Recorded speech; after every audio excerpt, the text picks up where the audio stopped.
Table of contents, from the pages of Pride and Prejudice, title page, copyright page, Jane Austen, The World of Jane Austen and Pride and Prejudice, Introduction, Volume the First, Chapter 1, Chapter 2, Chapter 3, Chapter 4, Chapter 5, Chapter 6, Chapter 7, Chapter 8, Chapter 9, Chapter 10, Chapter 11, Chapter 12, Chapter 13, Chapter 14, Chapter 15, Chapter 16, Chapter 17, Chapter 18, Chapter 19, Chapter 20, Chapter 21, Chapter 22, Chapter 23, Volume the Second, Chapter 1, Chapter 2, Chapter 3, Chapter 4, Chapter 5, Chapter 6, Chapter 7, Chapter 8, Chapter 9, Chapter 10, Chapter 11, Chapter 12, Chapter 13, Chapter 14, Chapter 15, Chapter 16, Chapter 17, Chapter 18, Chapter 19, Volume the Third, Chapter 1, Chapter 2, Chapter 3, Chapter 4, Chapter 5, Chapter 6, Chapter 7, Chapter 8, Chapter 9, Chapter 10, Chapter 11,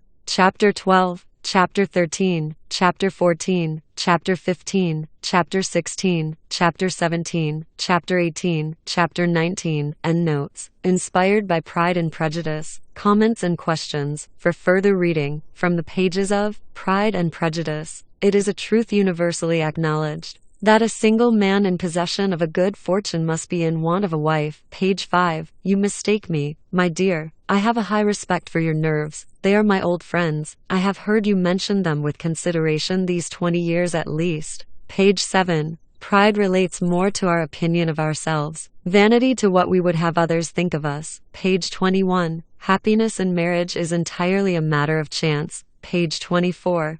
I wonder who first discovered the efficacy of poetry in driving away love. Page 45. To find the man agreeable whom one is determined to hate, do not wish me such an evil. Page 91. Those who do not complain are never pitied. Page 113. Without thinking highly either of men or of matrimony, marriage had always been her object. It was the only honorable provision for well-educated young women of small fortune, and however uncertain of giving happiness, must be their pleasantest preservative from want. Page 1-2. Stupid men are the only ones worth knowing, after all. Page 154. They parted at last with mutual civility, and possibly a mutual desire of never meeting again. Page 2-9. She found, what has been sometimes found before, that an event to which she had looked forward with impatient desire, did not, in taking place, bring all the satisfaction she had promised herself. It was consequently necessary to name some other period for the commencement of actual felicity, to have some other point on which her wishes and hopes might be fixed, and by again enjoying the pleasure of anticipation, console herself for the present,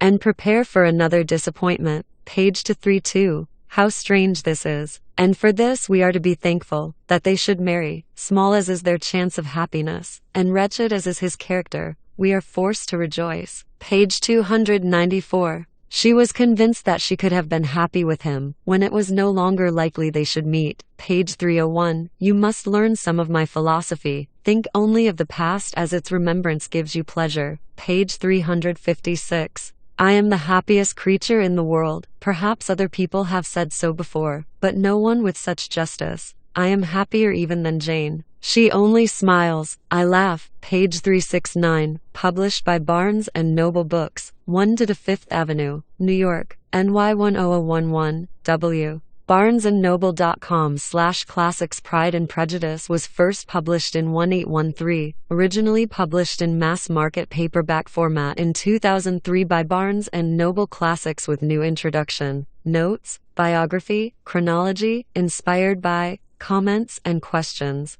And for further reading, trade paperback edition published in 2004, introduction, notes, and for further reading, copyright, 2003 by Carol Howard. Note on Jane Austen, The World of Jane Austen and Pride and Prejudice, inspired by Pride and Prejudice. And comments and questions. Copyright, 2003 by Barnes & Noble Inc., all rights reserved. No part of this publication may be reproduced or transmitted in any form or by any means, electronic or mechanical, including photocopy, recording, or any information storage and retrieval system, without the prior written permission of the publisher. Barnes & Noble Classics and the Barnes & Noble Classics, Colophon are trademarks of Barnes & Noble Inc. Pride and Prejudice, ISBN 13. 978-59308-201-7 ISBN 10-1593082010, ISBN 978141143-963, LC Control Number 20041000759, produced and published in conjunction with Fine Creative Media, Inc. 3-2 8th Avenue, New York, NY 1001, Michael J. Fine, President and Publisher. Printed in the United States of America. Jane Austen. The English novelist Jane Austen was born December 16, 1775, the seventh of 8 children, in the parsonage house of Steventon, Hampshire, where she spent her first 25 years. During her brief lifetime, Austen witnessed political unrest, revolution, war, and industrialization. Yet these momentous events are not the central subjects of her finely focused novels. Rather, Austen wrote of her immediate experience, the microcosm of the country gentry and its class-conscious insularity. Jane's father, the Reverend George Austen, was the erudite country rector of Steventon, and her mother, Cassandra Annie Lee, was descended from an aristocratic line of learned clergymen. By no means wealthy, the Austens nonetheless enjoyed a comfortable, socially respectable life, and greatly prized their children's education. Jane and her beloved elder and only sister, Cassandra, were schooled in Southampton and Reading for a short period, but most of their education took place at home. Private theatrical performances in the barn at Steventon complemented Jane's studies of French, Italian, history, music, and 18th-century fiction. An avid reader from earliest childhood, Jane began writing at age 12, no doubt encouraged by her cultured and affectionate family. Indeed, family and writing were her great loves. Despite a fleeting engagement in 1802, Austen never married. Her first 2 novels, Eleanor and Marianne and First Impressions, were written while at Steventon but never published in their original form. Following her father's retirement, Jane moved in 1801 with her parents and sister to Bath. That popular watering hole removed from the country life Jane preferred, presented the sociable young novelist with a wealth of observations and experience that would later emerge in her novels. Austen moved to Southampton with her mother and sister after the death of her father in 1805. Several years later, the 3 women settled in Chawton Cottage in Hampshire, where Austen resided until the end of her life. She relished her return to the countryside and with it, a renewed artistic vigor that led to the revision of her early novels. Sense and Sensibility, a reworking of Eleanor and Marianne, was published in 1811, followed by Pride and Prejudice,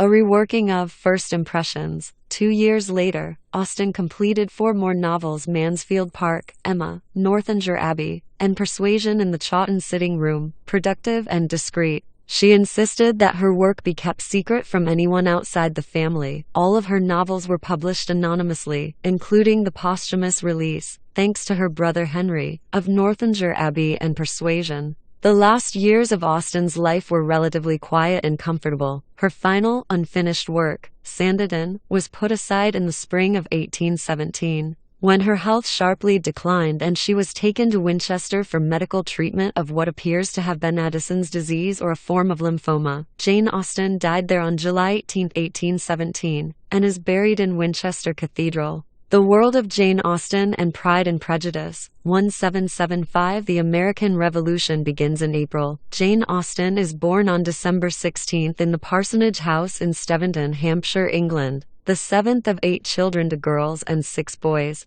1778. Frances Fanny Burney publishes Evelina, a seminal work in the development of the novel of manners. 1781. German philosopher Immanuel Kant publishes his Critique of Pure Reason. 1782. The American Revolution ends. Fanny Burney's novel Cecilia is published. 1783. Cassandra and Jane Austen begin their formal education in Southampton, followed by study and reading. 1788. King George III of England suffers his first bout of mental illness, leaving the country in a state of uncertainty and anxiety. George Gordon, Lord Byron, is born. 1789. George III recuperates. The French Revolution begins. William Blake's Songs of Innocence is published. 1791 American political philosopher Thomas Paine publishes the first part of The Rights of Man. 179 Percy Bysshe Shelley is born. Mary Wollstonecraft publishes A Vindication of the Rights of Woman.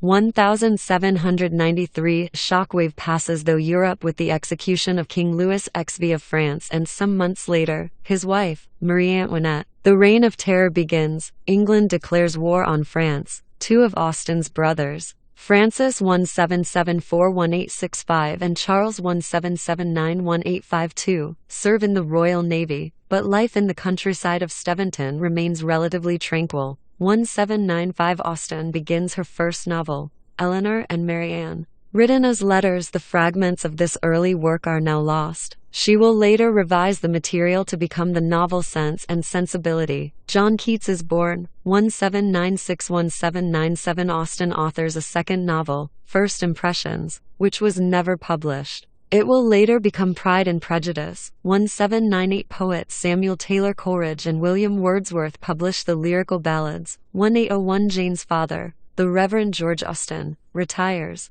and with the Napoleonic Wars looming in the background of British consciousness, he and his wife and two daughters leave the quiet country life of Steventon for the bustling, fashionable town of Bath. Many of the characters and depictions of society in Jane Austen's subsequent novels are shaped by her experiences in Bath. 1803 Austen receives her first publication offer for her novel Susan, but the manuscript is subsequently returned by the publisher. It will later be revised and released as Northanger Abbey. The United States buys Louisiana from France. Ralph Waldo Emerson is born. 1804 Napoleon crowns himself Emperor of France. Spain declares war on Britain. 1805 Jane's father dies. Jane and her mother and sister subsequently moved to Southampton. Sir Walter Scott publishes his Lay of the Last Minstrel. 1809 After several years of traveling and short-term stays in various towns, the Austen women settle in Chawton Cottage in Hampshire. In the parlor of this house, Austen quietly composes her most famous works. Charles Darwin and Alfred, Lord Tennyson, are born. 1811 Austen begins Mansfield Park in February. In November Sense and Sensibility,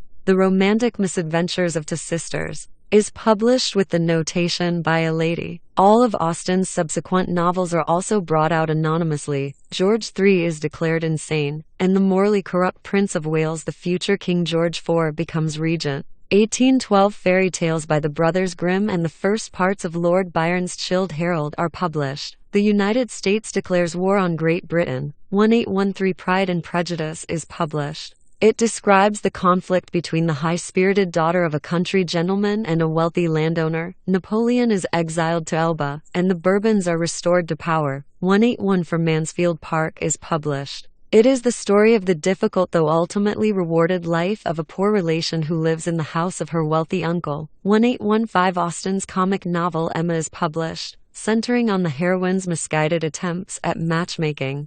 Napoleon is defeated at Waterloo. Charlotte Brontë is born. 1817 Austen begins the satiric novel Sanditon, but abandons it because of declining health. She dies on July 18 in Winchester and is buried in Winchester Cathedral. 1818 Northanger Abbey, a social satire with overtones of parodied terror and persuasion about a reawakened love, are published under Austen's brother Henry's supervision. Introduction. Long before Austen mania overtook America and England in the mid-1990s, when major films and television miniseries were produced of Jane Austen's most popular novel, Pride and Prejudice, and 3 other of the 6 novels Austen completed as an adult, fans reported a private, proprietary sense of Jane, as though the great English novelist were a close acquaintance. Rudyard Kipling exploited this phenomenon in his short story The Janeites, which describes several members of a secret Jane Austen society, a group of soldiers in the trenches of World War I.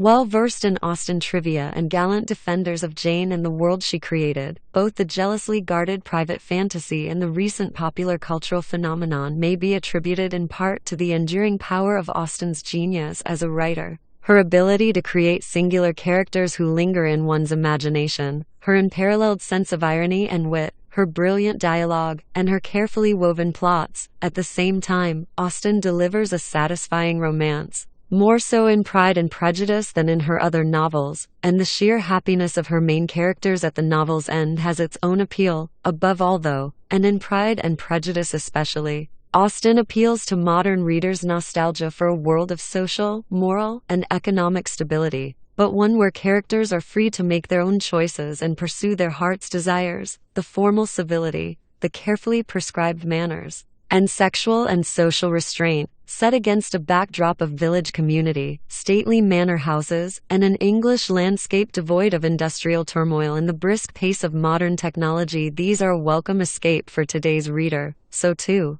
the heroine Elizabeth Bennet's bold independence and insistence on placing individual preference above economic motive in marriage satisfies our desire for a plot shaped through the pursuit of personal fulfillment. A convention of morality tales of Austen's time is that individuals' personal freedoms and aspirations cannot be easily reconciled with their responsibilities to family and community. Austen overcomes this difficulty by employing the classic comic form. When wedding bells are about to ring at the story's conclusion, we know that the two sets of main characters have made marriages of affection, Elizabeth's sister Jane and Mr. Bingley, or even passion, Elizabeth and Mr. Darcy, and that these happy unions actually enhance the stability of society. That it appears to the reader reasonable that Elizabeth follows her heart and ends up fabulously wealthy attests to Austen's powers of crafting a story in which early hostilities and inappropriate desires are deftly reconciled, and far more realistically so than in comedies by Shakespeare, where happy resolutions must be effected either by wildly improbable coincidences or supernatural forces. It is sometimes said that Austen's gift was to be a shrewd observer of her narrow, genteel social circle, that her experience and knowledge of the world were limited and her life sheltered, and that her novels realistically reflect the peaceful late 18th and early 19th century village community and English countryside she inhabited. That Austen was a careful observer of human motivation and social interaction is certainly true. One should not assume, though, that her choice to write novels of manners means that she was unaware of or unaffected by the political and social upheaval of her day. The idea that she centers her novels on the social classes with which she was most familiar is not entirely the case. Although she had occasion to observe members of the gentry and aristocracy whose circumstances resembled those of some of the characters who populate her novels, whether her own life was perfectly serene is questionable. Most lives, no matter how uneventful in retrospect, have their vicissitudes. At the very least, Austen and her family must have had concerns over the tumultuous historical events that unsettled the British nation during their lifetime. She was born in 1775, the year that marked the beginning of the American Revolution. Several decades later, she would read newspaper accounts of another British conflict with the new American nation in the War of 1812, which began as she finished revising Pride and Prejudice. What must have played significantly in Austen's imagination, as in the mind of every Briton, was the ongoing war with Napoleon's forces, which marked the culmination of a century of conflicts between Britain and France, and which ended with the Battle of Waterloo in June 1815, 6 months before her 40th birthday. The British fear of invasion by Napoleon, which endured until 1805, caused concern even in the towns and villages that seemed safest. Austen would have been aware of the billeting of British militia troops in the English countryside, and she certainly followed the career of her brother Henry, who had joined the Oxford militia in 1793. When Britain's latest war with France erupted in the aftermath of the French Revolution, she must also have taken a personal interest in the campaigns of the British Navy, which counted her brothers Francis and Charles among its officers. To what extent she cared about daily political events is difficult to discern, for her letters are marked by characteristic irony, of a newspaper report of an 1811 battle of the Peninsular War, when Napoleon invaded Spain and Portugal in an effort to close ports to British commerce. Austen declared, "How horrible it is to have so many people killed, and what a blessing that one cares for none of them." Lafay, Jane Austen's Letters, p. 191. See for further reading, if history and politics in general, and the war with France in particular, seem far removed from the affairs of Austen's novels. It is worth remembering that the militia and army provide romantic distraction in the form of dashing young officers for the two youngest Bennet sisters, Kitty and Lydia, in Pride and Prejudice, while her final novel, Persuasion, centers on the romantic interests of British naval officers. A feature of Austen's comic mode is that the events that produce the greatest instability within the British nation are tamed into the material of harmless social disarray that furthers the romantic plot. We find the same process at work in other of her novels. Several scholars have noted that the Bertram family estate of Mansfield Park must be supported by the West Indian slave economy, and that Sir Thomas Bertram's absence from his home in England in order to protect his interests in Antigua provides the occasion for the Bertram children and their friends to engage in the mildly improper behavior that promotes comic disorder. We are also reminded of local instability when Harriet Smith, of Emma, is accosted by a band of gypsies and must be rescued by Frank Churchill. The incident plays on commonly held fears of the vagrants and highwaymen who traveled the roads of England. Austen's first-hand experiences of the world and its momentous events seem limited if we consider her life in terms of the travels that might have spurred her writer's imagination. Unlike many of her contemporaries whose literary work was enriched by journeys to Scotland, Ireland, and the European continent, Austen spent most of her relatively short life. She died in 1817 at age 41, possibly of Addison's disease or of a form of lymphoma, in the small villages and towns and countryside of the county of Hampshire, in the south of England, despite several visits to London, vacation tours throughout southern England, and several years' residence in the spa city of Bath and in the port town of Southampton. Austen can hardly be called cosmopolitan, and in any case, she would have preferred to think of herself as provincial, a description that better suits her sense of her subject matter as a writer. In a letter to her niece Anne Austen, an aspiring novelist, she dispensed the now famous advice that 3 or 4 families in a country village is the very thing to work on. Letters p. 275. Austen's life appears to have been relatively untroubled, although there must have been painful episodes. The daughter of a respectable Anglican clergyman, she was the 7th of 8 children in what appears to have been a happy, stable family. There were, however, financial troubles, and the Reverend George Austen was obliged to add to his income by establishing a boarding school for boys in the Austen home and by borrowing money from his sister and her husband. Further,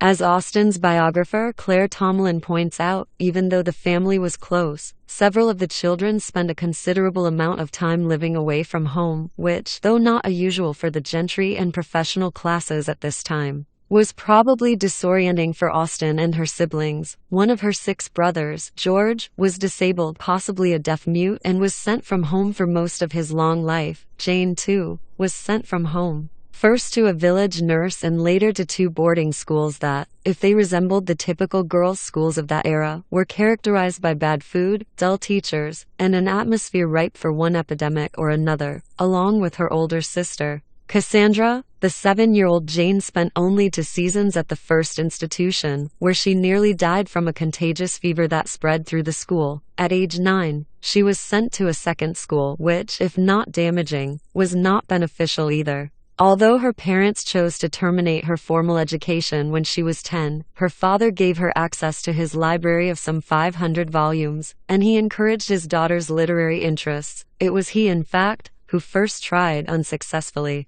in 1797, to have an early version of Pride and Prejudice published. Austen's immediate family was solidly professional, unlike that of her heroine Elizabeth Bennet, whose father is a member of the gentry, which is to say that his wealth is inherited and tied to land ownership, rather than earned through work or commerce. Austen's eldest brother, James, followed his father into the ministry, while Henry, the brother who served for several years in the militia, turned next to banking, and then, when his bank failed, followed his father and elder brother into the ministry. The 2 naval officers, Francis and Charles, both rose to the rank of admiral. Austen's father and brothers were hardworking, responsible, family-oriented men, so it makes sense that in Pride and Prejudice Austen satirizes snobbish and frivolous members of those classes above hers, the gentry and the aristocracy, who would have looked down upon her own immediate family. Just as she paints an unsympathetic portrait of the haughty social climber Caroline Bingley, who fancies herself a member of the gentry, even though her family's wealth was made in trade,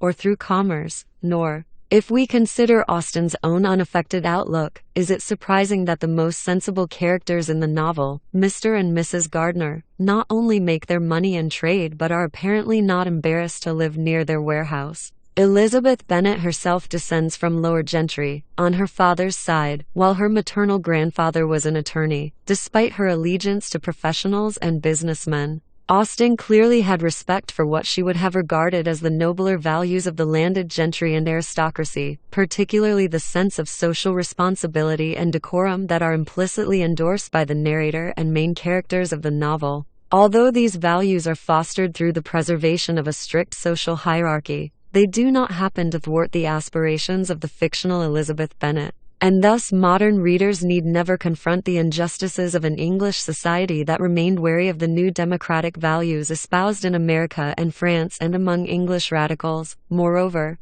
even if Austen's own immediate family fell socially and economically a degree below that of her central fictional characters, her family connections made the upper orders not wholly unknown to her. Austen's mother, Cassandra Lee Austen, was descended from a distinguished family and was related to the Duke of Chandos. Austen's first cousin, Eliza Hancock, was goddaughter to Warren Hastings, the eminent statesman and governor of British India, and wife to a member of the French nobility, Count Jean-Fran, Oise Capote de Feuillade, who was guillotined during the Reign of Terror. Austen's brother Edward was literally adopted into the British gentry when Thomas and Catherine Knight, second cousins of the Austens, took an interest in him, obtained permission to raise him, and finding themselves childless, ultimately made him heir to their splendid estate of Godmersham Park in Kent. Austen's own situation in a family of well-connected professionals was somewhat precarious, for she remained unmarried in an age when women depended largely on male relatives for support. Her father and brothers, however, with their strong sense of family responsibility,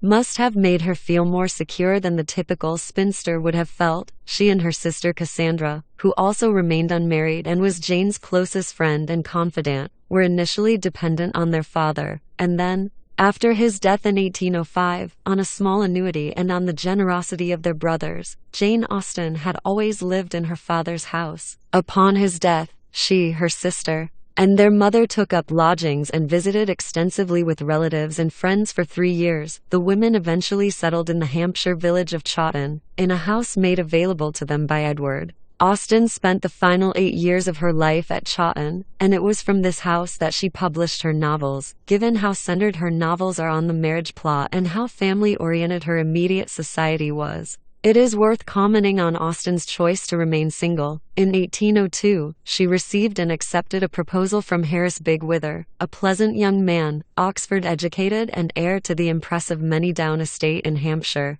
close to Austen's family home at Steventon. She quickly changed her mind, however, and rejected the proposal the day after having accepted it. It seems that while Jane liked Harris, she was not in love with him, and this was enough to give her pause. Her decision was remarkable, for even though romantic love had increasingly become an acceptable incentive for marriage, Austen was a dutiful daughter who lived in an age when friendship, economic motive, family ties, and religious duty were at least as compelling as personal choice. In declining Harris Bigwither's proposal, Austen made a choice not nearly so dramatic in its disregard for economic considerations as that of her fictional heroine Elizabeth Bennet in declining Mr. Darcy, but one that was similarly impractical. It is hard to say whether Austen simply flew in the face of convention and unwisely put her economic future at risk, or whether she knew that with so many successful and dutiful brothers someone would maintain her somehow. Claire Tomlin suggests that Austen compared Harris Bigwither unfavorably to Tom Lefroy, to whom she had had a romantic attachment several years earlier, one severed by his relatives, who were concerned about the imprudence of such a match. Austen was,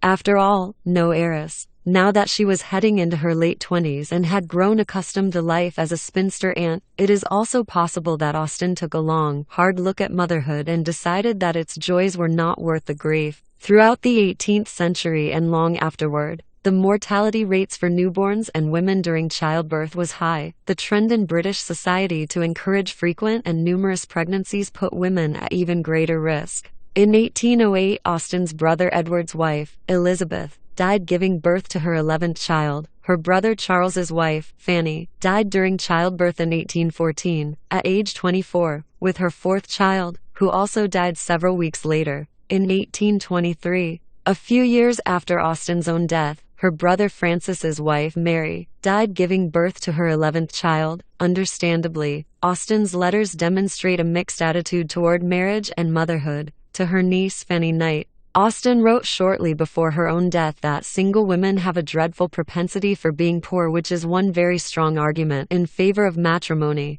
On the other hand, she continued with sage advice: do not be in a hurry. Depend upon it, the right man will come at last, and then, by not beginning the business of mothering quite so early in life, you will be young in constitution, spirits, figure, and countenance. Earlier she had cautioned Fanny against entering into a marriage of convenience by remarking, "When I consider how capable you are of being really in love, I cannot wish you to be fettered." Letters, pp. 332, 286. While it was not unheard of for a woman to have both a family and a writing career in the 18th century, it was undoubtedly the case that Austen's marital status made her writing life much easier. There is, however, no evidence to suggest that she deliberately chose to forsake marriage in order to write books about it. In fact, the extent to which Austen actually saw herself as a writer, as someone whose identity was shaped through her writing and who might have been interested in earning money or fame by doing so, is a matter of debate. She may have described herself, with alternating irony and seriousness,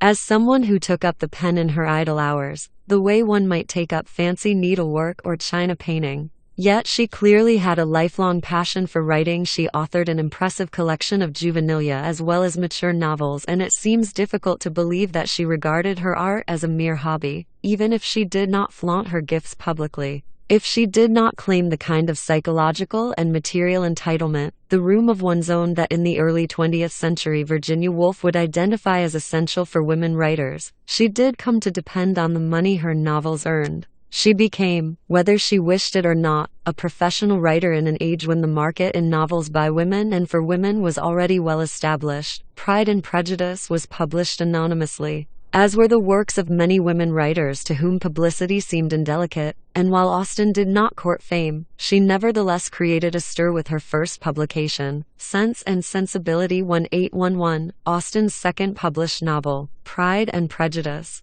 appeared at the beginning of 1813, after having been revised the previous year. A first version of the novel, the manuscript of which is now lost, had been written many years earlier, between October 1796 and August 1797. Austen called that early version First Impressions, a suggestive title that draws upon stock associations with conduct books to point a moral lesson. One's first impressions of characters should be mistrusted or at least managed with caution. Opinion and judgment must be formed through careful reflection and consultation, although rooted in a didactic message about first impressions. Austen's exploration of the subsequent themes of Pride and Prejudice is far more textured than any superficial association with conduct manuals would suggest. The phrase Pride and Prejudice held currency in 18th century literature, but, as the editor R. W. Chapman has shown, Austen appears to have borrowed it most immediately from the closing pages of Frances Burney's novel Cecilia. In addition to reading the Bible and Shakespeare, Austen inherited a formidable tradition of 18th century works, and the novels of Burney and Samuel Richardson appear to have influenced her considerably. She also turned to popular didactic tales and moral essays for her subject matter and was especially fond of the writings of Dr. Johnson, with good reason. Scholars have typically viewed Pride and Prejudice in Austen's novel as distinctly unfavorable qualities, for when the narrator and principal characters evoke pride and prejudice, the terms have primarily unfavorable connotations, as they do in the world at large. To be sure, Austen assails family pride and social prejudice through the merciless portraits of self-centered individuals. By exposing Mrs. Bennet's tribalism and Lady Catherine's snobbery, she offers an amusing indictment of polite society. It should give us pause, however, that Elizabeth Bennet's overly bookish sister, Mary, pontificates against pride by imitating the trite morality of conduct manuals. What a shame that Mr. Collins hadn't thought to marry her. That is, if Austen calls undue pride and prejudice into question, she also regards shallow pieties about those qualities with irony. Moreover, for an author whose comic closure depends upon an affirmation of the values of the gentry and aristocracy, pride is not simply arrogance. Rather, It marks a legitimate sense that one's exalted position in society makes one accountable to uphold those values and to behave in a manner worthy of one's rank, under a gentleman's code of honor, the vestiges of which still existed in Austen's day. Pride is closely affiliated with valor and strength of character. Prejudice, too, does not always signify a tendency to make careless, hasty, or harmful judgments. Writing in 1790 on the Revolution in France, he so deplored. Edmund Burke regarded prejudice as a protection of time-honored custom and the consensus of generations of wise and noble minds, while the revolutionary individual's so-called reason, by contrast, is prone to error and narrow self-interest. Prejudice, Burke wrote, renders a man's virtue his habit. Through just prejudice, his duty becomes part of his nature. Reflections on the Revolution in France, p. 76. Burke's appeal to virtue, duty, and tradition would have resonated with Austen's society in the early 19th century, when the revolutionary language of Britain's radical thinkers of the previous generation, considered seditious in the 1790s, was still regarded with suspicion. The notion of affirming pride and prejudice, even in moderation, may be difficult for today's readers to accept, but Austen did not live in a democratic society, where pride and prejudice surely thrive but where they are not usually regarded as necessary components of political and social organization. In Austen's world, these qualities of discrimination helped to preserve the correct social alliances and were integral to the stability of the order of things. Even when exhilarating or menacing new possibilities for social mobility began to impinge upon the consciousness and writings of English provincials such as Austen, the exploration of pride and prejudice through Austen's principal characters, Elizabeth and Darcy, is instructional but also multifaceted. The heroine's early prejudices against Darcy and in favor of Wickham, an inappropriate set of judgments formed by Elizabeth's having put too much weight on first impressions and circumstantial evidence, are made possible by an excess of pride in her own ability to read character. Darcy's pride of place, his disdain for social inferiors who lack a proper sense of their own provincialism, leads to a blanket prejudice against nearly every local at the Assembly Room ball, and yet there is something defensible in these weaknesses. Elizabeth proves herself a thoughtful judge of character in most instances, while Darcy is not entirely amiss in his estimation of a party of lower gentry who are eager to ape the manners of the great but who lack the true social refinement that he himself possesses. In this novel of emotional growth, pride and prejudice are not flaws for Elizabeth and Darcy to overcome but character traits that require minor adjustments before the couple can recognize each other's merits and live happily together, even when pride and prejudice impair judgment. Elizabeth and Darcy remain principled, perceptive, and admirably strong-minded. As Darcy puts it, in a critique of his friend Mr. Bingley's complacence, to yield without conviction is no compliment to one's understanding, p. 50. While Elizabeth declares of herself that there is a stubbornness about me that never can bear to be frightened at the will of others, my courage always rises with every attempt to intimidate me, p. 173. This strength of personality she calls it her impertinence, and he the liveliness of your mind, p. 367, draws an initially unimpressed Darcy to Elizabeth. Further, when evidence presents itself, Elizabeth is able to turn her keen powers of perception inward. Through Darcy's letter to her, she quickly recognizes her errors, which ability sets her apart from someone like her own undiscerning mother. Although the scene of humiliation and painful self-recognition till this moment, I never knew myself, p. 205, that follows Elizabeth's reading of the letter is more the stuff of Greek tragedy than of the novel of manners.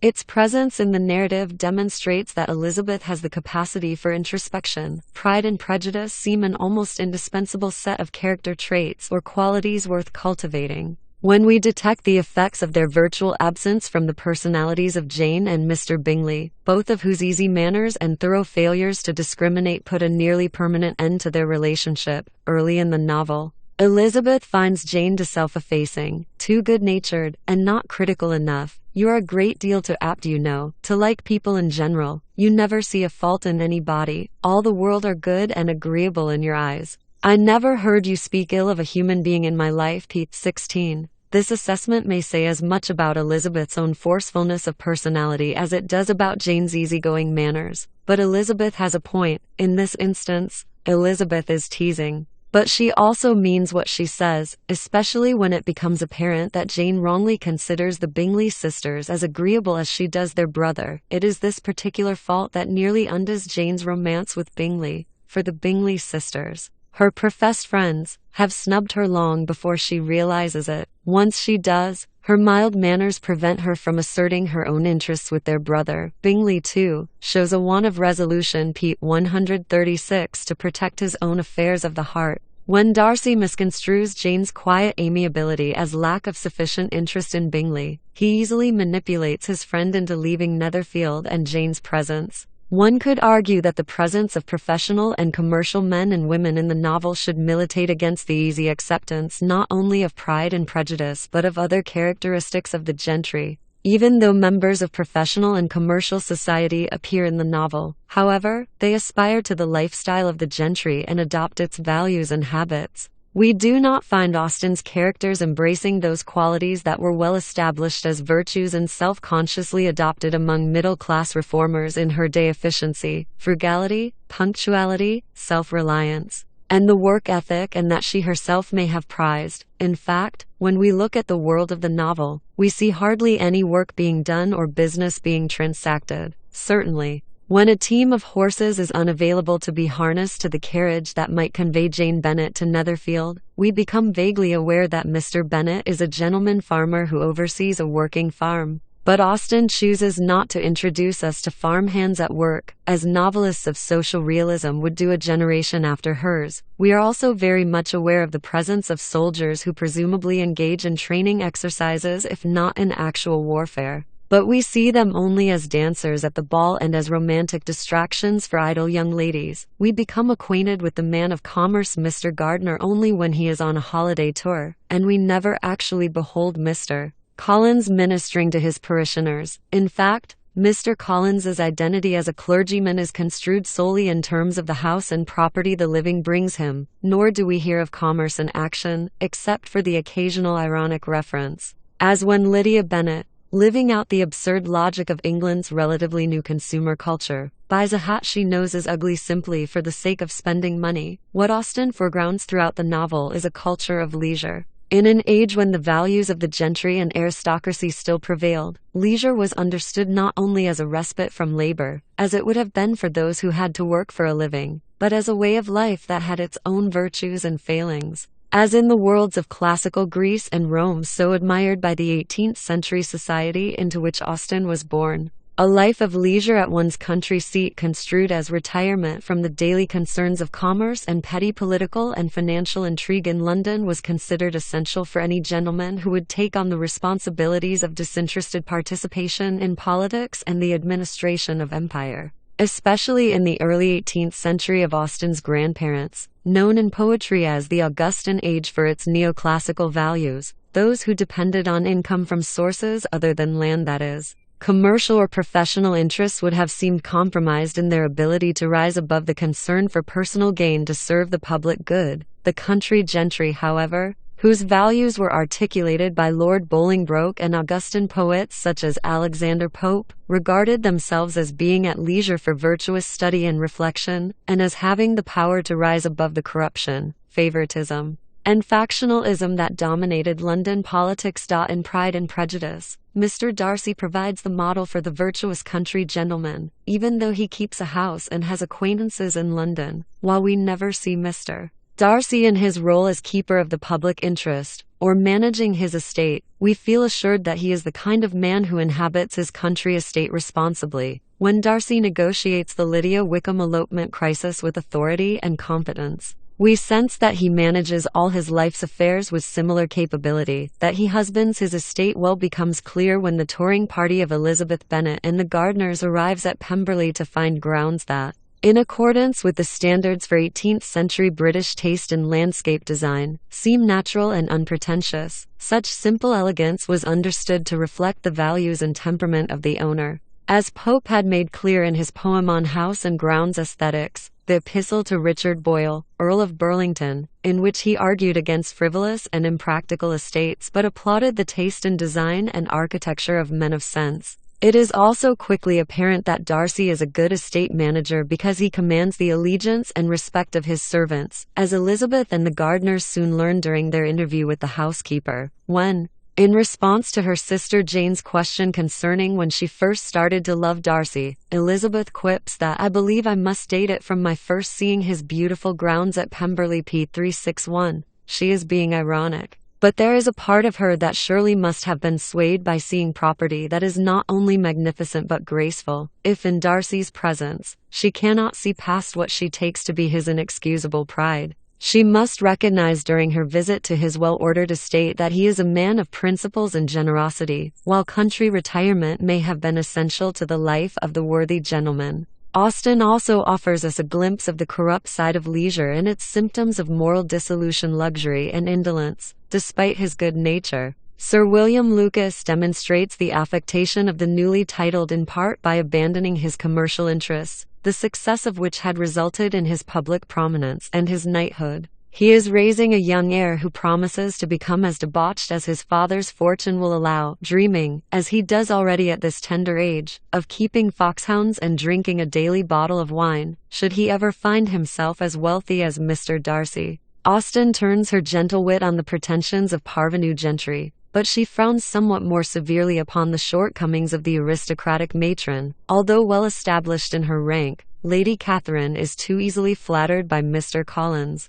and her behavior makes it clear that she lacks the genuine good breeding and strength of character of her nephew, Mr. Darcy. Unlike the understated elegance of Darcy's Pemberley, Lady Catherine's solemn residence is designed to inspire a discomfiting sense of awe among her visitors. That one of the drawing rooms boasts a chimney piece that alone had cost £800 p. 76 serves both to exemplify the ostentation of Rosings Park and to make Mr. Collins's behavior seem all the more preposterous, for it is he who basks in the reflected glory of his patron's estate by savoring its every sumptuous detail, including this one. If leisured society can be extravagant, it can also be lazy. For example, Mr. Bingley's brother-in-law, Mr. Hurst, a man of more fashion than fortune p. 18, seems entirely incapable of any exertion except eating and playing cards, a fact that Austen humorously establishes as evidence of his perfect lethargy. At Netherfield, when Elizabeth Bennet chooses reading over a game of loo, he is nonplussed, lacking any interior life himself. Mr.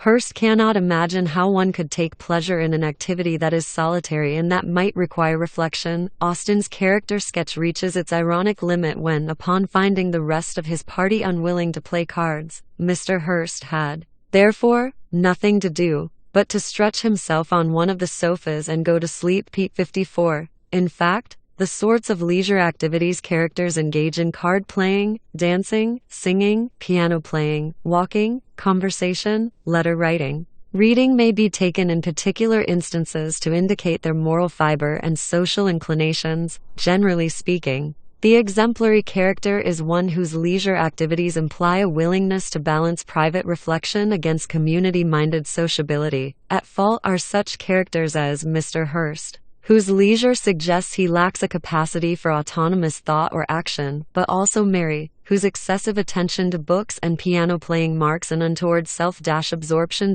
In contrast, Elizabeth and Darcy are both introspective and fully socialized. Even if Darcy refuses to be pleasant to those whom he considers his social inferiors, both are adept conversationalists, and their verbal sallies display their intelligence, wit, and powers of perception. Elizabeth is also a competent pianist, good enough to entertain company but not so exceptional as to take herself seriously as an artist. Both Elizabeth and Darcy enjoy reading, which should predispose Austen's audience to like them. But Elizabeth is quick to disown any pretension to being an intellectual, which is the flaw of her sister Mary. By contrast, the unsympathetic Caroline Bingley seems incapable of focusing on a book, and she pretends to enjoy reading only when she believes it will help to impress Mr. Darcy. Mr. Bingley, for whom we feel a measure of affection, does not read either, and we may take this fact as a sign that he lacks the depth of his friend Darcy. Of course, Bingley must be worthy of the heroine's kind sister and cannot, therefore, be laughable or insipid, like Mr. Hurst. Rather,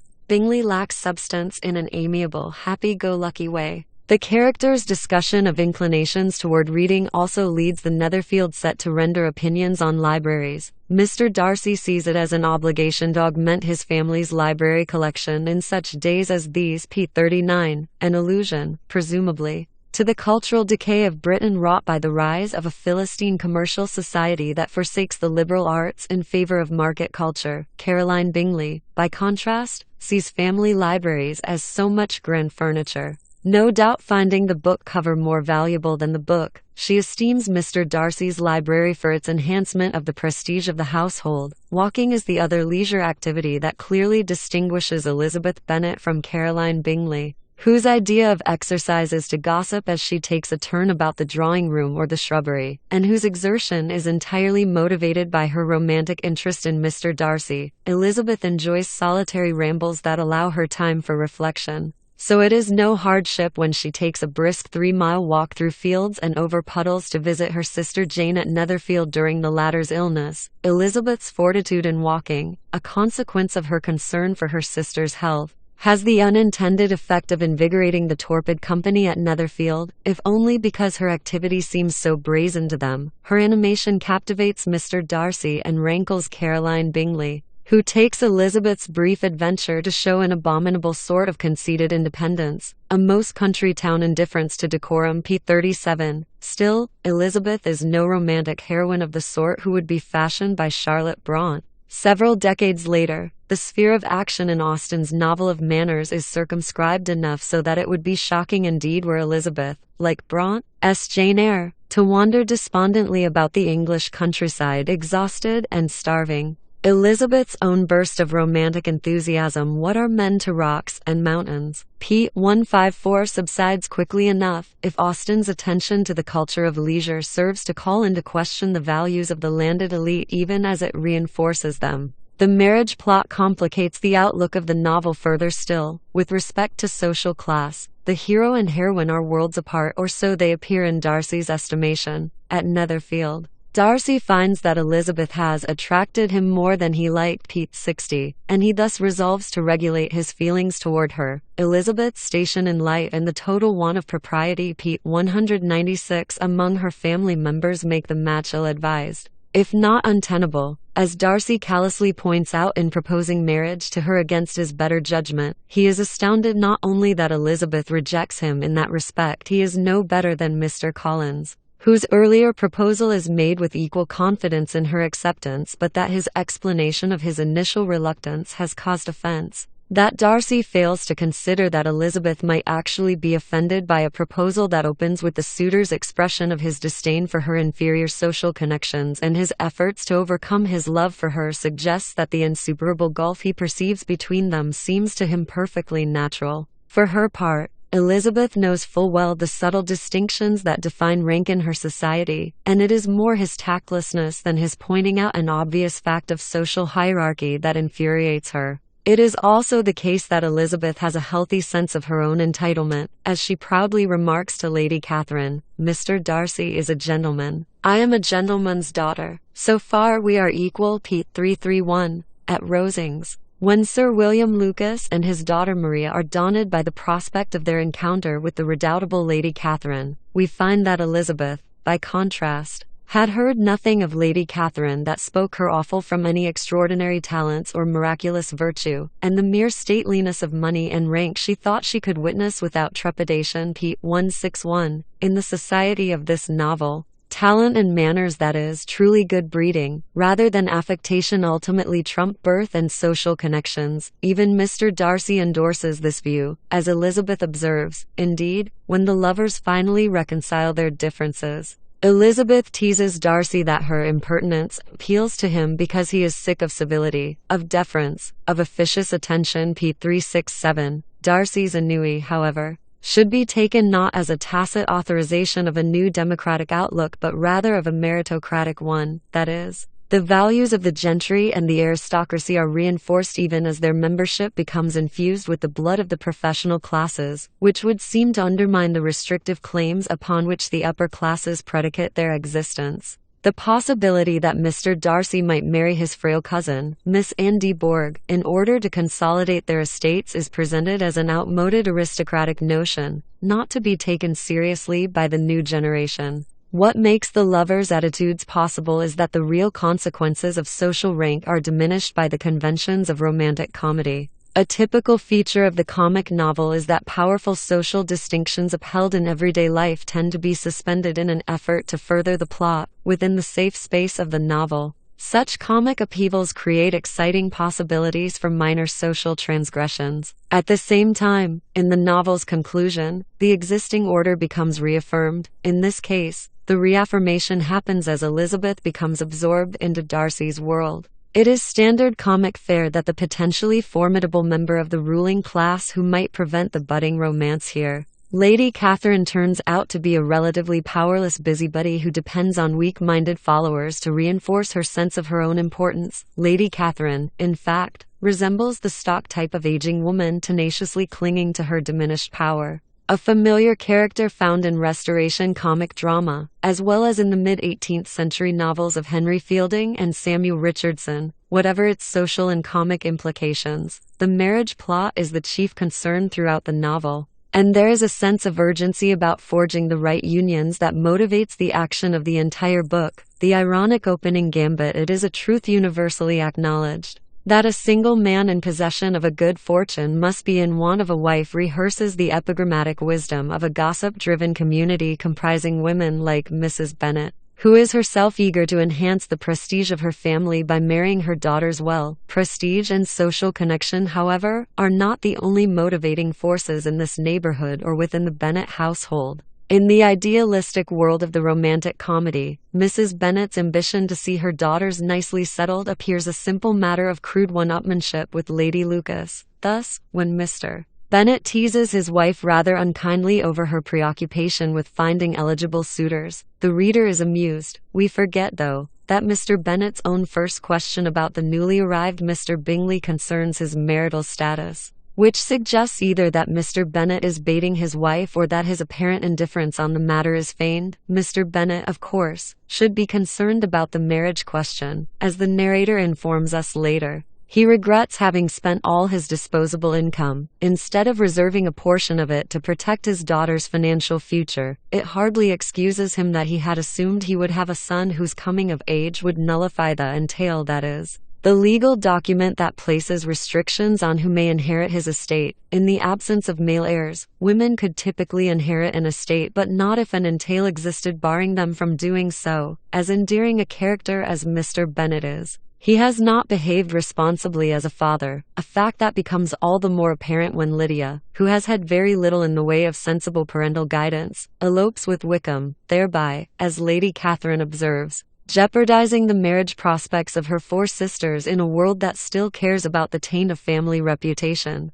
Not Lydia only, but all were concerned in it. Pete to 7-2. Mrs. Bennet does not seem such a buffoon when we consider that her daughters really will be in dire straits should they not marry. The entail of the Bennet estate to Mr. Collins guarantees not only that the house and grounds will no longer be available to the Bennet women, but that their yearly income will be considerably reduced. In fact, without one sister well established in marriage before the death of Mr. Bennet, it would be difficult for any of the five to maintain the condition of a gentlewoman at all. Having one sister comfortably married, however, could create a measure of financial security for the others and might help, through the social connections established, to ensure a succession of respectable marriages in the family. The possibility that, in lieu of marriage, these young women might become governesses and thereby preserve a tenuous connection to the gentry is simply not a viable option in this novel, where working for a living, even in relatively genteel circumstances, is a fate worse than marriage to Mr.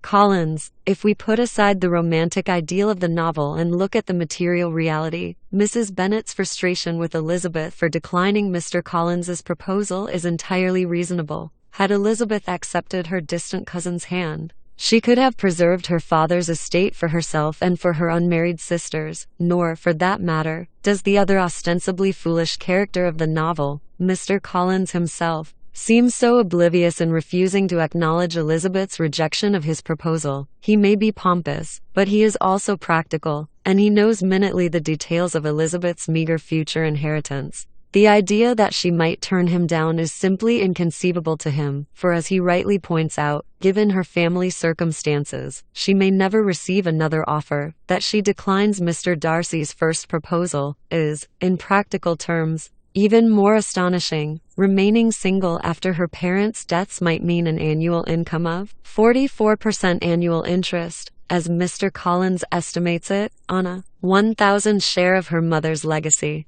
a portion of which would go toward renting a room somewhere in the village. Marriage to Mr. Darcy, by stark contrast, would mean having at her disposal a reputed 10,000 annually, plus the amenities of Pemberley, the house in London, the carriages, the servants, and so forth. It is difficult to convert these sums into the modern British pound or American dollar, in part thanks to inflation but mostly because the 19th century economy and culture are so very different from ours. But suffice it to say that Elizabeth, in declining Mr. Darcy, has rejected fantastic wealth for the likelihood of a quite modest existence, far beneath that to which she has become accustomed. The conventions of romantic comedy, however, do not allow us to focus on the folly of Elizabeth's decision to follow her heart and her principles, or to dwell for very long on the grim financial future of these 5 unwed women. The narrator, in fact, offers no sustained commentary on how limited the options are for women in this society. The only real defenses of women's moral and legal entitlement to inherit property fall from the lips of the 2 caricatural aging women, Mrs. Bennet, who refuses to recognize the legality of the entail that will disinherit herself and her daughters, and Lady Catherine, who opines, "I see no occasion for entailing estates from the female line." p. 164. The romantic narrative would also lead us to believe that Elizabeth should indeed be true to herself, for there is something terribly dull about the financially prudent marriage, and something disgraceful about the mercenary one. Although the 2 motives amount to the same thing, as Elizabeth explains to Mrs. Gardiner p. 153, the prospect of repudiating the desire for romance and settling for a comfortable home, as Charlotte Lucas has done p. 125, is represented to be a fairly dismal choice, which is one reason why the novel looks so very different from the conservative morality tales that were popular in this period. Austen's narrator tends to see the world from Elizabeth Bennet's perspective. And so, therefore, do we, and the plot reconciliation confirms the legitimacy of this view. When the 2 elder Bennet sisters finally become engaged, we know that Elizabeth's match is better than Jane's, not because Darcy is the master of Pemberley and has twice the annual income of Bingley, but because, as Elizabeth compares the 2 sisters' relative happiness, she only smiles. I laugh p. 369, that this resolution glosses over Elizabeth's early attraction to Wickham, who is now married to her thoughtless sister Lydia, and her prior antipathy toward Darcy, a dislike so pronounced that Jane can hardly accept her sister's subsequent avowal of love for him, is not altogether justified by Elizabeth's recent maturity or by the evidence that comes to light about Wickham's and Darcy's respective characters. At the very least, Elizabeth's change of heart suggests that she is far more rational in romantic matters than one might think the passionate and idealistic side of her nature would allow. But it is the role of the comic ending to obscure inappropriate desires and inconvenient hostilities in order to establish the alliances that will secure a stable and joyous future. What distinguishes the conclusion of Austen's great novel from that of lesser comic fare is that, as we turn the final pages, the new community established at Pemberley and at the nearby Bingley estate, by the characters we have come to know so well, seems to us both plausible and reassuring. Carol Howard has published essays on early British and contemporary African American women writers and has co-edited 2 books on British writers, 1996, 1997, chair of the English department at Warren Wilson College. Her current book project traces the tension between the desire for freedom and for stability in British women's writings about slavery and empire. From 1688 to 1805, she was educated at SUNY Purchase and Columbia University, where she received her Ph.D. in 1999, and she now lives in Black Mountain, North Carolina, with her husband and 2 daughters. Volume the First, Chapter 1. It is a truth universally acknowledged, that a single man in possession of a good fortune must be in want of a wife. However little known the feelings or views of such a man may be on his first entering a neighborhood, this truth is so well fixed in the minds of the surrounding families, that he is considered as the rightful property of some one or other of their daughters. My dear Mr. Bennet, said his lady to him one day, have you heard that Netherfield Park is let at last? Mr. Bennet replied that he had not. But it is, returned she, for Mrs. Long has just been here, and she told me all about it. Mr. Bennet made no answer. Do not you want to know who has taken it? Cried his wife impatiently. You want to tell me, and I have no objection to hearing it.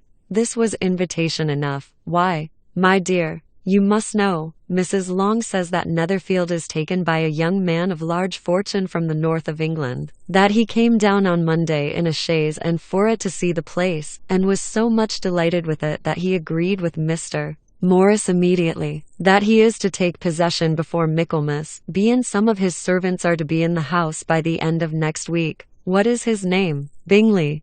Is he married or single? Oh, single, my dear, to be sure. A single man of large fortune, 4,000 or 5,000 a year. What a fine thing for our girls. How so? How can it affect them? My dear Mr. Bennet, replied his wife, how can you be so tiresome? You must know that I am thinking of his marrying one of them. Is that his design in settling here? Design? Nonsense. How can you talk so? But it is very likely that he may fall in love with one of them, and therefore you must visit him as soon as he comes. I see no occasion for that. You and the girls may go, or you may send them by themselves, which perhaps will be still better, for as you are as handsome as any of them, Mr. Bingley might like you the best of the party. My dear, you flatter me. I certainly have my share of beauty, but I do not pretend to be anything extraordinary now. When a woman has 5 grown-up daughters, she ought to give over thinking of her own beauty. In such cases, a woman has not often much beauty to think of. But my dear, you must indeed go and see Mr. Bingley when he comes into the neighborhood. It is more than I engage for, I assure you. But consider your daughters. Only think what an establishment it would be for one of them. Sir William and Lady Lucas are determined to go, merely on that account. For in general, you know, they visit no newcomers. Indeed, you must go, for it will be impossible for us to visit him. If you do not, you are over-scrupulous surely. I dare say Mr. Bingley will be very glad to see you, and I will send a few lines by you to assure him of my hearty consent to his marrying whichever he chooses of the girls. Though I must throw in a good word for my little Lizzie. I desire you will do no such thing. Lizzie is not a bit better than the others, and I am sure she is not half so handsome as Jane, nor half so good-humored as Lydia. But you are always giving her the preference. They have none of them much to recommend them, replied he. They are all silly and ignorant like other girls. But Lizzie has something more of quickness than her sisters. Mr. Bennet, how can you abuse your own children in such a way? You take delight in vexing me. You have no compassion on my poor nerves. You mistake me, my dear. I have a high respect for your nerves. They are my old friends.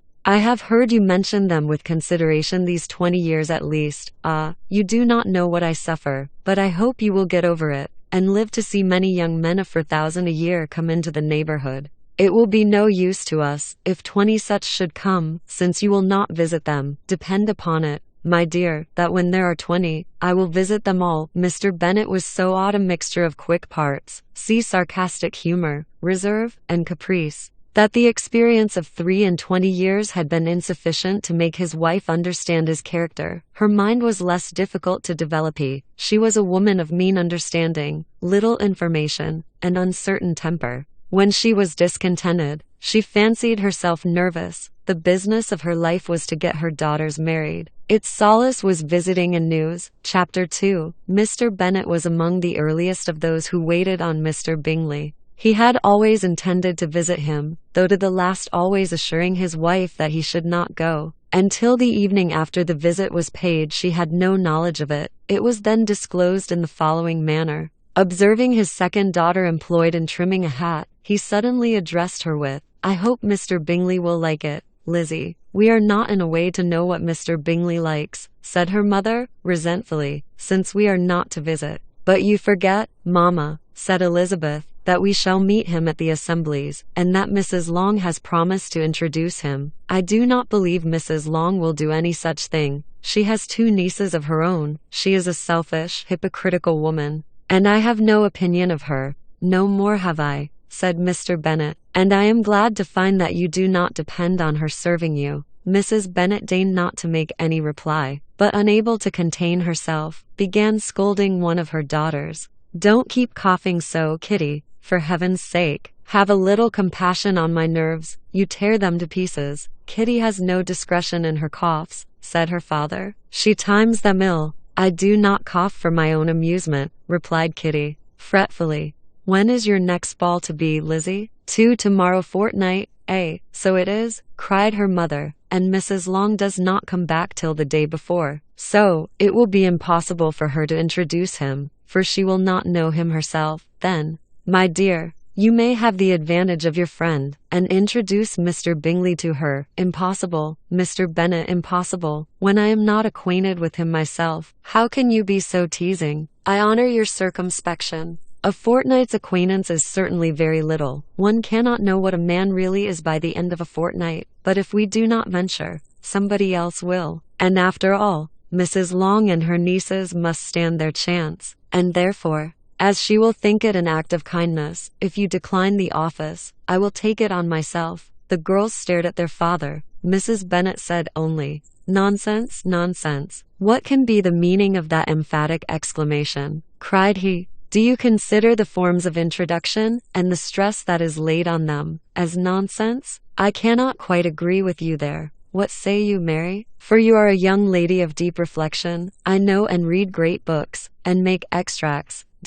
Mary wished to say something very sensible, but knew not how. While Mary is adjusting her ideas, he continued, "Let us return to Mr. Bingley." "I am sick of Mr. Bingley," cried his wife. "I am sorry to hear that. But why did not you tell me so before? If I had known as much this morning, I certainly would not have called on him. It is very unlucky, but as I have actually paid the visit, we cannot escape the acquaintance now." The astonishment of the ladies was just what he wished, that of Mrs. Bennet perhaps surpassing the rest, though when the first tumult of joy was over, she began to declare that it was what she had expected all the while. "How good it was in you, my dear Mr. Bennet, but I knew I should persuade you at last. I was sure you loved your girls too well to neglect such an acquaintance. Well, how pleased I am. And it is such a good joke, too, that you should have gone this morning, and never said a word about it till now. Now, Kitty, you may cough as much as you choose," said Mr. Bennet, and as he spoke, he left the room, fatigued with the raptures of his wife. "What an excellent father you have, girls," said she, when the door was shut.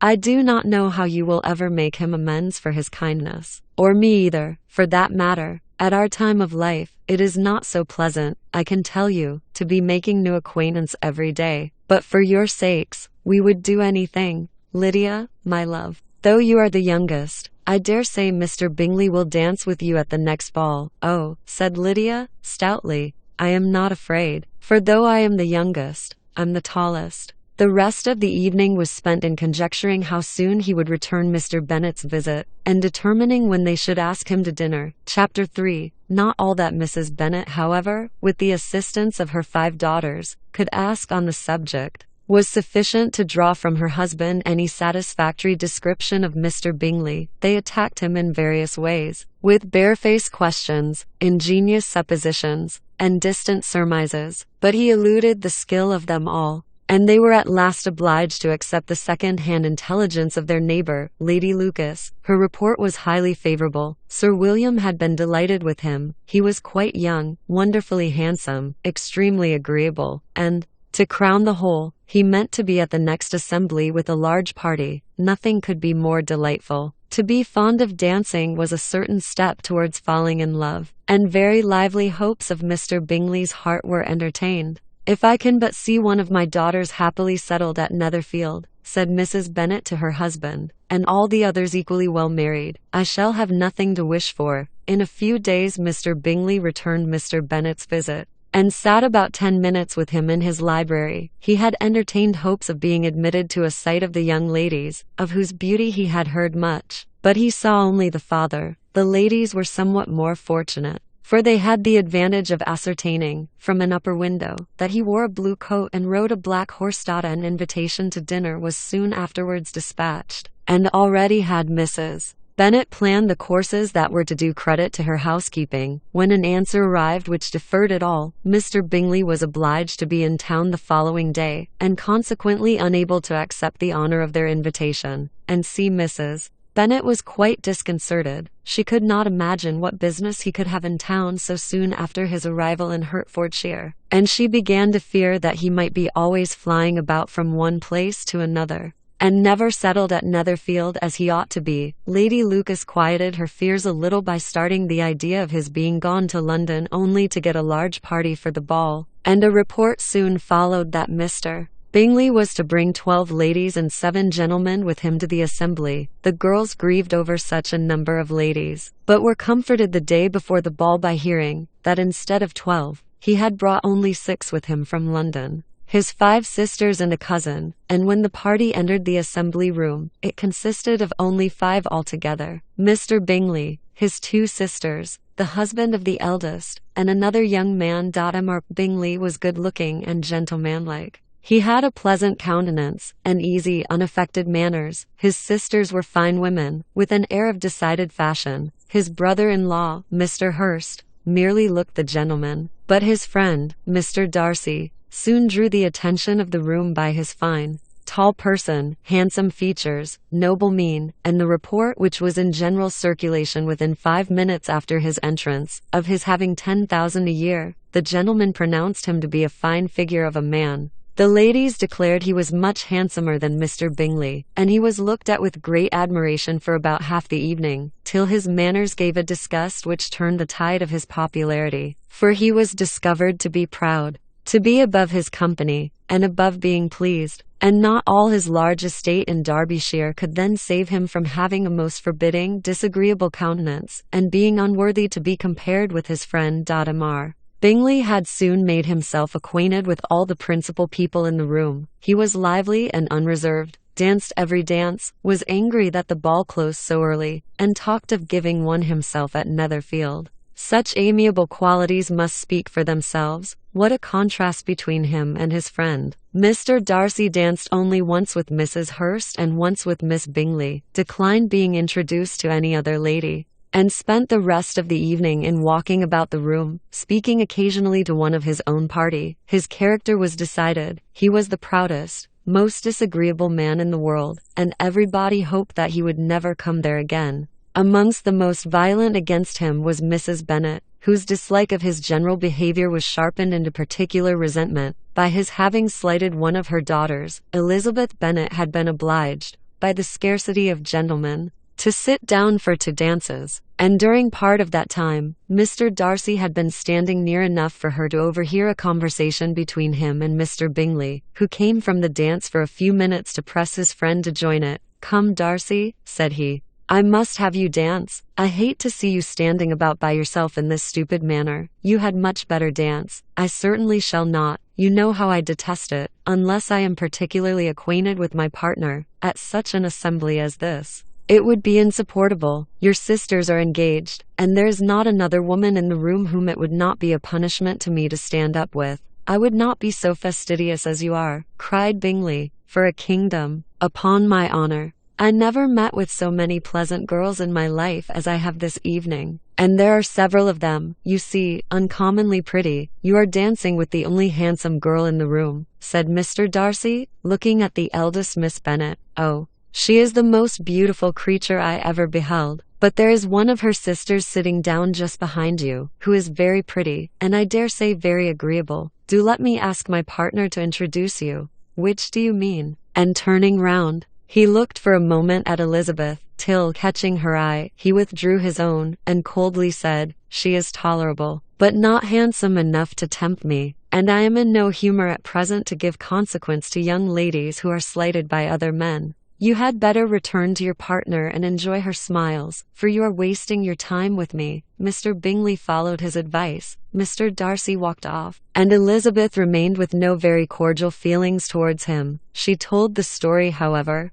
with great spirit among her friends, for she had a lively, playful disposition, which delighted in anything ridiculous. The evening altogether passed off pleasantly to the whole family. Mrs. Bennet had seen her eldest daughter much admired by the Netherfield party. Mr. Bingley had danced with her twice, and she had been distinguished by his sisters. Jane was as much gratified by this as her mother could be, though in a quieter way. Elizabeth felt Jane's pleasure. Mary had heard herself mentioned to Miss Bingley as the most accomplished girl in the neighbourhood, and Catherine and Lydia had been fortunate enough to be never without partners, which was all that they had yet learnt to care for at a ball. They returned, therefore, in good spirits to Longbourn, the village where they lived, and of which they were the principal inhabitants. They found Mr. Bennet still up, with a book. He was regardless of time, and on the present occasion he had a good deal of curiosity as to the event of an evening which had raised such splendid expectations. He had rather hoped that all his wife's views on the stranger would be disappointed, but he soon found that he had a very different story to hear. "Oh, my dear Mr. Bennet," as she entered the room, "we have had a most delightful evening, a most excellent ball. I wish you had been there. Jane was so admired. Nothing could be like it. Everybody said how well she looked, and Mr. Bingley thought her quite beautiful, and danced with her twice. Only think of that, my dear. He actually danced with her twice, and she was the only creature in the room that he asked a second time. First of all, he asked Miss Lucas. I was so vexed to see him stand up with her, but however, he did not admire her at all. Indeed, nobody can, you know. And he seemed quite struck with Jane as she was going down the dance, so he inquired who she was, and got introduced, and asked her for the two next. Then, the 2/3 he danced with Miss King, and the 2/4 with Maria Lucas, and the 2/5 with Jane again, and the 2/6 with Lizzie, and the Ballingery. If he had had any compassion for me," cried her husband impatiently, "he would not have danced half so much. For God's sake, say no more of his partners. Oh, that he had sprained his ankle in the first dance. Oh, my dear," continued Mrs. Bennet, "I am quite delighted with him. He is so excessively handsome, and his sisters are charming women. I never in my life saw anything more elegant than their dresses. I dare say the lace upon Mrs. Hurst's gown—" Here she was interrupted again. Mr. Bennet protested against any description of finery. She was therefore obliged to seek another branch of the subject, and related, with much bitterness of spirit and some exaggeration, the shocking rudeness of Mr. Darcy. "But I can assure you," she added, "that Lizzie does not lose much by not suiting his fancy, for he is a most disagreeable, horrid man, not at all worth pleasing, so high and so conceited, that there was no enduring him. He walked here, and he walked there, fancying himself so very great,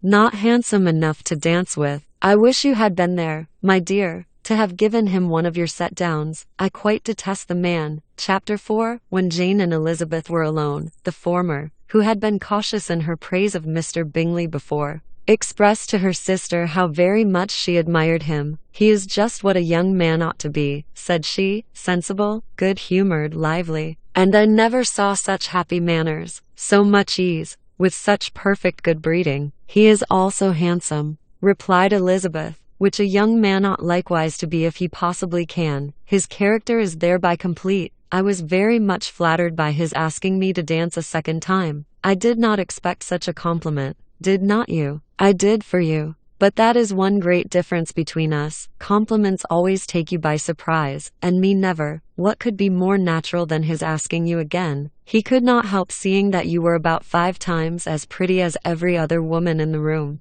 No thanks to his gallantry for that. Well, he certainly is very agreeable, and I give you leave to like him. You have liked many a stupider person, dear Lizzie. Oh, you are a great deal too apt, you know, to like people in general. You never see a fault in anybody. All the world are good and agreeable in your eyes. I never heard you speak ill of a human being in my life. I would wish not to be hasty in censuring anyone, but I always speak what I think. I know you do.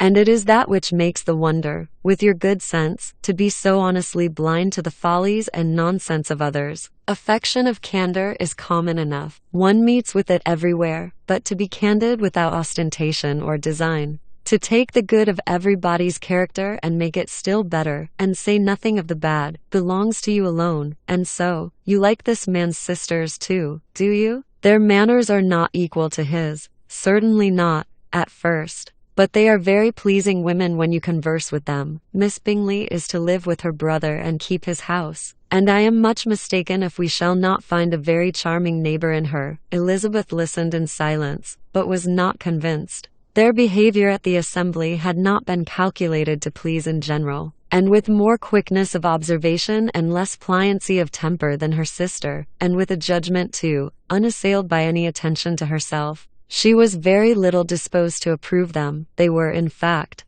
very fine ladies, not deficient in good humour when they were pleased, nor in the power of being agreeable where they chose it, but proud and conceited. They were rather handsome, had been educated in one of the first private seminaries in town, had a fortune of £20,000, were in the habit of spending more than they ought, and of associating with people of rank, and were, therefore, in every respect entitled to think well of themselves, and meanly of others. They were of a respectable family in the north of England, a circumstance more deeply impressed on their memories than that their brother's fortune and their own had been acquired by trade. M. Bingley inherited property to the amount of nearly £100,000 from his father, who had intended to purchase an estate, but did not live to do it. Mr. Bingley intended it likewise, and sometimes made choice of his county, but as he was now provided with a good house and the liberty of a manor, it was doubtful to many of those who best knew the easiness of his temper, whether he might not spend the remainder of his days at Netherfield, and leave the next generation to purchase. His sisters were very anxious for his having an estate of his own, but though he was now established only as a tenant, Miss Bingley was by no means unwilling to preside at his table, nor was Mrs. Hurst, who had married a man of more fashion than fortune, less disposed to consider his house as her home when it suited her. Mr. Bingley had not been of age to years when he was tempted, by an accidental recommendation, to look at Netherfield House. He did look at it, and into it, for half an hour, was pleased with the situation and the principal rooms, satisfied with what the owner said in its praise, and took it immediately. Between him and Darcy there was a very steady friendship, in spite of a great opposition of character. Bingley was endeared to Darcy by the easiness, openness, and ductility of his temper, though no disposition could offer a greater contrast to his own, and though with his own he never appeared dissatisfied. On the strength of Darcy's regard, Bingley had the firmest reliance, and of his judgment the highest opinion. In understanding, Darcy was the superior. Bingley was by no means deficient, but Darcy was clever. He was at the same time haughty, reserved, and fastidious, and his manners, though well bred, were not inviting. In that respect his friend had greatly the advantage. Bingley was sure of being liked wherever he appeared. Darcy was continually giving offence. The manner in which they spoke of the Meryton assembly was sufficiently characteristic. Bingley had never met with pleasanter people or prettier girls in his life. Everybody had been most kind and attentive to him. There had been no formality, no stiffness. He had soon felt acquainted with all the room, and as to Miss Bennet, he could not conceive an angel more beautiful. Darcy, on the contrary, had seen a collection of people in whom there was little beauty and no fashion, for none of whom he had felt the smallest interest, and from none received either attention or pleasure. Miss Bennet he acknowledged to be pretty, but she smiled too much. Mrs. Hurst and her sister allowed it to be so, but still they admired her and liked her, and pronounced her to be a sweet girl, and one whom they should not object to know more of. Miss Bennet was therefore established as a sweet girl, and their brother felt authorized by such commendation to think of her as he chose. Chapter 5. Within a short walk of Longbourn lived a family with whom the Bennets were particularly intimate. Sir William Lucas had been formerly in trade in Meryton, where he had made a tolerable fortune, and risen to the honour of knighthood by an address to the king during his mayoralty. The distinction had perhaps been felt too strongly.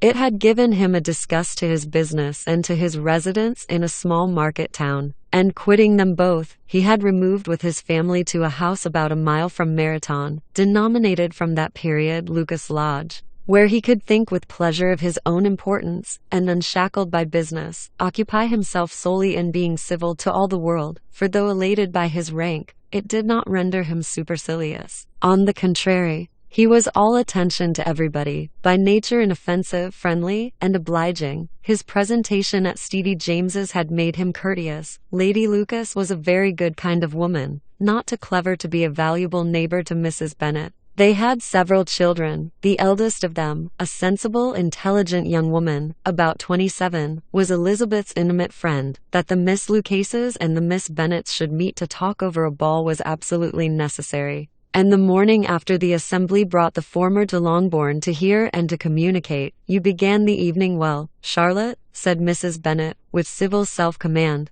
to Miss Lucas. "You were Mr. Bingley's first choice." "Yes, but he seemed to like his second better." "Oh, you mean Jane, I suppose, because he danced with her twice." "To be sure, that did seem as if he admired her indeed." "I rather believe he did. I heard something about it, but I hardly know what something about Mr. Robinson." "Perhaps you mean what I overheard between him and Mr. Robinson. Did not I mention it to you? Mr. Robinson's asking him how he liked our Marathon assemblies, and whether he did not think there were a great many pretty women in the room, and which he thought the prettiest, and his answering immediately to the last question, 'Oh, the eldest Miss Bennet, beyond a doubt. There cannot be two opinions on that point, upon my word.' Well, that was very decided. Indeed, that does seem as if, but, however, it may all come to nothing, you know. My overhearings were more to the purpose than yours, Eliza," said Charlotte. "Mr. Darcy is not so well worth listening to as his friend, is he?" Poor Eliza, to be only just tolerable.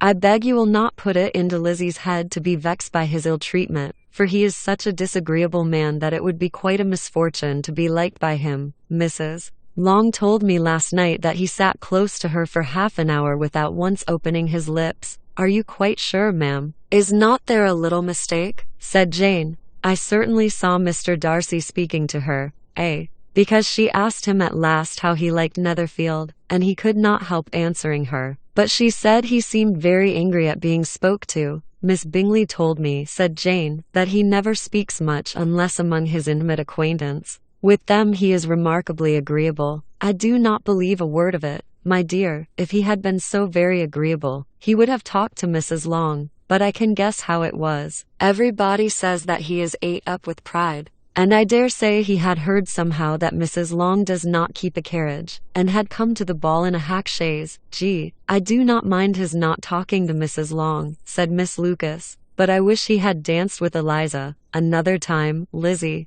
said her mother, "I would not dance with him if I were you. I believe, ma'am, I may safely promise you never to dance with him. His pride," said Miss Lucas, "does not offend me so much as pride often does, because there is an excuse for it. One cannot wonder that so very fine a young man with family, fortune, everything in his favor, should think highly of himself, if I may so express it. He has a right to be proud." "That is very true," replied Elizabeth.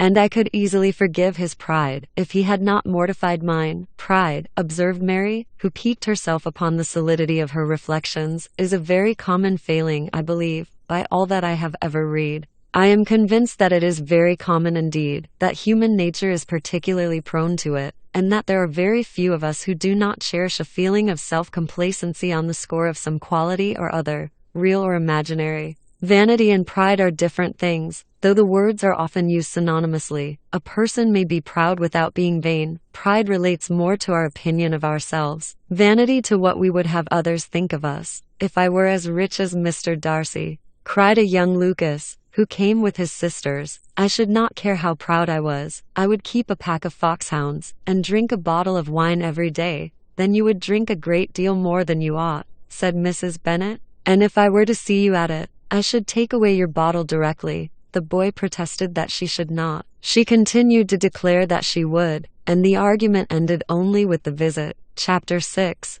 The ladies of Longbourn soon waited on those of Netherfield. The visit was returned in due form. Miss Bennet's pleasing manners grew on the good will of Mrs. Hurst and Miss Bingley, and though the mother was found to be intolerable, and the younger sisters not worth speaking to, a wish of being better acquainted with them was expressed towards the two eldest. By Jane this attention was received with the greatest pleasure, but Elizabeth still saw superciliousness in their treatment of everybody, hardly excepting even her sister, and could not like them, though their kindness to Jane, such as it was, had a value as arising, in all probability, from the influence of their brother's admiration. It was generally evident, whenever they met, that he did admire her, and to her it was equally evident that Jane was yielding to the preference which she had begun to entertain for him from the first. and was in a way to be very much in love, but she considered with pleasure that it was not likely to be discovered by the world in general, since Jane united with great strength of feeling, a composure of temper and an uniform cheerfulness of manner, which would guard her from the suspicions of the impertinent. She mentioned this to her friend, Miss Lucas. "It may perhaps be pleasant," replied Charlotte, "to be able to impose on the public in such a case. But it is sometimes a disadvantage to be so very guarded. If a woman conceals her affection with the same skill from the object of it, she may lose the opportunity of fixing him, and it will then be but poor consolation to believe the world equally in the dark. There is so much of gratitude or vanity in almost every attachment, that it is not safe to leave any to itself. We can all begin freely, a slight preference is natural enough. But there are very few of us who have heart enough to be really in love without encouragement. In 9 cases out of 10, a woman had better show more affection than she feels. Bingley likes your sister undoubtedly, but he may never do more than like her. If she does not help him on, but she does help him on, as much as her nature will allow. If I can perceive her regard for him, he must be a simpleton indeed, not to discover it too. Remember, Eliza, that he does not know Jane's disposition as you do.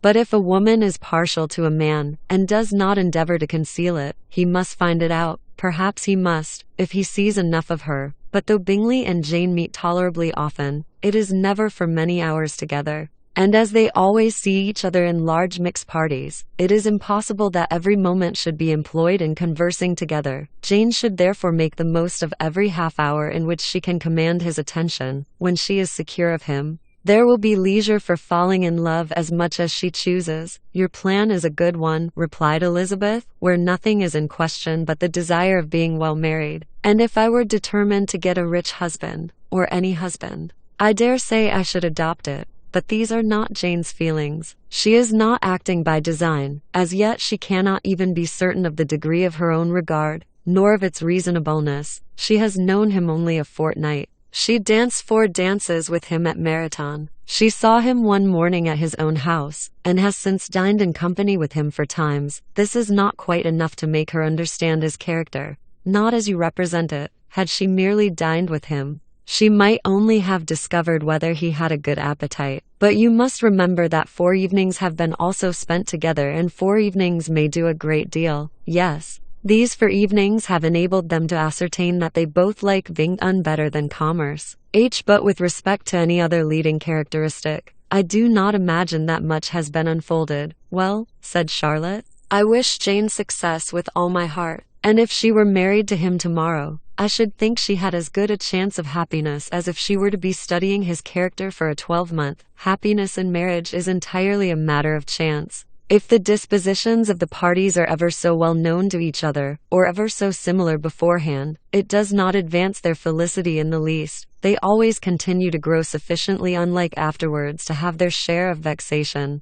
And it is better to know as little as possible of the defects of the person with whom you are to pass your life. You make me laugh, Charlotte, but it is not sound. You know it is not sound, and that you would never act in this way yourself. Occupied in observing Mr. Bingley's attentions to her sister, Elizabeth was far from suspecting that she was herself becoming an object of some interest in the eyes of his friend. Mr. Darcy had at first scarcely allowed her to be pretty. He had looked at her without admiration at the ball, and when they next met, he looked at her only to criticize. But no sooner had he made it clear to himself and his friends that she had hardly a good feature in her face, then he began to find it was rendered uncommonly intelligent by the beautiful expression of her dark eyes. To this discovery succeeded some others equally mortifying. Though he had detected with a critical eye more than one failure of perfect symmetry in her form, he was forced to acknowledge her figure to be light and pleasing, and in spite of his asserting that her manners were not those of the fashionable world, he was caught by their easy playfulness. Of this she was perfectly unaware. To her he was only the man who made himself agreeable nowhere, and who had not thought her handsome enough to dance with. He began to wish to know more of her, and,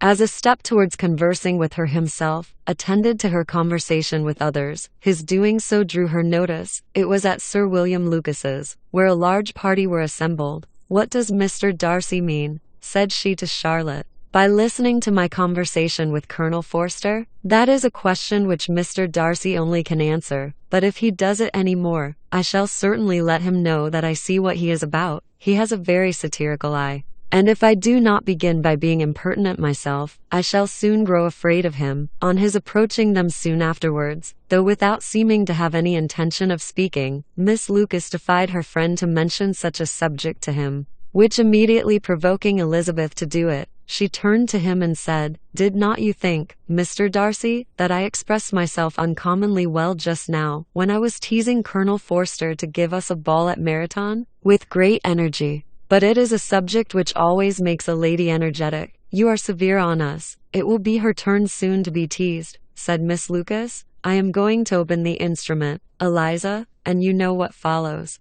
You are a very strange creature by way of a friend, always wanting me to play and sing before anybody and everybody. If my vanity had taken a musical turn, you would have been invaluable, but as it is, I would really rather not sit down before those who must be in the habit of hearing the very best performers." On Miss Lucas's persevering, however, she added, "Very well. If it must be so, it must," and gravely glancing at Mr. Darcy, "There is a very fine old saying, which everybody here is of course familiar with, 'Keep your breath to cool your porridge,' and I shall keep mine to swell my song." Her performance was pleasing, though by no means capital, after a song or two, and before she could reply to the entreaties of several that she would sing again, she was eagerly succeeded at the instrument by her sister Mary, who having, in consequence of being the only plain one in the family, worked hard for knowledge and accomplishments, was always impatient for display. Mary had neither genius nor taste, and though vanity had given her application, it had given her likewise a pedantic air and conceited manner,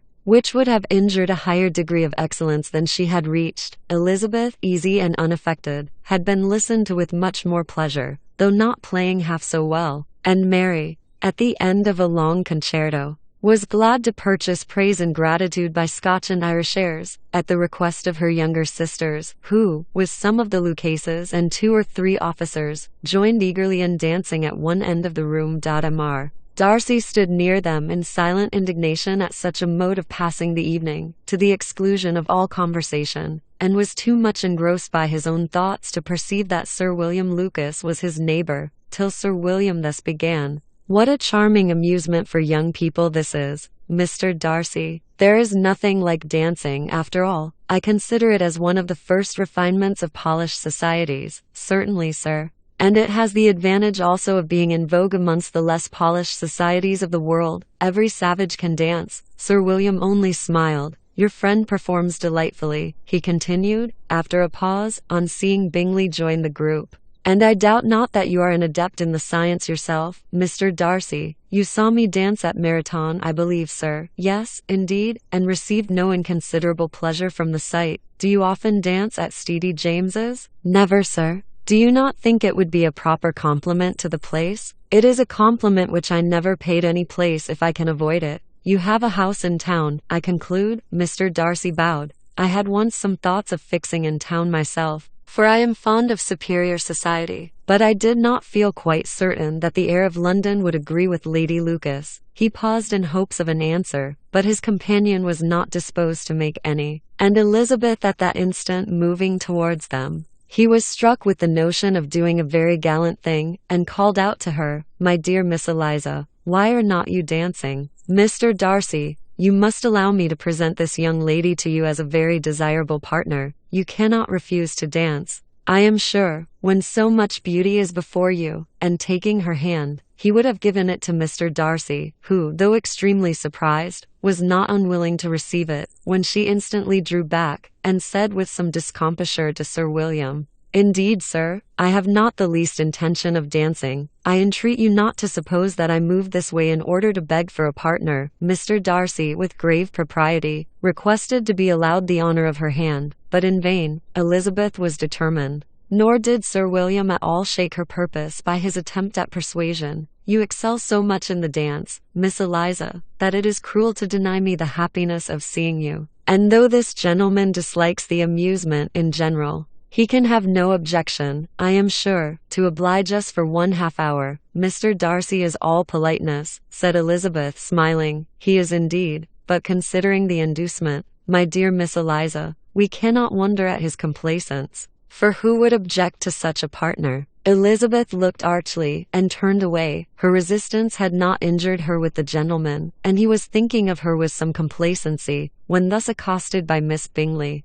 I can guess the subject of your reverie. I should imagine not. You are considering how insupportable it would be to pass many evenings in this manner, in such society. And indeed, I am quite of your opinion. I was never more annoyed. The insipidity, and yet the noise, the nothingness, and yet the self-importance of all these people. What would I give to hear your strictures on them? Your conjecture is totally wrong, I assure you. My mind was more agreeably engaged. I have been meditating on the very great pleasure which a pair of fine eyes in the face of a pretty woman can bestow. Miss Bingley immediately fixed her eyes on his face, and desired he would tell her what lady had the credit of inspiring such reflections. Mr. Darcy replied with great intrepidity, Miss Elizabeth Bennet.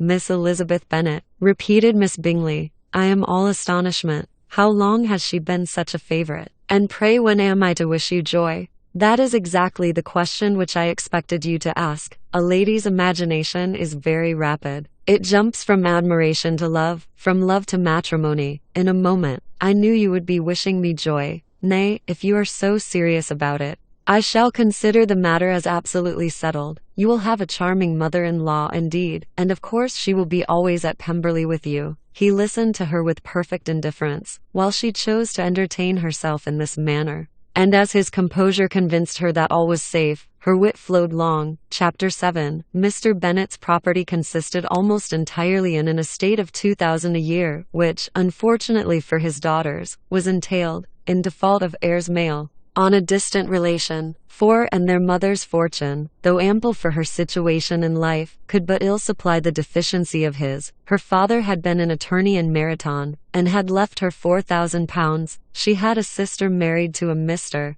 Phillips, who had been a clerk to their father, and succeeded him in the business, and a brother settled in London in a respectable line of trade. The village of Longbourn was only 1 mile from Meryton, a most convenient distance for the young ladies, who were usually tempted thither 3 or 4 times a week, to pay their duty to their aunt, and to a milliner's shopee just over the way. The 2 youngest of the family, Catherine and Lydia, were particularly frequent in these attentions. Their minds were more vacant than their sisters', and when nothing better offered, a walk to Meryton was necessary to amuse their morning hours and furnish conversation for the evening. And however bare of news the country in general might be, they always contrived to learn some from their aunt. At present, indeed, they were well supplied both with news and happiness by the recent arrival of a militage regiment in the neighbourhood. It was to remain the whole winter, and Meryton was the headquarters. Their visits to Mrs. Phillips were now productive of the most interesting intelligence. Every day added something to their knowledge of the officers' names and connections. Their lodgings were not long a secret, and at length they began to know the officers themselves. Mr. Phillips visited them all, and this opened to his nieces a source of felicity unknown before. They could talk of nothing but officers, and Mr. Bingley's large fortune, the mention of which gave animation to their mother, was worthless in their eyes when opposed to the regimentals of an ensign. After listening one morning to their effusions on this subject, Mr. Bennet coolly observed, "From all that I can collect by your manner of talking, you must be 2 of the silliest girls in the country. I have suspected it some time, but I am now convinced." Catherine was disconcerted, and made no answer, but Lydia, with perfect indifference, continued to express her admiration of Captain Carter, and her hope of seeing him in the course of the day, as he was going the next morning to London. "I am astonished, my dear," said Mrs. Bennet, "that you should be so ready to think your own children silly. If I wish to think slightingly of anybody's children, it should not be of my own. However, if my children are silly, I must hope to be always sensible of it. Yes, but as it happens, they are all of them very clever. This is the only point, I flatter myself, on which we do not agree. I had hoped that our sentiments coincided in every particular, but I must so far differ from you as to think our 2 youngest daughters uncommonly foolish. My dear Mr. Bennet, you must not expect such girls to have the sense of their father and mother,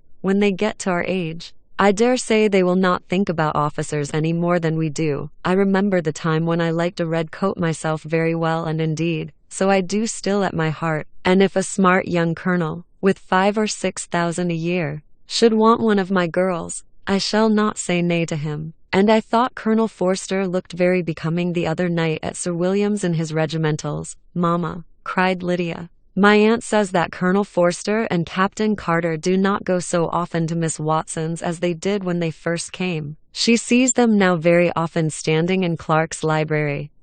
Mrs. Bennet was prevented replying by the entrance of the footman with a note for Miss Bennet. It came from Netherfield, and the servant waited for an answer. Mrs. Bennet's eyes sparkled with pleasure, and she was eagerly calling out, while her daughter read, "Well, Jane, who is it from? What is it about? What does he say? Well, Jane, make haste and tell us." "Make haste, my love. It is from Miss Bingley," said Jane, and then read it aloud. "My dear friend, if you are not so compassionate as to dine today with Louisa and me, we shall be in danger of hating each other for the rest of our lives. For a whole day's tt between two women can never end without a quarrel. Come as soon as you can on the receipt of this. My brother and the gentlemen are to dine with the officers. Yours ever, Caroline Bingley." "With the officers," cried Lydia. "I wonder my aunt did not tell us of that. Dining out," said Mrs. Bennet. "That is very unlucky. Can I have the carriage?" said Jane.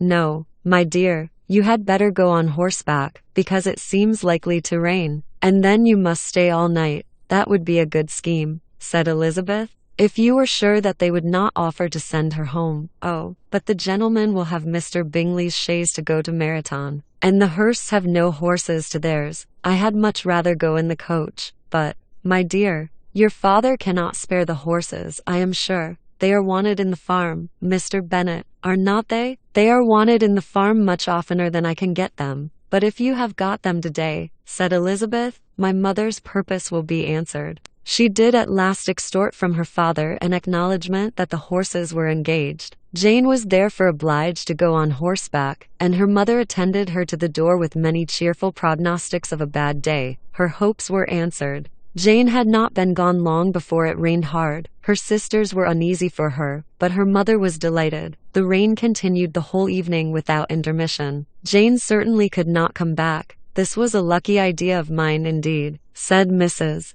Bennet, more than once, as if the credit of making it rain were all her own. Till the next morning, however, she was not aware of all the felicity of her contrivance. Breakfast was scarcely over when a servant from Netherfield brought the following note for Elizabeth. "My dearest Lizzie, I find myself very unwell this morning, which, I suppose, is to be imputed to my getting wet through yesterday. My kind friends will not hear of my returning home till I am better. They insist also on my seeing Mr. Jones, therefore do not be alarmed if you should hear of his having been to me and, excepting a sore throat and headache, there is not much the matter with me. Yours, N.C. "Well, my dear," said Mr. Bennet, when Elizabeth had read the note aloud, "if your daughter should have a dangerous fit of illness, if she should die, it would be a comfort to know that it was all in pursuit of Mr. Bingley, and under your orders. Oh, I am not at all afraid of her dying. People do not die of little trifling colds. She will be taken good care of, as long as she stays there.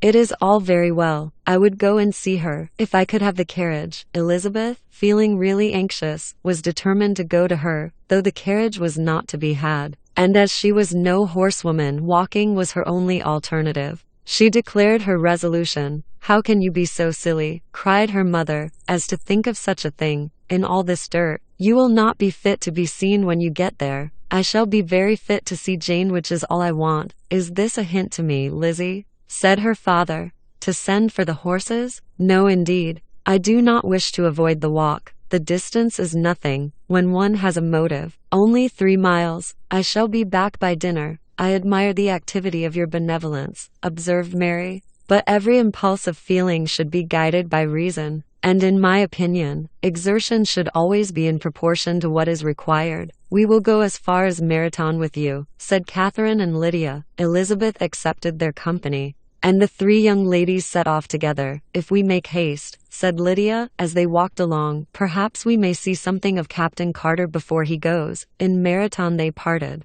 The two youngest repaired to the lodgings of one of the officers' wives, and Elizabeth continued her walk alone, crossing field after field at a quick pace, jumping over stiles and springing over puddles with impatient activity. And finding herself at last within view of the house, with weary ankles, dirty stockings, and a face glowing with the warmth of exercise, she was shown into the breakfast parlor, where all but Jane were assembled, and where her appearance created a great deal of surprise, that she should have walked 3 miles so early in the day, in such dirty weather, and by herself, was almost incredible to Mrs. Hurst and Miss Bingley. And Elizabeth was convinced that they held her in contempt for it. She was received, however, very politely by them, and in their brother's manners there was something better than politeness. There was good humor and kindness. Mr. Darcy said very little, and Mr. Hurst nothing at all. The former was divided between admiration of the brilliancy which exercise had given to her complexion, and doubt as to the occasions justifying her coming so far alone. The latter was thinking only of his breakfast. Her inquiries after her sister were not very favorably answered. Miss Bennet had slept ill, and though up, was very feverish, and not well enough to leave her room. Elizabeth was glad to be taken to her immediately, and Jane, who had only been withheld by the fear of giving alarm or inconvenience, from expressing in her note how much she longed for such a visit, was delighted at her entrance. She was not equal, however, to much conversation, and when Miss Bingley left them together, could attempt little beside expressions of gratitude for the extraordinary kindness she was treated with. Elizabeth silently attended her. When breakfast was over, they were joined by the sisters, and Elizabeth began to like them herself, when she saw how much affection and solicitude they showed for Jane. The apothecary came, and having examined his patient, said, as might be supposed, that she had caught a violent cold, and that they must endeavor to get the better of it, advised her to return to bed, and promised her some draughts. The advice was followed readily, for the feverish symptoms increased, and her head ached acutely. Elizabeth did not quit her room for a moment, nor were the other ladies often absent. The gentlemen being out, they had in fact nothing to do elsewhere. When the clock struck 3, Elizabeth felt that she must go, and very unwillingly said so. Miss Bingley offered her the carriage, and she only wanted a little pressing to accept it, when Jane testified such concern in parting with her, that Miss Bingley was obliged to convert the offer of the chaise into an invitation to remain at Netherfield for the present. Elizabeth most thankfully consented, and a servant was dispatched to Longbourn, to acquaint the family with her stay, and bring back a supply of clothes. Chapter 8. At 5 o'clock the two ladies retired to dress, and at 6:30 Elizabeth was summoned to dinner. To the civil inquiries which then poured in, and amongst which she had the pleasure of distinguishing the much superior solicitude of Mr. Bingley's, she could not make a very favourable answer. Jane was by no means better. The sisters, on hearing this, repeated 3 or 4 times how much they were grieved, how shocking it was to have a bad cold, and how excessively they disliked being ill themselves, and then thought no more of the matter, and their indifference towards Jane, when not immediately before them, restored Elizabeth to the enjoyment of all her original dislike. Their brother, indeed, was the only one of the party whom she could regard with any complacency. His anxiety for Jane was evident, and his attentions to herself most pleasing, and they prevented her feeling herself so much an intruder as she believed she was considered by the others. She had very little notice from any but him. Miss Bingley was engrossed by Mr. Darcy, her sister scarcely less so, and as for Mr. Hurst, by whom Elizabeth sat, he was an indolent man, who lived only to eat, drink, and play at cards, who, when he found her prefer a plain dish to a ragout, and had nothing to say to her, when dinner was over, she returned directly to Jane, and Miss Bingley began abusing her as soon as she was out of the room. Her manners were pronounced to be very bad indeed, a mixture of pride and impertinence. She had no conversation, no style, no taste, no beauty. Mrs.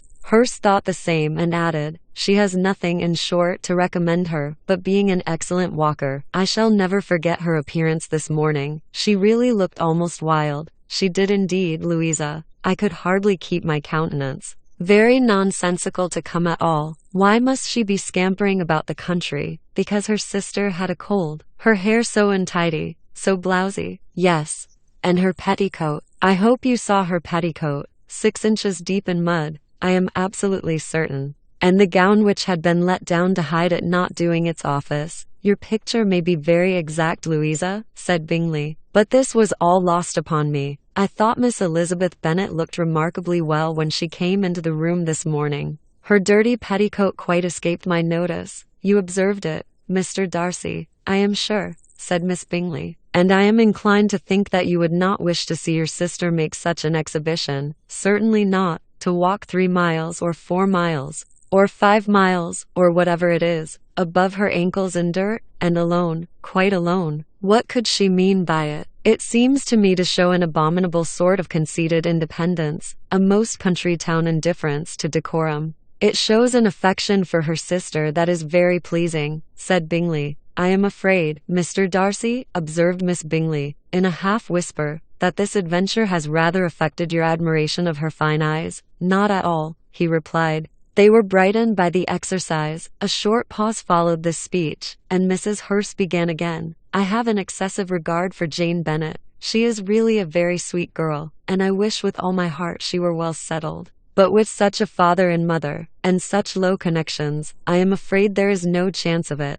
I think I have heard you say that their uncle is an attorney in Meryton." "Yes, and they have another, who lives somewhere near Cheapside." "Oh, that is capital," added her sister, and they both laughed heartily. "If they had uncles enough to fill all Cheapside," cried Bingley, "it would not make them one jot less agreeable. But it must very materially lessen their chance of marrying men of any consideration in the world," replied Darcy. To this speech Bingley made no answer, but his sisters gave it their hearty assent, and indulged their mirth for some time at the expense of their dear friend's vulgar relations. With a renewal of tenderness, however, they repaired to her room on leaving the dining parlour, and sat with her till summoned to coffee. She was still very poorly, and Elizabeth would not quit her at all, till late in the evening, when she had the comfort of seeing her asleep, and when it appeared to her rather right than pleasant that she should go downstairs herself. On entering the drawing-room, she found the whole party at Loo P and was immediately invited to join them, but suspecting them to be playing high, she declined it,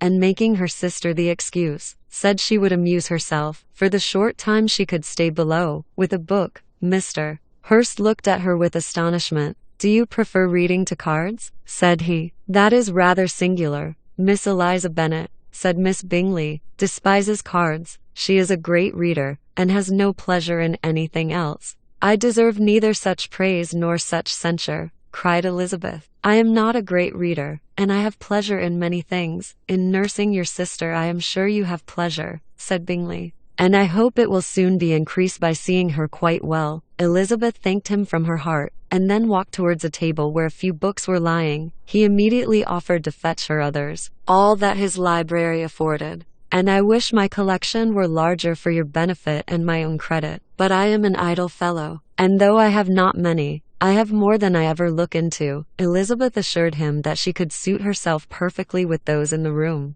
"I am astonished," said Miss Bingley, "that my father should have left so small a collection of books. What a delightful library you have at Pemberley, Mr. Darcy." "It ought to be good," he replied. "It has been the work of many generations. And then you have added so much to it yourself. You are always buying books. I cannot comprehend the neglect of a family library in such days as these." "Neglect? I am sure you neglect nothing that can add to the beauties of that noble place, Charles. When you build your house, I wish it may be half as delightful as Pemberley. I wish it may, but I would really advise you to make your purchase in that neighbourhood, and take Pemberley for a kind of model. There is not a finer county in England than Derbyshire. With all my heart, I will buy Pemberley itself, if Darcy will sell it. I am talking of possibilities, Charles. Upon my word, Caroline, I should think it more possible to get Pemberley by purchase than by imitation." Elizabeth was so much caught by what passed, as to leave her very little attention for her book, and soon laying it wholly aside, she drew near the card table, and stationed herself between Mr. Bingley and his eldest sister, to observe the game. "Is Miss Darcy much grown since the spring?" said Miss Bingley. "Will she be as tall as I am?" "I think she will. She is now about Miss Elizabeth Bennet's height, or rather taller. How I long to see her again. I never met with anybody who delighted me so much. Such a countenance, such manners, and so extremely accomplished for her age. Her performance on the pianoforte is exquisite. It is amazing to me," said Bingley, How young ladies can have patience to be so very accomplished as they all are. All young ladies accomplished. My dear Charles, what do you mean? Yes, all of them, I think. They all paint tables, cover screens, and net purses. Scarcely know anyone who cannot do all this. And I am sure I never heard a young lady spoken of for the first time, without being informed that she was very accomplished. Your list of the common extent of accomplishments, said Darcy, has too much truth. The word is applied to many a woman who deserves it no otherwise than by netting a purse or covering a screen. But I am very far from agreeing with you in your estimation of ladies in general. I cannot boast of knowing more than half a dozen in the whole range of my acquaintance that are really accomplished. Nor I am sure, said Miss Bingley. Then, observed Elizabeth, you must comprehend a great deal in your idea of an accomplished woman. Yes, I do comprehend a great deal in it. Oh, certainly, cried his faithful assistant. No one can be really esteemed accomplished who does not greatly surpass what is usually met with. A woman must have a thorough knowledge of music, singing, drawing, dancing, and the modern languages to deserve the word. And besides all this, she must possess a certain something in her air and manner of walking, the tone of her voice, her address and expressions, or the word will be but half deserved. All this she must possess, added Darcy, and to all this she must yet add something more substantial, in the improvement of her mind by extensive reading. I am no longer surprised at your knowing only 6 accomplished women. I rather wonder now at your knowing any. Are you so severe upon your own sex, as to doubt the possibility of all this? I never saw such a woman. I never saw such capacity, and taste, and application, and elegance, as you describe united. Mrs. Hurst and Miss Bingley both cried out against the injustice of her implied doubt, and were both protesting that they knew many women who answered this description, when Mr. Hurst called them to order, with bitter complaints of their inattention to what was going forward. As all conversation was thereby at an end, Elizabeth soon afterwards left the room. Eliza Bennet, said Miss Bingley, when the door was closed on her, is one of those young ladies who seek to recommend themselves to the other sex by undervaluing their own. And with many men, I dare say, it succeeds, but in my opinion, it is a paltry device, a very mean art. Undoubtedly, replied Darcy, to whom this remark was chiefly addressed. There is meanness in all the arts which ladies sometimes condescend to employ for captivation. Whatever bears affinity to cunning is despicable. Miss Bingley was not so entirely satisfied with this reply as to continue the subject. Elizabeth joined them again only to say that her sister was worse, and that she could not leave her. Bingley urged Mr. Jones's being sent for immediately, while his sisters, convinced that no country advice could be of any service, recommended an express to town for one of the most eminent physicians. This she would not hear of, but she was not so unwilling to comply with their brother's proposal, and it was settled that Mr. Jones should be sent for early in the morning, if Miss Bennet were not decidedly better. Bingley was quite uncomfortable. His sisters declared that they were miserable. They solaced their wretchedness, however, by duets after supper, while he could find no better relief to his feelings than by giving his housekeeper directions that every possible attention might be paid to the sick lady and her sister. Chapter 9. Elizabeth passed the chief of the night in her sister's room, and in the morning had the pleasure of being able to send a tolerable answer to the inquiries which she very early received from Mr. Bingley by a housemaid, and some time afterwards from the 2 elegant ladies who waited on his sisters. In spite of this amendment, however, she requested to have a note sent to Longbourn, desiring her mother to visit Jane, and form her own judgment of her situation. The note was immediately dispatched, and its contents as quickly complied with. Mrs. Bennet, accompanied by her 2 youngest girls, reached Netherfield soon after the family breakfast. Had she found Jane in any apparent danger, Mrs. Bennet would have been very miserable, but being satisfied on seeing her that her illness was not alarming, she had no wish of her recovering immediately, as her restoration to health would probably remove her from Netherfield. She would not listen, therefore, to her daughter's proposal of being carried home. Neither did the apothecary, who arrived about the same time, think it at all advisable. After sitting a little while with Jane, on Miss Bingley's appearance and invitation, the mother and 3 daughters all attended her into the breakfast parlour. Bingley met them with hopes that Mrs. Bennet had not found Miss Bennet worse than she expected. Indeed I have, sir, was her answer. she is a great deal too ill to be moved. Mr. Jones says we must not think of moving her. We must trespass a little longer on your kindness. Removed, cried Bingley. It must not be thought of. My sister, I am sure, will not hear of her removal. You may depend upon it, madam, said Miss Bingley with cold civility, that Miss Bennet shall receive every possible attention while she remains with us. Mrs. Bennet was profuse in her acknowledgments. I am sure, she added, if it was not for such good friends, I do not know what would become of her, for she is very ill indeed, and suffers a vast deal, though with the greatest patience in the world. Which is always the way with her, for she has, without exception, the sweetest temper I ever met with. I often tell my other girls they are nothing to her. You have a sweet room here, Mr. Bingley, and a charming prospect over that gravel walk. I do not know a place in the country that is equal to Netherfield. You will not think of quitting it in a hurry, I hope, though you have but a short lease. Whatever I do is done in a hurry, replied he. And therefore if I should resolve to quit Netherfield, I should probably be off in 5 minutes. At present, however, I consider myself as quite fixed here. That is exactly what I should have supposed of you, said Elizabeth. You begin to comprehend me. Do you? Cried he, turning towards her. Oh yes, I understand you perfectly. I wish I might take this for a compliment, but to be so easily seen through, I am afraid, is pitiful. That is as it happens. It does not necessarily follow that a deep, intricate character is more or less estimable than such a one as yours. Lizzie, cried her mother, remember where you are, and do not run on in the wild manner that you are suffered to do at home. I did not know before, continued Bingley immediately, that you were a studier of character. It must be an amusing study. Yes, but intricate characters are the most amusing. They have at least that advantage. The country, said Darcy, can in general supply but few subjects for such a study.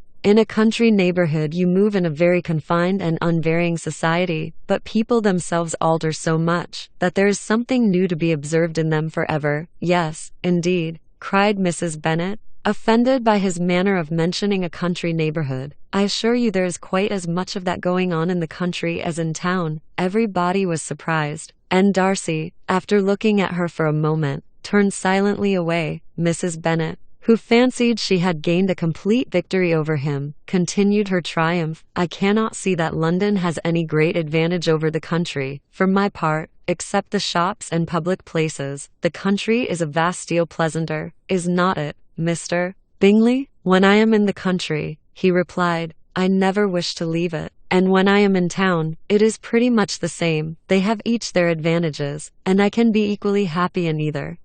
That is because you have the right disposition. But that gentleman, looking at Darcy, seemed to think the country was nothing at all. Indeed, mamma, you are mistaken, said Elizabeth, blushing for her mother. You quite mistook Mr. Darcy. He only meant that there was not such a variety of people to be met with in the country as in town, which you must acknowledge to be true. Certainly, my dear, nobody said there were. But as to not meeting with many people in this neighborhood, I believe there are few neighborhoods larger. I know we dine with 24 families. Nothing but concern for Elizabeth could enable Bingley to keep his countenance. His sister was less delicate, and directed her eye towards Mr. Darcy with a very expressive smile. Elizabeth, for the sake of saying something that might turn her mother's thoughts, now asked her if Charlotte Lucas had been at Longbourn since her coming away. Yes, she called yesterday with her father. What an agreeable man Sir William is. Mr. Bingley, is not he? So much the man of fashion, so genteel and so easy. He has always something to say to everybody. That is my idea of good breeding.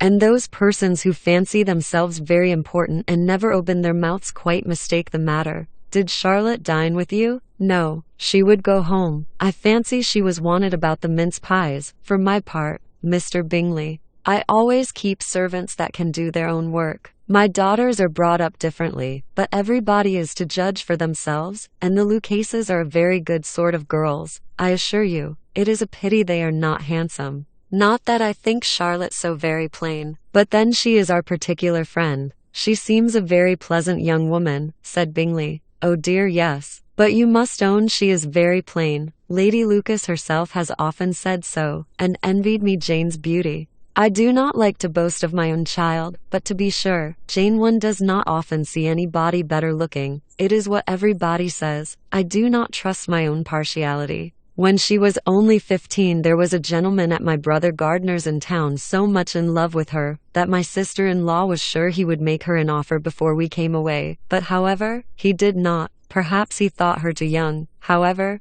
he wrote some verses on her, and very pretty they were. And so ended his affection, said Elizabeth impatiently. There has been many a one, I fancy, overcome in the same way. I wonder who first discovered the efficacy of poetry in driving away love. I have been used to consider poetry as the food of love. 5, said Darcy. Of a fine, stout, healthy love it may. Everything nourishes what is strong already. But if it be only a slight, thin sort of inclination, I am convinced that one good sonnet will starve it entirely away. Darcy only smiled, and the general pause which ensued made Elizabeth tremble lest her mother should be exposing herself again. She longed to speak, but could think of nothing to say. And after a short silence, Mrs. Bennet began repeating her thanks to Mr. Bingley for his kindness to Jane, with an apology for troubling him also with Lizzie. Mr. Bingley was unaffectedly civil in his answer, and forced his younger sister to be civil also, and say what the occasion required. She performed her part, indeed, without much graciousness, but Mrs. Bennet was satisfied, and soon afterwards ordered her carriage. Upon this signal, the youngest of her daughters put herself forward.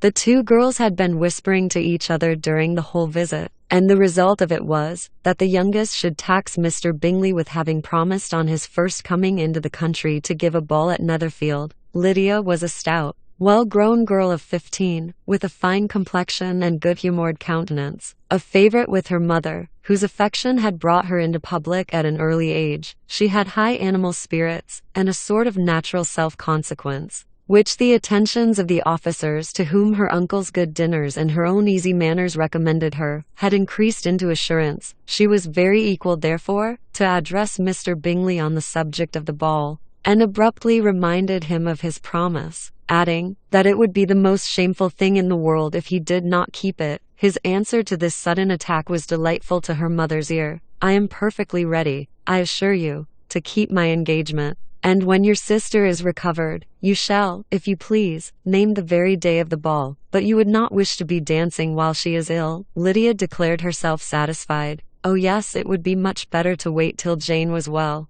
And by that time, most likely, Captain Carter would be at Meryton again. And when you have given your ball, she added, I shall insist on their giving one also. I shall tell Colonel Forster it will be quite a shame if he does not. Mrs. Bennet and her daughters then departed, and Elizabeth returned instantly to Jane, leaving her own and her relations' behaviour to the remarks of the two ladies and Mr. Darcy, the latter of whom, however, could not be prevailed on to join in their censure of her, in spite of all Miss Bingley's witticisms on fine eyes. Chapter 10. The day passed much as the day before had done. Mrs. Hurst and Miss Bingley had spent some hours of the morning with the invalid, who continued, though slowly, to mend, and in the evening, Elizabeth joined their party in the drawing-room. The loo table, however, did not appear. Mr. Darcy was writing, and Miss Bingley, seated near him, was watching the progress of his letter, and repeatedly calling off his attention by messages to his sister. Mr. Hurst and Mr. Bingley were at piquet. And Mrs. Hurst was observing their game. Elizabeth took up some needlework,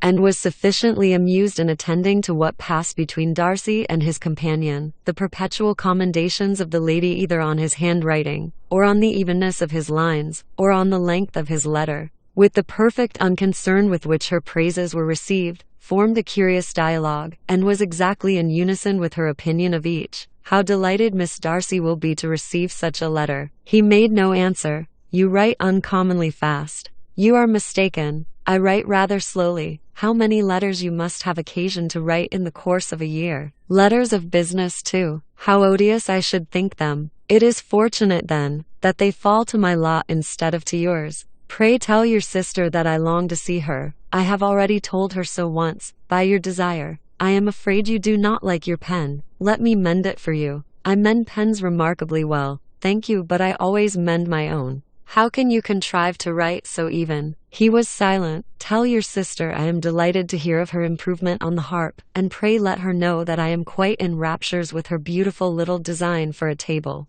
and I think it infinitely superior to Miss Grantley's. Will you give me leave to defer your raptures till I write again? At present I have not room to do them justice. Oh, it is of no consequence. I shall see her in January. But do you always write such charming long letters to her, Mr. Darcy? They are generally long, but whether always charming, it is not for me to determine. It is a rule with me that a person who can write a long letter with ease cannot write ill. That will not do for a compliment to Darcy, Caroline, cried her brother, because he does not write with ease. He studies too much for words of 4 syllables. Do not you, Darcy? My style of writing is very different from yours. Oh, cried Miss Bingley. Charles writes in the most careless way imaginable. He leaves out half his words, and blots the rest. My ideas flow so rapidly that I have not time to express them, by which means my letters sometimes convey no ideas at all to my correspondents. Your humility, Mr. Bingley, said Elizabeth, must disarm reproof.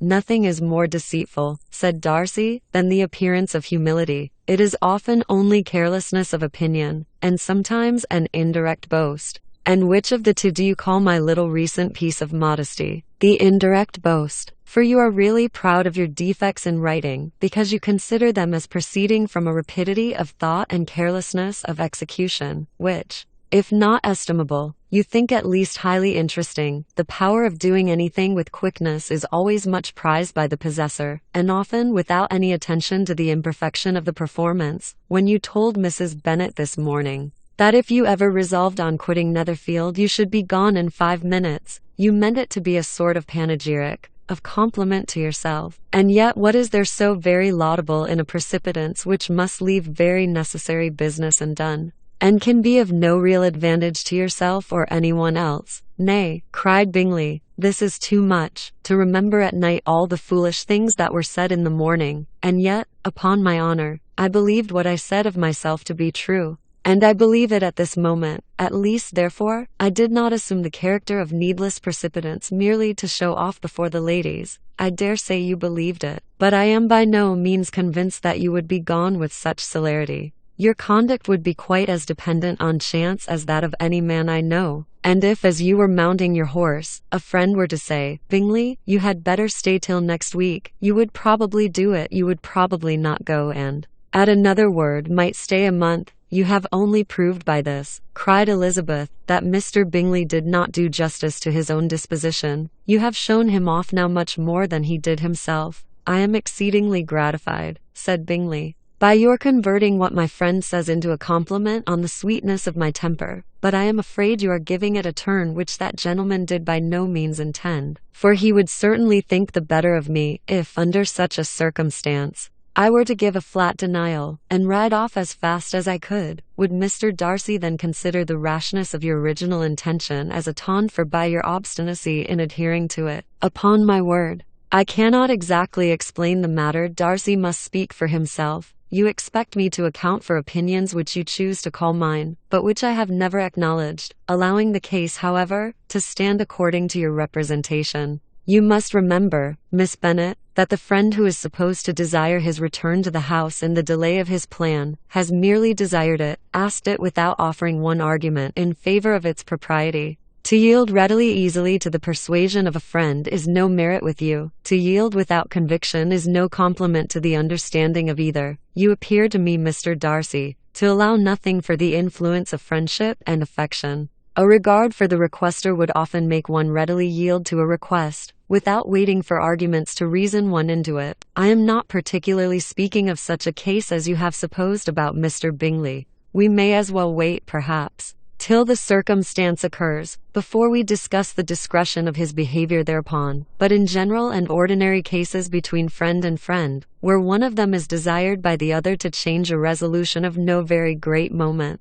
should you think ill of that person for complying with the desire, without waiting to be argued into it, will it not be advisable, before we proceed on this subject, to arrange with rather more precision the degree of importance which is to appertain to this request, as well as the degree of intimacy subsisting between the parties? By all means, cried Bingley, let us hear all the particulars, not forgetting their comparative height and size, for that will have more weight in the argument, Miss Bennet, than you may be aware of. I assure you that if Darcy were not such a great tall fellow, in comparison with myself, I should not pay him half so much deference. I declare I do not know a more awful object than Darcy, on particular occasions, and in particular places, at his own house especially, and of a Sunday evening, when he has nothing to do." Mr. Darcy smiled, but Elizabeth thought she could perceive that he was rather offended, and therefore checked her laugh. Miss Bingley warmly resented the indignity he had received, in an expostulation with her brother for talking such nonsense. "I see your design, Bingley,"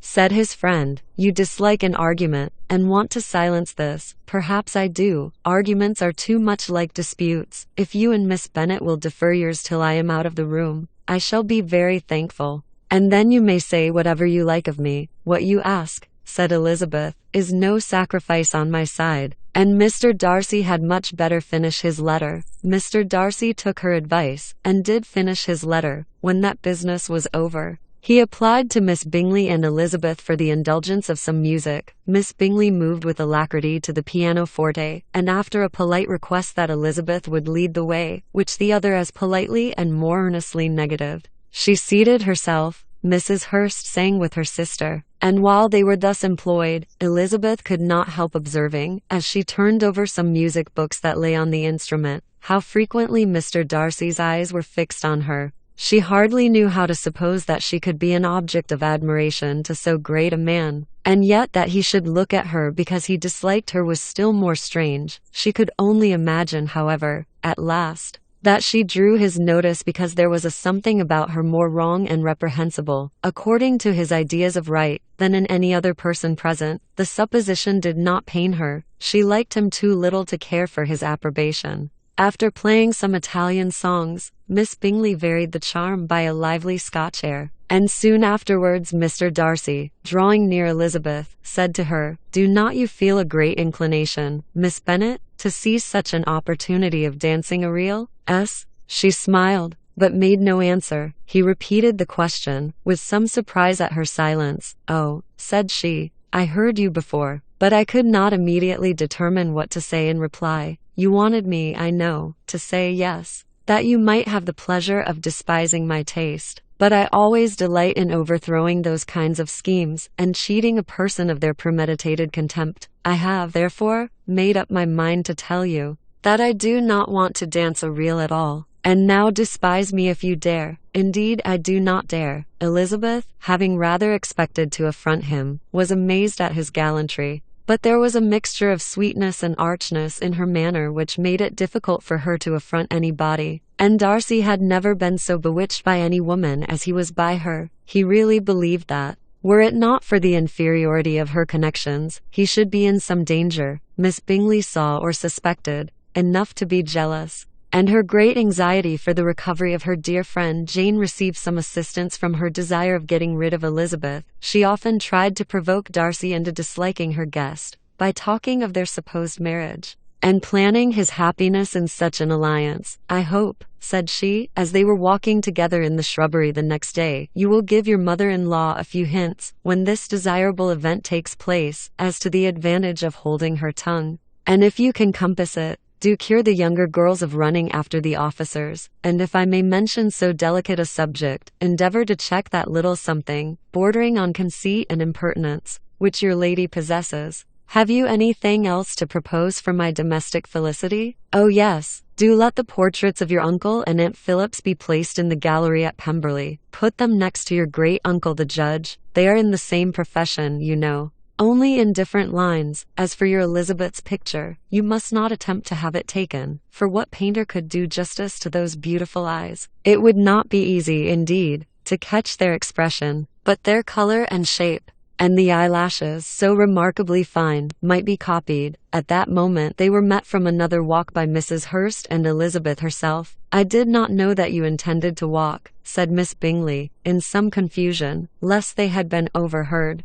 "You used us abominably ill," answered Mrs. Hurst, "running away without telling us that you were coming out." Then taking the disengaged arm of Mr. Darcy, she left Elizabeth to walk by herself. The path just admitted three. Mr. Darcy felt their rudeness, and immediately said, "This walk is not wide enough for our party. We had better go into the avenue." But Elizabeth, who had not the least inclination to remain with them, laughingly answered, "No, no, stay where you are. You are charmingly grouped, and appear to uncommon advantage. The picturesque would be spoilt by admitting a fourth. Goodbye." She then ran gaily off, rejoicing as she rambled about, in the hope of being at home again in a day or two. Jane was already so much recovered as to intend leaving her room for a couple of hours that evening. Chapter 11. When the ladies removed after dinner, Elizabeth ran up to her sister, and seeing her well guarded from cold, attended her into the drawing-room, where she was welcomed by her friends with many professions of pleasure, and Elizabeth had never seen them so agreeable as they were during the hour which passed before the gentlemen appeared. Their powers of conversation were considerable. They could describe an entertainment with accuracy, relate an anecdote with humor, and laugh at their acquaintance with spirit. But when the gentlemen entered, Jane was no longer the first object. Miss Bingley's eyes were instantly turned towards Darcy, and she had something to say to him before he had advanced many steps. He addressed himself directly to Miss Bennet with a polite congratulation. Mr. Hurst also made her a slight bow, and said he was very glad. But diffuseness and warmth remained for Bingley's salutation. He was full of joy and attention. The first half-hour was spent in piling up the fire, lest she should suffer from the change of room, and she removed, at his desire, to the other side of the fireplace, that she might be farther from the door. He then sat down by her, and talked scarcely to anyone else. Elizabeth, at work in the opposite corner, saw it all with great delight. When tea was over, Mr. Hurst reminded his sister-in-law of the card table, but in vain. She had obtained private intelligence that Mr. Darcy did not wish for cards, and Mr. Hurst soon found even his open petition rejected. She assured him that no one intended to play, and the silence of the whole party on the subject seemed to justify her. Mr. Hurst had, therefore, nothing to do but to stretch himself on one of the sofas and go to sleep. Darcy took up a book, Miss Bingley did the same, and Mrs. Hurst, principally occupied in playing with her bracelets and rings, joined now and then in her brother's conversation with Miss Bennet. Miss Bingley's attention was quite as much engaged in watching Mr. Darcy's progress through his book as in reading her own, and she was perpetually either making some inquiry or looking at his page. She could not win him, however, to any conversation. He merely answered her question and read on. At length, quite exhausted by the attempt to be amused with her own book, which she had only chosen because it was the second volume of his, she gave a great yawn and said, "How pleasant it is to spend an evening in this way. I declare, after all, there is no enjoyment like reading. How much sooner one tires of anything than of a book. When I have a house of my own, I shall be miserable if I have not an excellent library." No one made any reply. She then yawned again, threw aside her book,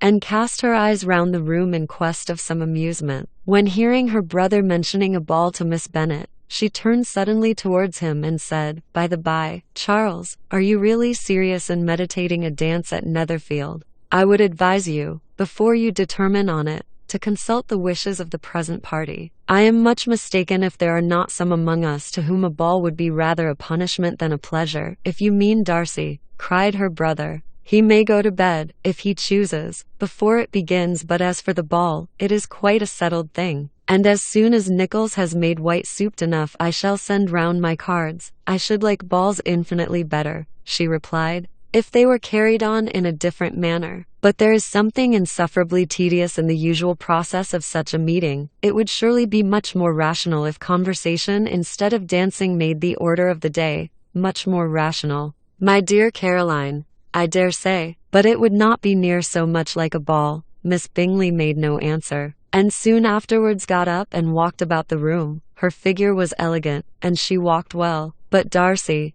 at whom it was all aimed, was still inflexibly studious. In the desperation of her feelings she resolved on one effort more, and turning to Elizabeth said, "Miss Eliza Bennet, let me persuade you to follow my example, and take a turn about the room. I assure you it is very refreshing after sitting so long in one attitude." Elizabeth was surprised, but agreed to it immediately. Miss Bingley succeeded no less in the real object of her civility. Mr. Darcy looked up. He was as much awake to the novelty of attention in that quarter as Elizabeth herself could be, and unconsciously closed his book. He was directly invited to join their party, but he declined it, observing, that he could imagine but two motives for their choosing to walk up and down the room together, with either of which motives his joining them would interfere. What could he mean? She was dying to know what could be his meaning and asked Elizabeth whether she could at all understand him. Not at all, was her answer. But depend upon it, he means to be severe on us.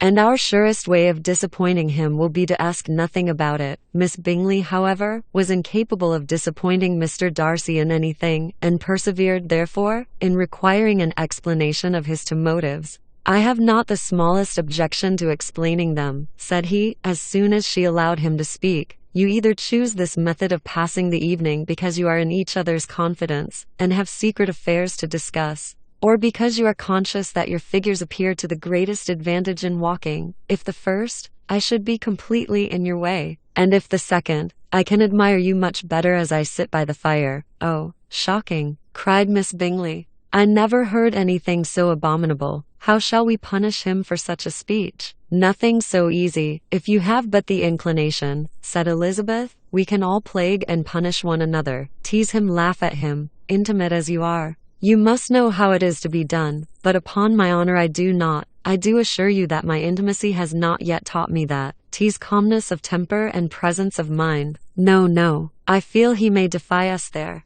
And as to laughter, we will not expose ourselves, if you please, by attempting to laugh without a subject. Mr. Darcy may hug himself. Mr. Darcy is not to be laughed at, cried Elizabeth. That is an uncommon advantage, and uncommon I hope it will continue. For it would be a great loss to me to have many such acquaintance. I dearly love a laugh. Miss Bingley, said he, has given me credit for more than can be. The wisest and best of men, nay, the wisest and best of their actions, may be rendered ridiculous by a person whose first object in life is a joke. Certainly, replied Elizabeth, there are such people, but I hope I am not one of them. I hope I never ridicule what is wise or good. Follies and nonsense, whims and inconsistencies do divert me, I own, and I laugh at them whenever I can, but these, I suppose, are precisely what you are without. Perhaps that is not possible for anyone, but it has been the study of my life to avoid those weaknesses which often expose a strong understanding to ridicule, such as vanity and pride. Yes,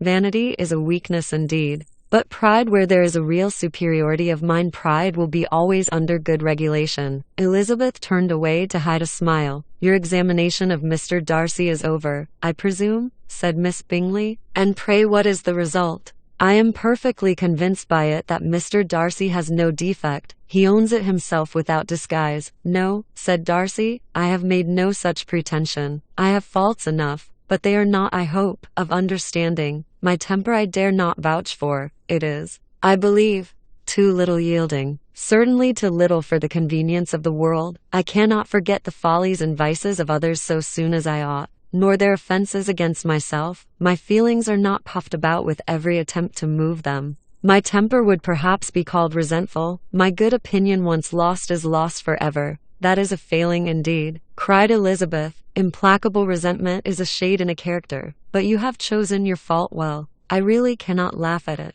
You are safe from me. There is, I believe, in every disposition a tendency to some particular evil, a natural defect, which not even the best education can overcome, and your defect is a propensity to hate everybody, and yours, he replied, with a smile, is wilfully to misunderstand them. Do let us have a little music, cried Miss Bingley, tired of a conversation in which she had no share. Louisa, you will not mind my waking Mr. Hurst? Her sister made not the smallest objection, and the pianoforte was opened, and Darcy, after a few moments' recollection, was not sorry for it. He began to feel the danger of paying Elizabeth too much attention. Chapter 12. In consequence of an agreement between the sisters, Elizabeth wrote the next morning to her mother, to beg that the carriage might be sent for them in the course of the day, but Mrs. Bennet, who had calculated on her daughters remaining at Netherfield till the following Tuesday, which would exactly finish Jane's week, could not bring herself to receive them with pleasure before. Her answer, therefore, was not propitious, at least not to Elizabeth's wishes, for she was impatient to get home. Mrs. Bennet sent them word that they could not possibly have the carriage before Tuesday, and in her postscript it was added that if Mr. Bingley and his sister pressed them to stay longer, she could spare them very well. Against staying longer, however, Elizabeth was positively resolved, nor did she much expect it would be asked, and fearful, on the contrary, of being considered as intruding themselves needlessly long, she urged Jane to borrow Mr. Bingley's carriage immediately. And at length it was settled that their original design of leaving Netherfield that morning should be mentioned, and the request made. The communication excited many professions of concern, and enough was said of wishing them to stay at least till the following day to work on Jane, and till the morrow their going was deferred. Miss Bingley was then sorry that she had proposed the delay, for her jealousy and dislike of one sister much exceeded her affection for the other. The master of the house heard with real sorrow that they were to go so soon, and repeatedly tried to persuade Miss Bennet that it would not be safe for her, that she was not enough recovered. But Jane was firm where she felt herself to be right. To Mr. Darcy it was welcome intelligence. Elizabeth had been at Netherfield long enough. She attracted him more than he liked, and Miss Bingley was uncivil to her, and more teasing than usual to himself. He wisely resolved to be particularly careful that no sign of admiration should now escape him, nothing that could elevate her with the hope of influencing his felicity, sensible that, if such an idea had been suggested, his behavior during the last day must have material weight in confirming or crushing it. Steady to his purpose, he scarcely spoke 10 words to her through the whole of Saturday, and though they were at one time left by themselves for half an hour, he adhered most conscientiously to his book, and would not even look at her. On Sunday, after morning service, the separation, so agreeable to almost all, took place. Miss Bingley's civility to Elizabeth increased at last very rapidly, as well as her affection for Jane, and when they parted, after assuring the latter of the pleasure it would always give her to see her either at Longbourn or Netherfield, and embracing her most tenderly, she even shook hands with the former. Elizabeth took leave of the whole party in the liveliest spirits. They were not welcomed home very cordially by their mother. Mrs. Bennet wondered at their coming, and thought them very wrong to give so much trouble, and was sure Jane would have caught cold again. But their father, though very laconic in his expressions of pleasure, was really glad to see them. He had felt their importance in the family circle. The evening conversation, when they were all assembled,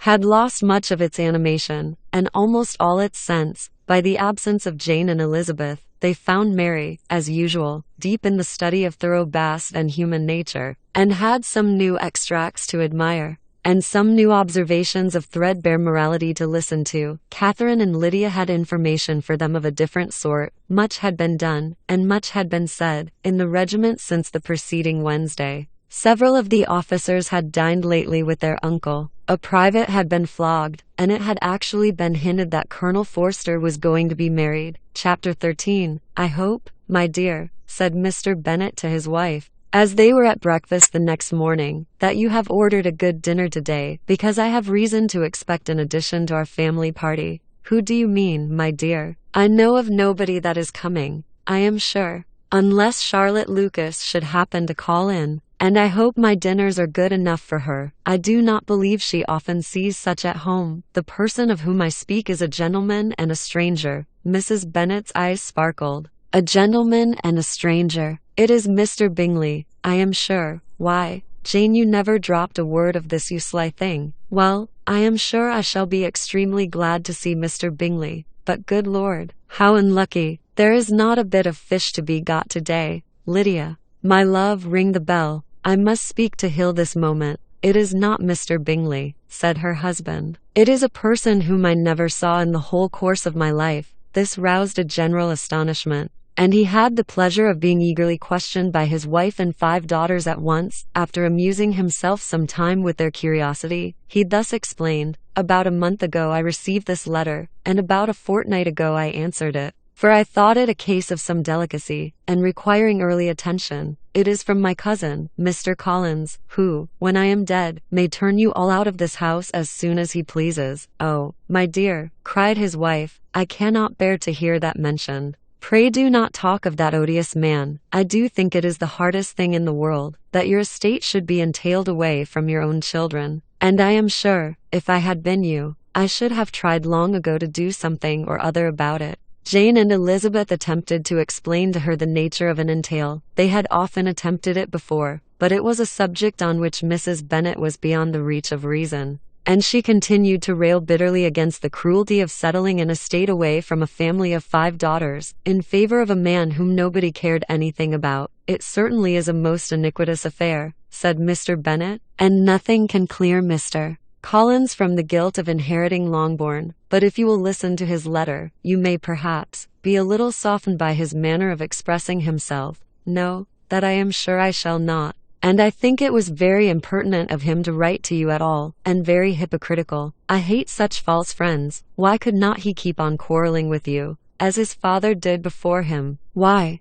indeed, he does seem to have had some filial scruples on that head, as you will hear. Hunsford, near Westerham, Kent, 15th October. Dear Sir, the disagreement subsisting between yourself and my late honoured father always gave me much uneasiness, and since I have had the misfortune to lose him, I have frequently wished to heal the breach, but for some time I was kept back by my own doubts, fearing lest it might seem disrespectful to his memory for me to be on good terms with anyone with whom it had always pleased him to be at variance. There, Mrs. Bennet, my mind, however, is now made up on the subject, for, having received ordination at Easter, I have been so fortunate as to be distinguished by the patronage of the Right Honourable Lady Catherine de Bourgh, widow of Sir Louis de Bourgh, whose bounty and beneficence has preferred me to the valuable rectory of this parish, where it shall be my earnest endeavour to demean myself with grateful respect towards her ladyship, and be ever ready to perform those rites and ceremonies which are instituted by the Church of England. As a clergyman, moreover, I feel it my duty to promote and establish the blessing of peace in all families within the reach of my influence. And on these grounds I flatter myself that my present overtures of goodwill are highly commendable, and that the circumstance of my being next in the entail of Longbourn estate will be kindly overlooked on your side, and not lead you to reject the offered olive branch. I cannot be otherwise than concerned at being the means of injuring your amiable daughters, and beg leave to apologize for it, as well as to assure you of my readiness to make them every possible amends. But of this hereafter, if you should have no objection to receive me into your house, I propose myself the satisfaction of waiting on you and your family, Monday, November 18th, by 4 o'clock. And shall probably trespass on your hospitality till the Saturday se'nights following, which I can do without any inconvenience, as Lady Catherine is far from objecting to my occasional absence on a Sunday. Provided that some other clergyman is engaged to do the duty of the day, I remain, dear sir, with respectful compliments to your lady and daughters, your well-wisher and friend, William Collins, at 4 o'clock. Therefore,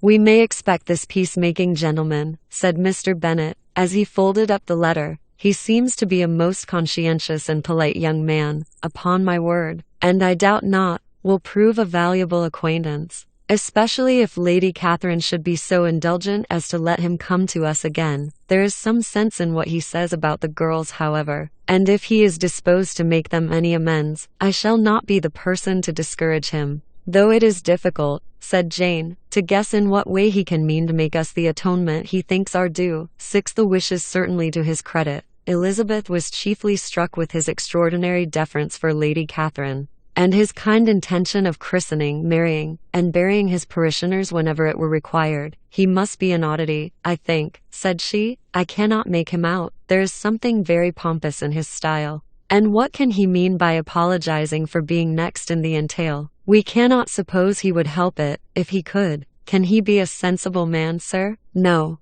my dear, I think not. I have great hopes of finding him quite the reverse. There is a mixture of servility and self-importance in his letter which promises well. I am impatient to see him. In point of composition, said Mary, his letter does not seem defective. The idea of the olive branch perhaps is not wholly new, yet I think it is well expressed. To Catherine and Lydia neither the letter nor its writer were in any degree interesting. It was next to impossible that their cousin should come in a scarlet coat, and it was now some weeks since they had received pleasure from the society of a man in any other color. As for their mother, Mr. Collins's letter had done away much of her ill will, and she was preparing to see him with a degree of composure which astonished her husband and daughters. Mark Collins was punctual to his time, and was received with great politeness by the whole family. Mr. Bennet indeed said little, but the ladies were ready enough to talk, and Mr. Collins seemed neither in need of encouragement, nor inclined to be silent himself. He was a tall, heavy-looking young man of 25. His air was grave and stately, and his manners were very formal.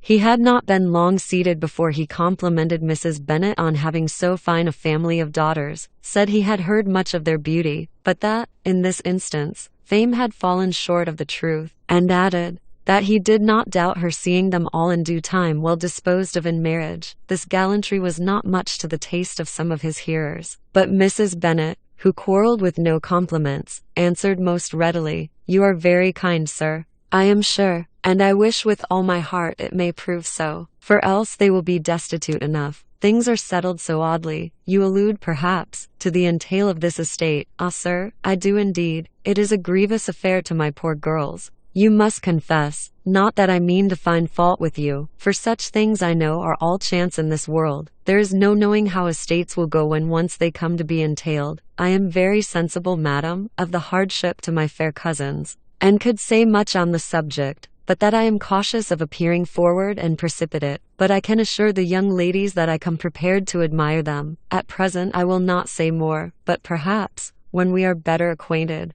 He was interrupted by a summons to dinner, and the girls smiled on each other. They were not the only objects of Mr. Collins's admiration. The hall, the dining room, and all its furniture, were examined and praised, and his commendation of everything would have touched Mrs. Bennet's heart, but for the mortifying supposition of his viewing it all as his own future property. The dinner, too, in its turn, was highly admired, and he begged to know to which of his fair cousins the excellence of its cookery was owing. But here he was set right by Mrs. Bennet, who assured him, with some asperity, that they were very well able to keep a good cook, and that her daughters had nothing to do in the kitchen. He begged pardon for having displeased her. In a softened tone she declared herself not at all offended, but he continued to apologize for about a quarter of an hour. Chapter 14. During dinner, Mr. Bennet scarcely spoke at all, but when the servants were withdrawn, he thought it time to have some conversation with his guest, and therefore started a subject in which he expected him to shine, by observing that he seemed very fortunate in his patroness, Lady Catherine de Bourgh's attention to his wishes, and consideration for his comfort, appeared very remarkable. Mr. Bennet could not have chosen better. Mr. Collins was eloquent in her praise. The subject elevated him to more than usual solemnity of manner, and with a most important aspect he protested that he had never in his life witnessed such behavior in a person of rank, such affability and condescension, 7 as he had himself experienced from Lady Catherine. She had been graciously pleased to approve of both the discourses which he had already had the honor of preaching before her. She had also asked him twice to dine at Rosings, and had sent for him only the Saturday before, to make up her pool of quadrille in the evening. Lady Catherine was reckoned proud by many people, he knew, but he had never seen anything but affability in her. She had always spoken to him as she would to any other gentleman. She made not the smallest objection to his joining in the society of the neighborhood, nor to his leaving his parish occasionally for a week or two to visit his relations. She had even condescended to advise him to marry as soon as he could, provided he chose with discretion, and had once paid him a visit in his humble parsonage, where she had perfectly approved all the alterations he had been making, and had even vouchsafed to suggest some herself, some shelves in the closets upstairs. "That is all very proper and civil, I am sure," said Mrs. Bennet, "and I dare say she is a very agreeable woman. It is a pity that great ladies in general are not more like her. Does she live near you, sir?" "The garden in which stands my humble abode is separated only by a lane from Rosings Park, her ladyship's residence." "I think you said she was a widow, sir? Has she any family?" "She has one only daughter, the heiress of Rosings, and of very extensive property." "Ah," cried Mrs. Bennet, shaking her head, "then she is better off than many girls. And what sort of young lady is she? Is she handsome?" "She is a most charming young lady indeed. Lady Catherine herself says that, in point of true beauty, Miss de Bourgh is far superior to the handsomest of her sex, because there is that in her features which marks the young woman of distinguished birth. She is unfortunately of a sickly constitution,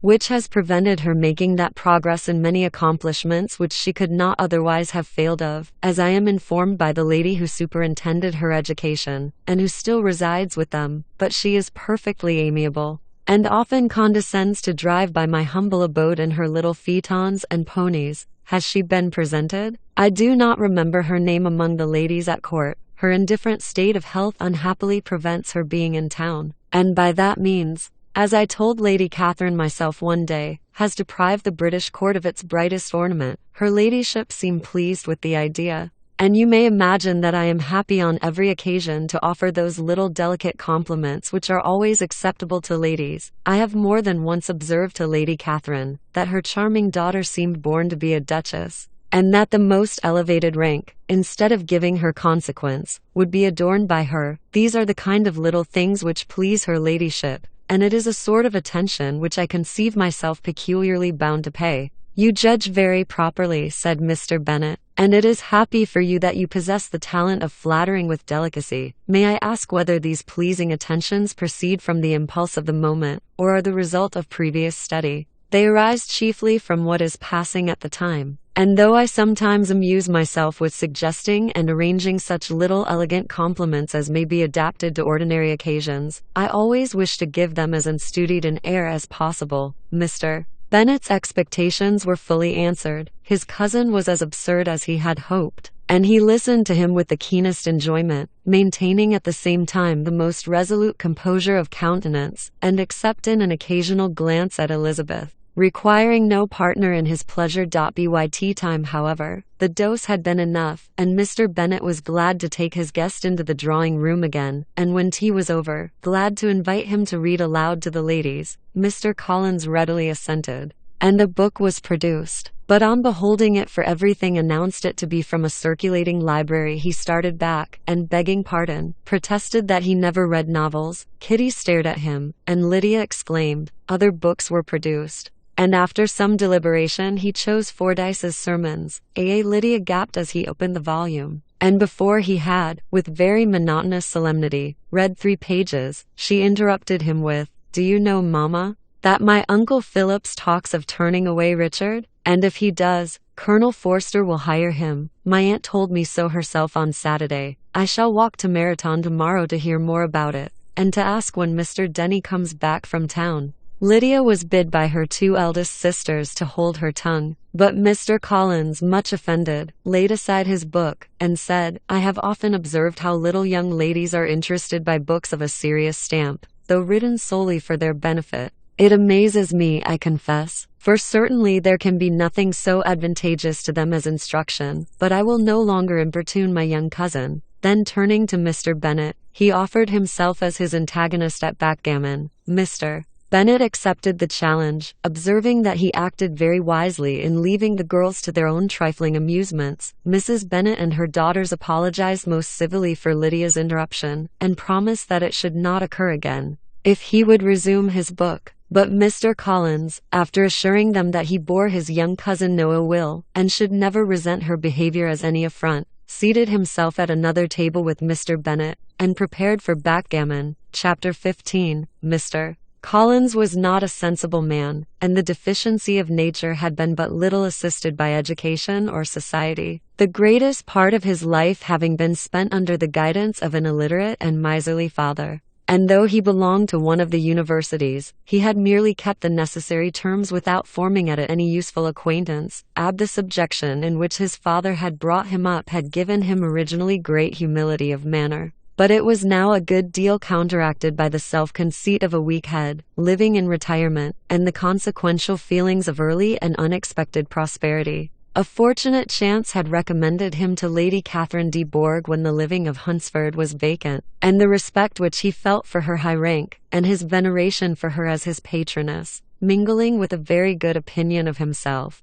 of his authority as a clergyman, and his right as a rector, made him altogether a mixture of pride and obsequiousness, self-importance and humility. Having now a good house and very sufficient income, he intended to marry, and in seeking a reconciliation with the Longbourn family he had a wife in view, as he meant to choose one of the daughters, if he found them as handsome and amiable as they were represented by common report. This was his plan of amends of atonement for inheriting their father's estate, and he thought it an excellent one, full of eligibility and suitableness, and excessively generous and disinterested on his own part. His plan did not vary on seeing them. Miss Bennet's lovely face confirmed his views, and established all his strictest notions of what was due to seniority. And for the first evening she was his settled choice. The next morning, however, made an alteration. For in a quarter of an hour's tt with Mrs. Bennet before breakfast, a conversation beginning with his parsonage house, and leading naturally to the avowal of his hopes that a mistress for it might be found at Longbourn, produced from her,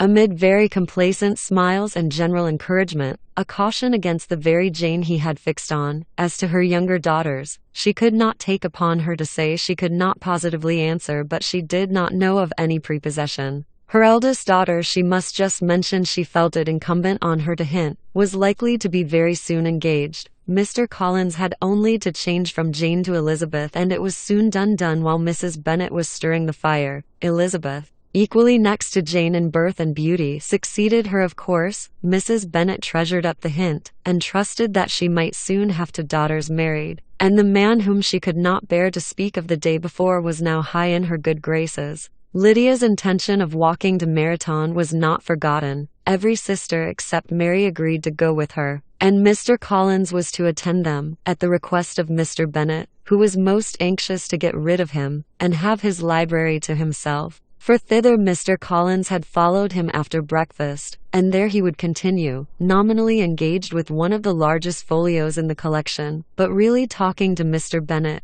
with little cessation, of his house and garden at Hunsford. Such doings discomposed Mr. Bennet exceedingly. In his library he had been always sure of leisure and tranquillity, and though prepared, as he told Elizabeth, to meet with folly and conceit in every other room in the house, he was used to be free from them there. His civility, therefore, was most prompt in inviting Mr. Collins to join his daughters in their walk, and Mr. Collins, being in fact much better fitted for a walker than a reader, was extremely well pleased to close his large book, and go dot in pompous nothings on his side, and civil assents on that of his cousins. Their time passed till they entered Meryton. The attention of the younger ones was then no longer to be gained by him. Their eyes were immediately wandering up in the street in quest of the officers, and nothing less than a very smart bonnet indeed, or a really new muslin in a shop window, could recall them. But the attention of every lady was soon caught by a young man, whom they had never seen before, of most gentlemanlike appearance, walking with an officer on the other side of the way. The officer was the very Mr. Denny, concerning whose return from London Lydia came to inquire, and he bowed as they passed. All were struck with the stranger's air, all wondered who he could be, and Kitty and Lydia, determined if possible to find out, led the way across the street, under pretense of wanting something in an opposite shop, and fortunately had just gained the pavement, when the two gentlemen, turning back, had reached the same spot. Mr. Denny addressed them directly, and entreated permission to introduce his friend, Mr. Wickham, who had returned with him the day before from town, and he was happy to say, had accepted a commission in their corps. This was exactly as it should be, for the young man wanted only regimentals to make him completely charming. His appearance was greatly in his favor. He had all the best parts of beauty, a fine countenance, a good figure, and very pleasing address. The introduction was followed up on his side by a happy readiness of conversation, a readiness at the same time perfectly correct and unassuming, and the whole party were still standing and talking together very agreeably, when the sound of horses drew their notice, and Darcy and Bingley were seen riding down the street. On distinguishing the ladies of the group, the two gentlemen came directly towards them, and began the usual civilities. Bingley was the principal spokesman, and Miss Bennet the principal object. He was then, he said, on his way to Longbourn on purpose to inquire after her. Mr. Darcy corroborated it with a bow, and was beginning to determine not to fix his eyes on Elizabeth, when they were suddenly arrested by the sight of the stranger, and Elizabeth, happening to see the countenance of both as they looked at each other, was all astonishment at the effect of the meeting. Both changed color, one looked white, the other red. Mr. Wickham, after a few moments, touched his hat, a salutation which Mr. Darcy just deigned to return. What could be the meaning of it? It was impossible to imagine. It was impossible not to long to know.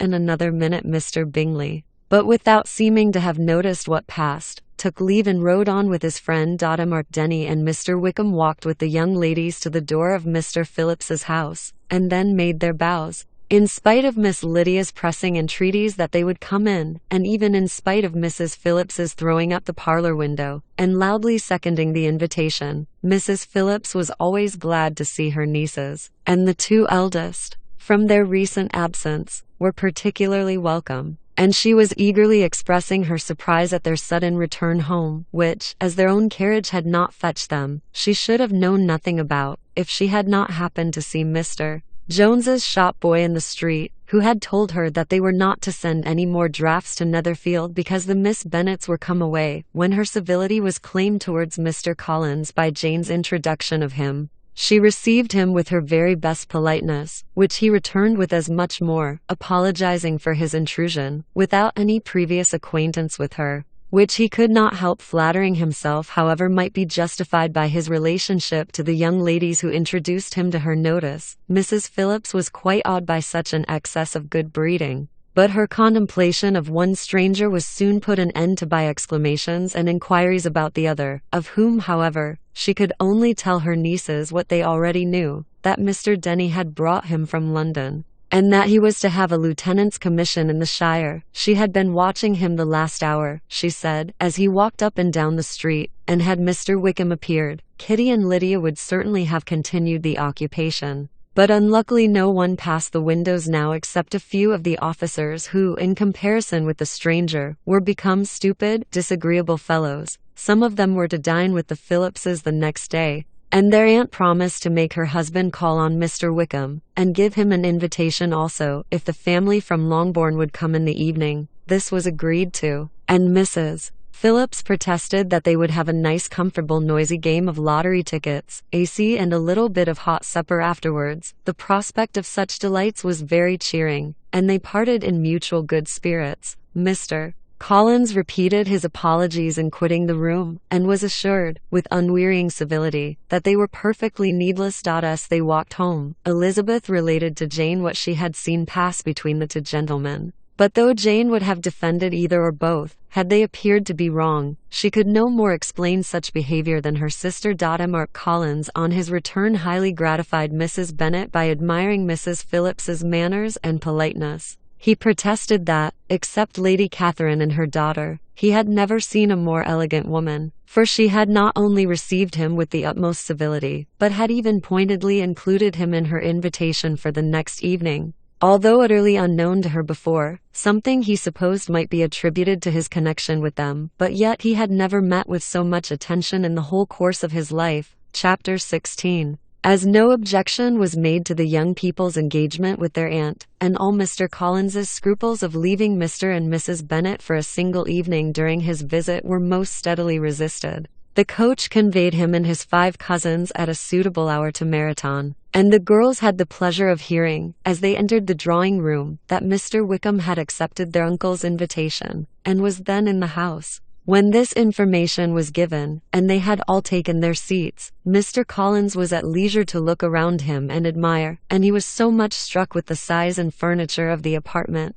that he declared he might almost have supposed himself in the small summer breakfast parlor at Rosings, a comparison that did not at first convey much gratification. But when Mrs. Phillips understood from him what Rosings was, and who was its proprietor, when she had listened to the description of only one of Lady Catherine's drawing-rooms, and found that the chimney-piece alone had cost £800, she felt all the force of the compliment, and would hardly have resented a comparison with the housekeeper's room. In describing to her all the grandeur of Lady Catherine and her mansion, with occasional digressions in praise of his own humble abode, and the improvements it was receiving, he was happily employed until the gentlemen joined them, and he found in Mrs. Phillips a very attentive listener, whose opinion of his consequence increased with what she heard, and who was resolving to retail it all among her neighbors as soon as she could. To the girls, who could not listen to their cousin, and who had nothing to do but to wish for an instrument, and examine their own indifferent imitations of china on the mantelpiece, the interval of waiting appeared very long. It was over at last,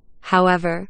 The gentleman did approach, and when Mr. Wickham walked into the room, Elizabeth felt that she had neither been seeing him before, nor thinking of him since, with the smallest degree of unreasonable admiration. The officers of the shire were in general a very creditable, gentlemanlike set, and the best of them were of the present party. But Mr. Wickham was as far beyond them all in person, countenance, air, and walk, as they were superior to the broad-faced stuffy Uncle Phillips, breathing port wine, who followed them into the room. Mortimer Wickham was the happy man towards whom almost every female eye was turned, and Elizabeth was the happy woman by whom he finally seated himself, and the agreeable manner in which he immediately fell into conversation, though it was only on its being a wet night, and on the probability of a rainy season, made her feel that the commonest, dullest, most threadbare topic might be rendered interesting by the skill of the speaker, with such rivals for the notice of the fair as Mr. Wickham and the officers. Mr. Collins seemed to sink into insignificance.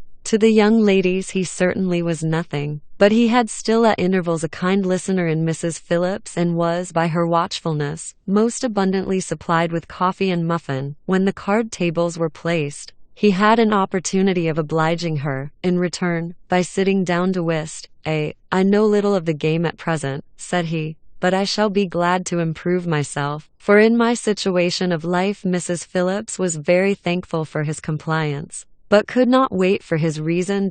Wickham did not play at whist, and with ready delight was he received at the other table between Elizabeth and Lydia. At first there seemed danger of Lydia's engrossing him entirely, for she was a most determined talker, but being likewise extremely fond of lottery tickets, she soon grew too much interested in the game, too eager in making bets and exclaiming after prizes, to have attention for anyone in particular. Allowing for the common demands of the game, Mr. Wickham was therefore at leisure to talk to Elizabeth, and she was very willing to hear him, though what she chiefly wished to hear she could not hope to be told, the history of his acquaintance with Mr. Darcy. She dared not even mention that gentleman. Her curiosity, however, was unexpectedly relieved. Mr. Wickham began the subject himself. He inquired how far Netherfield was from Meryton, and after receiving her answer, asked in a hesitating manner how long Mr. Darcy had been staying there. "About a month," said Elizabeth, and then, unwilling to let the subject drop, added, "He is a man of very large property in Derbyshire, I understand." "Yes," replied Wickham, "his estate there is a noble one, a clear 10,000 per annum. You could not have met with a person more capable of giving you certain information on that head than myself, for I have been connected with his family, in a particular manner, from my infancy." Elizabeth could not but look surprised. "You may well be surprised, Miss Bennet, at such an assertion, after seeing, as you probably might, the very cold manner of our meeting yesterday. Are you much acquainted with Mr. Darcy?" "As much as I ever wish to be," cried Elizabeth warmly. "I have spent 4 days in the same house with him, and I think him very disagreeable." "I have no right to give my opinion," said Wickham, "as to his being agreeable or otherwise. I am not qualified to form one. I have known him too long and too well to be a fair judge. It is impossible for me to be impartial, but I believe your opinion of him would in general astonish, and perhaps you would not express it quite so strongly anywhere else. Here you are in your own family. Upon my word, I say no more here than I might say in any house in the neighbourhood, except Netherfield. He is not at all liked in Hertfordshire. Everybody is disgusted with his pride. You will not find him more favourably spoken of by anyone. I cannot pretend to be sorry," said Wickham, after a short interruption, "that he or that any man should not be estimated beyond their deserts. But with him I believe it does not often happen. The world is blinded by his fortune and consequence, or frightened by his high and imposing manners, and sees him only as he chooses to be seen. I should take him, even on my slight acquaintance, to be an ill-tempered man." Wickham only shook his head. "I wonder," said he, at the next opportunity of speaking, "whether he is likely to be in this country much longer. I do not at all know, but I heard nothing of his going away when I was at Netherfield. I hope your plans in favour of the shire will not be affected by his being in the neighbourhood." "Oh no, it is not for me to be driven away by Mr. Darcy. If he wishes to avoid seeing me, he must go. We are not on friendly terms, and it always gives me pain to meet him, but I have no reason for avoiding him but what I might proclaim to all the world a sense of very great ill usage, and most painful regrets at his being what he is. His father, Miss Bennet, the late Mr. Darcy, was one of the best men that ever breathed, and the truest friend I ever had. And I can never be in company with this Mr. Darcy without being grieved to the soul by 1,000 tender recollections. His behaviour to myself has been scandalous. but I verily believe I could forgive him anything and everything, rather than his disappointing the hopes and disgracing the memory of his father. Elizabeth found the interest of the subject increase, and listened with all her heart. But the delicacy of it prevented further inquiry.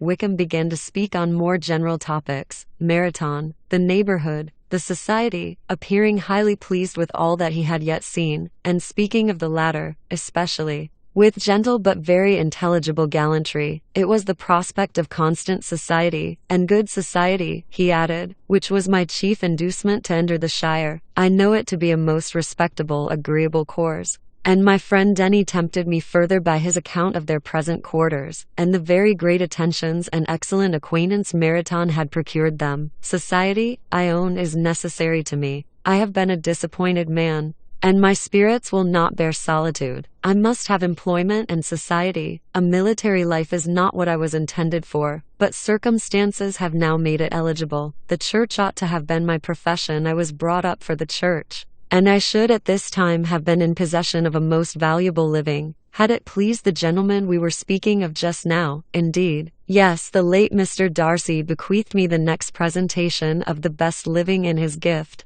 He was my godfather, and excessively attached to me. I cannot do justice to his kindness. He meant to provide for me amply, and thought he had done it. But when the living fell, it was given elsewhere. Good heavens, cried Elizabeth. But how could that be? How could his will be disregarded? Why did not you seek legal redress? There was just such an informality in the terms of the bequest as to give me no hope from law. A man of honor could not have doubted the intention, but Mr. Darcy chose to doubt it, or to treat it as a merely conditional recommendation, and to assert that I had forfeited all claim to it by extravagance, imprudence, in short, anything or nothing. Certain it is that the living became vacant 2 years ago, exactly as I was of an age to hold it, and that it was given to another man. And no less certain is it, that I cannot accuse myself of having really done anything to deserve to lose it. I have a warm, unguarded temper, and I may perhaps have sometimes spoken my opinion of him, and to him, too freely. I can recall nothing worse, but the fact is, that we are very different sort of men, and that he hates me.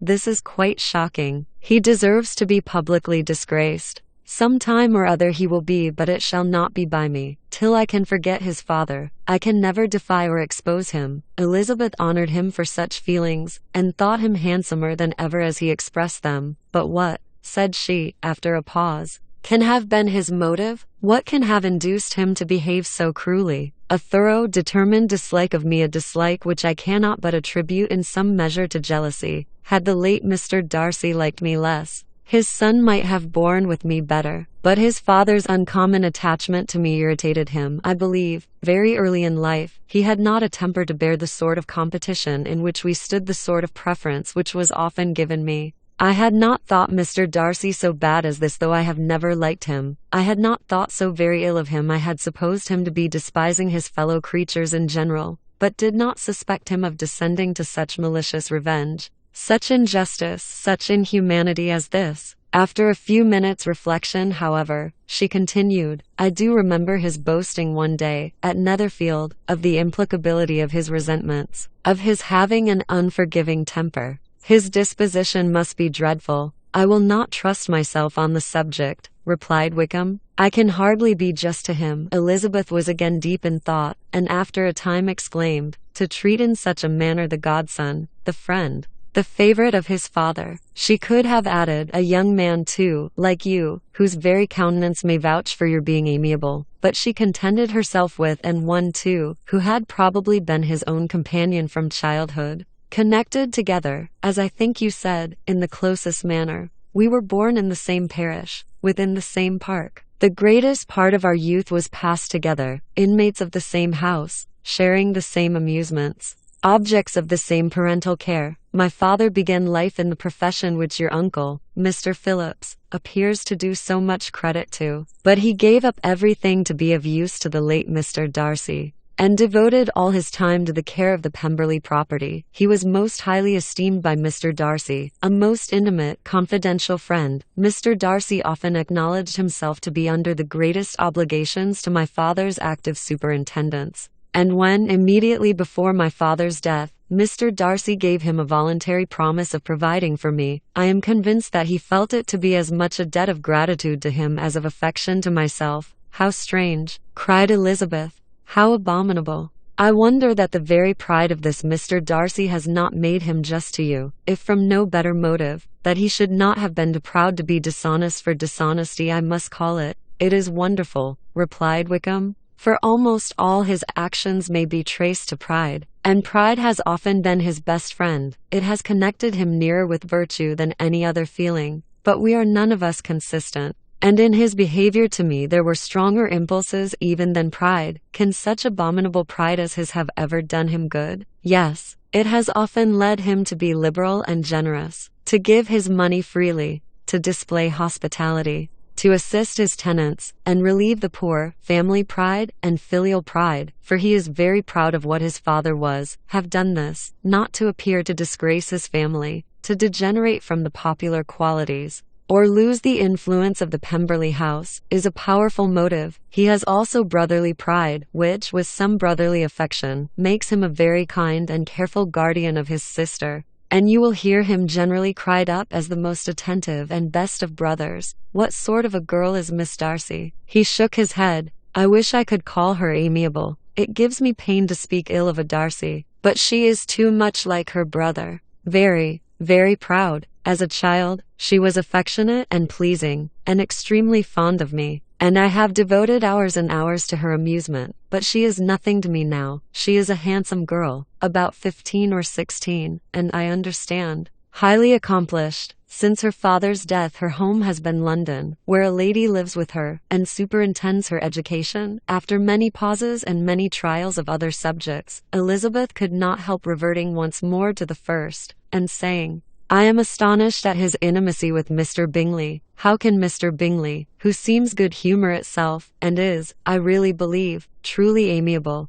be in friendship with such a man? How can they suit each other? Do you know Mr. Bingley?" "Not at all. He is a sweet-tempered, amiable, charming man. He cannot know what Mr. Darcy is." "Probably not. But Mr. Darcy can please where he chooses. He does not want abilities. He can be a conversable companion if he thinks it worth his while. Among those who are at all his equals in consequence, he is a very different man from what he is to the less prosperous. His pride never deserts him. But with the rich he is liberal-minded, just, sincere, rational, honourable, and perhaps agreeable, allowing something for fortune and figure." The whist party soon afterwards breaking up, the players gathered round the other table, and Mr. Collins took his station between his cousin Elizabeth and Mrs. Phillips. The usual inquiries as to his success were made by the latter. It had not been very great. He had lost every point, but when Mrs. Phillips began to express her concern thereupon, he assured her,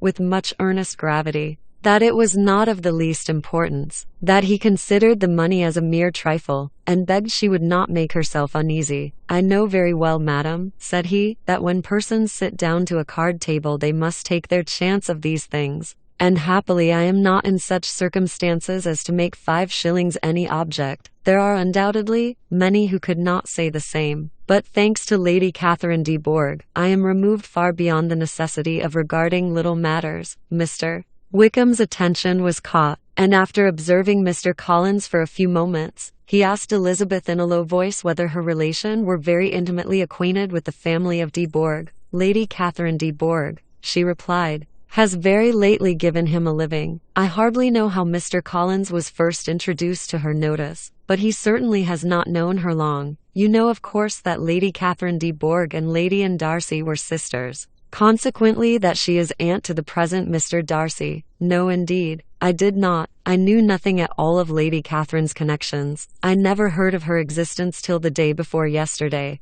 Her daughter, Miss de Bourgh, will have a very large fortune, and it is believed that she and her cousin will unite the 2 estates." This information made Elizabeth smile, as she thought of poor Miss Bingley. Vain indeed must be all her attentions, vain and useless her affection for his sister and her praise of himself, if he were already self-destined to another. "Mr. Collins," said she, "speaks highly both of Lady Catherine and her daughter, but from some particulars that he has related of her ladyship, I suspect his gratitude misleads him, and that, in spite of her being his patroness, she is an arrogant, conceited woman, "I believe her to be both in a great degree," replied Wickham. "I have not seen her for many years, but I very well remember that I never liked her, and that her manners were dictatorial and insolent. She has the reputation of being remarkably sensible and clever, but I rather believe she derives part of her abilities from her rank and fortune, part from her authoritative manner, and the rest from the pride of her nephew, who chooses that every one connected with him should have an understanding of the first class."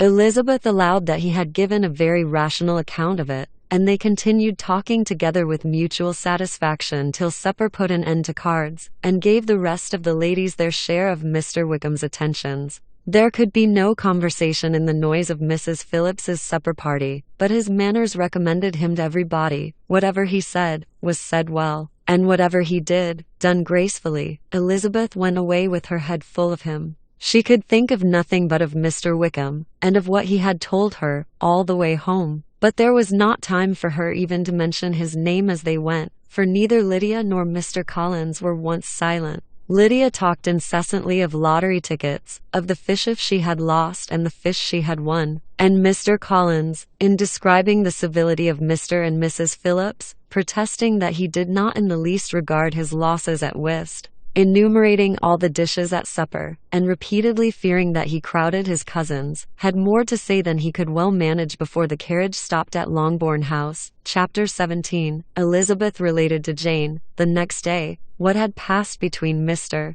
Wickham and herself. Jane listened with astonishment and concern. She knew not how to believe that Mr. Darcy could be so unworthy of Mr. Bingley's regard. And yet it was not in her nature to question the veracity of a young man of such amiable appearance as Wickham. The possibility of his having really endured such unkindness was enough to interest all her tender feelings, and nothing therefore remained to be done but to think well of them both, to defend the conduct of each, and throw into the account of accident or mistake whatever could not be otherwise explained. "They have both," said she, "been deceived, I dare say, in some way or other, of which we can form no idea. Interested people have perhaps misrepresented each to the other. It is, in short, impossible for us to conjecture the causes or circumstances which may have alienated them, without actual blame on either side." Very true indeed. "And now, my dear Jane, what have you got to say in behalf of the interested people who have probably been concerned in the business? Do clear them too,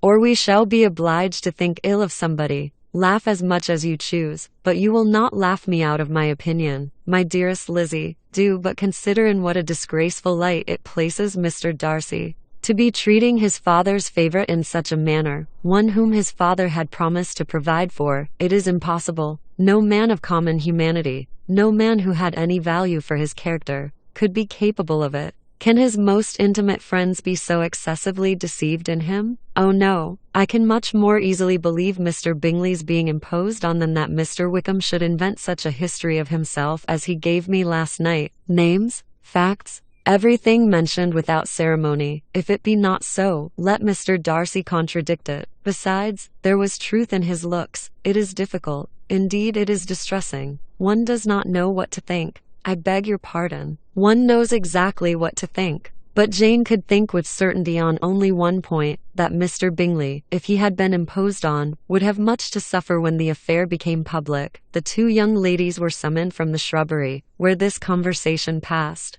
by the arrival of some of the very persons of whom they had been speaking. Mr. Bingley and his sisters came to give their personal invitation for the long-expected ball at Netherfield, which was fixed for the following Tuesday. The two ladies were delighted to see their dear friend again, called it an age since they had met, and repeatedly asked what she had been doing with herself since their separation. To the rest of the family they paid little attention, avoiding Mrs. Bennet as much as possible, saying not much to Elizabeth, and nothing at all to the others. They were soon gone again, rising from their seats with an activity which took their brother by surprise, and hurrying off as if eager to escape from Mrs. Bennet's civilities. The prospect of the Netherfield ball was extremely agreeable to every female of the family. Mrs. Bennet chose to consider it as given in compliment to her eldest daughter, and was particularly flattered by receiving the invitation from Mr. Bingley himself, instead of a ceremonious card. Jane pictured to herself a happy evening in the society of her two friends, and the attentions of their brother,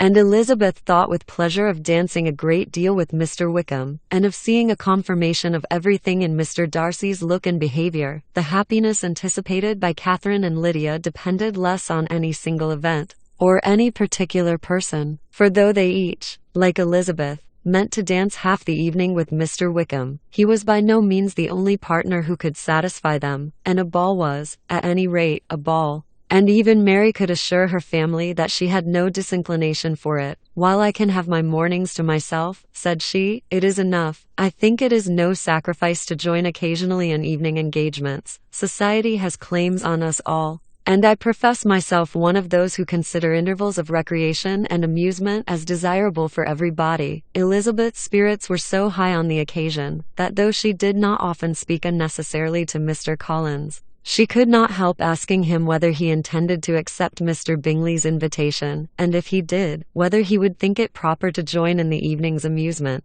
And she was rather surprised to find that he entertained no scruple whatever on that head, and was very far from dreading a rebuke, either from the Archbishop or Lady Catherine de Bourgh, by venturing to dance. "I am by no means of opinion, I assure you," said he, "that a ball of this kind, given by a young man of character, to respectable people, can have any evil tendency, and I am so far from objecting to dancing myself, that I shall hope to be honored with the hands of all my fair cousins in the course of the evening, and I take this opportunity of soliciting yours, Miss Elizabeth, for the 2 first dances especially, a preference which I trust my cousin Jane will attribute to the right cause, and not to any disrespect for her." Elizabeth felt herself completely taken in. She had fully proposed being engaged by Wickham for those very dances, and to have Mr. Collins instead. Her liveliness had been never worse timed. There was no help for it, however. Mr. Wickham's happiness and her own was perforce delayed a little longer, and Mr. Collins's proposal accepted with as good a grace as she could.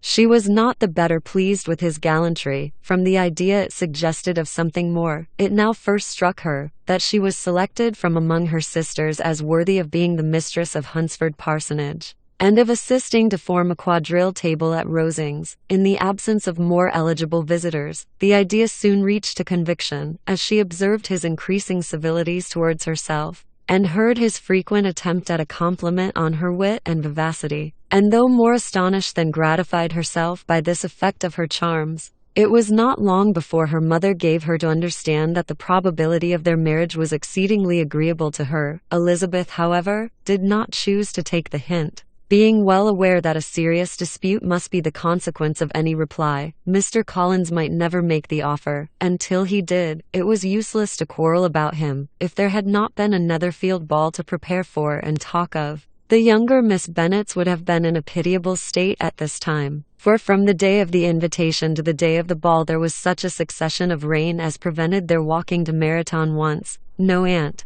no officers, no news could be sought after. The very shoe rose sag for Netherfield were got by proxy. Even Elizabeth might have found some trial of her patience in weather which totally suspended the improvement of her acquaintance with Mr. Wickham, and nothing less than a dance on Tuesday could have made such a Friday, Saturday, Sunday, and Monday endurable to Kitty and Lydia. Chapter 18. Till Elizabeth entered the drawing-room at Netherfield, and looked in vain for Mr. Wickham among the cluster of red coats there assembled. A doubt of his being present had never occurred to her. The certainty of meeting him had not been checked by any of those recollections that might not unreasonably have alarmed her. She had dressed with more than usual care, and prepared in the highest spirits for the conquest of all that remained unsubdued of his heart, trusting that it was not more than might be won in the course of the evening. But in an instant arose the dreadful suspicion of his being purposely omitted, for Mr. Darcy's pleasure, in the Bingleys' invitation to the officers, and though this was not exactly the case, the absolute fact of his absence was pronounced by his friend Mr.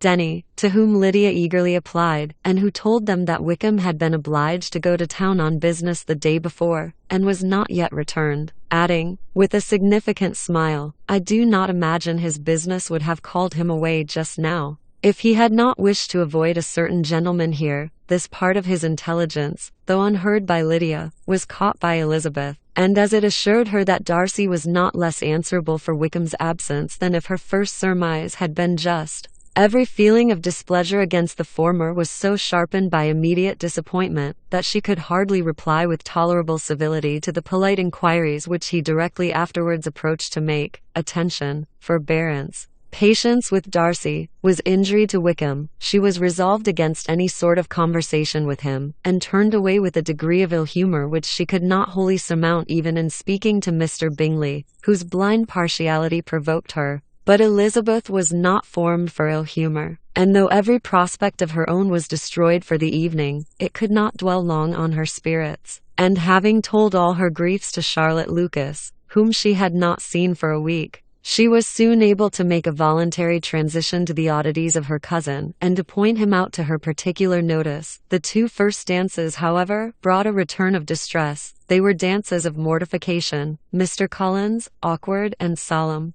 apologizing instead of attending, and often moving wrong without being aware of it, gave her all the shame and misery which a disagreeable partner for a couple of dances can give. The moment of her release from him was ecstasy. She danced next with an officer, and had the refreshment of talking of Wickham, and of hearing that he was universally liked. When those dances were over, she returned to Charlotte Lucas, and was in conversation with her, when she found herself suddenly addressed by Mr. Darcy, who took her so much by surprise in his application for her hand, that, without knowing what she did, she accepted him. He walked away again immediately, and she was left to fret over her own want of presence of mind. Charlotte tried to console her. "I dare say you will find him very agreeable." "Heaven forbid! That would be the greatest misfortune of all, to find a man agreeable whom one is determined to hate. Do not wish me such an evil." When the dancing recommenced, however, and Darcy approached to claim her hand, Charlotte could not help cautioning her, in a whisper, not to be a simpleton,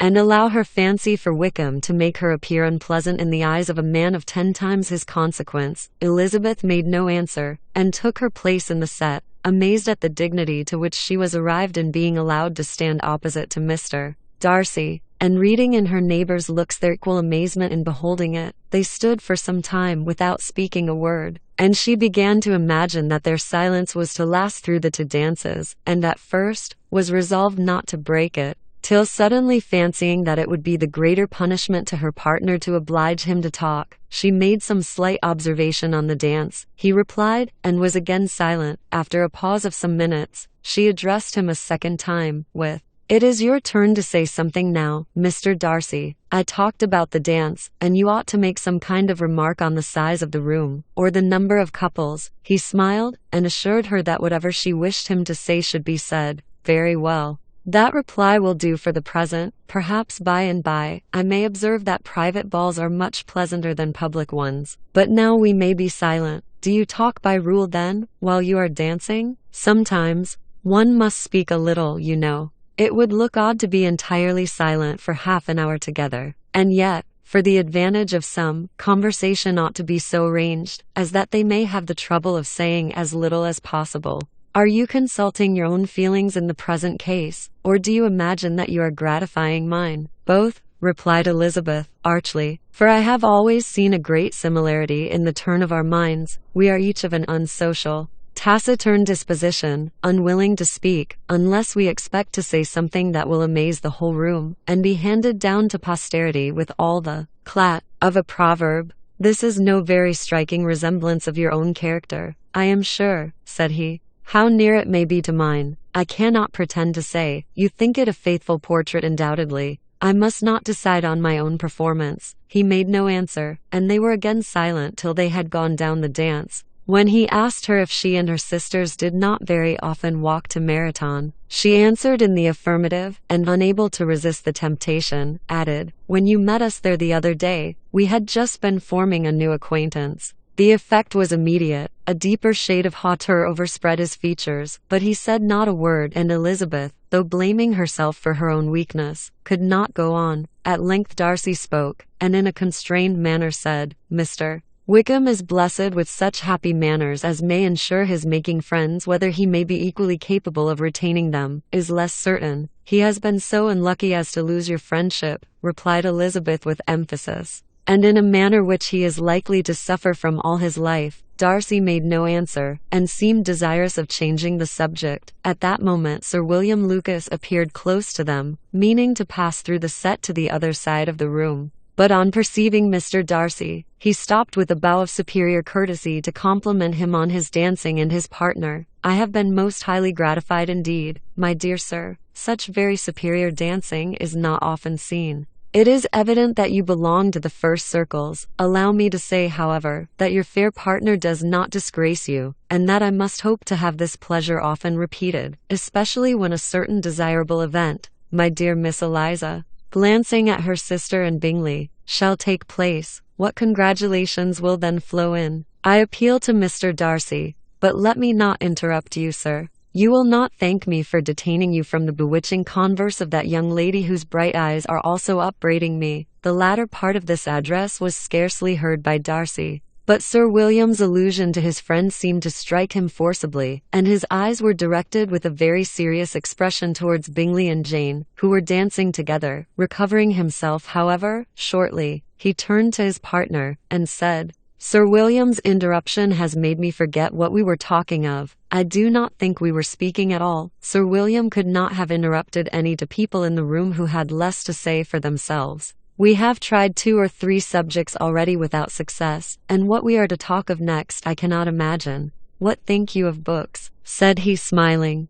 "Books? Oh, no, I am sure we never read the same, or not with the same feelings." "I am sorry you think so, but if that be the case, there can at least be no want of subject. We may compare our different opinions. No, I cannot talk of books in a ballroom. My head is always full of something else." "The present always occupies you in such scenes, does it?" said he, with a look of doubt. "Yes, always," she replied, without knowing what she said, for her thoughts had wandered far from the subject, as soon afterwards appeared by her suddenly exclaiming, "I remember hearing you once say, Mr. Darcy, that you hardly ever forgave, that your resentment once created was unappeasable. You are very cautious, I suppose, as to its being created." "I am," said he, with a firm voice. "And never allow yourself to be blinded by prejudice?" "I hope not. It is particularly incumbent on those who never change their opinion, to be secure of judging properly at first. May I ask to what these questions tend?" "Merely to the illustration of your character," said she, endeavoring to shake off her gravity. "I am trying to make it out. And what is your success?" She shook her head. "I do not get on at all. I hear such different accounts of you as puzzle me exceedingly." "I can readily believe," answered he gravely, "that reports may vary greatly with respect to me, and I could wish, Miss Bennet, that you were not to sketch my character at the present moment, as there is reason to fear that the performance would reflect no credit on either. But if I do not take your likeness now, I may never have another opportunity. I would by no means suspend any pleasure of yours," he coldly replied. She said no more, and they went down the other dance and parted in silence, on each side dissatisfied, though not to an equal degree, for in Darcy's breast there was a tolerable powerful feeling towards her, which soon procured her pardon, and directed all his anger against another. They had not long separated, when Miss Bingley came towards her, and with an expression of civil disdain thus accosted her, "So, Miss Eliza, I hear you are quite delighted with George Wickham. Your sister has been talking to me about him, and asking me 1,000 questions, and I find that the young man forgot to tell you, among his other communications, that he was the son of old Wickham, the late Mr. Darcy's steward. Let me recommend you, however, as a friend, not to give implicit confidence to all his assertions, for as to Mr. Darcy's using him ill, it is perfectly false, for on the contrary, he has been always remarkably kind to him, though George Wickham has treated Mr. Darcy in a most infamous manner. I do not know the particulars, but I know very well that Mr. Darcy is not in the least to blame, that he cannot bear to hear George Wickham mentioned, and that though my brother thought he could not well avoid including him in his invitation to the officers, he was excessively glad to find that he had taken himself out of the way. His coming into the country at all is a most insolent thing, indeed, and I wonder how he could presume to do it. I pity you, Miss Eliza, for this discovery of your favourite's guilt. But really, considering his descent, one could not expect much better. His guilt and his descent appear by your account to be the same." said Elizabeth angrily, for I have heard you accuse him of nothing worse than of being the son of Mr. Darcy's steward, and of that, I can assure you, he informed me himself. I beg your pardon, replied Miss Bingley, turning away with a sneer. Excuse my interference. It was kindly meant, insolent girl, said Elizabeth to herself. You are much mistaken if you expect to influence me by such a paltry attack as this. I see nothing in it but your own wilful ignorance and the malice of Mr. Darcy. She then sought her eldest sister, who had undertaken to make inquiries on the same subject of Bingley. Jane met her with a smile of such sweet complacency, a glow of such happy expression, as sufficiently marked how well she was satisfied with the occurrences of the evening. Elizabeth instantly read her feelings, and at that moment solicitude for Wickham, resentment against his enemies, and everything else, gave way before the hope of Jane's being in the fairest way for happiness. I want to know, said she, with a countenance no less smiling than her sister's, what you have learned about Mr. Wickham. But perhaps you have been too pleasantly engaged to think of any third person, in which case you may be sure of my pardon. No, replied Jane, I have not forgotten him, but I have nothing satisfactory to tell you.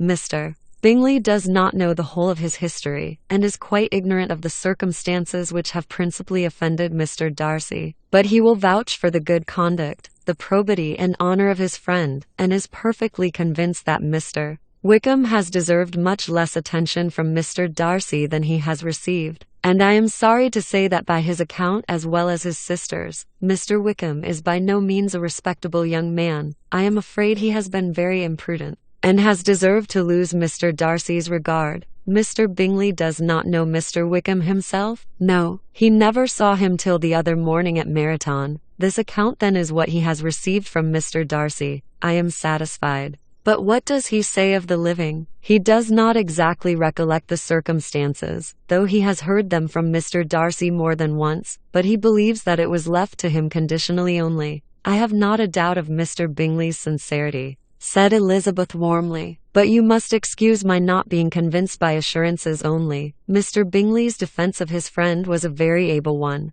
I dare say, but since he is unacquainted with several parts of the story, and has learnt the rest from that friend himself, I shall venture still to think of both gentlemen as I did before. She then changed the discourse to one more gratifying to each, and on which there could be no difference of sentiment. Elizabeth listened with delight to the happy, though modest hopes which Jane entertained of Bingley's regard, and said all in her power to heighten her confidence in it. On their being joined by Mr. Bingley himself, Elizabeth withdrew to Miss Lucas, to whose inquiry after the pleasantness of her last partner she had scarcely replied, before Mr. Collins came up to them, and told her with great exultation that he had just been so fortunate as to make a most important discovery. I have found out, said he, by a singular accident, that there is now in the room a near relation of my patroness. I happened to overhear the gentleman himself mentioning to the young lady who does the honours of this house the names of his cousin Miss de Bourgh, and of her mother Lady Catherine. How wonderfully these sort of things occur! Who would have thought of my meeting with, perhaps, a nephew of Lady Catherine de Bourgh in this assembly? I am most thankful that the discovery is made in time for me to pay my respects to him, which I am now going to do, and trust he will excuse my not having done it before. My total ignorance of the connection must plead my apology. You are not going to introduce yourself to Mr. Darcy? Indeed I am. I shall entreat his pardon for not having done it earlier. I believe him to be Lady Catherine's nephew. It will be in my power to assure him that her ladyship was quite well yesterday se'night. Elizabeth tried hard to dissuade him from such a scheme, assuring him that Mr. Darcy would consider his addressing him without introduction as an impertinent freedom, rather than a compliment to his aunt, that it was not in the least necessary there should be any notice on either side, and that if it were, it must belong to Mr. Darcy, the superior in consequence, to begin the acquaintance. Mr. Collins listened to her with the determined air of following his own inclination, and when she ceased speaking, replied thus: My dear Miss Elizabeth, I have the highest opinion in the world of your excellent judgment in all matters within the scope of your understanding, but permit me to say that there must be a wide difference between the established forms of ceremony amongst the laity, and those which regulate the clergy, for, Give me leave to observe that I consider the clerical office as equal in point of dignity with the highest rank in the kingdom, provided that a proper humility of behavior is at the same time maintained. You must therefore allow me to follow the dictates of my conscience on this occasion, which leads me to perform what I look on as a point of duty. Pardon me for neglecting to profit by your advice, which on every other subject shall be my constant guide. Though in the case before us I consider myself more fitted by education and habitual study to decide on what is right than a young lady like yourself, and with a low bow he left her to attack Mr. Darcy, whose reception of his advances she eagerly watched, and whose astonishment at being so addressed was very evident. Her cousin prefaced his speech with a solemn bow, and though she could not hear a word of it, she felt as if hearing it all, and saw in the motion of his lips the words apology, Hunsford, and Lady Catherine de Bourgh. It vexed her to see him expose himself to such a man. Mr. Darcy was eyeing him with unrestrained wonder, and when at last Mr. Collins allowed him time to speak, replied with an air of distant civility. Mr. Collins, however, was not discouraged from speaking again, and Mr. Darcy's contempt seemed abundantly increasing with the length of his second speech, and at the end of it he only made him a slight bow, and moved another way. Mr. Collins then returned to Elizabeth. I have no reason, I assure you, said he, to be dissatisfied with my reception. Mr. Darcy seemed much pleased with the attention. He answered me with the utmost civility, and even paid me the compliment of saying that he was so well convinced of Lady Catherine's discernment as to be certain she could never bestow a favour unworthily. It was really a very handsome thought. Upon the whole, I am much pleased with him. As Elizabeth had no longer any interest of her own to pursue, she turned her attention almost entirely on her sister and Mr. Bingley, and the train of agreeable reflections which her observations gave birth to made her perhaps almost as happy as Jane. She saw her in idea settled in that very house, in all the felicity which a marriage of true affection could bestow, and she felt capable under such circumstances of endeavouring even to like Bingley's two sisters. Her mother's thoughts she plainly saw were bent the same way, and she determined not to venture near her, lest she might hear too much. When they sat down to supper, therefore, she considered it a most unlucky perverseness which placed them within one of each other, and deeply was she vexed to find that her mother was talking to that one person, Lady Lucas, freely, openly, and of nothing else but of her expectation that Jane would be soon married to Mr. Bingley. It was an animating subject, and Mrs. Bennet seemed incapable of fatigue while enumerating the advantages of the match, his being such a charming young man, and so rich, and living but 3 miles from them, were the first points of self-gratulation. And then it was such a comfort to think how fond the two sisters were of Jane, and to be certain that they must desire the connection as much as she could do. It was, moreover, such a promising thing for her younger daughters, as Jane's marrying so greatly must throw them in the way of other rich men. And lastly, it was so pleasant at her time of life to be able to consign her single daughters to the care of their sister, that she might not be obliged to go into company more than she liked. It was necessary to make this circumstance a matter of pleasure, because on such occasions it is the etiquette. But no one was less likely than Mrs. Bennet to find comfort in staying at home at any period of her life. She concluded with many good wishes that Lady Lucas might soon be equally fortunate. Though evidently and triumphantly believing there was no chance of it, in vain did Elizabeth endeavour to check the rapidity of her mother's words, or persuade her to describe her felicity in a less audible whisper, for to her inexpressible vexation, she could perceive that the chief of it was overheard by Mr. Darcy, who sat opposite to them. Her mother only scolded her for being nonsensical. What is Mr. Darcy to me, pray, that I should be afraid of him? I am sure we owe him no such particular civility as to be obliged to say nothing he may not like to hear. For heaven's sake, madam, speak lower. What advantage can it be to you to offend Mr. Darcy? You will never recommend yourself to his friend by so doing. Nothing that she could say, however, had any influence. Her mother would talk of her views in the same intelligible tone. Elizabeth blushed and blushed again with shame and vexation. She could not help frequently glancing her eye at Mr. Darcy, though every glance convinced her of what she dreaded. For though he was not always looking at her mother, she was convinced that his attention was invariably fixed by her. The expression of his face changed gradually from indignant contempt to a composed and steady gravity. At length, however, Mrs. Bennet had no more to say, and Lady Lucas, who had been long yawning at the repetition of delights which she saw no likelihood of sharing, was left to the comforts of cold ham and chicken. Elizabeth now began to revive, but not long was the interval of tranquillity, for, when supper was over, singing was talked of, and she had the mortification of seeing Mary, after very little entreaty, preparing to oblige the company, by many significant looks and silent entreaties, did she endeavour to prevent such a proof of complaisance, but in vain. Mary would not understand them. Such an opportunity of exhibiting was delightful to her, and she began her song. Elizabeth's eyes were fixed on her with most painful sensations, and she watched her progress through the several stanzas with an impatience which was very ill rewarded at their close. For Mary, on receiving, amongst the thanks of the table, the hint of a hope that she might be prevailed on to favour them again, after the pause of half a minute began another. Mary's powers were by no means fitted for such a display. Her voice was weak, and her manner affected. Elizabeth was in agonies. She looked at Jane, to see how she bore it. But Jane was very composedly talking to Bingley. She looked at his two sisters, and saw them making signs of derision at each other, and at Darcy, who continued, however, impenetrably grave. She looked at her father to entreat his interference,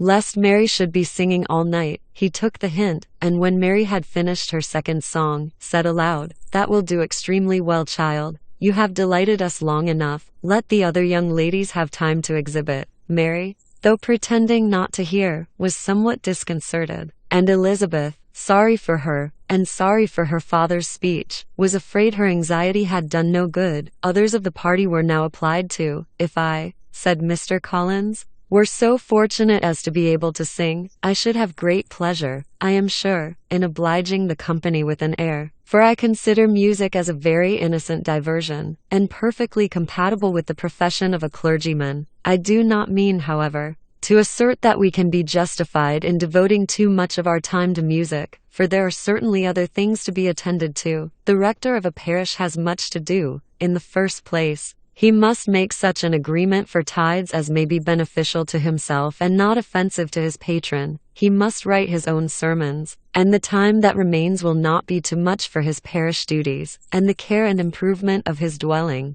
which he cannot be excused from making as comfortable as possible. And I do not think it of light importance that he should have attentive and conciliatory manners towards everybody, especially towards those to whom he owes his preferment. I cannot acquit him of that duty, nor could I think well of the man who should omit an occasion of testifying his respect towards anybody connected with the family." And with a bow to Mr. Darcy, he concluded his speech, which had been spoken so loud as to be heard by half the room. Many stared, many smiled, but no one looked more amused than Mr. Bennet himself, while his wife seriously commended Mr. Collins for having spoken so sensibly, and observed in a half-whisper to Lady Lucas, that he was a remarkably clever, good kind of young man. To Elizabeth it appeared that, had her family made an agreement to expose themselves as much as they could during the evening, it would have been impossible for them to play their parts with more spirit or finer success, and happy did she think it for Bingley and her sister that some of the exhibition had escaped his notice, and that his feelings were not of a sort to be much distressed by the folly which he must have witnessed. That his two sisters and Mr. Darcy, however, should have such an opportunity of ridiculing her relations, was bad enough, and she could not determine whether the silent contempt of the gentlemen, or the insolent smiles of the ladies, were more intolerable. The rest of the evening brought her little amusement. She was teased by Mr. Collins, who continued most perseveringly by her side, and though he could not prevail with her to dance with him again, put it out of her power to dance with others. In vain did she entreat him to stand up with somebody else, and offer to introduce him to any young lady in the room. He assured her, that as to dancing, he was perfectly indifferent to it, that his chief object was by delicate attentions to recommend himself to her, and that he should therefore make a point of remaining close to her the whole evening. There was no arguing upon such a project. She owed her greatest relief to her friend Miss Lucas, who often joined them, and good-naturedly engaged Mr. Collins's conversation to herself. She was at least free from the offence of Mr. Darcy's further notice, though often standing within a very short distance of her, quite disengaged. He never came near enough to speak, She felt it to be the probable consequence of her allusions to Mr. Wickham, and rejoiced in it. The Longbourn party were the last of all the company to depart, and by a man, Uvery of Mrs. Bennet, had to wait for their carriage a quarter of an hour after everybody else was gone, which gave them time to see how heartily they were wished away by some of the family. Mrs. Hurst and her sister scarcely opened their mouths, except to complain of fatigue, and were evidently impatient to have the house to themselves. They repulsed every attempt of Mrs. Bennet at conversation, and by so doing threw a languor over the whole party, which was very little relieved by the long speeches of Mr. Collins, who was complimenting Mr. Bingley and his sisters on the elegance of their entertainment, and the hospitality and politeness which had marked their behaviour to their guests. Darcy said nothing at all. Mr. Bennet, in equal silence, was enjoying the scene. Mr. Bingley and Jane were standing together, a little detached from the rest, and talked only to each other. Elizabeth preserved as steady a silence as either Mrs. Hurst or Miss Bingley, and even Lydia was too much fatigued to utter more than the occasional exclamation of "Lord, how tired I am," accompanied by a violent yawn. When at length they arose to take leave, Mrs. Bennet was most pressingly civil in her hope of seeing the whole family soon at Longbourn, and addressed herself particularly to Mr. Bingley, to assure him how happy he would make them by eating a family dinner with them at any time, without the ceremony of a formal invitation. Bingley was all grateful pleasure, and he readily engaged for taking the earliest opportunity of waiting on her, after his return from London, whither he was obliged to go the next day for a short time. Mrs. Bennet was perfectly satisfied, and quitted the house under the delightful persuasion that, allowing for the necessary preparations of settlements, new carriages, and wedding clothes, she should undoubtedly see her daughter settled at Netherfield in the course of 3 or 4 months. Of having another daughter married to Mr. Collins, she thought with equal certainty, and with considerable, though not equal, pleasure. Elizabeth was the least dear to her of all her children, and though the man and the match were quite good enough for her, the worth of each was eclipsed by Mr. Bingley and Netherfield. Chapter 19. The next day opened a new scene at Longbourn. Mr. Collins made his declaration in form, having resolved to do it without loss of time, as his leave of absence extended only to the following Saturday, and having no feelings of diffidence to make it distressing to himself even at the moment. He set about it in a very orderly manner, with all the observances, which he supposed a regular part of the business. On finding Mrs. Bennet, Elizabeth, and one of the younger girls together, soon after breakfast, he addressed the mother in these words: "May I hope, madam, for your interest with your fair daughter Elizabeth, when I solicit for the honour of a private audience with her in the course of this morning?" Before Elizabeth had time for anything but a blush of surprise, Mrs.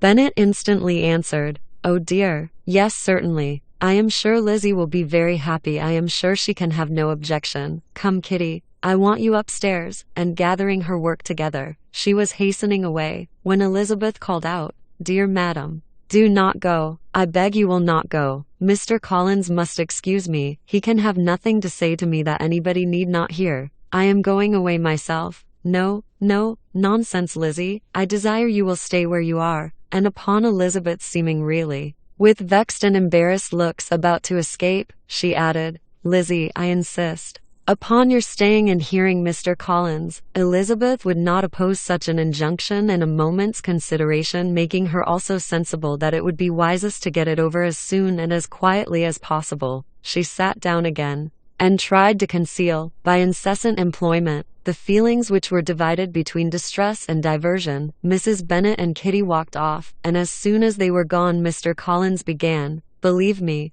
my dear Miss Elizabeth, that your modesty, so far from doing you any disservice, rather adds to your other perfections. You would have been less amiable in my eyes had there not been this little unwillingness. But allow me to assure you that I have your respected mother's permission for this address. You can hardly doubt the purport of my discourse, however your natural delicacy may lead you to dissemble. My attentions have been too marked to be mistaken. Almost as soon as I entered the house, I singled you out as the companion of my future life, but before I am run away with by my feelings on this subject, perhaps it would be advisable for me to state my reasons for marrying, and moreover, for coming into Hertfordshire with the design of selecting a wife, as I certainly did." The idea of Mr. Collins, with all his solemn composure, being run away with by his feelings, made Elizabeth so near laughing, that she could not use the short pause he allowed in any attempt to stop him farther, and he continued, "My reasons for marrying are, first, that I think it a right thing for every clergyman in easy circumstances like myself to set the example of matrimony in his parish. Secondly, that I am convinced it will add very greatly to my happiness. And thirdly, which perhaps I ought to have mentioned earlier, that it is the particular advice and recommendation of the very noble lady whom I have the honor of calling patroness. Twice has she condescended to give me her opinion, honest too, on this subject. And it was but the very Saturday night before I left Hunsford between our pools at quadrille, while Mrs. Jenkinson was arranging Miss de Bourgh's footstool, that she said, 'Mr. Collins, you must marry. A clergyman like you must marry. Choose properly. Choose a gentlewoman for my sake, and for your own. Let her be an active, useful sort of person, not brought up high, but able to make a small income go a good way. This is my advice. Find such a woman as soon as you can. Bring her to Hunsford, and I will visit her. Allow me, by the way, to observe, my fair cousin, that I do not reckon the notice and kindness of Lady Catherine de Bourgh as among the least of the advantages in my power to offer. You will find her manners beyond anything I can describe, and your wit and vivacity, I think, must be acceptable to her, especially when tempered with the silence and respect which her rank will inevitably excite.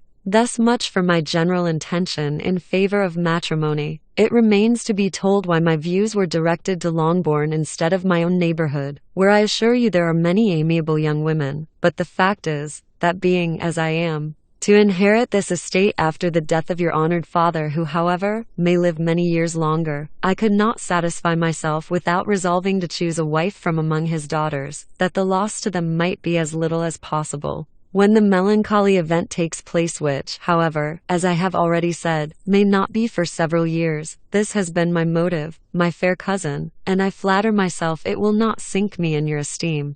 And now nothing remains for me but to assure you in the most animated language of the violence of my affection. To fortune I am perfectly indifferent, and shall make no demand of that nature on your father, since I am well aware that it could not be complied with, and that £1,000 in the 4%, which will not be yours till after your mother's decease, is all that you may ever be entitled to. On that head, therefore, I shall be uniformly silent, and you may assure yourself that no ungenerous reproach shall ever pass my lips when we are married." It was absolutely necessary to interrupt him now. "You are too hasty, sir," she cried. "You forget that I have made no answer. Let me do it without further loss of time. Accept my thanks for the compliment you are paying me. I am very sensible of the honor of your proposals, but it is impossible for me to do otherwise than decline them." "I am not now to learn," replied Mr. Collins, with a formal wave of the hand, "that it is usual with young ladies to reject the addresses of the man whom they secretly mean to accept,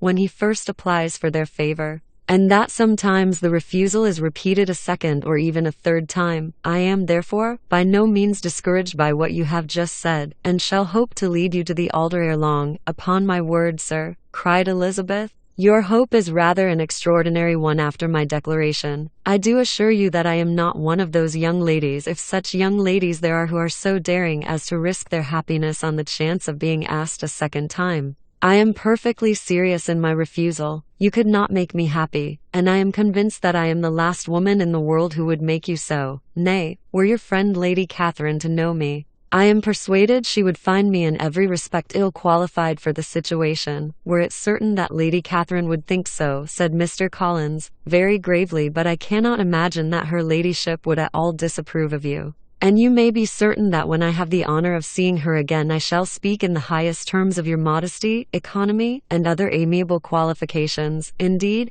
Mr. Collins, all praise of me will be unnecessary. You must give me leave to judge for myself, and pay me the compliment of believing what I say. I wish you very happy and very rich, and by refusing your hand, do all in my power to prevent your being otherwise. In making me the offer, you must have satisfied the delicacy of your feelings with regard to my family, and may take possession of Longbourn estate whenever it falls, without any self-reproach. This matter may be considered, therefore, as finally settled." And rising as she thus spoke, she would have quitted the room, had not Mr. Collins thus addressed her: "When I do myself the honor of speaking to you next on the subject, I shall hope to receive a more favorable answer than you have now given me. though I am far from accusing you of cruelty at present, because I know it to be the established custom of your sex to reject a man on the first application, and perhaps you have even now said as much to encourage my suit as would be consistent with the true delicacy of the female character. Really, Mr. Collins, cried Elizabeth, with some warmth,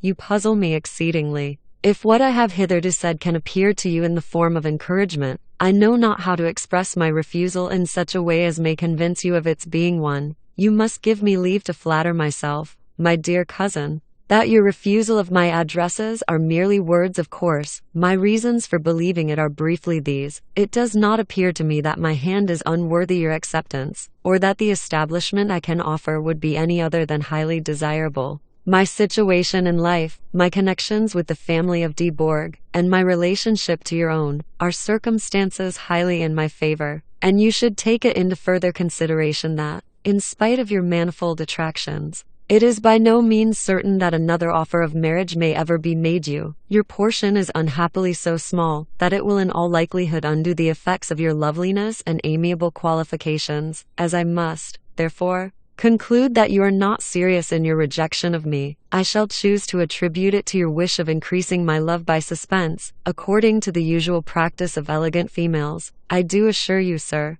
that I have no pretensions whatever to that kind of elegance which consists in tormenting a respectable man. I would rather be paid the compliment of being believed sincere. I thank you again and again for the honor you have done me in your proposals, but to accept them is absolutely impossible. My feelings in every respect forbid it. Can I speak plainer? Do not consider me now as an elegant female intending to plague you, but as a rational creature speaking the truth from her heart. You are uniformly charming, cried he with an air of awkward gallantry, and I am persuaded that, when sanctioned by the express authority of both your excellent parents, my proposals will not fail of being acceptable. To such perseverance in wilful self-deception Elizabeth would make no reply, and immediately and in silence withdrew, determined that if he persisted in considering her repeated refusals as flattering encouragement, to apply to her father, whose negative might be uttered in such a manner as must be decisive, and whose behavior at least could not be mistaken for the affectation and coquetry of an elegant female. Chapter 20. Mr.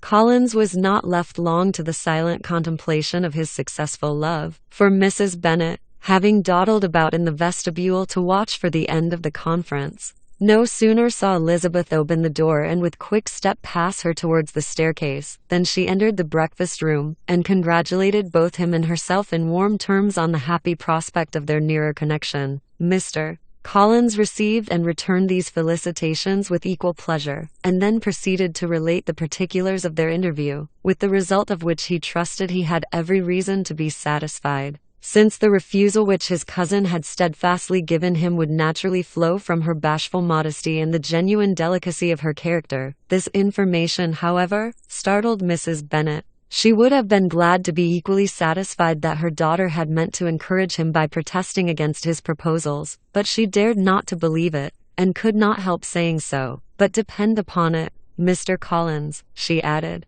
that Lizzie shall be brought to reason. I will speak to her about it myself directly. She is a very headstrong, foolish girl, and does not know her own interest, but I will make her know it. Pardon me for interrupting you, madam, cried Mr. Collins. But if she is really headstrong and foolish, I know not whether she would altogether be a very desirable wife to a man in my situation, who naturally looks for happiness in the marriage state. If therefore, she actually persists in rejecting my suit, perhaps, it were better not to force her into accepting me, because if liable to such defects of temper, she could not contribute much to my felicity. Sir, you quite misunderstand me, said Mrs. Bennet, alarmed. Lizzie is only headstrong in such matters as these. In everything else she is as good-natured a girl as ever lived. I will go directly to Mr. Bennet, and we shall very soon settle it with her. I am sure she would not give him time to reply, but hurrying instantly to her husband, called out, as she entered the library, "Oh, Mr. Bennet, you are wanted immediately. We are all in an uproar. You must come and make Lizzie marry Mr. Collins, for she vows she will not have him. And if you do not make haste he will change his mind and not have her." Mr. Bennet raised his eyes from his book as she entered, and fixed them on her face with a calm unconcern which was not in the least altered by her communication. "I have not the pleasure of understanding you," said he, when she had finished her speech. "Of what are you talking?" "Of Mr. Collins and Lizzie. Lizzie declares she will not have Mr. Collins, and Mr. Collins begins to say that he will not have Lizzie. And what am I to do on the occasion? It seems a hopeless business. Speak to Lizzie about it yourself. Tell her that you insist upon her marrying him. Let her be called down. She shall hear my opinion." Mrs. Bennet rang the bell, and Miss Elizabeth was summoned to the library. "Come here, child," cried her father as she appeared. "I have sent for you on an affair of importance. I understand that Mr. Collins has made you an offer of marriage. Is it true?" Elizabeth replied that it was. "Very well, and this offer of marriage you have refused." "I have, sir." "Very well. We now come to the point. Your mother insists upon your accepting it. Is it not so, Mrs. Bennet?" "Yes, or I will never see her again. An unhappy alternative is before you. Elizabeth, from this day you must be a stranger to one of your parents. Your mother will never see you again if you do not marry Mr. Collins, and I will never see you again if you do." Elizabeth could not but smile at such a conclusion of such a beginning. But Mrs. Bennet, who had persuaded herself that her husband regarded the affair as she wished, was excessively disappointed. "What do you mean, Mr. Bennet, by talking in this way? You promise me to insist upon her marrying him." "My dear," replied her husband, "I have two small favors to request. First, that you will allow me the free use of my understanding on the present occasion, and secondly, of my room. I shall be glad to have the library to myself as soon as may be." Not yet, however. In spite of her disappointment in her husband, did Mrs. Bennet give up the point. She talked to Elizabeth again and again, coaxed and threatened her by turns. She endeavored to secure Jane in her interest, but Jane, with all possible mildness, declined interfering, and Elizabeth, sometimes with real earnestness, and sometimes with playful gaiety, replied to her attacks. Though her manner varied, however, her determination never did. Mark Collins, meanwhile, was meditating in solitude on what had passed. He thought too well of himself to comprehend on what motive his cousin could refuse him, and though his pride was hurt, he suffered in no other way. His regard for her was quite imaginary, and the possibility of her deserving her mother's reproach prevented his feeling any regret. While the family were in this confusion, Charlotte Lucas came to spend the day with them. She was met in the vestibule by Lydia, who, flying to her, cried in a half-whisper, "I am glad you are come, for there is such fun here. What do you think has happened this morning? Mr. Collins has made an offer to Lizzie, and she will not have him." Charlotte had hardly time to answer before they were joined by Kitty, who came to tell the same news. And no sooner had they entered the breakfast room, where Mrs. Bennet was alone, than she likewise began on the subject, calling on Miss Lucas for her compassion, and entreating her to persuade her friend Lizzie to comply with the wishes of all her family. "Pray do, my dear Miss Lucas," she added, in a melancholy tone, "for nobody is on my side. Nobody takes part with me. I am cruelly used. Nobody feels for my poor nerves." Charlotte's reply was spared by the entrance of Jane and Elizabeth. "There she comes," continued Mrs. Bennet, looking as unconcerned as may be, and caring no more for us than if we were at York, provided she can have her own way. But I tell you what, Miss Lizzie, if you take it into your head to go on refusing every offer of marriage in this way, you will never get a husband at all, and I am sure I do not know who is to maintain you when your father is dead. I shall not be able to keep you, and so I warn you. I have done with you from this very day. I told you in the library, you know, that I should never speak to you again, and you will find me as good as my word. I have no pleasure in talking to undutiful children, not that I have much pleasure indeed in talking to anybody. People who suffer as I do from nervous complaints can have no great inclination for talking. Nobody can tell what I suffer, but it is always so. Those who do not complain are never pitied." Her daughters listened in silence to this effusion, sensible that any attempt to reason with or soothe her would only increase the irritation. She talked on, therefore, without interruption from any of them till they were joined by Mr. Collins, who entered with an air more stately than usual,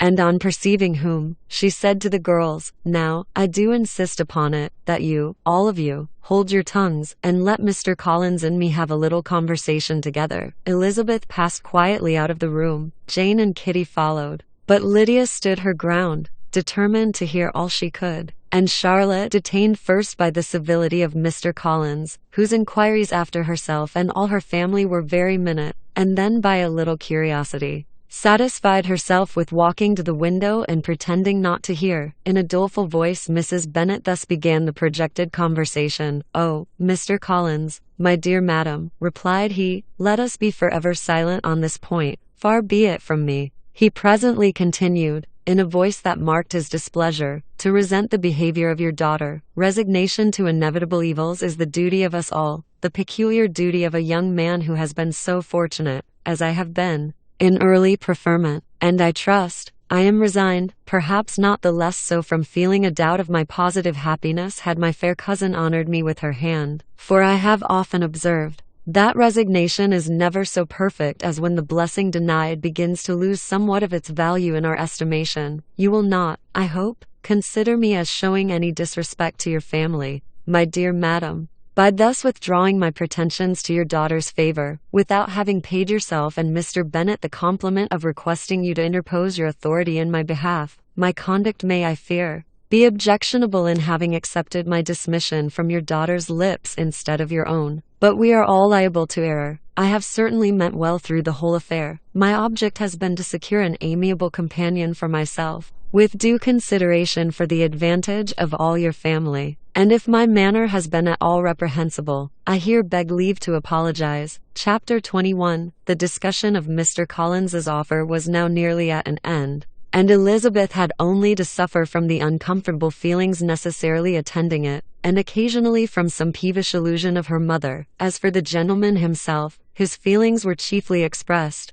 not by embarrassment or dejection, or by trying to avoid her, but by stiffness of manner, and resentful silence. He scarcely ever spoke to her, and the assiduous attentions which he had been so sensible of himself were transferred for the rest of the day to Miss Lucas, whose civility in listening to him was a seasonable relief to them all, and especially to her friend. The morrow produced no abatement of Mrs. Bennet's ill humor or ill health. Mr. Collins was also in the same state of angry pride. Elizabeth had hoped that his resentment might shorten his visit, but his plan did not appear in the least affected by it. He was always to have gone on Saturday, and to Saturday he still meant to stay. After breakfast, the girls walked to Meryton, to inquire if Mr. Wickham were returned, and to lament over his absence from the Netherfield ball. He joined them on their entering the town, and attended them to their aunt's, where his regret and vexation and the concern of everybody were well talked over. To Elizabeth, however, he voluntarily acknowledged that the necessity of his absence had been self-imposed. "I found," said he, as the time drew near,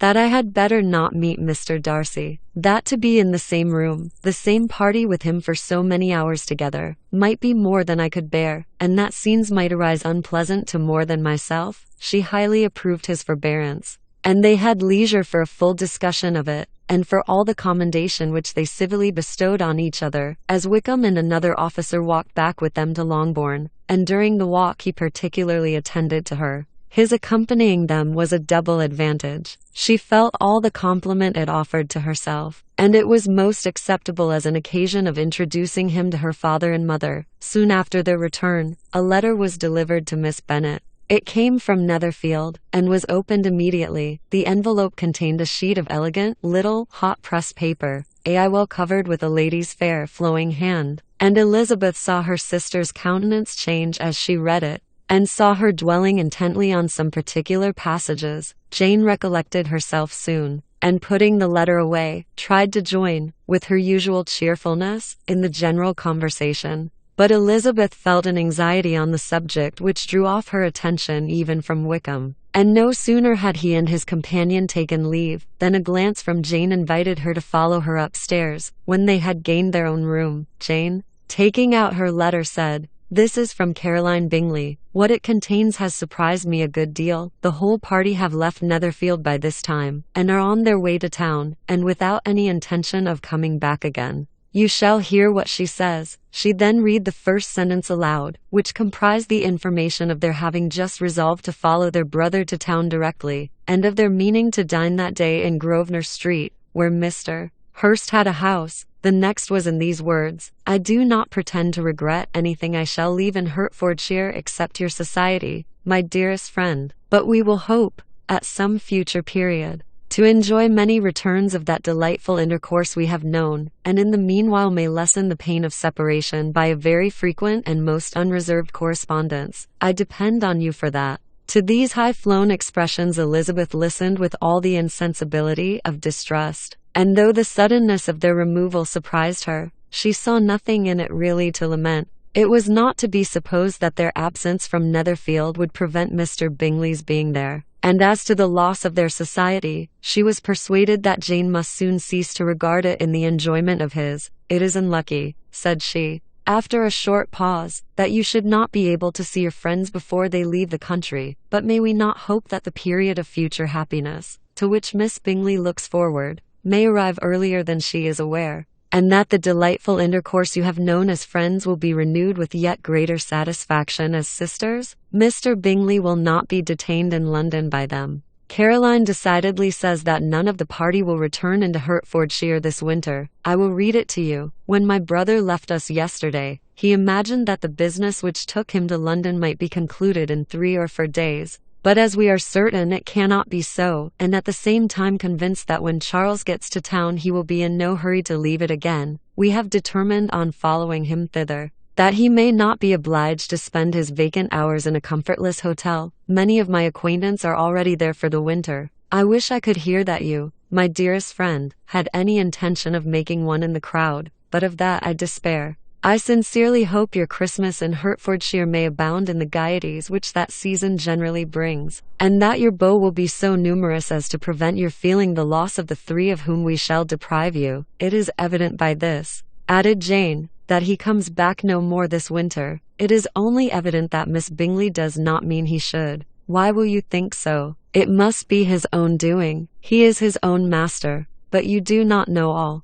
I will read you the passage which particularly hurts me. I will have no reserves from you. Mr. Darcy is impatient to see his sister, and to confess the truth, we are scarcely less eager to meet her again. I really do not think Georgiana Darcy has her equal for beauty, elegance, and accomplishments, and the affection she inspires in Louisa and myself is heightened into something still more interesting from the hope we dared entertain of her being hereafter our sister. I do not know whether I ever before mentioned to you my feelings on this subject, but I will not leave the country without confiding them, and I trust you will not esteem them unreasonable. My brother admires her greatly already. He will have frequent opportunity now of seeing her on the most intimate footing. Her relations all wish the connection as much as his own, and a sister's partiality is not misleading me, I think, when I call Charles most capable of engaging any woman's heart, with all these circumstances to favor an attachment, and nothing to prevent it. Am I wrong, my dearest Jane, in indulging the hope of an event which will secure the happiness of so many? What think you of this sentence, my dear Lizzie? Said Jane, as she finished it. Is it not clear enough? Does it not expressly declare that Caroline neither expects nor wishes me to be her sister, that she is perfectly convinced of her brother's indifference, and that if she suspects the nature of my feelings for him she means most kindly to put me on my guard? Can there be any other opinion on the subject? Yes, there can, for mine is totally different. Will you hear it? Most willingly. You shall have it in a few words. Miss Bingley sees that her brother is in love with you, and wants him to marry Miss Darcy. She follows him to town in the hope of keeping him there, and tries to persuade you that he does not care about you. Jane shook her head. Indeed, Jane, you ought to believe me. No one who has ever seen you together can doubt his affection. Miss Bingley, I am sure, cannot. She is not such a simpleton. Could she have seen half as much love in Mr. Darcy for herself, she would have ordered her wedding clothes. But the case is this. We are not rich enough or grand enough for them, and she is the more anxious to get Miss Darcy for her brother, from the notion that when there has been one intermarriage, she may have less trouble in achieving a second, in which there is certainly some ingenuity, and I dare say it would succeed if Miss de Bourgh were out of the way. But my dearest Jane, you cannot seriously imagine that, because Miss Bingley tells you her brother greatly admires Miss Darcy, he is in the smallest degree less sensible of your merit than when he took leave of you on Tuesday, or that it will be in her power to persuade him that, instead of being in love with you, he is very much in love with her friend. "If we thought alike of Miss Bingley," replied Jane, "your representation of all this might make me quite easy. But I know the foundation is unjust. Caroline is incapable of wilfully deceiving anyone. And all that I can hope in this case is that she is deceived herself." "That is right. You could not have started a more happy idea. Since you will not take comfort in mine, believe her to be deceived. By all means, you have now done your duty by her, and must fret no longer. But, my dear sister, can I be happy, even supposing the best, in accepting a man whose sisters and friends are all wishing him to marry elsewhere?" "You must decide for yourself," said Elizabeth, "and if, upon mature deliberation, you find that the misery of disobliging his two sisters is more than equivalent to the happiness of being his wife, I advise you, by all means, to refuse him." "How can you talk so?" said Jane, faintly smiling. "You must know that, though I should be exceedingly grieved at their disapprobation, I could not hesitate. I did not think you would. And that being the case, I cannot consider your situation with much compassion. But if he returns no more this winter, my choice will never be required. 1,000 things may rise in 6 months. The idea of his returning no more Elizabeth treated with the utmost contempt. It appeared to her merely the suggestion of Caroline's interested wishes, and she could not for a moment suppose that those wishes, however openly or artfully spoken, could influence a young man so totally independent of everyone. She represented to her sister, as forcibly as possible, what she felt on the subject, and had soon the pleasure of seeing its happy effect. Jane's temper was not desponding, and she was gradually led to hope, though the diffidence of affection sometimes overcame the hope, that Bingley would return to Netherfield,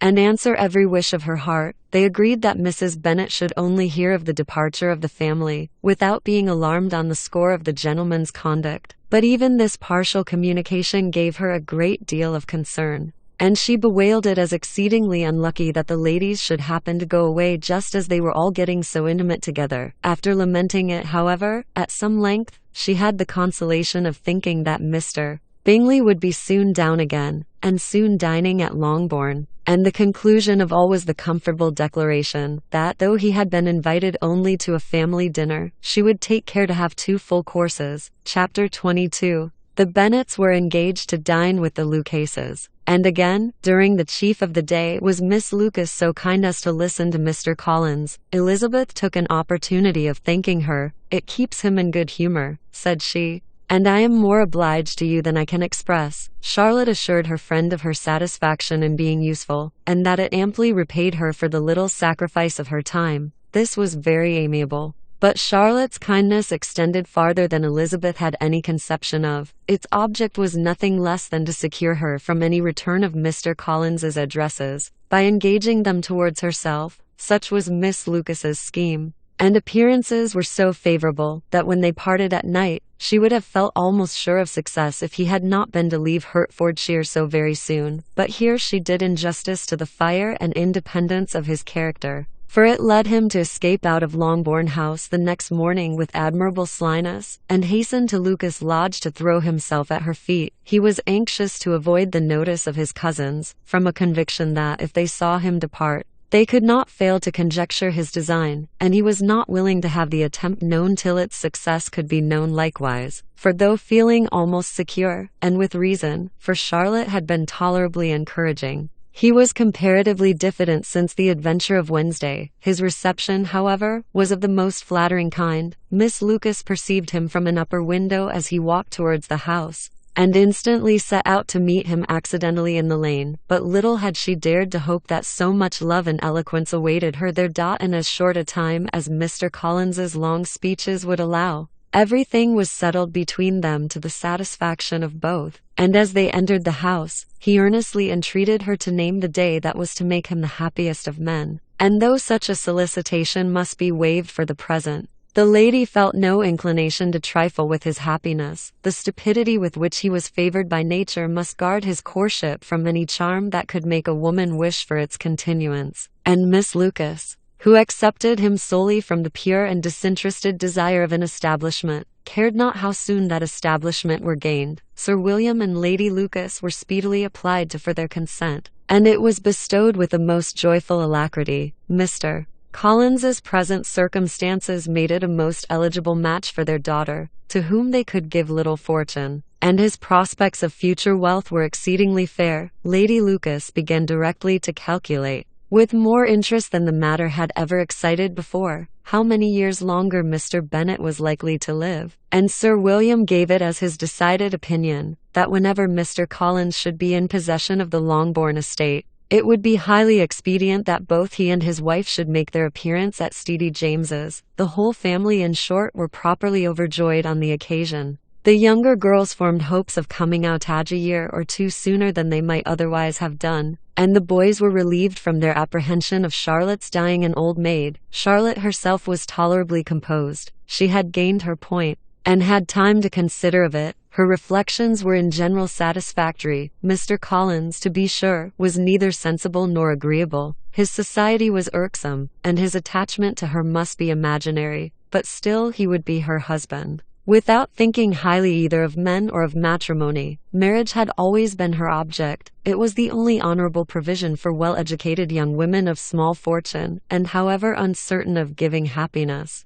must be their pleasantest preservative from want. This preservative she had now obtained, and at the age of 27, without having ever been handsome, she felt all the good luck of it. The least agreeable circumstance in the business was the surprise it must occasion to Elizabeth Bennet, whose friendship she valued beyond that of any other person. Elizabeth would wonder, and probably would blame her, and though her resolution was not to be shaken, her feelings must be hurt by such a disapprobation. She resolved to give her the information herself, and therefore charged Mr. Collins, when he returned to Longbourn to dinner, to drop no hint of what had passed before any of the family. A promise of secrecy was of course very dutifully given, but it could not be kept without difficulty, for the curiosity excited by his long absence burst forth in such very direct questions on his return as required some ingenuity to evade, and he was at the same time exercising great self-denial, for he was longing to publish his prosperous love, as he was to begin his journey too early on the morrow to see any of the family. The ceremony of leave-taking was performed when the ladies moved for the night, and Mrs. Bennet, with great politeness and cordiality, said how happy they should be to see him at Longbourn again, whenever his other engagements might allow him to visit them. "My dear madam," he replied, "this invitation is particularly gratifying, because it is what I have been hoping to receive, and you may be very certain that I shall avail myself of it as soon as possible." They were all astonished, and Mr. Bennet, who could by no means wish for so speedy a return, immediately said, "But is there not danger of Lady Catherine's disapprobation here? My good sir, you had better neglect your relations than run the risk of offending your patroness." "My dear sir," replied Mr. Collins, "I am particularly obliged to you for this friendly caution, and you may depend upon my not taking so material a step without her ladyship's concurrence. You cannot be too much on your guard, risk anything rather than her displeasure,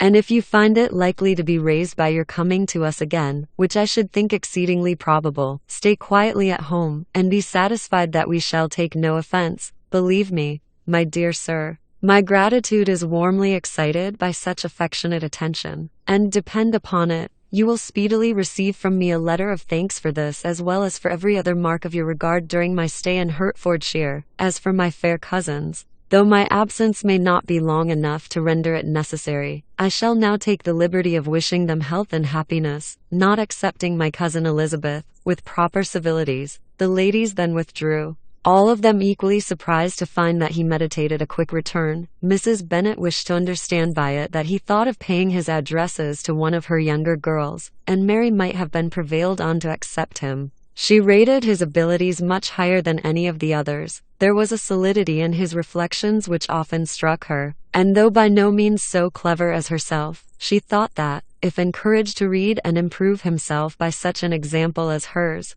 he might become a very agreeable companion. But on the following morning every hope of this kind was done away. Miss Lucas called soon after breakfast, and in a private conference with Elizabeth related the event of the day before. The possibility of Mr. Collins's fancying himself in love with her friend had once occurred to Elizabeth within the last day or two, but that Charlotte could encourage him seemed almost as far from possibility as that she could encourage him herself, and her astonishment was consequently so great as to overcome at first the bounds of decorum, and she could not help crying out, engaged to Mr. Collins. "My dear Charlotte, impossible." The steady countenance which Miss Lucas had commanded in telling her story gave way to a momentary confusion here on receiving so direct a reproach, though, as it was no more than she expected, she soon regained her composure, and calmly replied, "Why should you be surprised, my dear Eliza? Do you think it incredible that Mr. Collins should be able to procure any woman's good opinion, because he was not so happy as to succeed with you?" But Elizabeth had now recollected herself, and,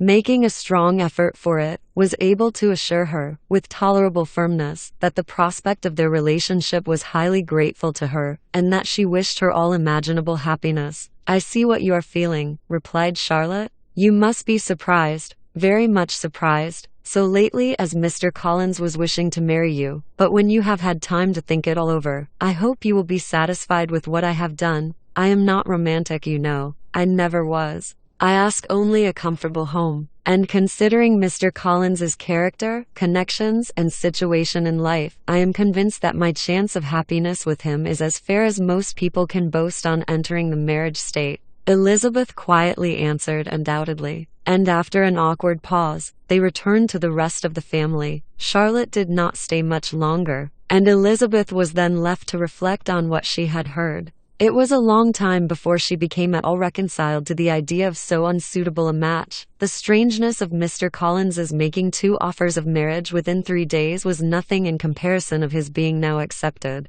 She had always felt that Charlotte's opinion of matrimony was not exactly like her own, but she could not have supposed it possible that, when called into action, she would have sacrificed every better feeling to worldly advantage. Charlotte, the wife of Mr. Collins, was a most humiliating picture, and to the pang of a friend disgracing herself and sunk in her esteem was added the distressing conviction that it was impossible for that friend to be tolerably happy in the lot she had chosen. Chapter 23. Elizabeth was sitting with her mother and sisters, reflecting on what she had heard, and doubting whether she was authorized to mention it, when Sir William Lucas himself appeared, sent by his daughter to announce her engagement to the family. With many compliments to them, and much self-gratulation on the prospect of a connection between the houses, he unfolded the matter to an audience not merely wondering, but incredulous, for Mrs. Bennet, with more perseverance than politeness, protested he must be entirely mistaken, and Lydia, always unguarded and often uncivil, boisterously exclaimed, "Good Lord, Sir William!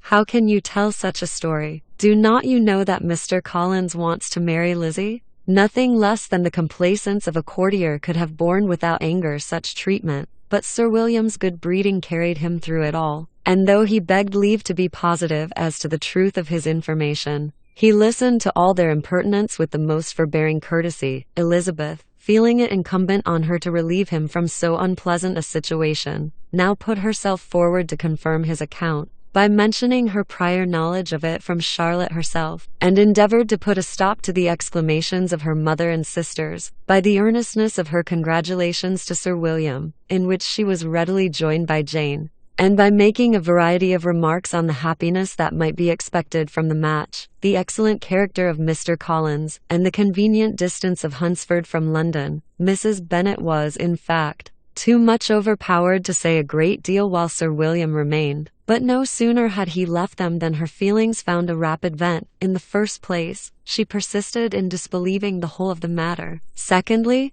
she was very sure that Mr. Collins had been taken in. Thirdly, she trusted that they would never be happy together. And fourthly, that the match might be broken off. 2 inferences, however, were plainly deduced from the whole. 1. That Elizabeth was the real cause of all the mischief, and the other, that she herself had been barbarously used by them all, and on these 2 points she principally dwelt during the rest of the day. Nothing could console and nothing appease her, nor did that day wear out her resentment. A week elapsed before she could see Elizabeth without scolding her, a month passed away before she could speak to Sir William or Lady Lucas without being rude, and many months were gone before she could at all forgive their daughter. M. Bennet's emotions were much more tranquil on the occasion, and such as he did experience he pronounced to be of a most agreeable sort, for it gratified him, he said, to discover that Charlotte Lucas, whom he had been used to think tolerably sensible, was as foolish as his wife, and more foolish than his daughter.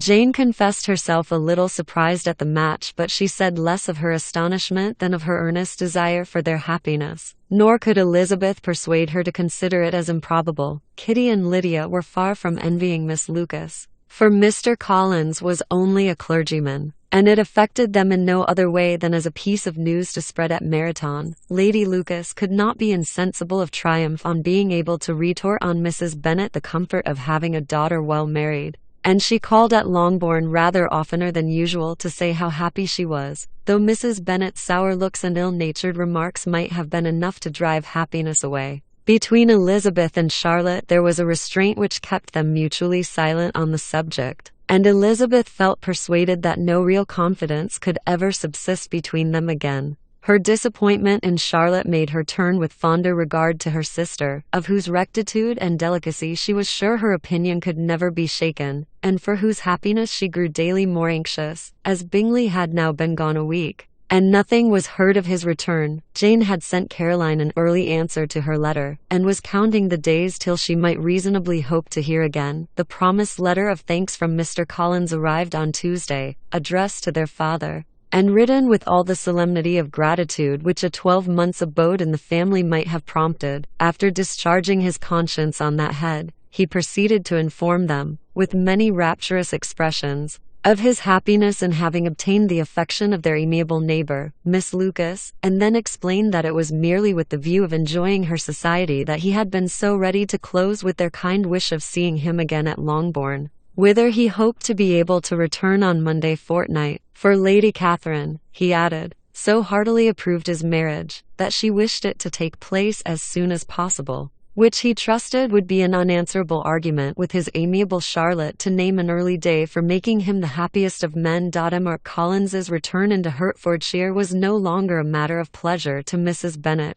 On the contrary, she was as much disposed to complain of it as her husband. It was very strange that he should come to Longbourn instead of to Lucas Lodge. It was also very inconvenient and exceedingly troublesome. She hated having visitors in the house while her health was so indifferent, and lovers were of all people the most disagreeable. Such were the gentle murmurs of Mrs. Bennet, and they gave way only to the greater distress of Mr. Bingley's continued absence. Neither Jane nor Elizabeth were comfortable on this subject. Day after day passed away without bringing any other tidings of him than the report which shortly prevailed in Meryton of his coming no more to Netherfield the whole winter, a report which highly incensed Mrs. Bennet, and which she never failed to contradict as a most scandalous falsehood. Even Elizabeth began to fear not that Bingley was indifferent, but that his sisters would be successful in keeping him away. Unwilling as she was to admit an idea so destructive of Jane's happiness, and so dishonorable to the stability of her lover, she could not prevent its frequently recurring. The united efforts of his two unfeeling sisters and of his overpowering friend, assisted by the attractions of Miss Darcy and the amusements of London, might be too much, she feared, for the strength of his attachment. As for Jane, her anxiety under this suspense was, of course, more painful than Elizabeth's. But whatever she felt she was desirous of concealing, and between herself and Elizabeth therefore, the subject was never alluded to. But as no such delicacy restrained her mother, an hour seldom passed in which she did not talk of Bingley, express her impatience for his arrival, or even require Jane to confess that if he did not come back she should think herself very ill-used. It needed all Jane's steady mildness to bear these attacks with tolerable tranquillity. Mr. Collins returned most punctually on the Monday fortnight, but his reception at Longbourn was not quite so gracious as it had been on his first introduction. He was too happy, however, to need much attention, and luckily for the others, the business of love-making relieved them from a great deal of his company. The chief of every day was spent by him at Lucas Lodge, and he sometimes returned to Longbourn only in time to make an apology for his absence before the family went to bed. Mrs.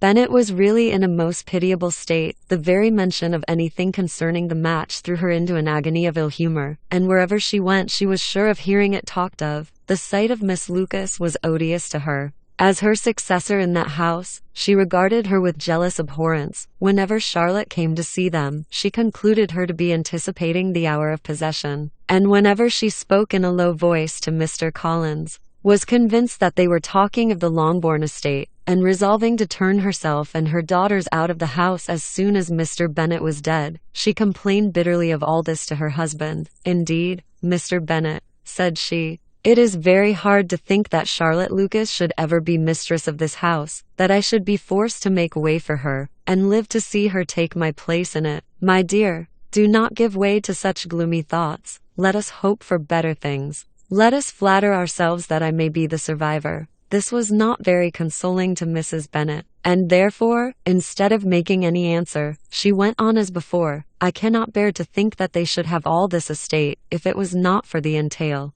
I should not mind it." "What should not you mind?" "I should not mind anything at all. Let us be thankful that you are preserved from a state of such insensibility." "I never can be thankful, Mr. Bennet, for anything about the entail. How anyone could have the conscience to entail away an estate from one's own daughters I cannot understand. And all for the sake of Mr. Collins, too. Why should he have it more than anybody else?" "I leave it to yourself to determine," said Mr. Bennet. Volume the Second, Chapter 1. Miss Bingley's letter arrived, and put an end to doubt. The very first sentence conveyed the assurance of their being all settled in London for the winter, and concluded with her brother's regret at not having had time to pay his respects to his friends in Hertfordshire before he left the country. Hope was over, entirely over, and when Jane could attend to the rest of the letter, she found little, except the professed affection of the writer, that could give her any comfort. Miss Darcy's praise occupied the chief of it. Her many attractions were again dwelt on, and Caroline boasted joyfully of their increasing intimacy,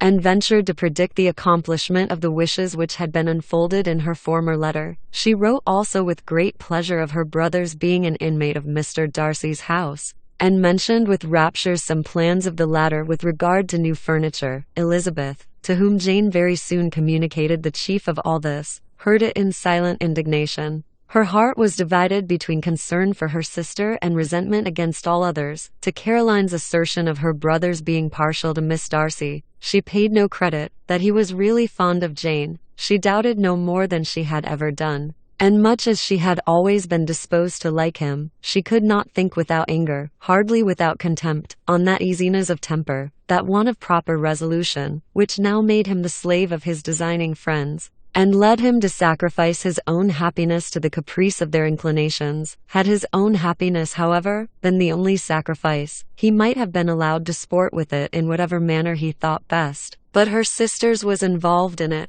As she thought he must be sensible himself, it was a subject, in short, on which reflection would be long indulged, and must be unavailing. She could think of nothing else. And yet, whether Bingley's regard had really died away, or were suppressed by his friend's interference, whether he had been aware of Jane's attachment, or whether it had escaped his observation, whatever were the case, though her opinion of him must be materially affected by the difference, her sister's situation remained the same, her peace equally wounded. A day or two passed before Jane had courage to speak of her feelings to Elizabeth, but at last, on Mrs. Bennet's leaving them together, after a longer irritation than usual about Netherfield and its master, she could not help saying, "Oh, that my dear mother had more command over herself. She can have no idea of the pain she gives me by her continual reflections on him. But I will not repine. It cannot last long. He will be forgot, and we shall all be as we were before." Elizabeth looked at her sister with incredulous solicitude, but said nothing.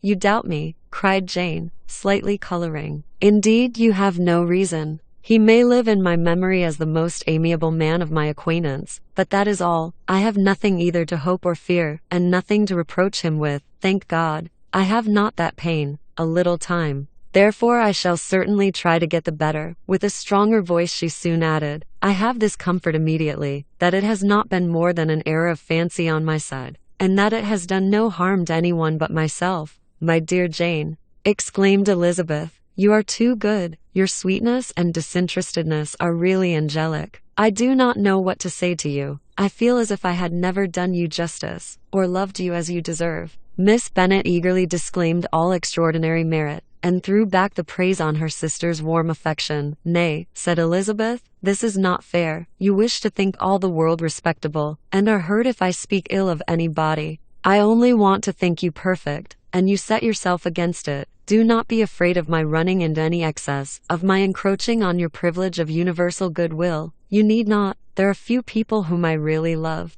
and still fewer of whom I think well. The more I see of the world, the more am I dissatisfied with it, and every day confirms my belief of the inconsistency of all human characters, and of the little dependence that can be placed on the appearance of either merit or sense. I have met with 2 instances lately. One I will not mention. The other is Charlotte's marriage. It is unaccountable. In every view it is unaccountable. My dear Lizzie, do not give way to such feelings as these. They will ruin your happiness. You do not make allowance enough for difference of situation and temper. Consider Mr. Collins's respectability, and Charlotte's prudent, steady character. Remember that she is one of a large family, that as to fortune, it is a most eligible match, and be ready to believe, for everybody's sake, that she may feel something like regard and esteem for our cousin, to oblige you. I would try to believe almost anything, but no one else could be benefited by such a belief as this. For were I persuaded that Charlotte had any regard for him, I should only think worse of her understanding than I now do of her heart. My dear Jane, Mr.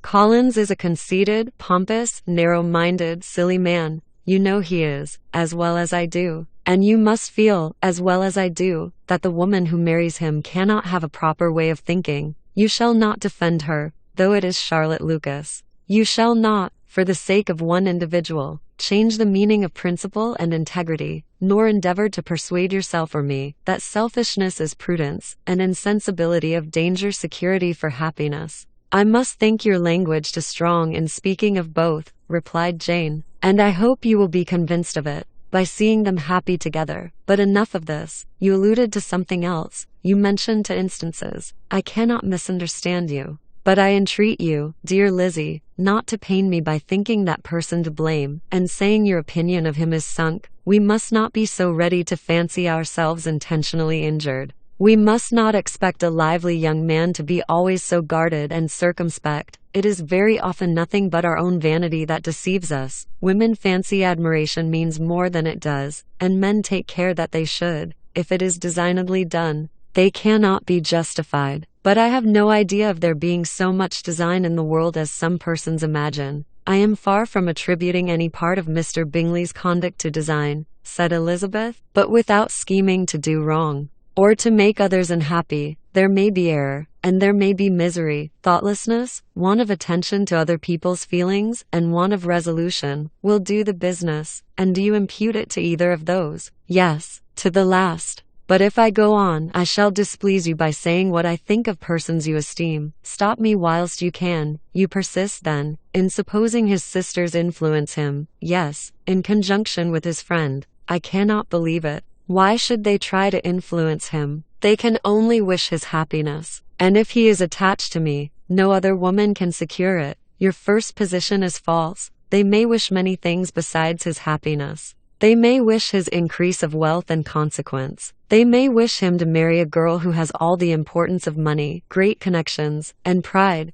Beyond a doubt, they do wish him to choose Miss Darcy, replied Jane. But this may be from better feelings than you are supposing. They have known her much longer than they have known me. No wonder if they love her better. But whatever may be their own wishes, it is very unlikely they should have opposed their brothers. What sister would think herself at liberty to do it, unless there were something very objectionable? If they believed him attached to me, they would not try to part us. If he were so, they could not succeed, by supposing such an affection. You make everybody acting unnaturally and wrong, and me most unhappy. Do not distress me by the idea. I am not ashamed of having been mistaken, or at least, it is slight. It is nothing in comparison of what I should feel in thinking ill of him or his sisters. Let me take it in the best light, in the light in which it may be understood. Elizabeth could not oppose such a wish, and from this time Mr. Bingley's name was scarcely ever mentioned between them. Mrs. Bennet still continued to wonder and repine at his returning no more, and though a day seldom passed in which Elizabeth did not account for it clearly,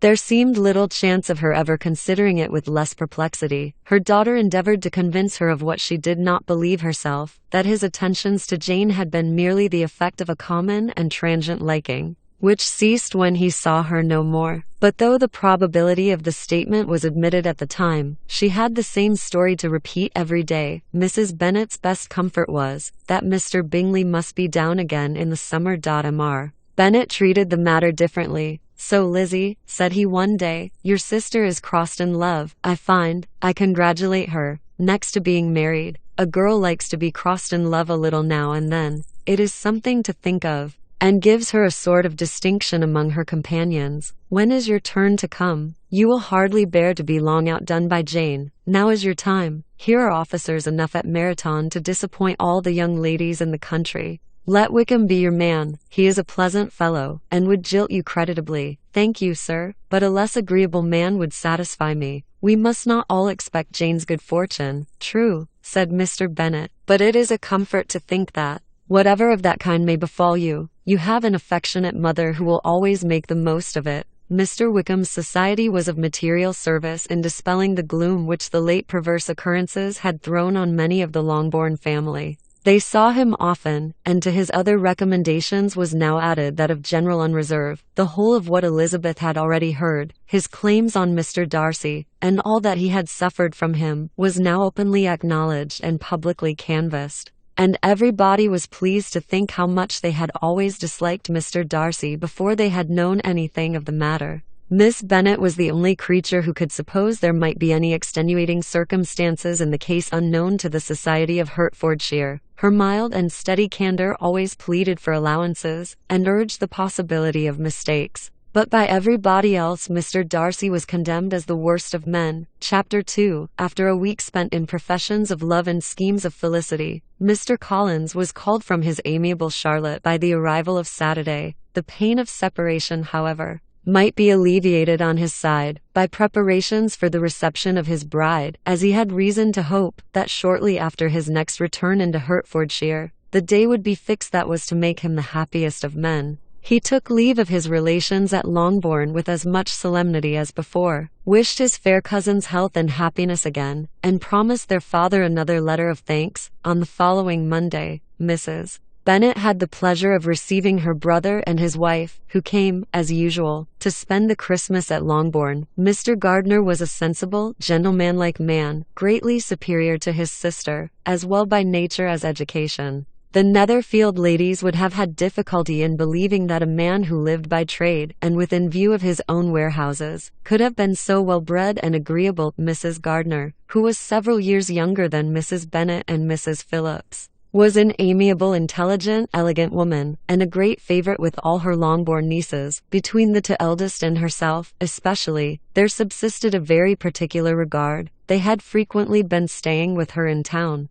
The first part of Mrs. Gardiner's business on her arrival was to distribute her presents and describe the newest fashions. When this was done, she had a less active part to play. It became her turn to listen. Mrs. Bennet had many grievances to relate, and much to complain of. They had all been very ill-used since she last saw her sister. 2 of her girls had been on the point of marriage, and after all there was nothing in it. "I do not blame Jane," she continued, "for Jane would have got Mr. Bingley if she could. But Lizzie, oh sister, it is very hard to think that she might have been Mr. Collins's wife by this time. Had not it been for her own perverseness, he made her an offer in this very room, and she refused him. The consequence of it is, that Lady Lucas will have a daughter married before I have, and that Longbourn estate is just as much entailed as ever. The Lucases are very artful people indeed, sister. They are all for what they can get. I am sorry to say it of them, but so it is. It makes me very nervous and poorly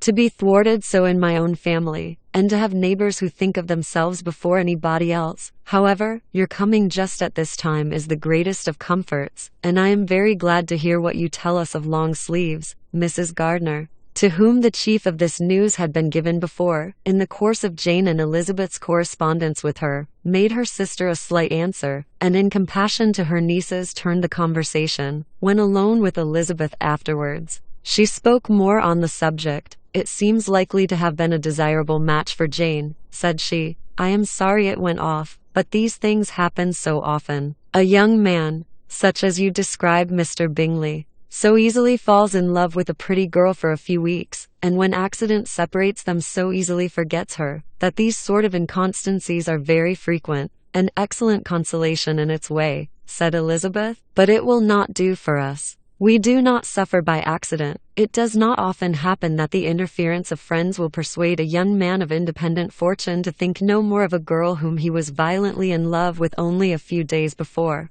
But that expression of violently in love is so hackneyed, so doubtful, so indefinite, that it gives me very little idea. It is as often applied to feelings which arise only from a half-hour's acquaintance as to a real, strong attachment. Pray, how violent was Mr. Bingley's love? I never saw a more promising inclination. He was growing quite inattentive to other people, and wholly engrossed by her. Every time they met, it was more decided and remarkable. At his own ball he offended 2 or 3 young ladies by not asking them to dance, and I spoke to him twice myself without receiving an answer. Could there be finer symptoms? Is not general incivility the very essence of love? Oh yes, of that kind of love which I suppose him to have felt. Poor Jane! I am sorry for her, because with her disposition, she may not get over it immediately. It had better have happened to you, Lizzie. You would have laughed yourself out of it sooner. But do you think she would be prevailed on to go back with us? Change of scene might be of service, and perhaps a little relief from home may be as useful as anything. Elizabeth was exceedingly pleased with this proposal,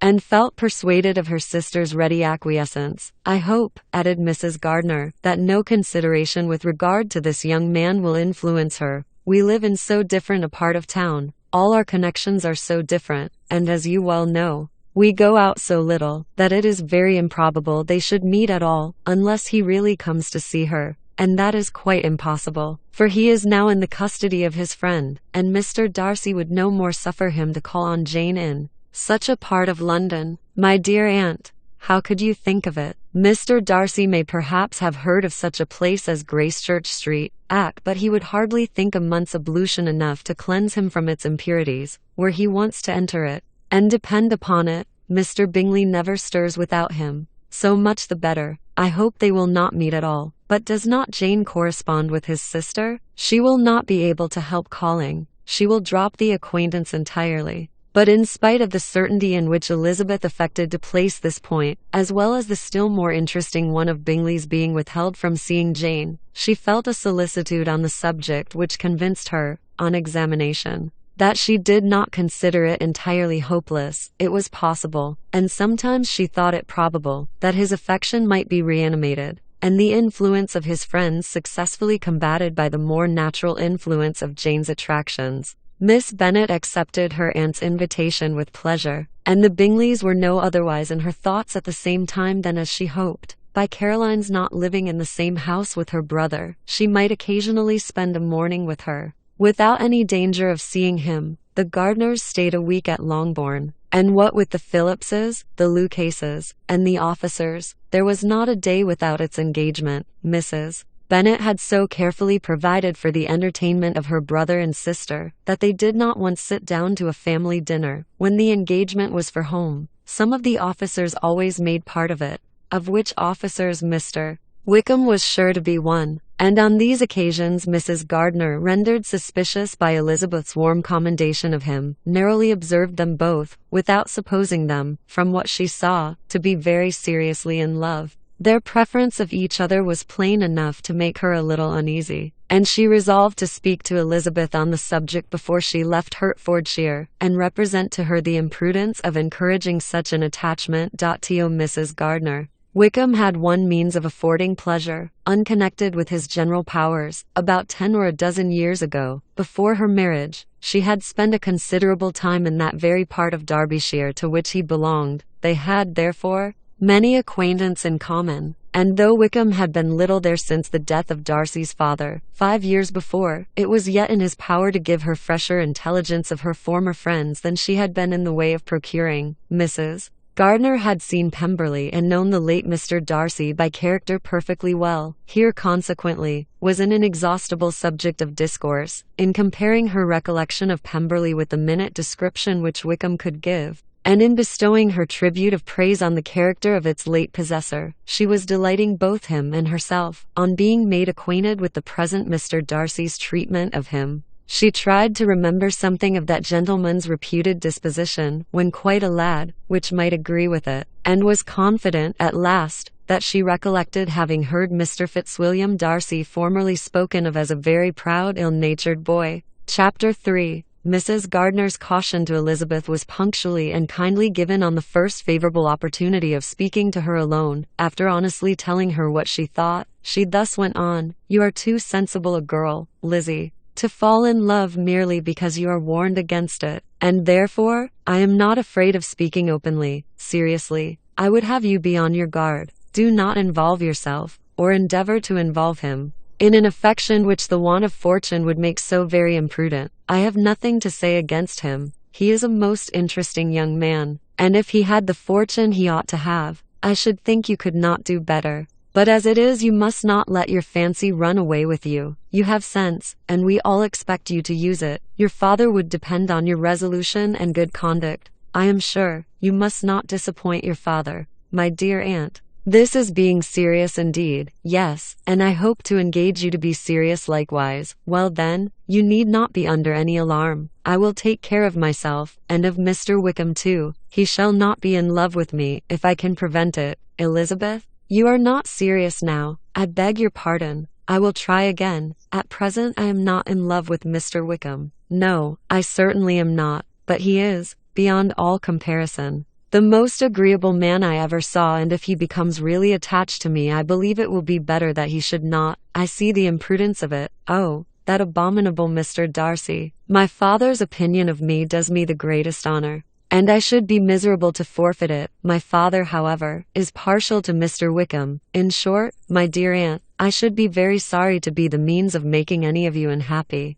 But since we see every day that where there is affection young people are seldom withheld, by immediate want of fortune, from entering into engagements with each other, how can I promise to be wiser than so many of my fellow creatures, if I am tempted? Or how am I even to know that it would be wisdom to resist? All that I can promise you, therefore, is not to be in a hurry. I will not be in a hurry to believe myself his first object. When I am in company with him, I will not be wishing. In short, I will do my best. Perhaps it will be as well if you discourage his coming here so very often. At least you should not remind your mother of inviting him, as I did the other day," said Elizabeth, with a conscious smile. "Very true. It will be wise in me to refrain from that, but do not imagine that he is always here so often. It is on your account that he has been so frequently invited this week. You know my mother's ideas as to the necessity of constant company for her friends. But really, and upon my honor, I will try to do what I think to be wisest. And now I hope you are satisfied." Her aunt assured her that she was, and Elizabeth having thanked her for the kindness of her hints, they parted.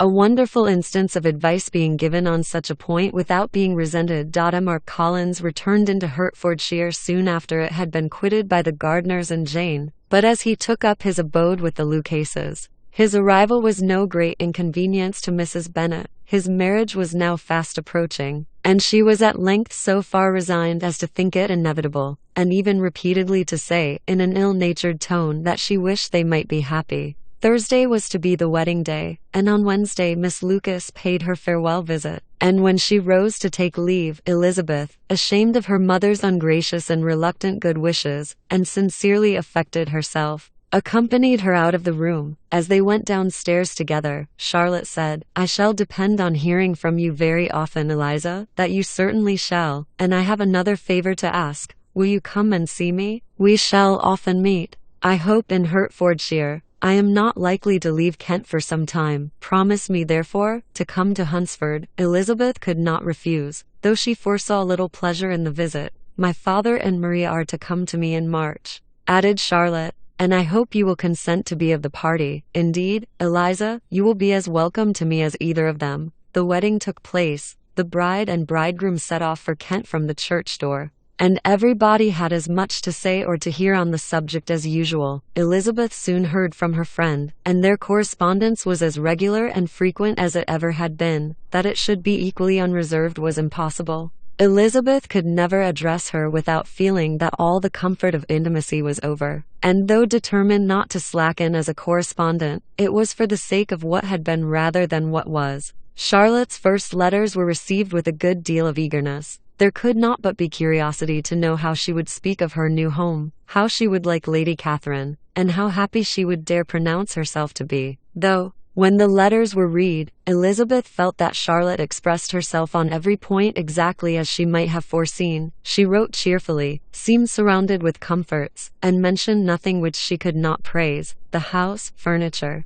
neighborhood and roads were all to her taste, and Lady Catherine's behavior was most friendly and obliging. It was Mr. Collins's picture of Hunsford and Rosings rationally softened, and Elizabeth perceived that she must wait for her own visit there. To know the rest, Jane had already written a few lines to her sister, to announce their safe arrival in London, and when she wrote again, Elizabeth hoped it would be in her power to say something of the Bingleys. Her impatience for this second letter was as well rewarded as impatience generally is. Jane had been a week in town, without either seeing or hearing from Caroline. She accounted for it, however, by supposing that her last letter to her friend from Longbourn had by some accident been lost. "My aunt," she continued, "is going tomorrow into that part of the town, and I shall take the opportunity of calling in Grosvenor Street.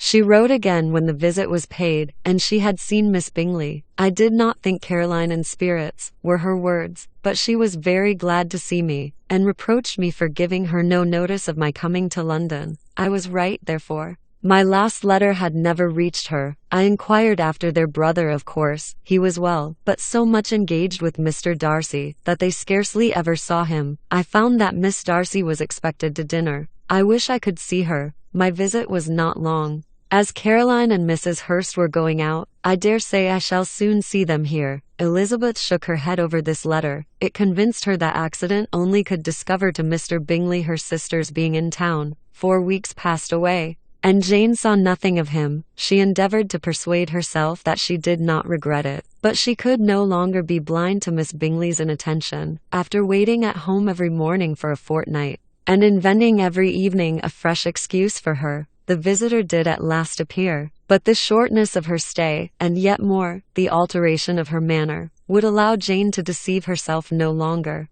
The letter which she wrote on this occasion to her sister will prove what she felt. "My dearest Lizzie will, I am sure, be incapable of triumphing in her better judgment, at my expense, when I confess myself to have been entirely deceived in Miss Bingley's regard for me. But my dear sister, though the event has proved you right, do not think me obstinate if I still assert that, considering what her behavior was, my confidence was as natural as your suspicion. I do not at all comprehend her reason for wishing to be intimate with me, but if the same circumstances were to happen again, I am sure I should be deceived again. Caroline did not return my visit till yesterday, and not a note, not a line, did I receive in the meantime. When she did come, it was very evident that she had no pleasure in it. She made a slight formal apology for not calling before, said not a word of wishing to see me again, and was in every respect so altered a creature, that when she went away I was perfectly resolved to continue the acquaintance no longer. I pity,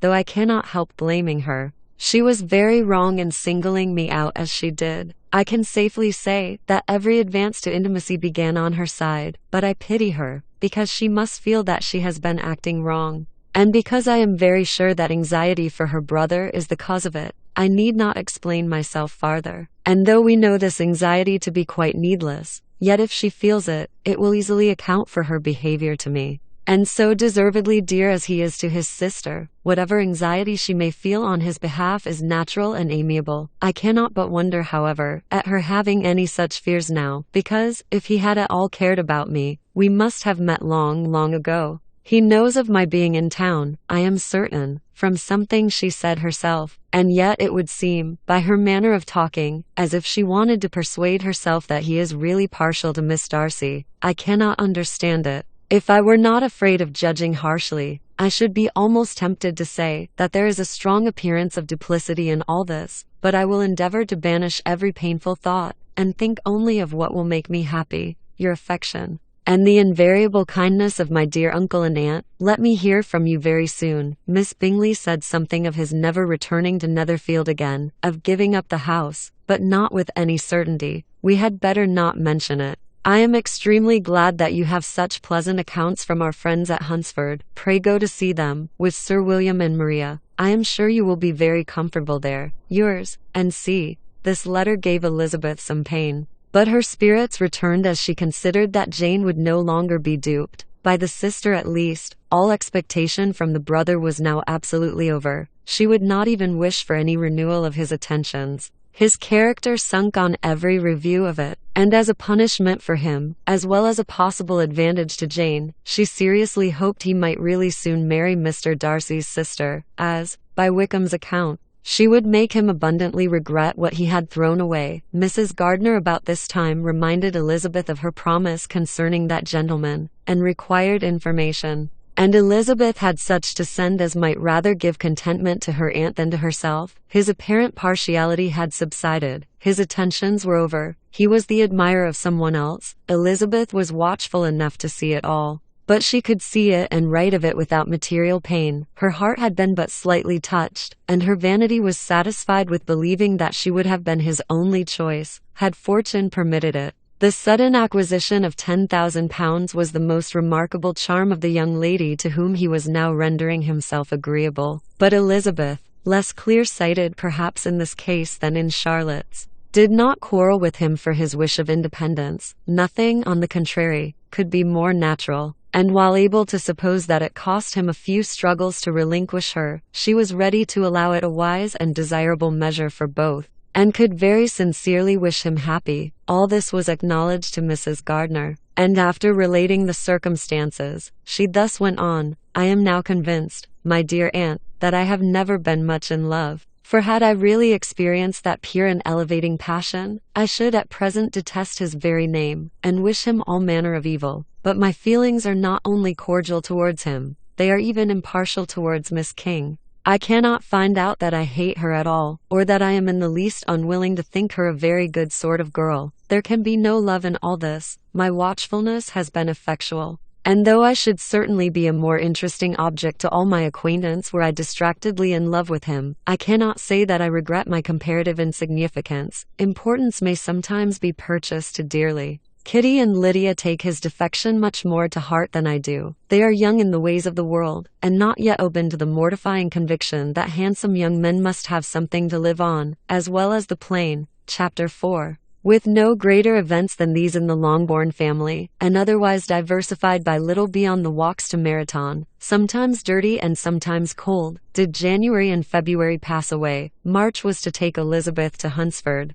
She had not at first thought very seriously of going thither, but Charlotte, she soon found, was depending on the plan, and she gradually learned to consider it herself with greater pleasure as well as greater certainty. Absence had increased her desire of seeing Charlotte again, and weakened her disgust of Mr. Collins. There was novelty in the scheme, and as with such a mother and such uncompanionable sisters, home could not be faultless. A little change was not unwelcome for its own sake. The journey would, moreover, give her a peep at Jane, and in short, as the time drew near, she would have been very sorry for any delay. Everything, however, went on smoothly, and was finally settled according to Charlotte's first sketch. She was to accompany Sir William and his second daughter. The improvement of spending a night in London was added in time, and the plan became perfect as plan could be. The only pain was in leaving her father, who would certainly miss her, and who, when it came to the point, so little liked her going, that he told her to write to him, and almost promised to answer her letter. The farewell between herself and Mr. Wickham was perfectly friendly. On his side even more, his present pursuit could not make him forget that Elizabeth had been the first to excite and to deserve his attention, the first to listen and to pity, the first to be admired. And in his manner of bidding her adieu, wishing her every enjoyment, reminding her of what she was to expect in Lady Catherine de Bourgh, and trusting their opinion of her their opinion of everybody would always coincide, there was a solicitude, an interest which she felt must ever attach her to him with a most sincere regard, and she parted from him convinced that, whether married or single, he must always be her model of the amiable and pleasing. Her fellow travelers the next day were not of a kind as make her think him less agreeable. Sir William Lucas, and his daughter Maria, a good-humored girl, but as empty-headed as himself, had nothing to say that could be worth hearing, and were listened to with about as much delight as the rattle of the chaise. Elizabeth loved absurdities, but she had known Sir William's too long. He could tell her nothing new of the wonders of his presentation and knighthood, and his civilities were worn out like his information. It was a journey of only 24 miles, and they began it so early as to be in Gracechurch Street by noon. As they drove to Mr. Gardner's door, Jane was at a drawing-room window watching their arrival. When they entered the passage, she was there to welcome them, and Elizabeth, looking earnestly in her face, was pleased to see it healthful and lovely as ever. On the stairs were a troop of little boys and girls, whose eagerness for their cousin's appearance would not allow them to wait in the drawing-room, and whose shyness, as they had not seen her for a 12-month, prevented their coming lower. All was joy and kindness. The day passed most pleasantly away. The morning in bustle and shopping, and the evening at one of the theatres. Elizabeth then contrived to sit by her aunt. Their first subject was her sister, and she was more grieved than astonished to hear, in reply to her minute inquiries, that though Jane always struggled to support her spirits, there were periods of dejection. It was reasonable, however, to hope that they would not continue long. Mrs. Gardner gave her the particulars also of Miss Bingley's visit in Gracechurch Street, and repeated conversations occurring at different times between Jane and herself, which proved that the former had, from her heart, given up the acquaintance. Mrs. Gardner then rallied her niece on Wickham's desertion, and complimented her on bearing it so well. "But my dear Elizabeth," she added, "what sort of girl is Miss King? I should be sorry to think our friend mercenary. Pray, my dear aunt, what is the difference in matrimonial affairs, between the mercenary and the prudent motive? Where does discretion end, and avarice begin? Last Christmas you were afraid of his marrying me because it would be imprudent, and now, because he is trying to get a girl with only £10,000, you want to find out that he is mercenary. If you will only tell me what sort of girl Miss King is, I shall know what to think. She is a very good kind of girl, I believe. I know no harm of her, but he paid her not the smallest attention till her grandfather's death made her mistress of this fortune. No, why should he, if it were not allowable for him to gain my affections, because I had no money? What occasion could there be for making love to a girl whom he did not care about, and who was equally poor? But there seems indelicacy in directing his attentions towards her so soon after this event. A man in distressed circumstances has not time for all those elegant decorums which other people may observe. If she does not object to it, why should we? Her not objecting does not justify him. It only shows her being deficient in something herself, sense or feeling." "Well," cried Elizabeth, "have it as you choose. He shall be mercenary, and she shall be foolish." "No, Lizzie, that is what I do not choose. I should be sorry, you know, to think ill of a young man who has lived so long in Derbyshire. Oh, if that is all, I have a very poor opinion of young men who live in Derbyshire, and their intimate friends who live in Hertfordshire are not much better. I am sick of them all. Thank heaven, I am going tomorrow where I shall find a man who has not one agreeable quality, who has neither manner nor sense to recommend him. Stupid men are the only ones worth knowing, after all. Take care, Lizzie." That speech savors strongly of disappointment. Before they were separated by the conclusion of the play, she had the unexpected happiness of an invitation to accompany her uncle and aunt in a tour of pleasure which they proposed taking in the summer. "We have not quite determined how far it shall carry us," said Mrs. Gardner, "but perhaps to the lakes." 8. No scheme could have been more agreeable to Elizabeth, and her acceptance of the invitation was most ready and grateful. "My dear, dear aunt," she rapturously cried, "what delight, what felicity! You give me fresh life and vigor. Adieu to disappointment and spleen. What are men to rocks and mountains? Oh, what hours of transport we shall spend! And when we do return, it shall not be like other travelers, without being able to give one accurate idea of anything. We will know where we have gone, we will recollect what we have seen. Lakes, mountains, and rivers shall not be jumbled together in our imaginations, nor, when we attempt to describe any particular scene, will we begin quarreling about its relative situation. Let our first effusions be less insupportable than those of the generality of travelers." Chapter 5. Every object in the next day's journey was new and interesting to Elizabeth, and her spirits were in a state of enjoyment, for she had seen her sister looking so well as to banish all fear for her health, and the prospect of her northern tour was a constant source of delight. When they left the high road for the lane to Hunsford, every eye was in search of the parsonage, and every turning expected to bring it in view. The palingum of Rosings Park was their boundary on one side. Elizabeth smiled at the recollection of all that she had heard of its inhabitants. At T length the parsonage was discernible, the garden sloping to the road, the house standing in it, the green pales and the laurel hedge. Everything declared they were arriving. Mr. Collins and Charlotte appeared at the door, and the carriage stopped at the small gate, which led by a short gravel walk to the house. Amidst the nods and smiles of the whole party, in a moment they were all out of the chaise, rejoicing at the sight of each other. Mrs. Collins welcomed her friend with the liveliest pleasure, and Elizabeth was more and more satisfied with coming. When she found herself so affectionately received, she saw instantly that her cousin's manners were not altered by his marriage. His formal civility was just what it had been, and he detained her some minutes at the gate to hear and satisfy his inquiries after all her family. They were then, with no other delay than his pointing out the neatness of the entrance, taken into the house, and as soon as they were in the parlor, he welcomed them a second time, with ostentatious formality, to his humble abode, and punctually repeated all his wife's offers of refreshment. Elizabeth was prepared to see him in his glory, and she could not help fancying that in displaying the good proportion of the room, its aspect and its furniture, he addressed himself particularly to her, as if wishing to make her feel what she had lost in refusing him. But though everything seemed neat and comfortable, she was not able to gratify him by any sigh of repentance, and rather looked with wonder at her friend, that she could have so cheerful an air with such a companion. When Mr.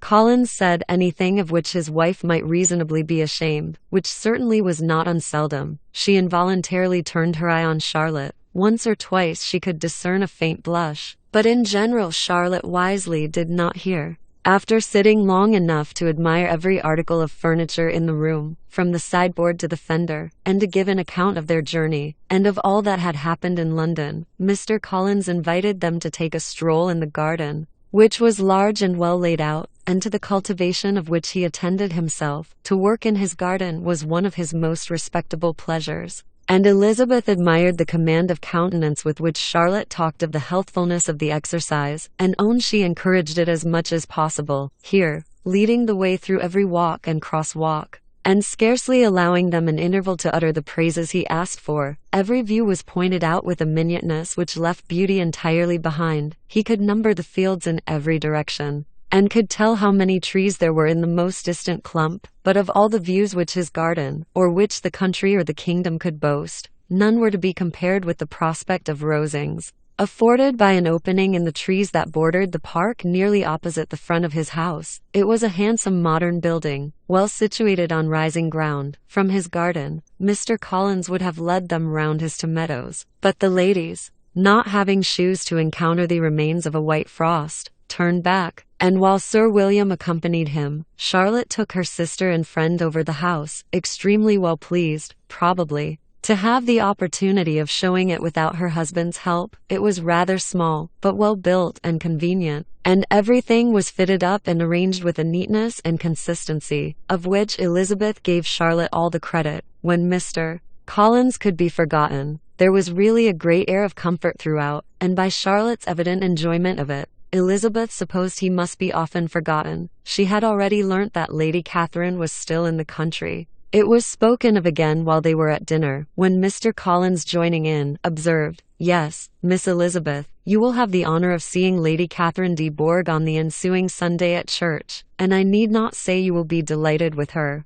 She is all affability and condescension, and I doubt not but you will be honoured with some portion of her notice when service is over. I have scarcely any hesitation in saying that she will include you and my sister Maria in every invitation with which she honours us during your stay here. Her behaviour to my dear Charlotte is charming. We dine at Rosings twice every week, and are never allowed to walk home. Her ladyship's carriage is regularly ordered for us. I should say, one of her ladyship's carriages, for she has several. Lady Catherine is a very respectable, sensible woman indeed," added Charlotte, and a most attentive neighbor. Very true, my dear, that is exactly what I say. She is the sort of woman whom one cannot regard with too much deference. The evening was spent chiefly in talking over Hertfordshire news, and telling again what had been already written. And when it closed, Elizabeth, in the solitude of her chamber, had to meditate upon Charlotte's degree of contentment, to understand her address in guiding, and composure in bearing, with her husband,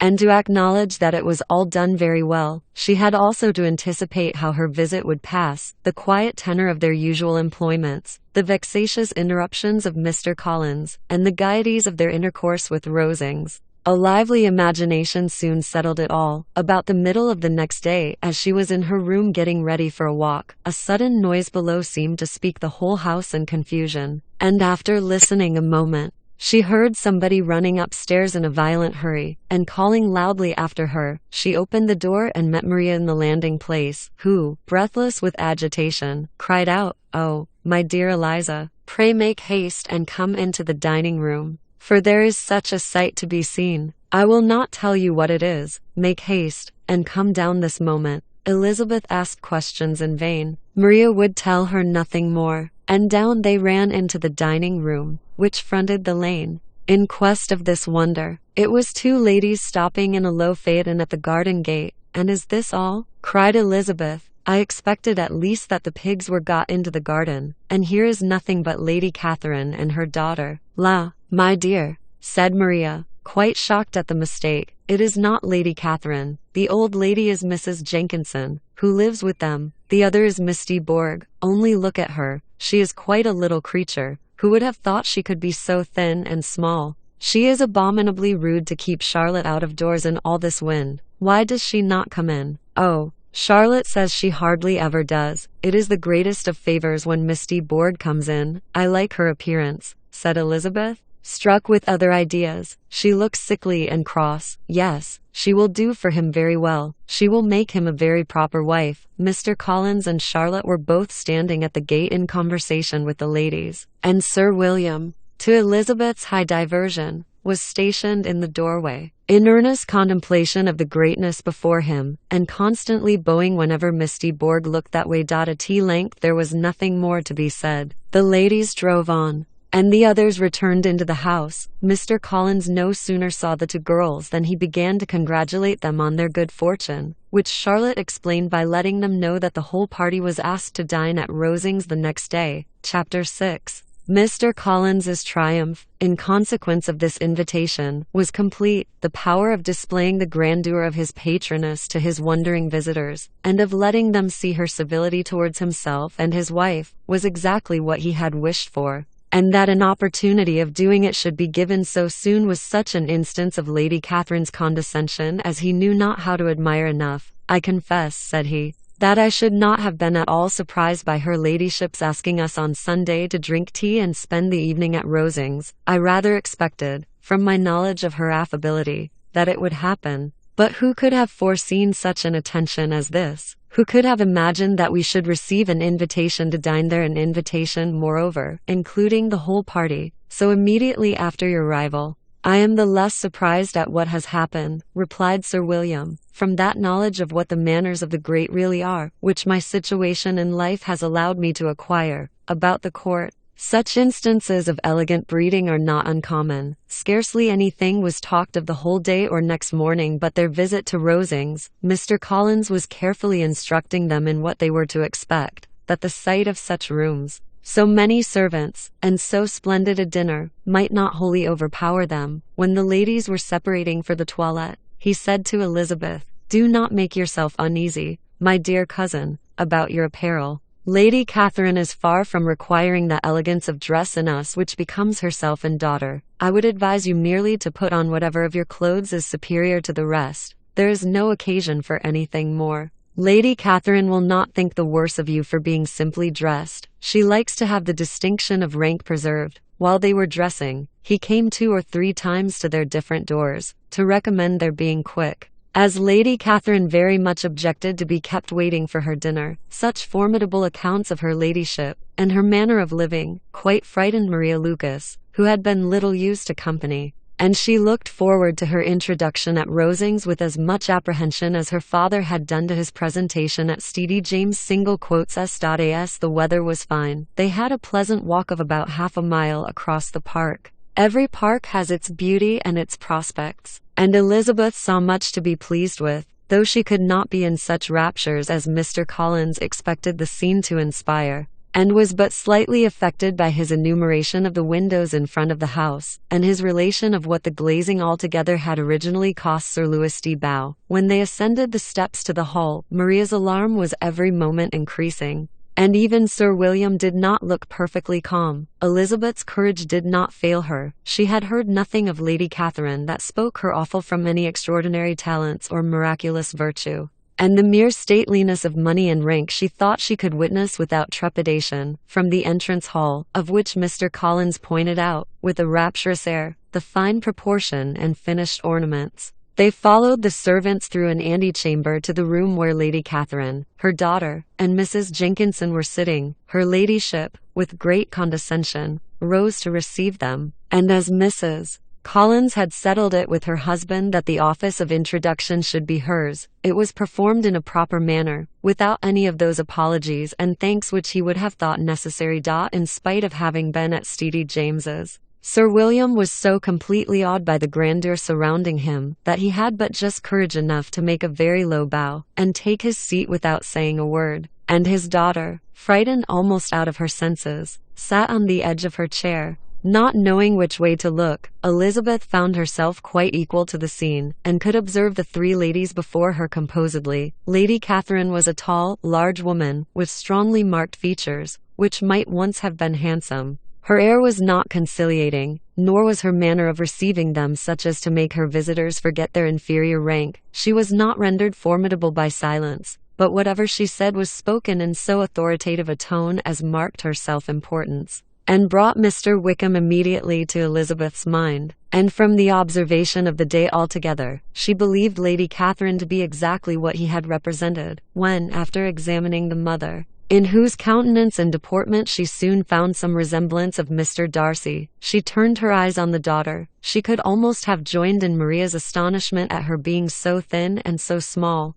There was neither in figure nor face any likeness between the ladies. Miss de Bourgh was pale and sickly. Her features, though not plain, were insignificant, and she spoke very little, except in a low voice, to Mrs. Jenkinson, in whose appearance there was nothing remarkable, and who was entirely engaged in listening to what she said, and placing a screenio in the proper direction before her eyes. After sitting a few minutes, they were all sent to one of the windows to admire the view, Mr. Collins attending them to point out its beauties, and Lady Catherine kindly informing them that it was much better worth looking at in the summer. The dinner was exceedingly handsome, and there were all the servants and all the articles of plate which Mr. Collins had promised, and as he had likewise foretold, he took his seat at the bottom of the table, by her ladyship's desire, and looked as if he felt that life could furnish nothing greater. He carved, and ate, and praised with delighted alacrity, and every dish was commended first by him, and then by Sir William, who was now enough recovered to echo whatever his son-in-law said,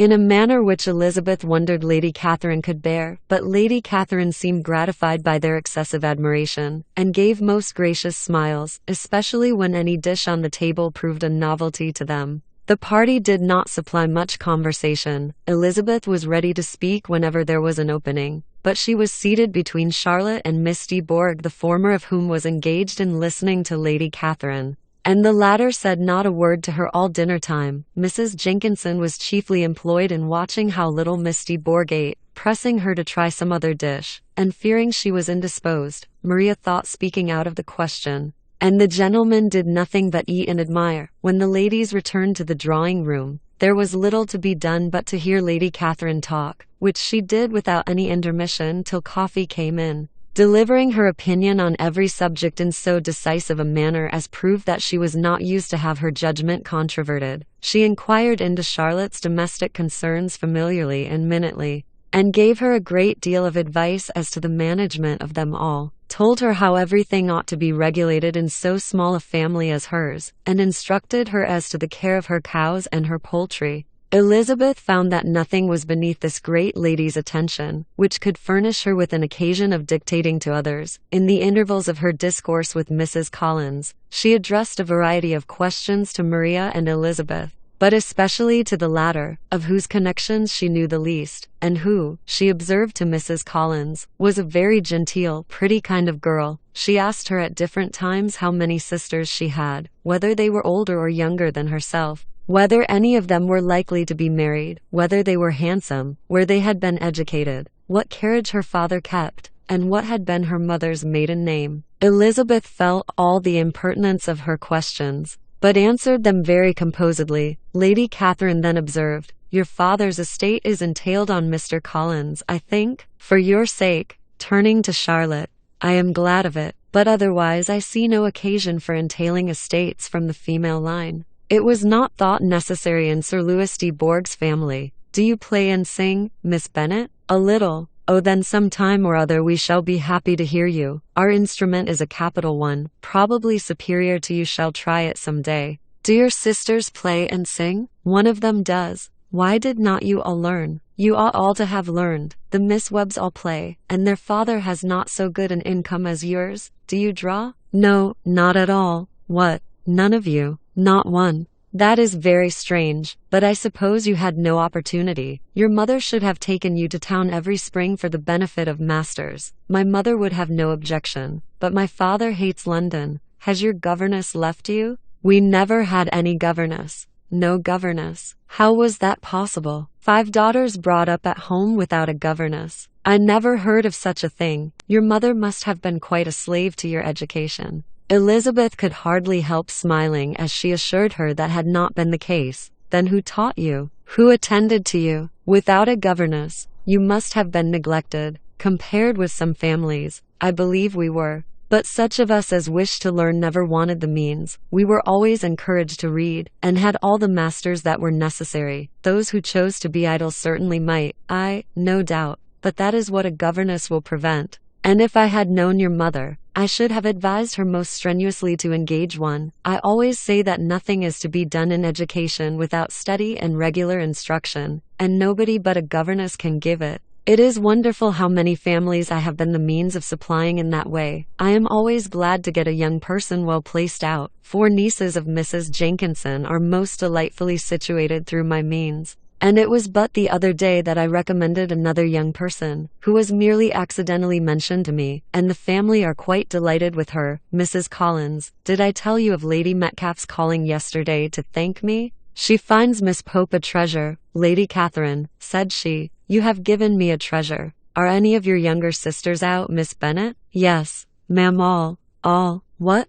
All 5 out at once. Very odd. And you only the second. The younger ones out before the elder are married. Your younger sisters must be very young? Yes. My youngest is not 16. Perhaps she is full young to be much in company. But really, ma'am, I think it would be very hard upon younger sisters that they should not have their share of society and amusement, because the elder may not have the means or inclination to marry early. The last born has as good a right to the pleasures of youth as the first, and to be kept back on such a motive, I think it would not be very likely to promote sisterly affection or delicacy of mind. Upon my word, said her ladyship, you give your opinion very decidedly for so young a person. Pray, what is your age? With 3 younger sisters grown up, replied Elizabeth, smiling, your ladyship can hardly expect me to own it. Lady Catherine seemed quite astonished at not receiving a direct answer, and Elizabeth suspected herself to be the first creature who had ever dared to trifle with so much dignified impertinence. You cannot be more than 20, I am sure. Therefore you need not conceal your age. I am not 21. When the gentlemen had joined them, and tea was over, the card tables were placed. Lady Catherine, Sir William, and Mr. and Mrs. Collins sat down to quadrille. And as Miss de Bourgh chose to play at casino, the 2 girls had the honor of assisting Mrs. Jenkinson to make up her party. Their table was superlatively stupid. Scarcely a syllable was uttered that did not relate to the game, except when Mrs. Jenkinson expressed her fears of Miss de Bourgh's being too hot or too cold, or having too much or too little light. A great deal more passed at the other table. Lady Catherine was generally speaking stating the mistakes of the 3 others. or relating some anecdote of herself. Mr. Collins was employed in agreeing to everything her ladyship said, thanking her for every fish he won, and apologizing if he thought he won too many. Sir William did not say much. He was storing his memory with anecdotes and noble names. When Lady Catherine and her daughter had played as long as they chose, the tables were broken up. The carriage was offered to Mrs. Collins, gratefully accepted, and immediately ordered. The party then gathered round the fire to hear Lady Catherine determine what weather they were to have on the morrow. From these instructions they were summoned by the arrival of the coach, and with many speeches of thankfulness on Mr. Collins's side, and as many bows on Sir William's, they departed. As soon as they had driven from the door, Elizabeth was called on by her cousin to give her opinion of all that she had seen at Rosings, which, for Charlotte's sake, she made more favorable than it really was, but her commendation, though costing her some trouble, could by no means satisfy Mr. Collins, and he was very soon obliged to take her ladyship's praise into his own hands. Chapter 7. Sir William stayed only a week at Hunsford, but his visit was long enough to convince him of his daughter's being most comfortably settled, and of her possessing such a husband and such a neighbor as were not often met with, while Sir William was with them. Mr. Collins devoted his mornings to driving him out in his gig, and showing him the country, but when he went away, the whole family returned to their usual employments, and Elizabeth was thankful to find that they did not see more of her cousin by the alteration, for the chief of the time between breakfast and dinner was now passed by him either at work in the garden, or in reading and writing, and looking out of window in his own book-room, which fronted the road. The room in which the ladies sat was backwards. Elizabeth at first had rather wondered that Charlotte should not prefer the dining parlour for common use. It was a better-sized room, and had a pleasanter aspect, but she soon saw that her friend had an excellent reason for what she did, for Mr. Collins would undoubtedly have been much less in his own apartment had they sat in one equally lively, and she gave Charlotte credit for the arrangement. From the drawing-room they could distinguish nothing in the lane, and were indebted to Mr. Collins for the knowledge of what carriages went along, and how often especially Misty Borg drove by in her phaeton, which he never failed coming to inform them of. Though it happened almost every day, she not unfrequently stopped at the parsonage, and had a few minutes' conversation with Charlotte, but was scarcely ever prevailed on to get out. Very few days passed in which Mr. Collins did not walk to Rosings, and not many in which his wife did not think it necessary to go likewise, until Elizabeth recollected that there might be other family livings to be disposed of. She could not understand the sacrifice of so many hours. Now and then they were honoured with a call from her ladyship, and nothing escaped her observation that was passing in the room during these visits. She examined into their employments, looked at their work, and advised them to do it differently, found fault with the arrangement of the furniture, or detected the housemaid in negligence, and if she accepted any refreshment, seemed to do it only for the sake of finding out that Mrs. Collins's joints of meat were too large for her family. Elizabeth soon perceived that though this great lady was not in the commission of the peacer for the county, she was a most active magistrate in her own parish, the minutest concerns of which were carried to her by Mr. Collins, and whenever any of the cottagers were disposed to be quarrelsome, discontented, or too poor, she sallied forth into the village to settle their differences, silence their complaints, and scold them into harmony and plenty. The entertainment of dining at Rosings was repeated about twice a week, and allowing for the loss of Sir William, and there being only one card table in the evening, every such entertainment was the counterpart of the first. Their other engagements were few, as the style of living of the neighbourhood in general was beyond the Collinses' reach. This, however, was no evil to Elizabeth, and upon the whole she spent her time comfortably enough. There were half-hours of pleasant conversation with Charlotte, and the weather was so fine for the time of year, that she had often great enjoyment out of doors, her favourite walk, and where she frequently went while the others were calling on Lady Catherine, was along the Oban Grove which edged that side of the park where there was a nice sheltered path, which no one seemed to value but herself, and where she felt beyond the reach of Lady Catherine's curiosity. In this quiet way the first fortnight of her visit soon passed away. Easter was approaching, and the week preceding it was to bring an addition to the family at Rosings, which in so small a circle must be important. Elizabeth had heard, soon after her arrival, that Mr. Darcy was expected there in the course of a few weeks, and though there were not many of her acquaintance whom she did not prefer, his coming would furnish one comparatively new to look at in their Rosings parties, and she might be amused in seeing how hopeless Miss Bingley's designs on him were, by his behaviour to his cousin, for whom he was evidently destined by Lady Catherine, who talked of his coming with the greatest satisfaction, spoke of him in terms of the highest admiration, and seemed almost angry to find that he had already been frequently seen by Miss Lucas and herself. His arrival was soon known at the parsonage, for Mr. Collins was walking the whole morning within view of the lodges opening into Hunsford Lane, in order to have the earliest assurance of it, and after making his bow as the carriage turned into the park, hurried home with the great intelligence. On the following morning he hastened to Rosings to pay his respects. There were 2 nephews of Lady Catherine to require them, for Mr. Darcy had brought with him a Colonel Fitzwilliam, the younger son of his uncle, Lord, and, to the great surprise of all the party, when Mr. Collins returned, the gentlemen accompanied him. Charlotte had seen them from her husband's room, crossing the road, and immediately running into the other, told the girls what an honour they might expect, adding, "I may thank you, Eliza, for this piece of civility. Mr. Darcy would never have come so soon to wait upon me." Elizabeth had scarcely time to disclaim all right to the compliment before their approach was announced by the door-bell, and shortly afterwards the 3 gentlemen entered the room. Colonel Fitzwilliam, who led the way, was about 30, not handsome, but in person and address most truly the gentleman. Mr. Darcy looked just as he had been used to look in Hertfordshire, paid his compliments with his usual reserve to Mrs. Collins, and whatever might be his feelings towards her friend, met her with every appearance of composure. Elizabeth merely courtesied to him, without saying a word. Colonel Fitzwilliam entered into conversation directly, with the readiness and ease of a well-bred man, and talked very pleasantly. But his cousin, after having addressed a slight observation on the house and garden to Mrs. Collins, sat for some time without speaking to anybody. At length, however, his civility was so far awakened as to inquire of Elizabeth after the health of her family. She answered him in the usual way, and after a moment's pause added, "My eldest sister has been in town these 3 months. Have you never happened to see her there?" She was perfectly sensible that he never had, but she wished to see whether he would betray any consciousness of what had passed between the Bingleys and Jane, and she thought he looked a little confused as he answered that he had never been so fortunate as to meet Miss Bennet. The subject was pursued no farther, and the gentlemen soon afterwards went away. Chapter 8. Colonel Fitzwilliam's manners were very much admired at the parsonage, and the ladies all felt that he must add considerably to the pleasure of their engagements at Rosings. It was some days, however, before they received any invitation thither, for while there were visitors in the house they could not be necessary, and it was not till Easter Day, almost a week after the gentlemen's arrival, that they were honoured by such an attention.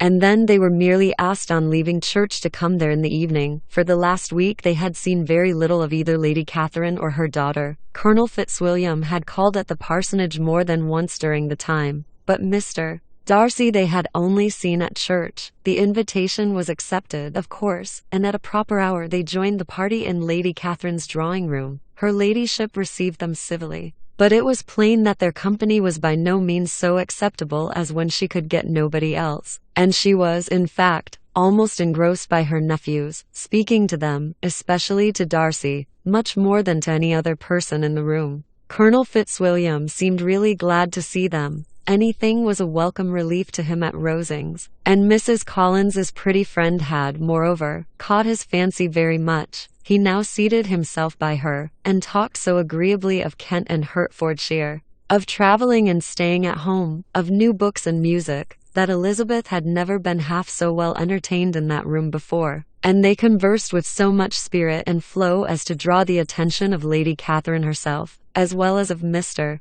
Darcy. His eyes had been soon and repeatedly turned towards them with a look of curiosity, and that her ladyship, after a while, shared the feeling, was more openly acknowledged, for she did not scruple to call out, "What is that you are saying, Fitzwilliam? What is it you are talking of? What are you telling Miss Bennet? Let me hear what it is." "We are speaking of music, madam," said he, when no longer able to avoid a reply. "Of music? Then pray speak aloud. It is of all subjects my delight."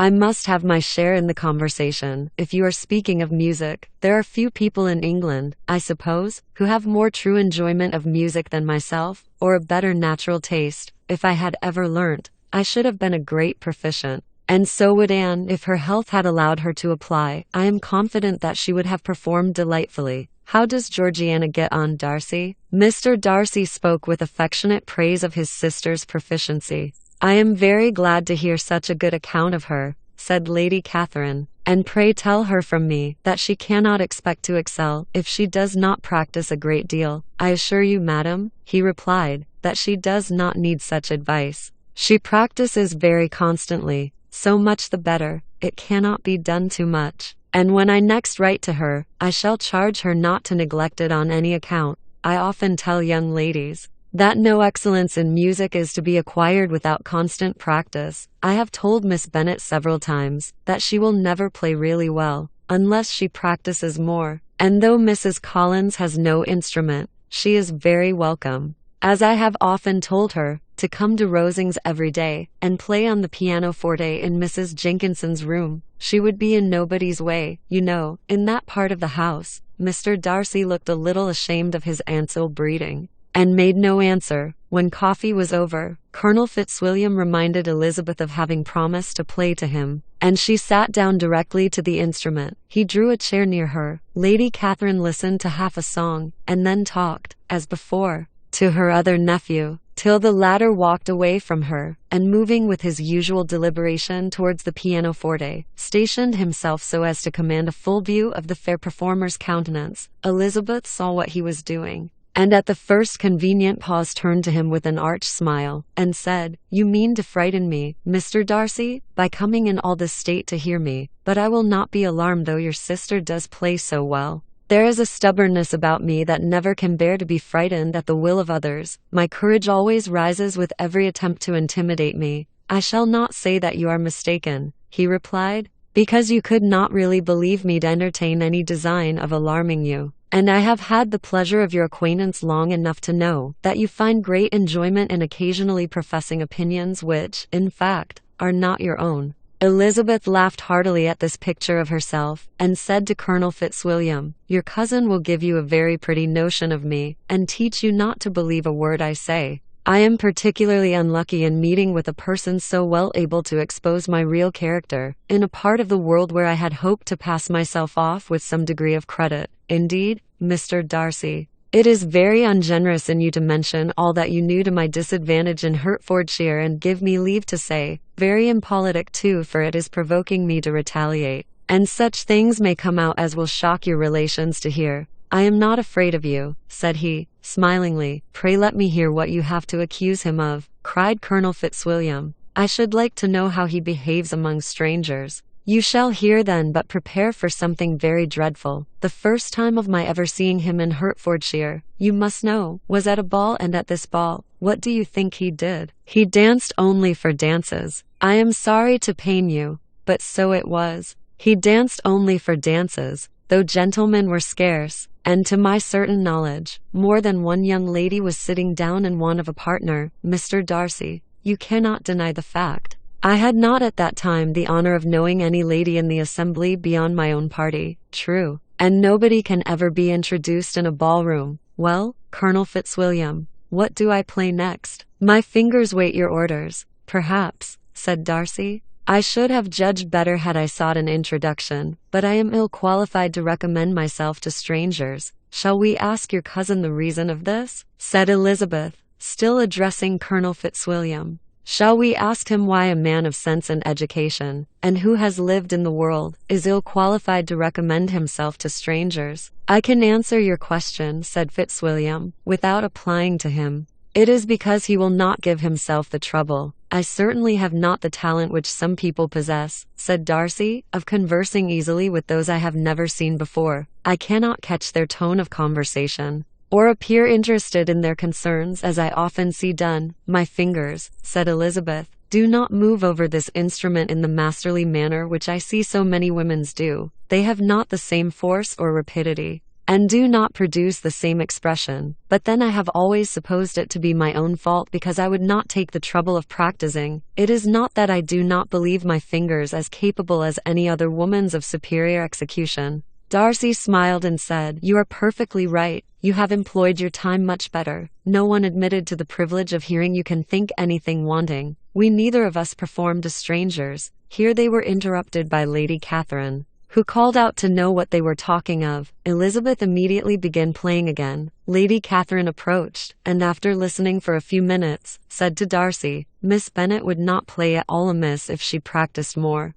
and could have the advantage of a London master. She has a very good notion of fingering, though her taste is not equal to Anne's. Anne would have been a delightful performer, had her health allowed her to learn." Elizabeth looked at Darcy to see how cordially he assented to his cousin's praise, but neither at that moment nor at any other could she discern any symptom of love. And from the whole of his behaviour to Miss de Bourgh she derived this comfort for Miss Bingley, that he might have been just as likely to marry her, had she been his relation. Lady Catherine continued her remarks on Elizabeth's performance, mixing with them many instructions on execution and taste. Elizabeth received them with all the forbearance of civility, and at the request of the gentleman remained at the instrument till her ladyship's carriage was ready to take them all home. Chapter 9. Elizabeth was sitting by herself the next morning, and writing to Jane, while Mrs. Collins and Maria were gone on business into the village, when she was startled by a ring at the door, the certain signal of a visitor. As she had heard no carriage, she thought it not unlikely to be Lady Catherine, and under that apprehension was putting away her half-finished letter, that she might escape all impertinent questions, when the door opened, and to her very great surprise Mr. Darcy, and Mr. Darcy only, entered the room. He seemed astonished too on finding her alone, and apologized for his intrusion, by letting her know that he had understood all the ladies to be within. They then sat down, and when her inquiries after Rosings were made, seemed in danger of sinking into total silence. It was absolutely necessary, therefore, to think of something, and in this emergence recollecting when she had seen him last in Hertfordshire, and feeling curious to know what he would say on the subject of their hasty departure, she observed, "How very suddenly you all quitted Netherfield last November, Mr. Darcy. It must have been a most agreeable surprise to Mr. Bingley to see you all after him so soon, for, if I recollect right, he went but the day before. He and his sisters were well, I hope, when you left London?" "Perfectly so, I thank you." She found that she was to receive no other answer, and,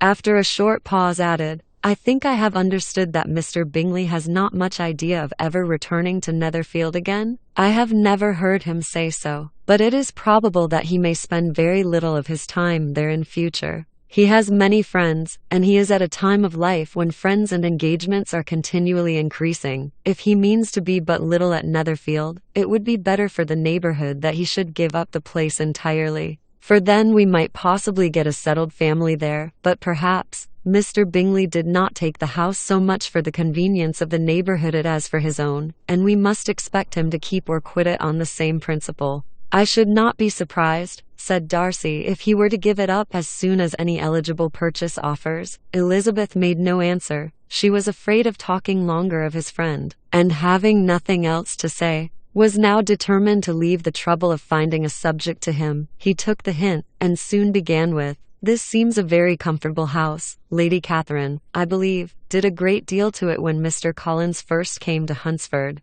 "I believe she did, and I am sure she could not have bestowed her kindness on a more grateful object. Mr. Collins appears very fortunate in his choice of a wife." "Yes, indeed. His friends may well rejoice in his having met with one of the very few sensible women who would have accepted him, or have made him happy if they had. My friend has an excellent understanding, though I am not certain that I consider her marrying Mr. Collins as the wisest thing she ever did. She seems perfectly happy, however, and in a prudential light. It is certainly a very good match for her. It must be very agreeable to her to be settled within so easy a distance of her own family and friends." "An easy distance, do you call it? It is nearly 50 miles. And what is 50 miles of good road? Little more than half a day's journey." "Yes, I call it a very easy distance." "I should never have considered the distance as one of the advantages of the match," cried Elizabeth. "I should never have said Mrs. Collins was settled near her family. It is a proof of your own attachment to Hertfordshire."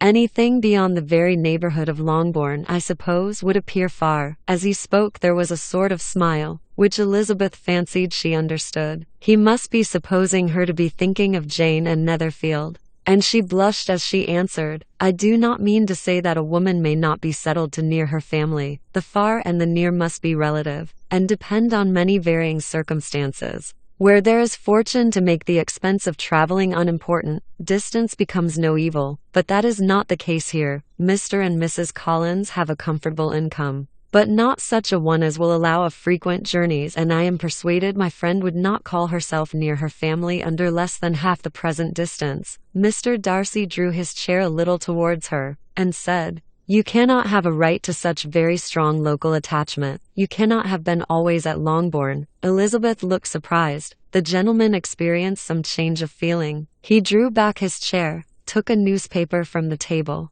and glancing over it, said, in a colder voice, "Are you pleased with Kent?" A short dialogue on the subject of the country ensued, on either side calm and concise, and soon put an end to by the entrance of Charlotte and her sister, just returned from their walk. The tt surprised them. Mr. Darcy related the mistake which had occasioned his intruding on Miss Bennet, and after sitting a few minutes longer without saying much to anybody, went away. "What can be the meaning of this?" said Charlotte, as soon as he was gone. "My dear Eliza, he must be in love with you, or he would never have called on us in this familiar way." But when Elizabeth told of his silence, it did not seem very likely, even to Charlotte's wishes, to be the case, and after various conjectures, they could at last only suppose his visit to proceed from the difficulty of finding anything to do, which was the more probable from the time of year. All field sports were over. Within doors there was Lady Catherine, books, and a billiard table, but gentlemen cannot be always within doors, and in the nearness of the parsonage, or the pleasantness of the walk to it,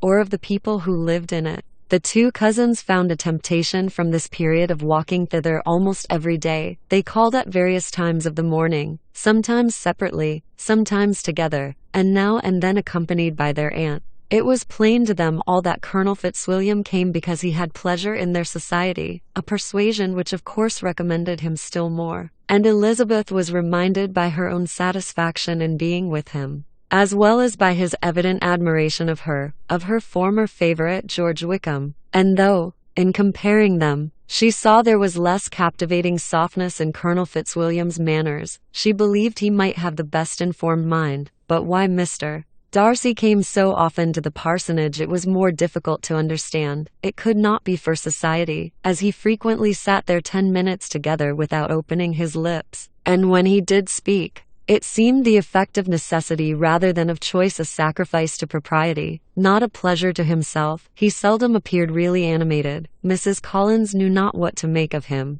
Colonel Fitzwilliam's occasionally laughing at his stupidity proved that he was generally different, which her own knowledge of him could not have told her, and as she would have liked to believe this changed the effect of love, and the object of that love her friend Eliza, she set herself seriously to work to find it out. She watched him whenever they were at Rosings, and whenever he came to Hunsford, but without much success. He certainly looked at her friend a great deal, but the expression of that look was disputable. It was an earnest, steadfast gaze, but she often doubted whether there were much admiration in it, and sometimes it seemed nothing but absence of mind. She had once or twice suggested to Elizabeth the possibility of his being partial to her, but Elizabeth always laughed at the idea, and Mrs. Collins did not think it right to press the subject, from the danger of raising expectations which might only end in disappointment, for in her opinion it admitted not of a doubt that all her friend's dislike would vanish, if she could suppose him to be in her power.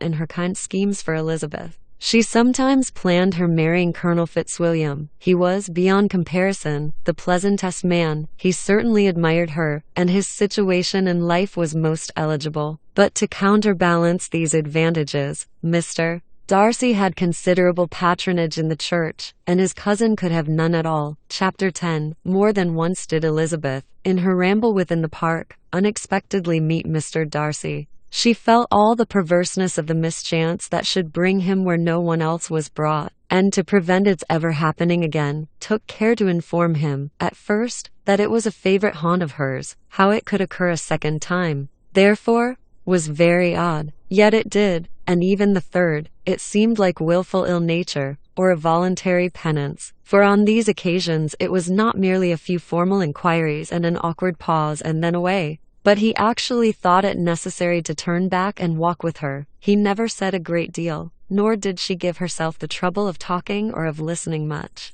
But it struck her in the course of their third rencounter that he was asking some odd unconnected questions about her pleasure in being at Hunsford, her love of solitary walks, and her opinion of Mr. and Mrs. Collins's happiness. And that in speaking of Rosings, and her not perfectly understanding the house, he seemed to expect that whenever she came into Kent again she would be staying there too. His words seemed to imply it. Could he have Colonel Fitzwilliam in his thoughts? She supposed, if he meant anything, he must mean an allusion to what might arise in that quarter. It distressed her a little, and she was quite glad to find herself at the gate in the Palessus opposite the parsonage. She was engaged one day, as she walked, in re-perusing Jane's last letter, and dwelling on some passages which proved that Jane had not written in spirits, when, instead of being again surprised by Mr. Darcy, she saw, on looking up, that Colonel Fitzwilliam was meeting her. Putting away the letter immediately, and forcing a smile, she said, "I did not know before that you ever walked this way." "I have been making the tour of the park," he replied, "as I generally do every year,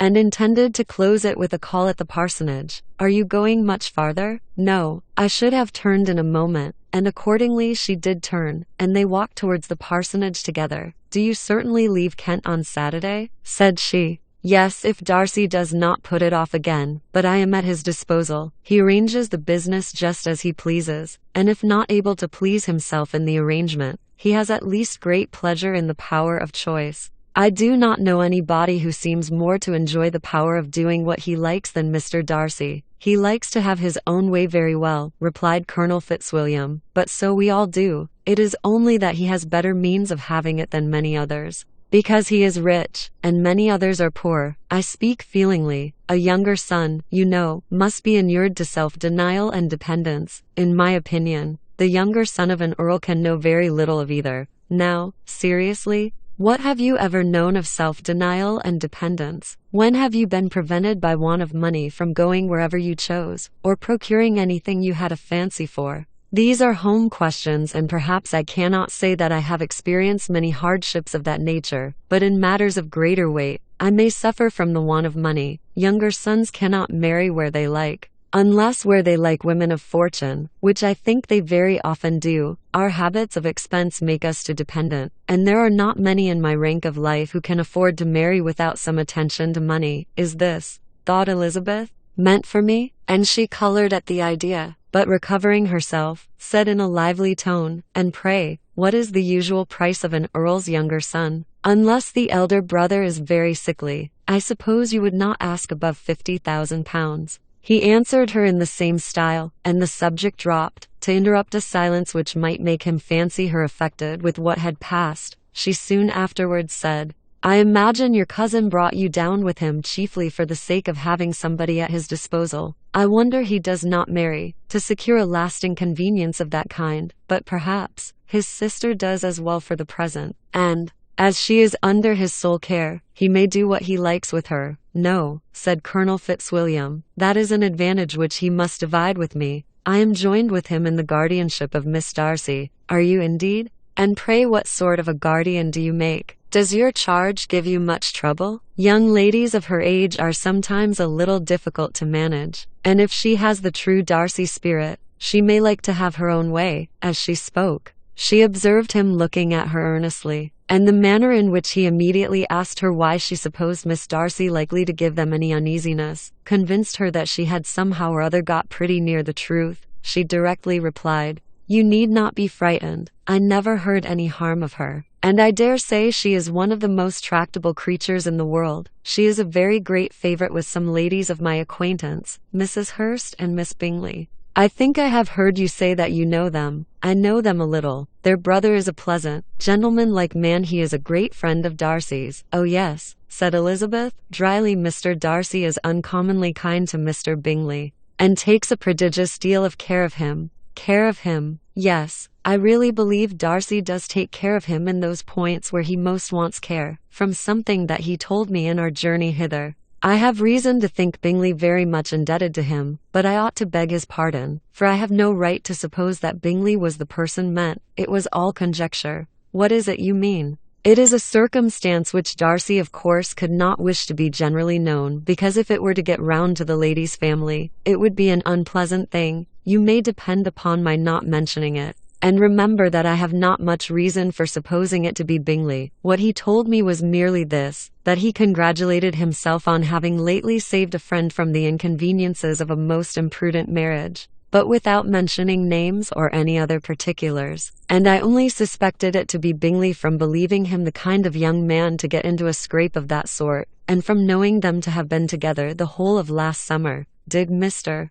Darcy give you his reasons for this interference? I understood that there were some very strong objections against the lady, and what arts did he use to separate them? He did not talk to me of his own arts, said Fitzwilliam, smiling. He only told me what I have now told you. Elizabeth made no answer, and walked on, her heart swelling with indignation. After watching her a little, Fitzwilliam asked her why she was so thoughtful. I am thinking of what you have been telling me, said she. Your cousin's conduct does not suit my feelings. Why was he to be the judge? You are rather disposed to call his interference officious? I do not see what right Mr. Darcy had to decide on the propriety of his friend's inclination, or why, upon his own judgment alone, he was to determine and direct in what manner that friend was to be happy. But she continued, recollecting herself, as we know none of the particulars, it is not fair to condemn him. It is not to be supposed that there was much affection in the case. That is not an unnatural surmise,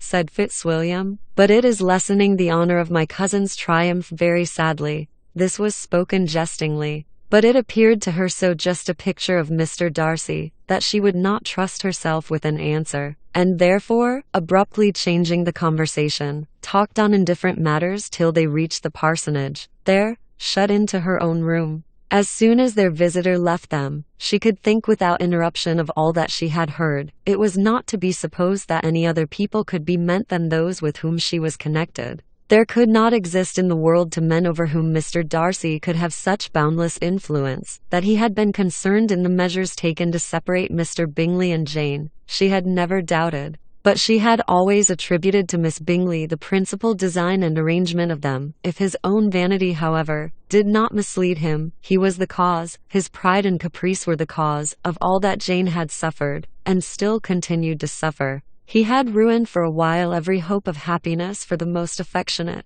generous heart in the world, and no one could say how lasting an evil he might have inflicted. There were some very strong objections against the lady, were Colonel Fitzwilliam's words, and these strong objections probably were, her having one uncle who was a country attorney, and another who was in business in London. To Jane herself, she exclaimed, there could be no possibility of objection. All loveliness and goodness as she is, her understanding excellent, her mind improved, and her manners captivating, neither could anything be urged against my father, who, though with some peculiarities, has abilities which Mr. Darcy himself need not disdain, and respectability which he will probably never reach. When she thought of her mother, indeed, her confidence gave way a little, but she would not allow that any objections there had material weight with Mr. Darcy, whose pride, she was convinced, would receive a deeper wound from the want of importance in his friends' connections than from their want of sense, and she was quite decided, at last, that he had been partly governed by this worst kind of pride, and partly by the wish of retaining Mr. Bingley for his sister. The agitation and tears which the subject occasioned brought on a headache, and it grew so much worse towards the evening that, added to her unwillingness to see Mr. Darcy, it determined her not to attend her cousins to Rosings, where they were engaged to drink tea. Mrs. Collins, seeing that she was really unwell, did not press her to go, and as much as possible prevented her husband from pressing her. But Mr. Collins could not conceal his apprehension of Lady Catherine's being rather displeased by her staying at home. Chapter 11. When they were gone, Elizabeth, as if intending to exasperate herself as much as possible against Mr. Darcy, chose for her employment the examination of all the letters which Jane had written to her since her being in Kent. They contained no actual complaint, nor was there any revival of past occurrences, or any communication of present suffering, but in all, and in almost every line of each, there was a want of that cheerfulness which had been used to characterize her style, and which, proceeding from the serenity of a mind at ease with itself, and kindly disposed towards every one, had been scarcely ever clouded. Elizabeth noticed every sentence conveying the idea of uneasiness, with an attention which it had hardly received on the first perusal. Mr. Darcy's shameful boast of what misery he had been able to inflict gave her a keener sense of her sister's sufferings. It was some consolation to think that his visit to Rosings was to end on the day after the next, and a still greater,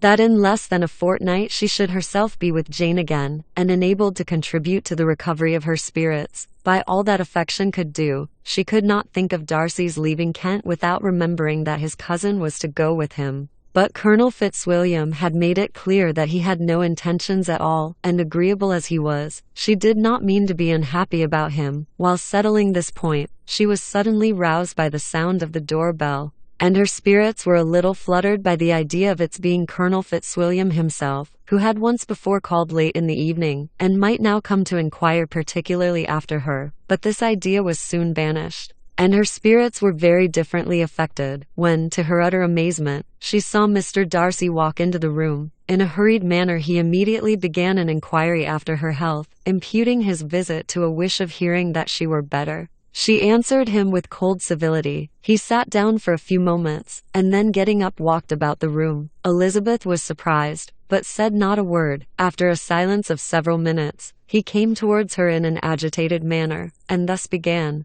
In vain have I struggled. It will not do. My feelings will not be repressed. You must allow me to tell you how ardently I admire and love you. Elizabeth's astonishment was beyond expression. She stared, colored, doubted, and was silent. This he considered sufficient encouragement, and the avowal of all that he felt and had long felt for her immediately followed. He spoke well, but there were feelings besides those of the heart to be detailed, and he was not more eloquent on the subject of tenderness than of pride. His sense of her inferiority, of its being a degradation, of the family obstacles which judgment had always opposed to inclination, were dwelt on with a warmth which seemed due to the consequence he was wounding, but was very unlikely to recommend his suit. In spite of her deeply rooted dislike, she could not be insensible to the compliment of such a man's affection, and though her intentions did not vary for an instant, she was at first sorry for the pain he was to receive, till, roused to resentment by his subsequent language, she lost all compassion in anger. She tried, however,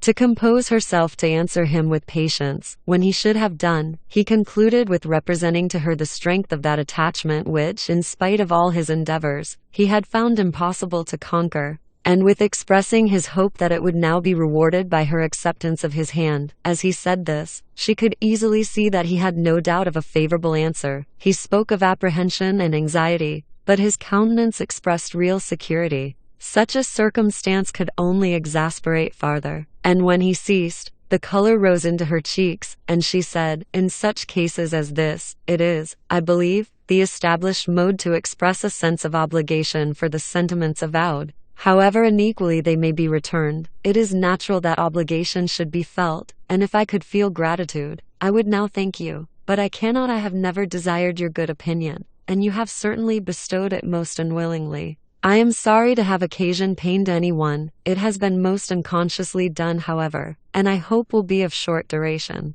The feelings which you tell me have long prevented the acknowledgement of your regard can have little difficulty in overcoming it." After this explanation, Mr. Darcy, who was leaning against the mantelpiece with his eyes fixed on her face, seemed to catch her words with no less resentment than surprise. His complexion became pale with anger, and the disturbance of his mind was visible in every feature. He was struggling for the appearance of composure, and would not open his lips till he believed himself to have attained it. The pause was to Elizabeth's feelings dreadful. At length, in a voice of forced calmness, he said, "And this is all the reply which I am to have the honor of expecting. I might, perhaps, wish to be informed why, with so little endeavor at civility, I am thus rejected, but it is of small importance." "I might as well inquire," replied she, "why, with so evident a design of offending and insulting me, you chose to tell me that you liked me against your will, against your reason, and even against your character. Was not this some excuse for incivility, if I was uncivil? But I have other provocations. You know I have. Had not my own feelings decided against you? Had they been indifferent, or had they even been favorable? Do you think that any consideration would tempt me to accept the man who has been the means of ruining, perhaps forever, the happiness of a most beloved sister?" As she pronounced these words, Mr. Darcy changed color, but the emotion was short, and he listened without attempting to interrupt her while she continued. "I have every reason in the world to think ill of you.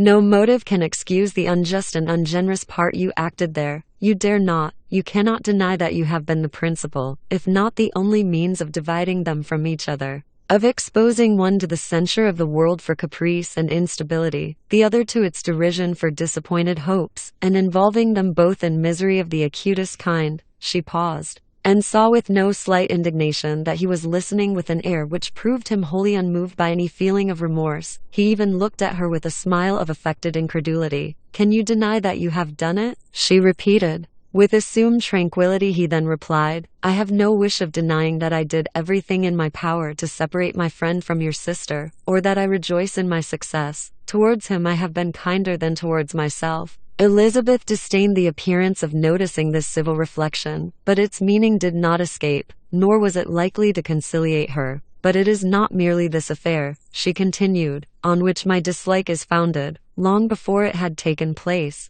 my opinion of you was decided. Your character was unfolded in the recital which I received many months ago from Mr. Wickham. On this subject, what can you have to say? In what imaginary act of friendship can you here defend yourself? Or under what misrepresentation can you here impose upon others?" "You take an eager interest in that gentleman's concerns," said Darcy, in a less tranquil tone, and with a heightened color. "Who that knows what his misfortunes have been can help feeling an interest in him?" "His misfortunes," repeated Darcy, contemptuously. "Yes, his misfortunes have been great indeed, and of your infliction," cried Elizabeth, with energy. "You have reduced him to his present state of poverty, comparative poverty. You have withheld the advantages which you must know to have been designed for him. You have deprived the best years of his life of that independence which was no less his due than his desert. You have done all this, and yet you can treat the mention of his misfortunes with contempt and ridicule. And this," cried Darcy,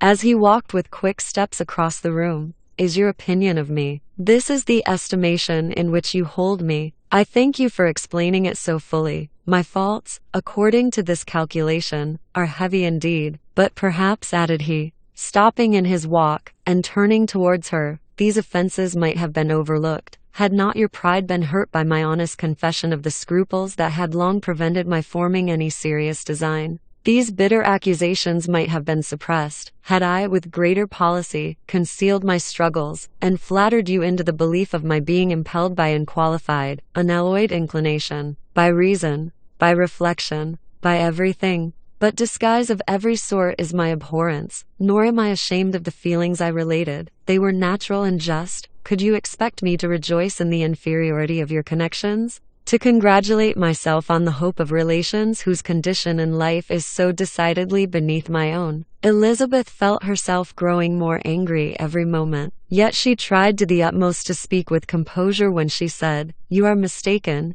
Mr. Darcy. If you suppose that the mode of your declaration affected me in any other way than as it spared me the concern which I might have felt in refusing you, had you behaved in a more gentlemanlike manner." She saw him start at this, but he said nothing, and she continued, "You could not have made me the offer of your hand in any possible way that would have tempted me to accept it." Again his astonishment was obvious, and he looked at her with an expression of mingled incredulity and mortification. She went on, "From the very beginning, from the first moment, I may almost say, of my acquaintance with you, your manners impressing me with the fullest belief of your arrogance, your conceit, and your selfish disdain of the feelings of others, were such as to form that groundwork of disapprobation, on which succeeding events have built so immovable a dislike. And I had not known you a month before I felt that you were the last man in the world whom I could ever be prevailed on to marry. You have said quite enough, madam. I perfectly comprehend your feelings, and have now only to be ashamed of what my own have been. Forgive me for having taken up so much of your time, and accept my best wishes for your health and happiness." And with these words he hastily left the room, and Elizabeth heard him the next moment open the front door and quit the house. The tumult of her mind was now painfully great. She knew not how to support herself, and from actual weakness, sat down and cried for half an hour. Her astonishment, as she reflected on what had passed, was increased by every review of it, that she should receive an offer of marriage from Mr. Darcy, that he should have been in love with her for so many months, so much in love as to wish to marry her in spite of all the objections which had made him prevent his friends marrying her sister, and which must appear at least with equal force in his own case, was almost incredible. It was gratifying to have inspired unconsciously so strong an affection, but his pride, his abominable pride, his shameless avowal of what he had done with respect to Jane, his unpardonable assurance in acknowledging, though he could not justify it, and the unfeeling manner in which he had mentioned Mr. Wickham, his cruelty towards whom he had not attempted to deny, soon overcame the pity which the consideration of his attachment had for a moment excited. She continued in very agitating reflections till the sound of Lady Catherine's carriage made her feel how unequal she was to encounter Charlotte's observation, and hurried her away to her room. Chapter 12. Elizabeth awoke the next morning to the same thoughts and meditations which had at length closed her eyes. She could not yet recover from the surprise of what had happened. It was impossible to think of anything else, and totally indisposed for employment, she resolved soon after breakfast to indulge herself in air and exercise. She was proceeding directly to her favorite walk, when the recollection of Mr. Darcy's sometimes coming there stopped her, and instead of entering the park, she turned up the lane, which led her farther from the turnpike road. The park paling was still the boundary on one side, and she soon passed one of the gates into the ground. After walking 2 or 3 times along that part of the lane, she was tempted, by the pleasantness of the morning, to stop at the gates and look into the park. The 5 weeks which she had now passed in Kent had made a great difference in the country, and every day was adding to the verdure of the early trees. She was on the point of continuing her walk, when she caught a glimpse of a gentleman within the sort of grove which edged the park. He was moving that way, and fearful of its being Mr. Darcy, she was directly retreating. But the person who advanced was now near enough to see her, and stepping forward with eagerness, pronounced her name. She had turned away, but on hearing herself called, though in a voice which proved it to be Mr. Darcy, she moved again towards the gate. He had by that time reached it also, and holding out a letter which she instinctively took, said, with a look of haughty composure, "I have been walking in the grove some time, in the hope of meeting you. Will you do me the honor of reading that letter?" And then, with a slight bow, turned again into the plantation, and was soon out of sight. With no expectation of pleasure, but with the strongest curiosity, Elizabeth opened the letter, and to her still increasing wonder, perceived an envelope containing 2 sheets of letter paper, written quite through, in a very close hand. The envelope itself was likewise full. Pursuing her way along the lane, she then began it. It was dated from Rosings, at 8 o'clock in the morning,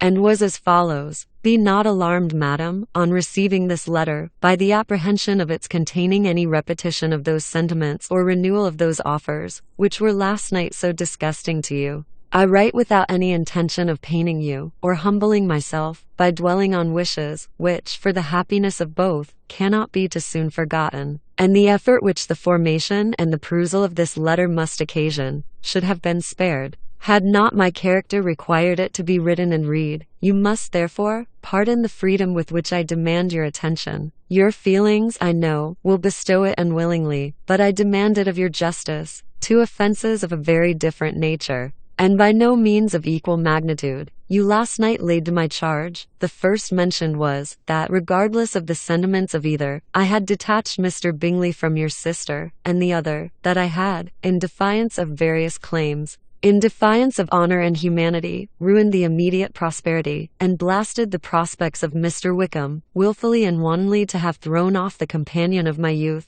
the acknowledged favorite of my father, a young man who had scarcely any other dependence than on our patronage, and who had been brought up to expect its exertion, would be a depravity, to which the separation of 2 young persons, whose affection could be the growth of only a few weeks, could bear no comparison. But from the severity of that blame which was last night so liberally bestowed, respecting each circumstance, I shall hope to be in future secured, when the following account of my actions and their motives has been read. If, in the explanation of them which is due to myself, I am under the necessity of relating feelings which may be offensive to yours, I can only say that I am sorry, the necessity must be obeyed, and further apology would be absurd. I had not been long in Hertfordshire before I saw, in common with others, that Bingley preferred your elder sister to any other young woman in the country. But it was not till the evening of the dance at Netherfield that I had any apprehension of his feeling a serious attachment. I had often seen him in love before. At that ball, while I had the honour of dancing with you,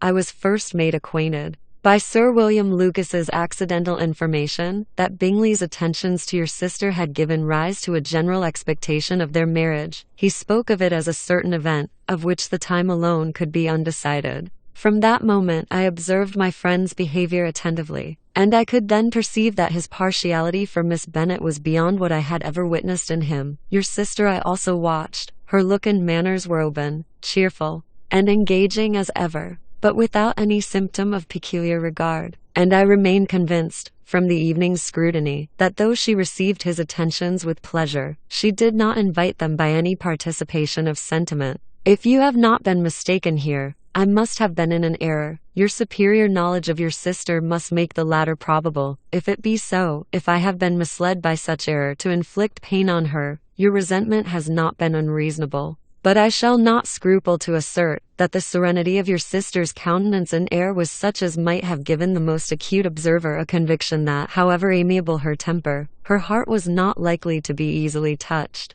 That I was desirous of believing her indifferent is certain, but I will venture to say that my investigations and decisions are not usually influenced by my hopes or fears. I did not believe her to be indifferent because I wished it. I believed it on impartial conviction, as truly as I wished it in reason. My objections to the marriage were not merely those which I last night acknowledged to have required the utmost force of passion to put aside in my own case. The want of connection could not be so great an evil to my friend as to me, but there were other causes of repugnance, causes which, though still existing, and existing to an equal degree in both instances, I had myself endeavored to forget. Because they were not immediately before me, these causes must be stated, though briefly. The situation of your mother's family, though objectionable, was nothing in comparison of that total want of propriety so frequently, so almost uniformly betrayed by herself, by your 3 younger sisters, and occasionally even by your father. Pardon me, it pains me to offend you, but amidst your concern for the defects of your nearest relations, and your displeasure at this representation of them, let it give you consolation to consider that to have conducted yourselves so as to avoid any share of the like censure is praise no less generally bestowed on you and your eldest sister than it is honourable to the sense and disposition of both. I will only say farther, that from what passed that evening my opinion of all parties was confirmed, and every inducement heightened, which could have led me before to preserve my friend from what I esteemed a most unhappy connection. He left Netherfield for London on the day following, as you, I am certain, remember, with the design of soon returning. The part which I acted is now to be explained. His sister's uneasiness had been equally excited with my own. Our coincidence of feeling was soon discovered, and alike sensible that no time was to be lost in detaching their brother, we shortly resolved on joining him directly in London. We accordingly went, and there I readily engaged in the office of pointing out to my friend the certain evils of such a choice. I described and enforced them earnestly, but however this remonstrance might have staggered or delayed his determination, I do not suppose that it would ultimately have prevented the marriage, had it not been seconded by the assurance, which I hesitated not in giving, of your sister's indifference. He had before believed her to return his affection with sincere, if not with equal regard, but Bingley has great natural modesty, with a stronger dependence on my judgment than on his own. To convince him, therefore, that he had deceived himself was no very difficult point. To persuade him against returning into Hertfordshire, when that conviction had been given, was scarcely the work of a moment. I cannot blame myself for having done this much. There is but one part of my conduct, in the whole affair, on which I do not reflect with satisfaction. It is that I condescended to adopt the measures of art so far as to conceal from him your sister's being in town. I knew it myself, as it was known to Miss Bingley, but her brother is even yet ignorant of it. That they might have met without ill consequences, perhaps probable, but his regard did not appear to me enough extinguished for him to see her without some danger. Perhaps this concealment, this disguise, was beneath me. It is done, however, and it was done for the best. On this subject I have nothing more to say, no other apology to offer. If I have wounded your sister's feelings, it was unknowingly done. And though the motives which governed me may to you very naturally appear insufficient, I have not yet learnt to condemn them. With respect to that other, more weighty accusation, of having injured Mr. Wickham, I can only refute it by laying before you the whole of his connection with my family. Of what he has particularly accused me I am ignorant, but of the truth of what I shall relate I can summon more than one witness of undoubted veracity. Mr. Wickham is the son of a very respectable man, who had for many years the management of all the Pemberley estates, and whose good conduct in the discharge of his trust naturally inclined my father to be of service to him, and on George Wickham, who was his godson. His kindness was therefore liberally bestowed. My father supported him at school, and afterwards at Cambridge. Most important assistance, as his own father, always poor from the extravagance of his wife, would have been unable to give him a gentleman's education. My father was not only fond of this young man's society, whose manners were always engaging, he had also the highest opinion of him, and hoping the church would be his profession, intended to provide for him in it. As for myself, it is many, many years since I first began to think of him in a very different manner. The vicious propensities, the want of principle, which he was careful to guard from the knowledge of his best friend, could not escape the observation of a young man of nearly the same age with himself, and who had opportunities of seeing him in unguarded moments, which Mr. Darcy could not have. Here again I shall give you pain, to what degree you only can tell. But whatever may be the sentiments which Mr. Wickham has created, a suspicion of their nature shall not prevent me from unfolding his real character. It adds even another motive. My excellent father died about 5 years ago, and his attachment to Mr. Wickham was to the last so steady, that in his will he particularly recommended it to me to promote his advancement in the best manner that his profession might allow, and if he took orders, desired that a valuable family living might be his as soon as it became vacant. There was also a legacy of £1,000. His own father did not long survive mine, and within half a year from these events Mr. Wickham wrote to inform me that, having finally resolved against taking orders, he hoped I should not think it unreasonable for him to expect some more immediate pecuniary advantage, in lieu of the preferment, by which he could not be benefited. He had some intention, he added, of studying the law, and I must be aware that the interest of £1,000 would be a very insufficient support therein. I rather wished than believed him to be sincere, but at any rate, was perfectly ready to accede to his proposal. I knew that Mr. Wickham ought not to be a clergyman. The business was therefore soon settled. He resigned all claim to assistance in the church, were it possible that he could ever be in a situation to receive it, and accepted in return £3,000. All connection between us seemed now dissolved. I thought too ill of him to invite him to Pemberley, or admit his society in town. In town, I believe, he chiefly lived, but his studying the law was a mere pretense, and being now free from all restraint, his life was a life of idleness and dissipation. For about 3 years I heard little of him, but on the decease of the incumbent of the living which had been designed for him, he applied to me again by letter for the presentation. His circumstances,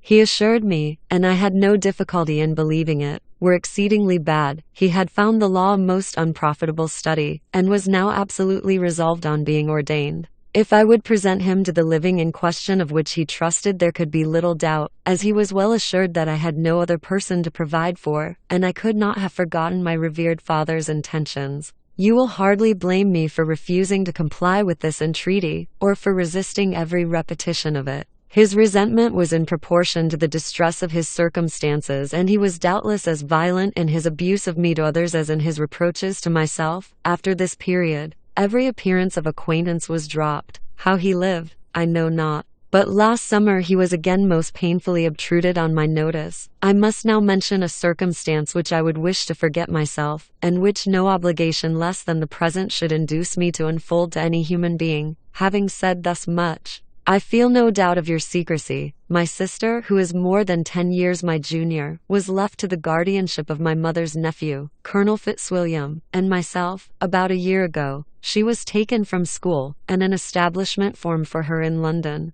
and last summer she went with the lady who presided over it to Ramsgate. Oh, and thither also went Mr. Wickham, undoubtedly by design, for there proved to have been a prior acquaintance between him and Mrs. Yonge. in whose character we were most unhappily deceived, and by her connivance and aid he so far recommended himself to Georgiana, whose affectionate heart retained a strong impression of his kindness to her as a child, that she was persuaded to believe herself in love, and to consent to an elopement. She was then but 15, which must be her excuse, and after stating her imprudence, I am happy to add that I owed the knowledge of it to herself. I joined them unexpectedly a day or two before the intended elopement, and then Georgiana, unable to support the idea of grieving and offending a brother whom she almost looked up to as a father, acknowledged the whole to me. You may imagine what I felt and how I acted. Regard for my sister's credit and feelings prevented any public exposure, but I wrote to Mr. Wickham, who left the place immediately, and Mrs. Yonge was of course removed from her charge. Mr.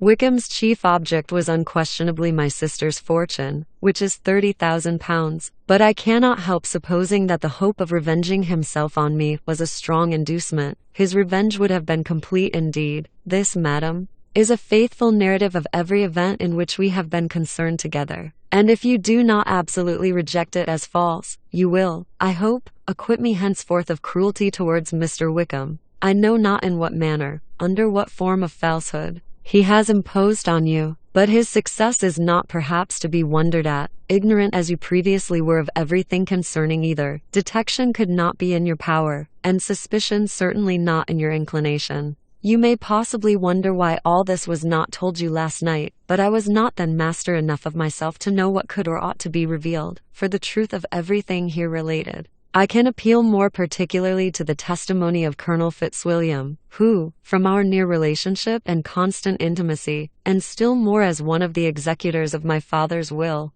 has been unavoidably acquainted with every particular of these transactions. If your abhorrence of me should make my assertions valueless, you cannot be prevented by the same cause from confiding in my cousin, and that there may be the possibility of consulting him. I shall endeavor to find some opportunity of putting this letter in your hands in the course of the morning. I will only add, God bless you, Fitzwilliam Darcy. Chapter 13. If Elizabeth, when Mr. Darcy gave her the letter, did not expect it to contain a renewal of his offers, she had formed no expectation at all of its contents, but such as they were, it may be well supposed how eagerly she went through them, and what a contrariety of emotion they excited. Her feelings as she read were scarcely to be defined. With amazement did she first understand that he believed any apology to be in his power, and steadfastly was she persuaded that he could have no explanation to give, which a just sense of shame would not conceal. With a strong prejudice against everything he might say, she began his account of what had happened at Netherfield.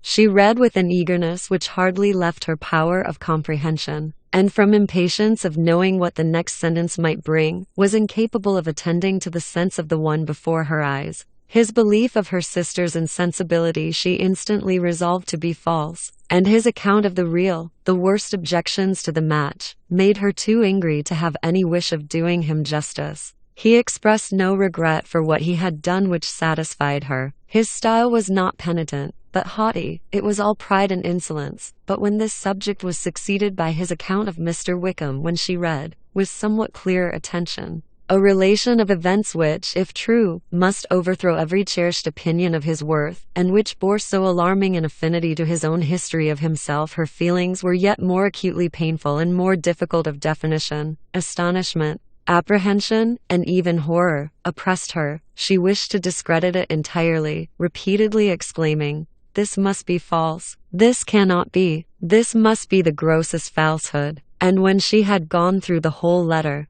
though scarcely knowing anything of the last page or two, put it hastily away, protesting that she would not regard it, that she would never look in it again. In this perturbed state of mind, with thoughts that could rest on nothing, she walked on. But it would not do. In half a minute the letter was unfolded again, and collecting herself as well as she could, she again began the mortifying perusal of all that related to Wickham, and commanded herself so far as to examine the meaning of every sentence. The account of his connection with the Pemberley family was exactly what he had related himself, and the kindness of the late Mr. Darcy, though she had not before known its extent, agreed equally well with his own words. So far each recital confirmed the other. But when she came to the will, the difference was great. What Wickham had said of the living was fresh in her memory, and as she recalled his very words, it was impossible not to feel that there was gross duplicity on one side or the other, and for a few moments, she flattered herself that her wishes did not err. But when she read and reread,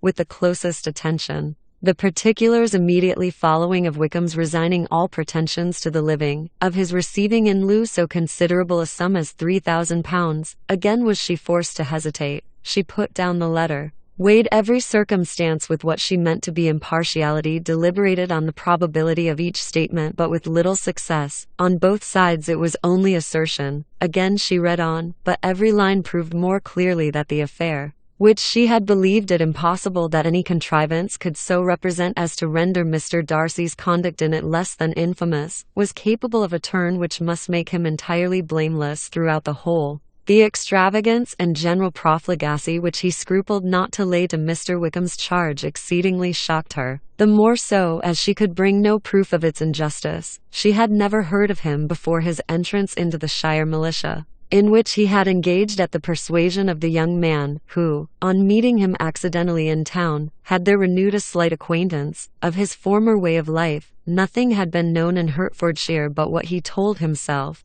As to his real character, had information been in her power, she had never felt the wish of inquiring. His countenance, voice, and manner had established him at once in the possession of every virtue. She tried to recollect some instance of goodness, some distinguished trait of integrity or benevolence, that might rescue him from the attacks of Mr. Darcy, or at least, by the predominance of virtue, atone for those casual errors, under which she would endeavor to class what Mr. Darcy had described as the idleness and vice of many years' continuance, but no such recollection befriended her. She could see him instantly before her, in every charm of air and address, but she could remember no more substantial good than the general approbation of the neighborhood, and the regard which his social powers had gained him in the mess. After pausing on this point a considerable while, she once more continued to read, but, alas! The story which followed, of his designs on Miss Darcy, received some confirmation from what had passed between Colonel Fitzwilliam and herself only the morning before,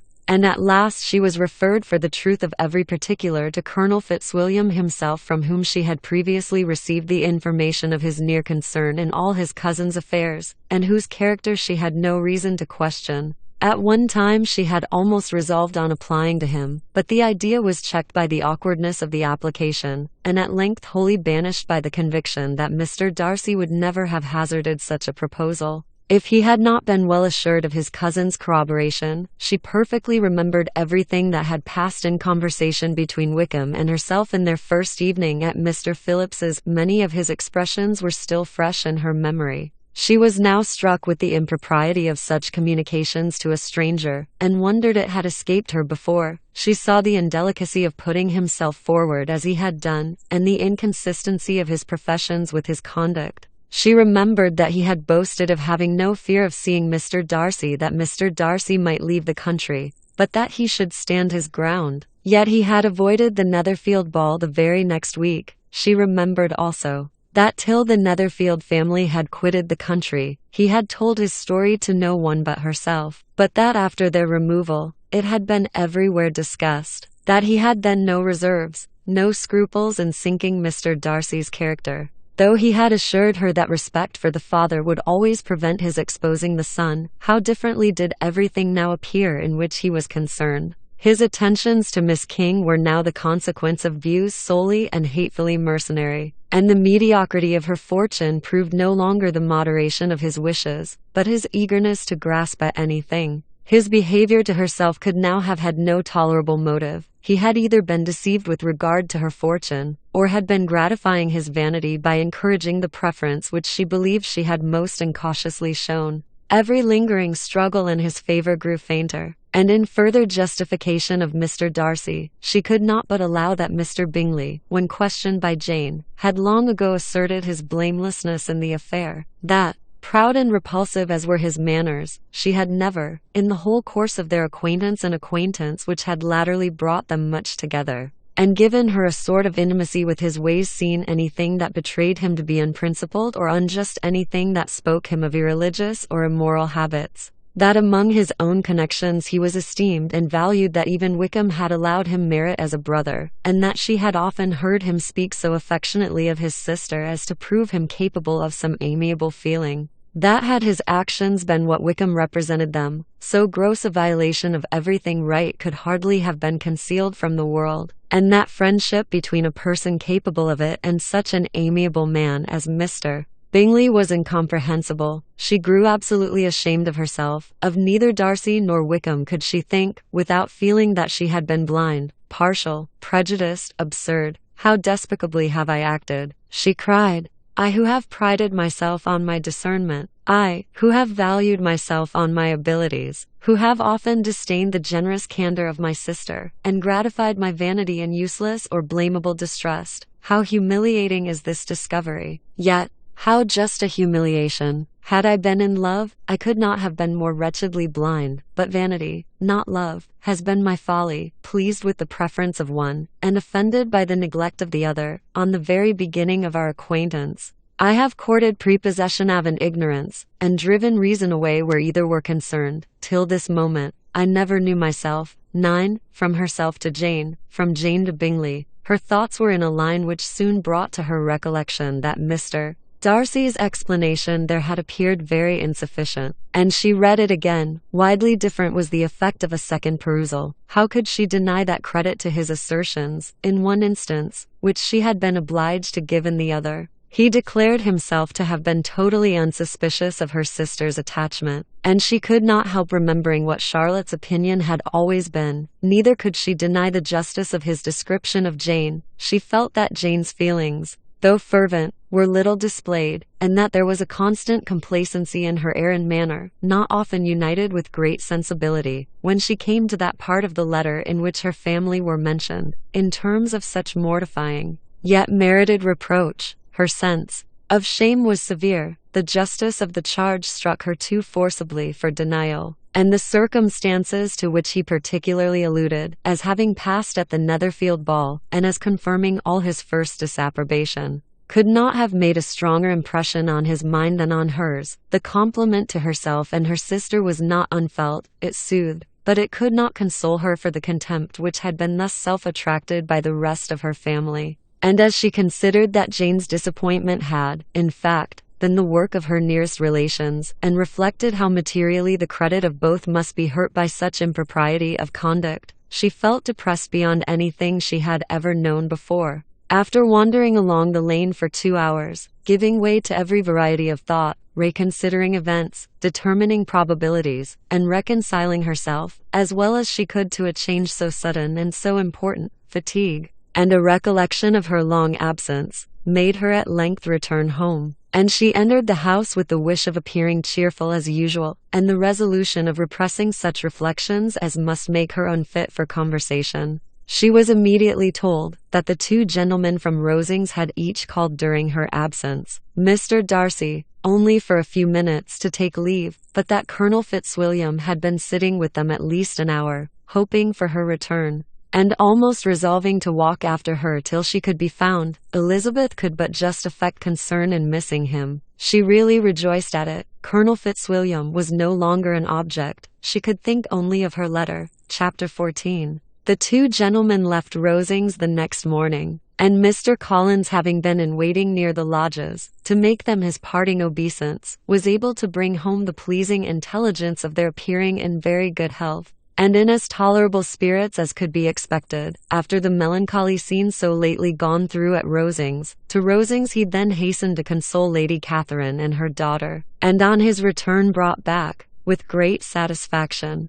a message from her ladyship, importing that she felt herself so dull as to make her very desirous of having them all to dine with her. Elizabeth could not see Lady Catherine without recollecting that, had she chosen it, she might by this time have been presented to her as her future niece, nor could she think, without a smile, of what her ladyship's indignation would have been. What would she have said? How would she have behaved? Were questions with which she amused herself. Their first subject was the diminution of the Rosings party. "I assure you, I feel it exceedingly," said Lady Catherine. "I believe nobody feels the loss of friends so much as I do. but I am particularly attached to these young men, and know them to be so much attached to me. They were excessively sorry to go, but so they always are. The dear Colonel rallied his spirits tolerably till just at last. But Darcy seemed to feel it most acutely more, I think, than last year. His attachment to Rosings certainly increases. Mr. Collins had a compliment and an allusion to throw in here, which were kindly smiled on by the mother and daughter.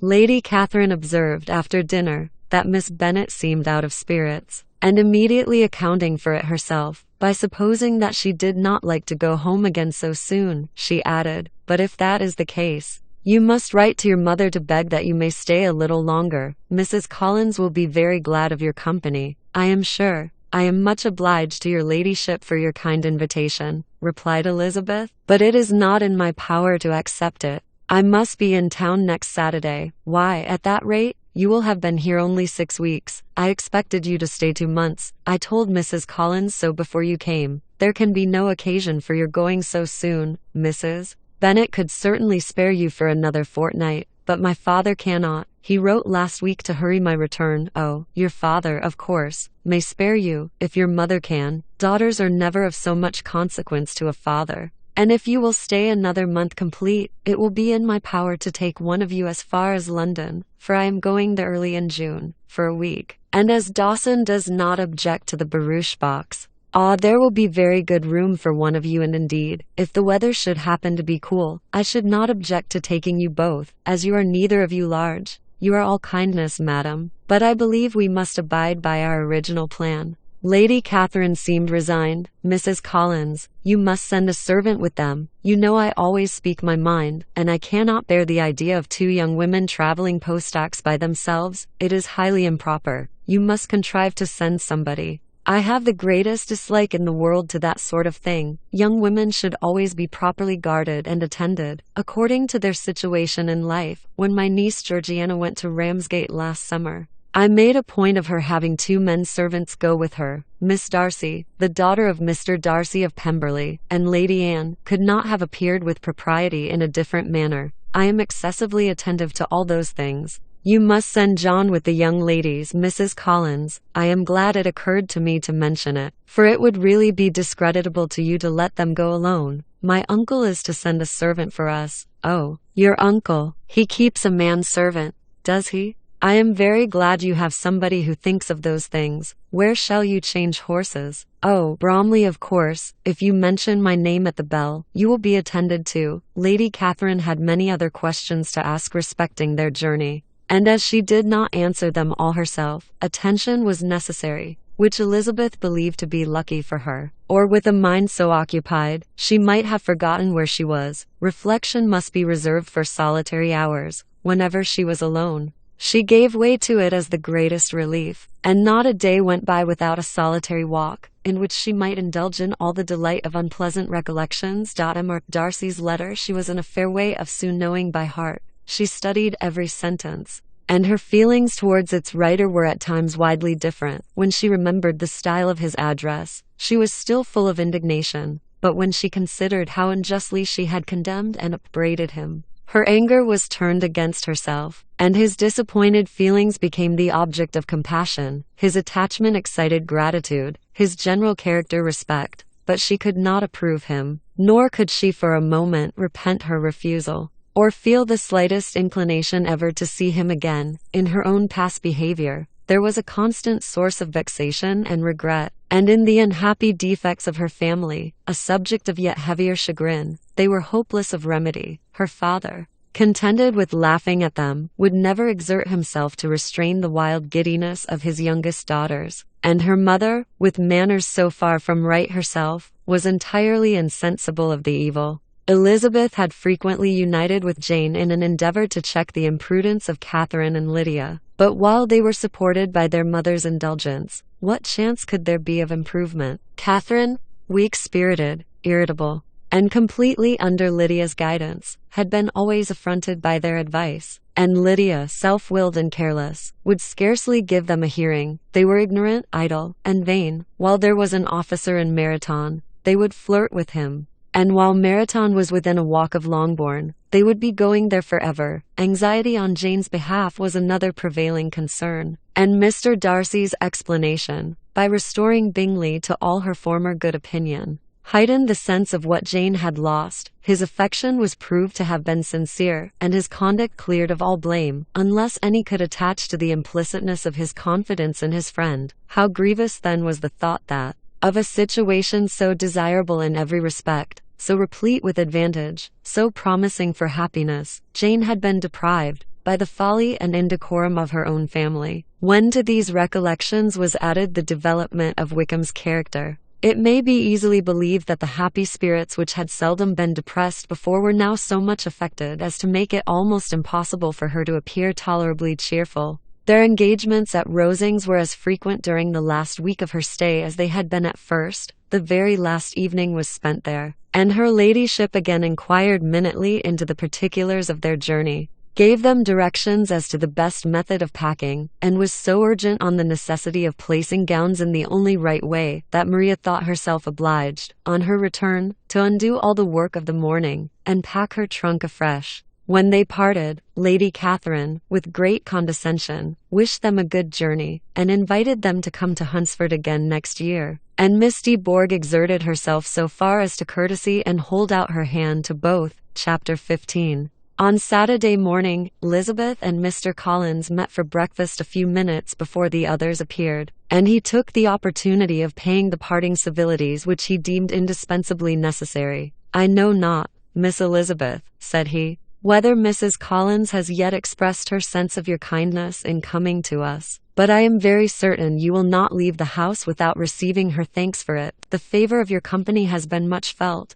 I assure you. We know how little there is to tempt any one to our humble abode, our plain manner of living, our small rooms, and few domestics, and the little we see of the world, must make Hunsford extremely dull to a young lady like yourself. But I hope you will believe us grateful for the condescension, and that we have done everything in our power to prevent your spending your time unpleasantly." Elizabeth was eager with her thanks and assurances of happiness. She had spent 6 weeks with great enjoyment, and the pleasure of being with Charlotte, and the kind attentions she had received, must make her feel the obliged. Mr. Collins was gratified, and with a more smiling solemnity replied, "It gives me the greatest pleasure to hear that you have passed your time not disagreeably. We have certainly done our best, and most fortunately having it in our power to introduce you to very superior society, and from our connection with Rosings, the frequent means of varying the humble home scene, I think we may flatter ourselves that your Hunsford visit cannot have been entirely irksome.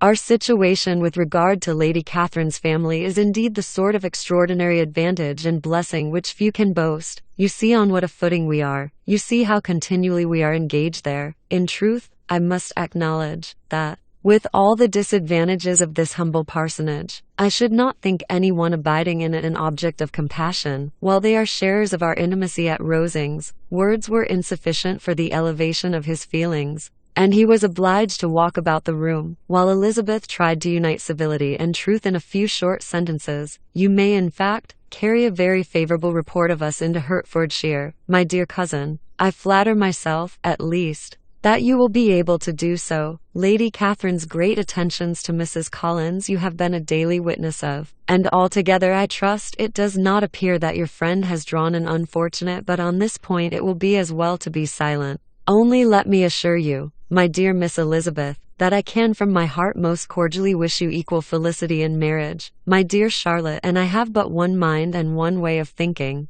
There is in everything a most remarkable resemblance of character and ideas between us. We seem to have been designed for each other." Elizabeth could safely say that it was a great happiness where that was the case, and with equal sincerity could add, that she firmly believed and rejoiced in his domestic comforts. She was not sorry, however, to have the recital of them interrupted by the entrance of the lady from whom they sprang. Poor Charlotte! It was melancholy to leave her to such society, but she had chosen it with her eyes open, and though evidently regretting that her visitors were to go, she did not seem to ask for compassion. Her home and her housekeeping, her parish and her poultry, and all their dependent concerns, had not yet lost their charms. At tea-length the chaise arrived, the trunks were fastened on, the parcels placed within, and it was pronounced to be ready. After an affectionate parting between the friends, Elizabeth was attended to the carriage by Mr. Collins, and as they walked down the garden, he was commissioning her with his best respects to all her family, not forgetting his thanks for the kindness he had received at Longbourn in the winter, and his compliments to Mr. and Mrs. Gardner, though unknown. He then handed her in, Maria followed, and the door was on the point of being closed, when he suddenly reminded them, with some consternation, that they had hitherto forgotten to leave any message for the ladies of Rosings, but, he added, you will of course wish to have your humble respects delivered to them, with your grateful thanks for their kindness to you while you have been here. Elizabeth made no objection. The door was then allowed to be shut, and the carriage drove off. Good gracious, cried Maria, after a few minutes' silence, it seems but a day or two since we first came, and yet how many things have happened. A great many indeed, said her companion, with a sigh. We have dined 9 times at Rosings, besides drinking tea there twice. How much I shall have to tell, Elizabeth privately added, and how much I shall have to conceal. Their journey was performed without much conversation, or any alarm, and within 4 hours of their leaving Hunsford they reached Mr. Gardner's house, where they were to remain a few days. Jane looked well, and Elizabeth had little opportunity of studying her spirits,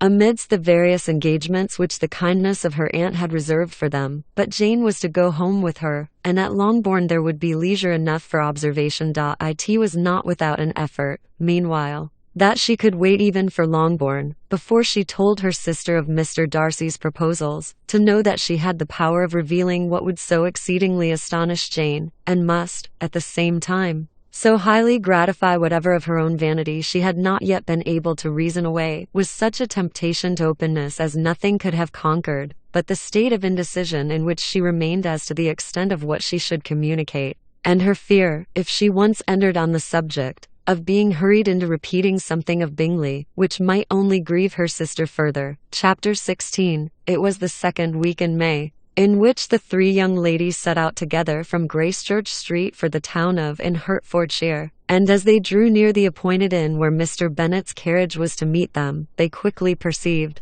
in token of the coachman's punctuality, both Kitty and Lydia looking out of a dining-room upstairs. These 2 girls had been above an hour in the place, happily employed in visiting an opposite milliner, watching the sentinel on guard, and dressing a salad and cucumber. After welcoming their sisters, they triumphantly displayed a table set out with such cold meat as an inn larder usually affords, exclaiming, "Is not this nice? Is not this an agreeable surprise? And we mean to treat you all," added Lydia, "but you must lend us the money, for we have just spent hours at the shop out there." Then showing her purchases, "Look here, I have bought this bonnet. I do not think it is very pretty, but I thought I might as well buy it as not. I shall pull it to pieces as soon as I get home, and see if I can make it up any better." And when her sisters abused it as ugly, she added, with perfect unconcern, "Oh, but there were 2 or 3 much uglier in the shop, and when I have bought some prettier colored satin to trim it with fresh, I think it will be very tolerable. Besides, it will not much signify what one wears this summer.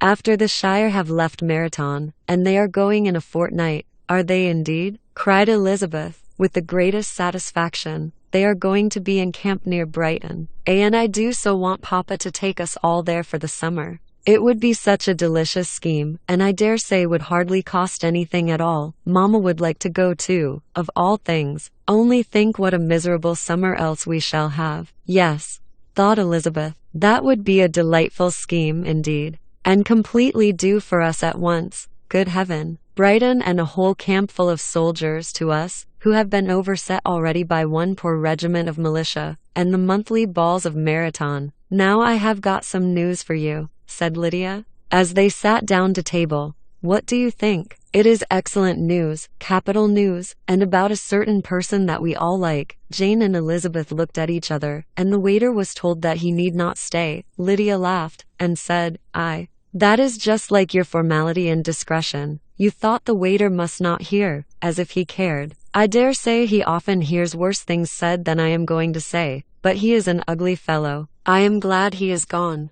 I never saw such a long chin in my life. Well, but now for my news. It is about dear Wickham. Too good for the waiter, is not it? There is no danger of Wickham's marrying Mary King, there's for you. She is gone down to her uncle at Liverpool, gone to stay. Wickham is safe, and Mary King is safe," added Elizabeth, safe from a connection, imprudent as to fortune. She is a great fool for going away if she liked him, but I hope there is no strong attachment on either side, said Jane. I am sure there is not on his. I will answer for it he never cared 3 straws about her. Who could about such a nasty little freckled thing? Elizabeth was shocked to think that, however incapable of such coarseness of expression herself, the coarseness of the sentiment was little other than her own breast had formerly harbored and fancied liberal. As soon as all had ate, and the elder ones paid, the carriage was ordered, and after some contrivance, the whole party, with all their boxes, workbags, as in parcels, and the unwelcome addition of Kitty's and Lydia's purchases, were seated in it. How nicely we are crammed in, cried Lydia.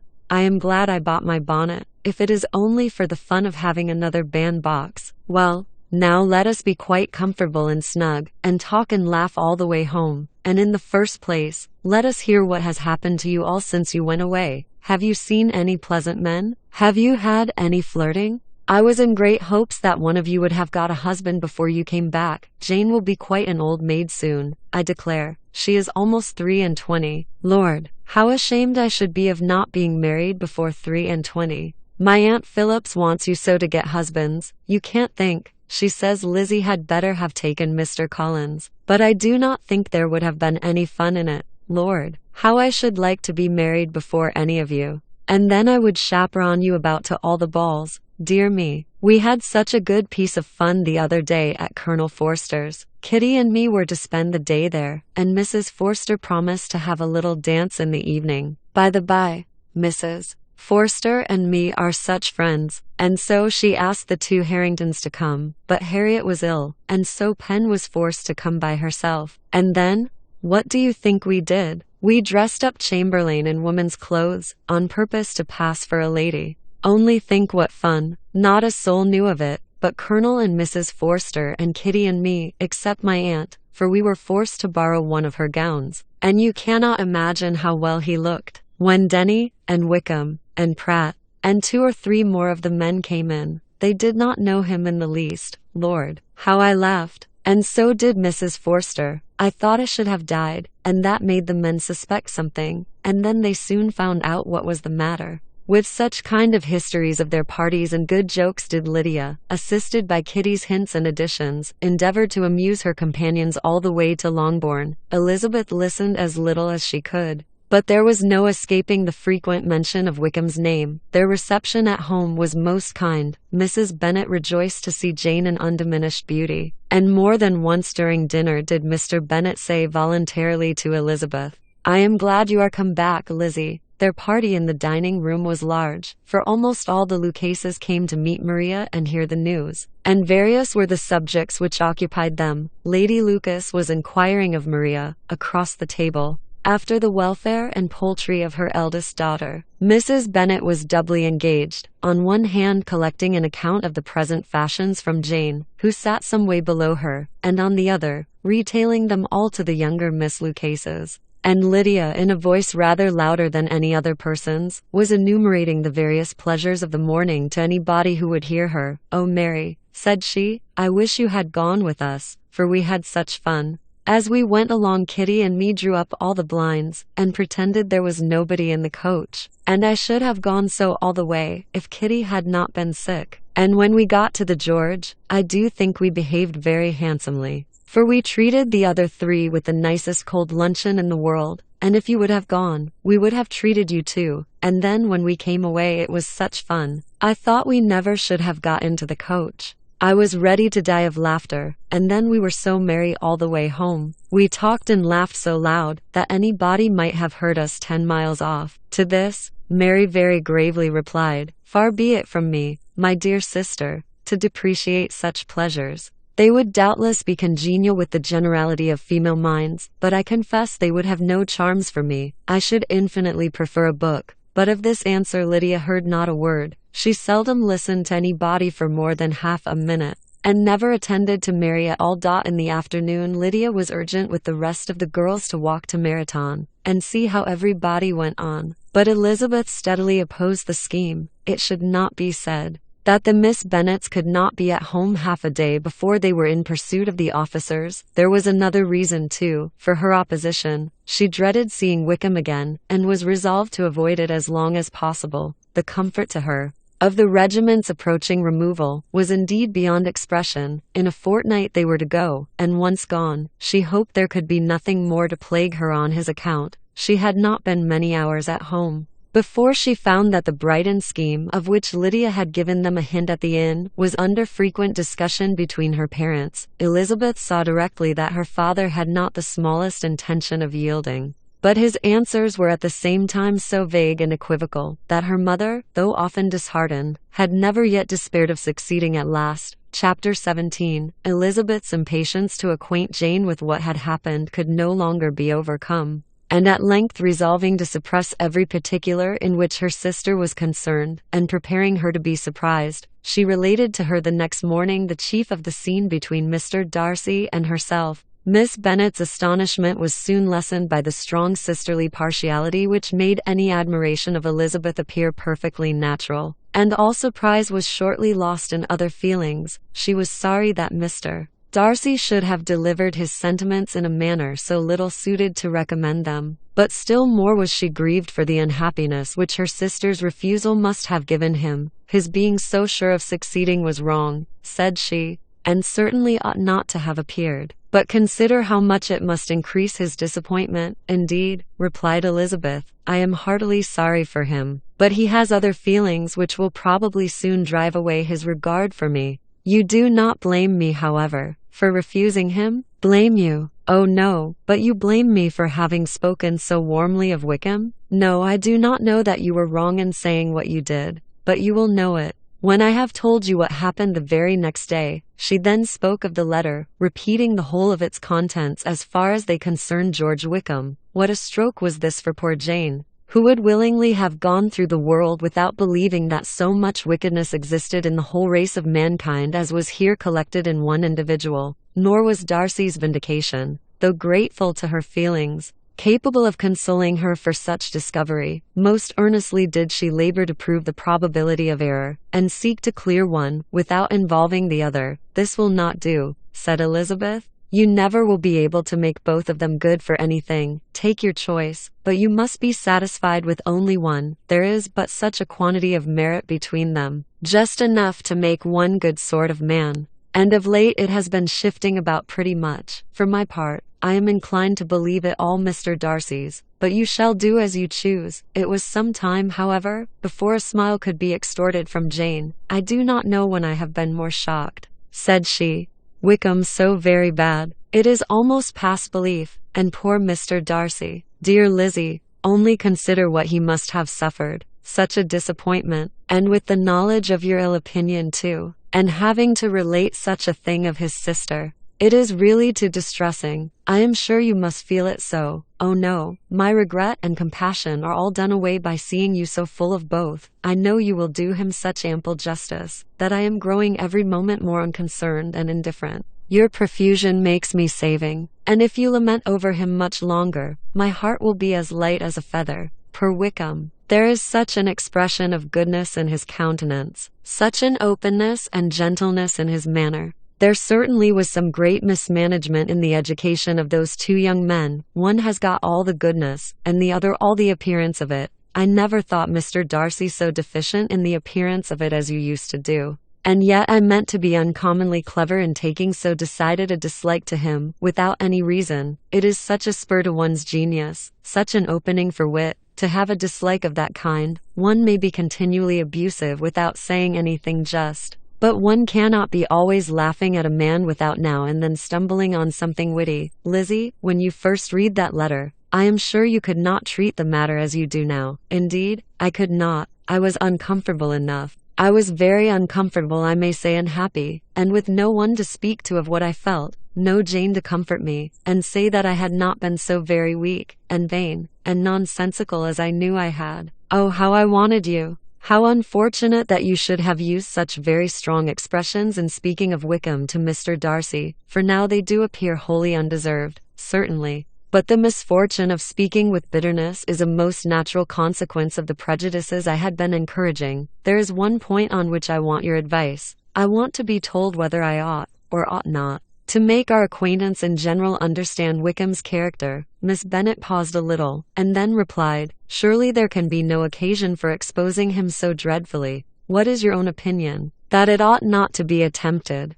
Mr. Darcy has not authorized me to make his communication public. On the contrary, every particular relative to his sister was meant to be kept as much as possible to myself, and if I endeavor to undeceive people as to the rest of his conduct, who will believe me? The general prejudice against Mr. Darcy is so violent that it would be the death of half the good people in Meryton to attempt to place him in an amiable light. I am not equal to it. Wickham will soon be gone, and therefore it will not signify to anybody here what he really is. Some time hence it will be all found out, and then we may laugh at their stupidity in not knowing it before. At present I will say nothing about it. You are quite right. To have his errors made public might ruin him forever. He is now, perhaps, sorry for what he has done, and anxious to re-establish a character. We must not make him desperate." The tumult of Elizabeth's mind was allayed by this conversation. She had got rid of two of the secrets which had weighed on her for a fortnight, and was certain of a willing listener in Jane, whenever she might wish to talk again of either. But there was still something lurking behind, of which prudence forbade the disclosure. She dared not relate the other half of Mr. Darcy's letter, nor explain to her sister how sincerely she had been valued by his friend. Here was knowledge in which no one could partake, and she was sensible that nothing less than a perfect understanding between the parties could justify her in throwing off this last encumbrance of mystery. "And then," said she, "if that very improbable event should ever take place, I shall merely be able to tell what Bingley may tell in a much more agreeable manner himself. The liberty of communication cannot be mine till it has lost all its value." She was now, on being settled at home, at leisure to observe the real state of her sister's spirits. Jane was not happy. She still cherished a very tender affection for Bingley, having never even fancied herself in love before. Her regard had all the warmth of first attachment, and from her age and disposition, greater steadiness than first attachments often boast. And so fervently did she value his remembrance, and prefer him to every other man, that all her good sense, and all her attention to the feelings of her friends, were requisite to check the indulgence of those regrets which must have been injurious to her own health and their tranquillity. "Well, Lizzie," said Mrs. Bennet, one day, "what is your opinion now of this said business of Jane's? For my part, I am determined never to speak of it again to anybody. I told my sister Phillips so the other day, but I cannot find out that Jane saw anything of him in London. Well, he is a very undeserving young man, and I do not suppose there is the least chance in the world of her ever getting him now. There is no talk of his coming to Netherfield again in the summer, and I have inquired of everybody, too, who is likely to know. I do not believe that he will ever live at Netherfield any more. Oh well, it is just as he chooses. Nobody wants him to come, though I shall always say that he used my daughter extremely ill, and if I was her, I would not have put up with it. Well, my comfort is, I am sure Jane will die of a broken heart, and then he will be sorry for what he has done." But as Elizabeth could not receive comfort from any such expectation, she made no answer. "Well, Lizzie," continued her mother, soon afterwards, "and so the Collinses live very comfortable, do they? Well, well, I only hope it will last. And what sort of table do they keep? Charlotte is an excellent manager, I dare say. If she is half as sharp as her mother, she is saving enough. There is nothing extravagant in their housekeeping, I dare say. No, nothing at all. A great deal of good management, depend upon it. Yes, yes, they will take care not to outrun their income. They will never be distressed for money. Well, much good may it do them. And so, I suppose, they often talk of having Longbourn when your father is dead. They look upon it quite as their own, I dare say. Whenever that happens, it was a subject which they could not mention before me. No, it would have been strange if they had, but I make no doubt they often talk of it between themselves. Well, if they can be easy with an estate that is not lawfully their own, so much the better. I should be ashamed of having one that was only entailed on me." Chapter 18. The first week of their return was soon gone. The second began. It was the last of the regiment's stay in Meryton, and all the young ladies in the neighbourhood were drooping apace. The dejection was almost universal. The elder Miss Bennets alone were still able to eat, drink, and sleep, and pursue the usual course of their employments. Very frequently were they reproached for this insensibility by Kitty and Lydia, whose own misery was extreme, and who could not comprehend such hard-heartedness in any of the family. "Good heaven, what is to become of us? What are we to do?" would they often exclaim in the bitterness of woe. "How can you be smiling so, Lizzie?" Their affectionate mother shared all their grief. She remembered what she had herself endured on a similar occasion 25 years ago. "I am sure," said she, "I cried for 2 days together when Colonel Miller's regiment went away. I thought I should have broke my heart. I am sure I shall break mine," said Lydia. "If one could but go to Brighton," observed Mrs. Bennet. "Oh yes, if one could but go to Brighton. But papa is so disagreeable. A little sea bathing would set me up forever, and my Aunt Phillips is sure it would do me a great deal of good," added Kitty. Such were the kind of lamentations resounding perpetually through Longbourn House. Elizabeth tried to be diverted by them, but all sense of pleasure was lost in shame. She felt anew the justice of Mr. Darcy's objections, and never had she before been so much disposed to pardon his interference in the views of his friend. But the gloom of Lydia's prospect was shortly cleared away, for she received an invitation from Mrs. Forster, the wife of the colonel of the regiment, to accompany her to Brighton. This invaluable friend was a very young woman, and very lately married. A resemblance in good humor and good spirits had recommended her and Lydia to each other, and out of their 3 months' acquaintance they had been intimate too. The rapture of Lydia on this occasion, her adoration of Mrs. Forster, the delight of Mrs. Bennet, and the mortification of Kitty, are scarcely to be described. Wholly inattentive to her sister's feelings, Lydia flew about the house in restless ecstasy, calling for everyone's congratulations, and laughing and talking with more violence than ever, whilst the luckless Kitty continued in the parlor repining at her fate in terms as unreasonable as her accent was peevish. "I cannot see why Mrs. Forster should not ask me as well as Lydia," said she, "though I am not her particular friend. I have just as much right to be asked as she has, and more too, for I am 2 years older." In vain did Elizabeth attempt to make her reasonable, and Jane to make her resigned. As for Elizabeth herself, this invitation was so far from exciting in her the same feelings as in her mother and Lydia, that she considered it as the death warrant of all possibility of common sense for the latter, and detestable as such a step must make her, were it known. She could not help secretly advising her father not to let her go. She represented to him all the improprieties of Lydia's general behavior, the little advantage she could derive from the friendship of such a woman as Mrs. Forster, and the probability of her being yet more imprudent with such a companion at Brighton, where the temptations must be greater than at home. He heard her attentively and then said, "Lydia will never be easy till she has exposed herself in some public place or other, and we can never expect her to do it with so little expense or inconvenience to her family as under the present circumstances. If you were aware," said Elizabeth, "of the very great disadvantage to us all, which must arise from the public notice of Lydia's unguarded and imprudent manner, nay, which has already arisen from it, I am sure you would judge differently in the affair." "Already arisen," repeated Mr. Bennet. "What, has she frightened away some of your lovers? Poor little Lizzie! But do not be cast down. Such squeamish youths as cannot bear to be connected with a little absurdity are not worth a regret. Come,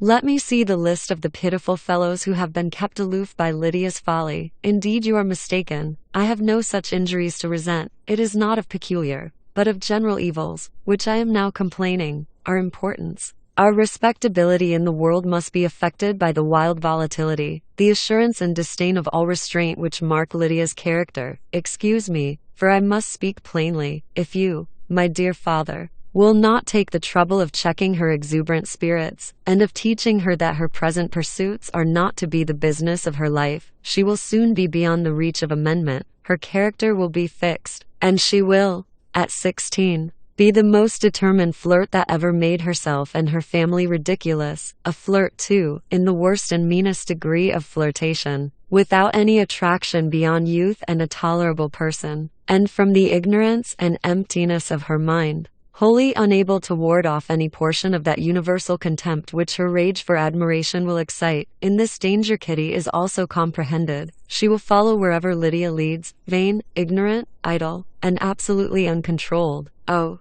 my dear father, Can you suppose it possible that they will not be censured and despised wherever they are known, and that their sisters will not be often involved in the disgrace? Mr. Bennet saw that her whole heart was in the subject, and affectionately taking her hand, said, in reply, "Do not make yourself uneasy, my love. Wherever you and Jane are known, you must be respected and valued, and you will not appear to less advantage for having a couple of, or I may say, 3 very silly sisters. We shall have no peace at Longbourn if Lydia does not go to Brighton. Let her go then. Colonel Forster is a sensible man, and will keep her out of any real mischief, and she is luckily too poor to be an object of prey to anybody.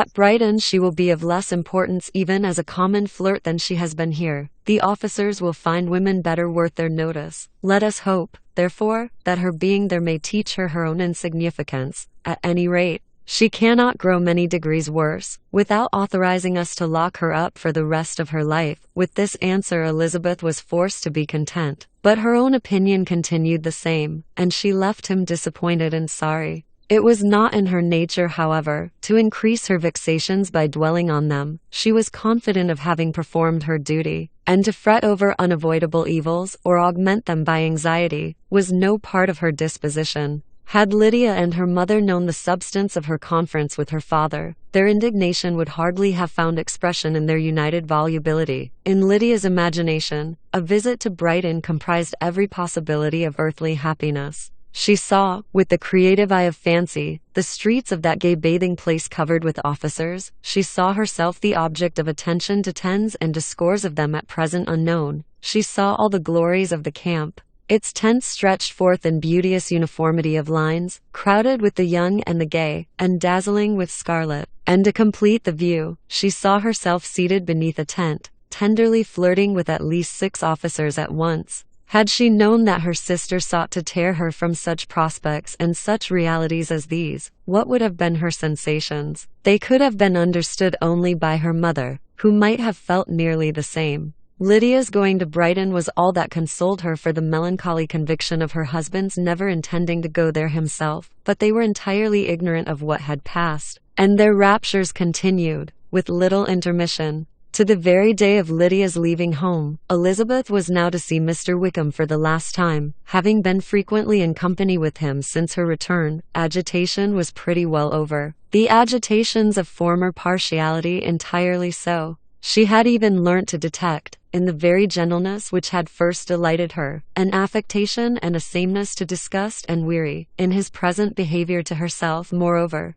she had a fresh source of displeasure, for the inclination he soon testified of renewing those attentions which had marked the early part of their acquaintance could only serve, after what had since passed, to provoke her. She lost all concern for him in finding herself thus selected as the object of such idle and frivolous gallantry, and while she steadily repressed it, could not but feel the reproof contained in his believing that however long, and for whatever cause, his attentions had been withdrawn, her vanity would be gratified, and her preference secured at any time, by their renewal. On the very last day of the regiment's remaining in Meryton, he dined, with others of the officers, at Longbourn, and so little was Elizabeth disposed to part from him in good humour, that on his making some inquiry as to the manner in which her time had passed at Hunsford, she mentioned Colonel Fitzwilliam's and Mr. Darcy's having both spent 3 weeks at Rosings, and asked him if he were acquainted with the former. He looked surprised, displeased, alarmed, but with a moment's recollection, and a returning smile, replied, that he had formerly seen him often, and after observing that he was a very gentlemanlike man,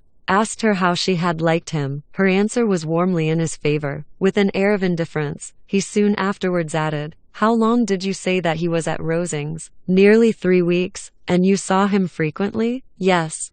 Almost every day." "His manners are very different from his cousin's." "Yes, very different. But I think Mr. Darcy improves on acquaintance." "Indeed," cried Wickham, with a look which did not escape her. "And pray may I ask," but checking himself, he added, in a gayer tone, "is it in address that he improves? Has he deigned to add aught of civility to his ordinary style? For I dare not hope," he continued, in a lower and more serious tone, "that he has improved in essentials." "Oh, no," said Elizabeth, "in essentials, I believe He is very much what he ever was." While she spoke, Wickham looked as if scarcely knowing whether to rejoice over her words or to distrust their meaning. There was a something in her countenance which made him listen with an apprehensive and anxious attention, while she added, "When I said that he improved on acquaintance, I did not mean that either his mind or manners were in a state of improvement, but that from knowing him better, his disposition was better understood." Wickham's alarm now appeared in a heightened complexion and agitated look. For a few minutes he was silent, till, shaking off his embarrassment, he turned to her again, and said in the gentlest of accents, "You, who so well know my feelings towards Mr. Darcy, will readily comprehend how sincerely I must rejoice that he is wise enough to assume even the appearance of what is right. His pride, in that direction, may be of service, if not to himself, to many others, for it must deter him from such foul misconduct as I have suffered by. I only fear that the sort of cautiousness to which you, I imagine, have been alluding, is merely adopted on his visits to his aunt, of whose good opinion and judgment he stands much in awe. His fear of her has always operated, I know, when they were together, and a good deal is to be imputed to his wish of forwarding the match with Miss de Bourgh, which I am certain he has very much at heart." Elizabeth could not repress a smile at this, but she answered only by a slight inclination of the head. She saw that he wanted to engage her on the old subject of his grievances, and she was in no humor to indulge him. The rest of the evening passed with the appearance, on his side, of usual cheerfulness, but with no further attempt to distinguish Elizabeth, and they parted at last with mutual civility, and possibly a mutual desire of never meeting again. When the party broke up, Lydia returned with Mrs. Forster to Meryton, from whence they were to set out early the next morning. The separation between her and her family was rather noisy than pathetic. Kitty was the only one who shed tears, but she did weep from vexation and envy. Mrs. Bennet was diffuse in her good wishes for the felicity of her daughter, and impressive in her injunctions that she would not miss the opportunity of enjoying herself as much as possible, advice which there was every reason to believe would be attended to, and in the clamorous happiness Lydia herself in bidding farewell. The more gentle adieus of her sisters were uttered without being heard. Chapter 19. Had Elizabeth's opinion been all drawn from her own family, she could not have formed a very pleasing picture of conjugal felicity or domestic comfort. Her father, captivated by youth and beauty, and that appearance of good humor which youth and beauty generally give, had married a woman whose weak understanding and illiberal mind had very early in their marriage put an end to all real affection for her.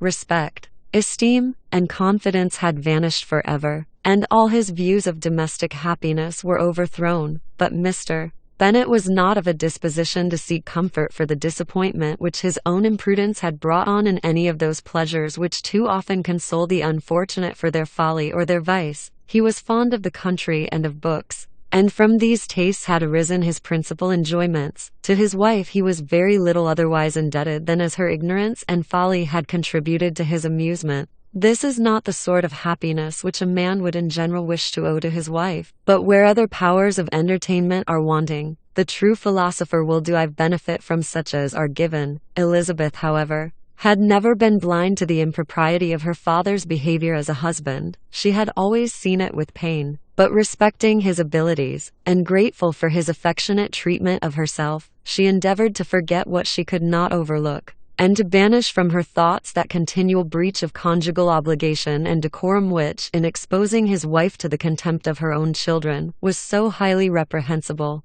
But she had never felt so strongly as now the disadvantages which must attend the children of so unsuitable a marriage, nor ever been so fully aware of the evils arising from so ill-judged a direction of talents which, rightly used, might at least have preserved the respectability of his daughters, even if incapable of enlarging the mind of his wife. When Elizabeth had rejoiced over Wickham's departure, she found little other cause for satisfaction in the loss of the regiment. Their parties abroad were less varied than before, and at home she had a mother and sister, whose constant repinings at the dullness of everything around them threw a real gloom over their domestic circle, and, though Kitty might in time regain her natural degree of sense, since the disturbers of her brain were removed, her other sister, from whose disposition greater evil might be apprehended, was likely to be hardened in all her folly and assurance. by a situation of such double danger as a watering place and a camp. Upon the whole, therefore, she found, what has been sometimes found before, that an event to which she had looked forward with impatient desire, did not, in taking place,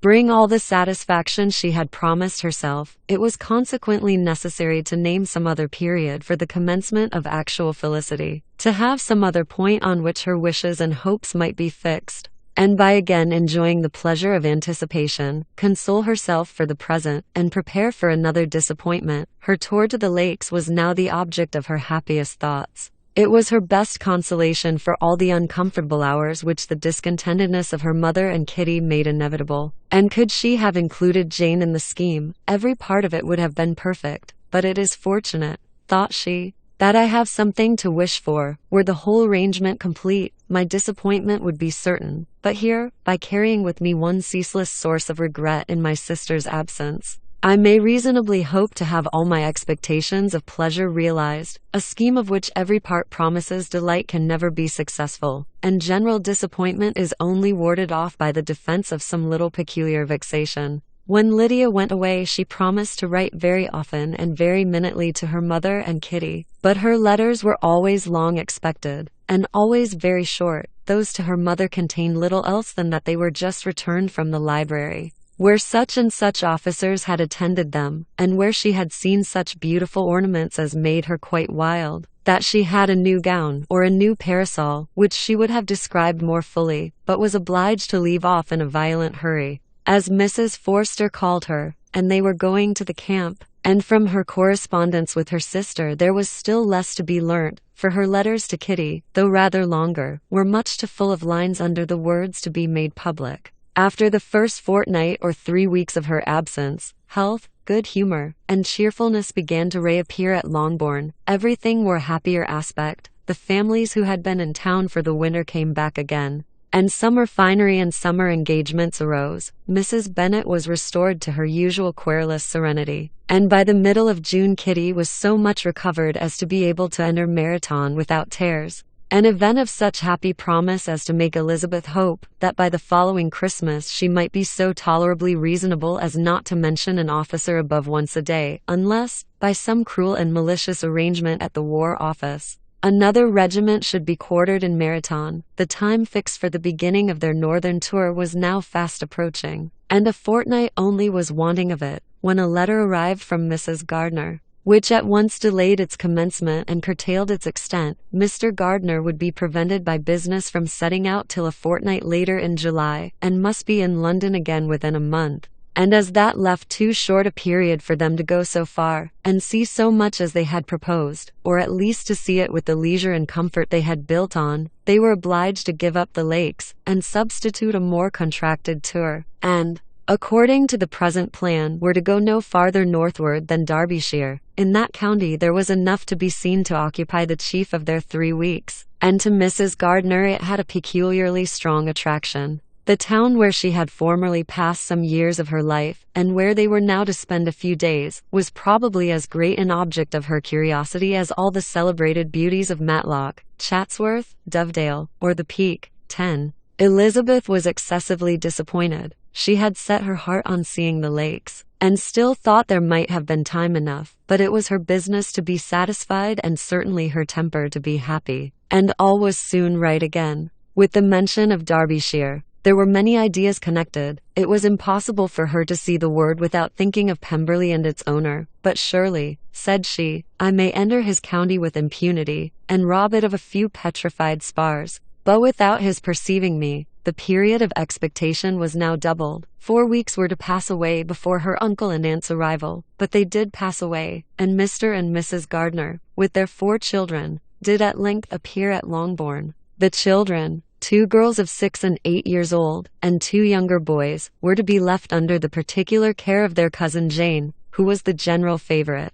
and whose steady sense and sweetness of temper exactly adapted her for attending to them in every way, teaching them, playing with them, and loving them. The Gardiners stayed only 1 night at Longbourn, and set off the next morning with Elizabeth in pursuit of novelty and amusement. One enjoyment was certain, that of suitableness as companions, a suitableness which comprehended health and temper to bear inconveniences, cheerfulness to enhance every pleasure, and affection and intelligence which might supply it among themselves if there were disappointments abroad. It is not the object of this work to give a description of Derbyshire, nor of any of the remarkable places through which their route thither lay. Oxford, Blenheim, Warwick, Kenilworth, Birmingham, and C are sufficiently known. A small part of Derbyshire is all the present concern. To the little town of Lambton, the scene of Mrs. Gardner's former residence, and where she had lately learned that some acquaintance still remained, they bent their steps after having seen all the principal wonders of the country. And within 5 miles of Lambton, Elizabeth found from her aunt that Pemberley was situated. It was not in their direct road, nor more than a mile or 2 out of it.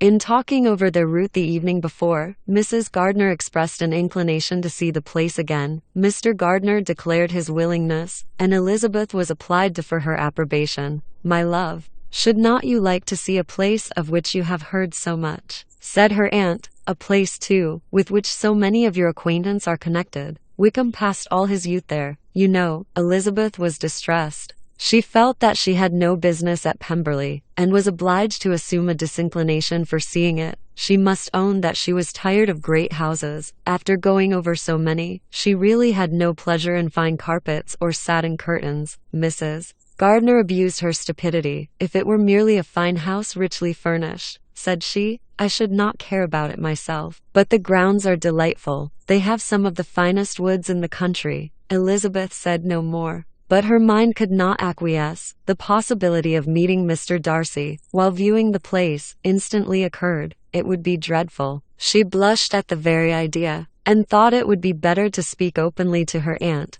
than to run such a risk. But against this there were objections, and she finally resolved that it could be the last resource, if her private inquiries as to the absence of the family were unfavorably answered. Accordingly, when she retired at night, she asked the chambermaid whether Pemberley were not a very fine place, what was the name of its proprietor, and with no little alarm, whether the family were down for the summer. A most welcome negative followed the last question, and her alarms being now removed, she was at leisure to feel a great deal of curiosity to see the house herself, and when the subject was revived the next morning, and she was again applied to, could readily answer, and with a proper air of indifference, that she had not really any dislike to the scheme. To Pemberley, therefore, they were to go. Volume the 3rd, Chapter 1. Elizabeth, as they drove along, watched for the first appearance of Pemberley Woods with some perturbation. And when at length they turned in at the lodge, her spirits were in a high flutter. The park was very large, and contained great variety of ground. They entered it in one of its lowest points, and drove for some time through a beautiful wood stretching over a wide extent. Elizabeth's mind was too full for conversation, but she saw and admired every remarkable spot and point of view. They gradually ascended for half a mile, and then found themselves at the top of a considerable eminence, where the wood ceased, and the eye was instantly caught by Pemberley House, situated on the opposite side of a valley, into which the road with some abruptness wound. It was a large, handsome, stone building, standing well on rising ground, and backed by a ridge of high woody hills, and in front a stream of some natural importance was swelled into greater, but without any artificial appearance. Its banks were neither formal nor falsely adorned. Elizabeth was delighted. She had never seen a place for which nature had done more, or where natural beauty had been so little counteracted by an awkward taste. They were all of them warm in their admiration, and at that moment she felt that to be mistress of Pemberley might be something. They descended the hill, crossed the bridge, and drove to the door, and while examining the nearer aspect of the house, all her apprehension of meeting its owner returned.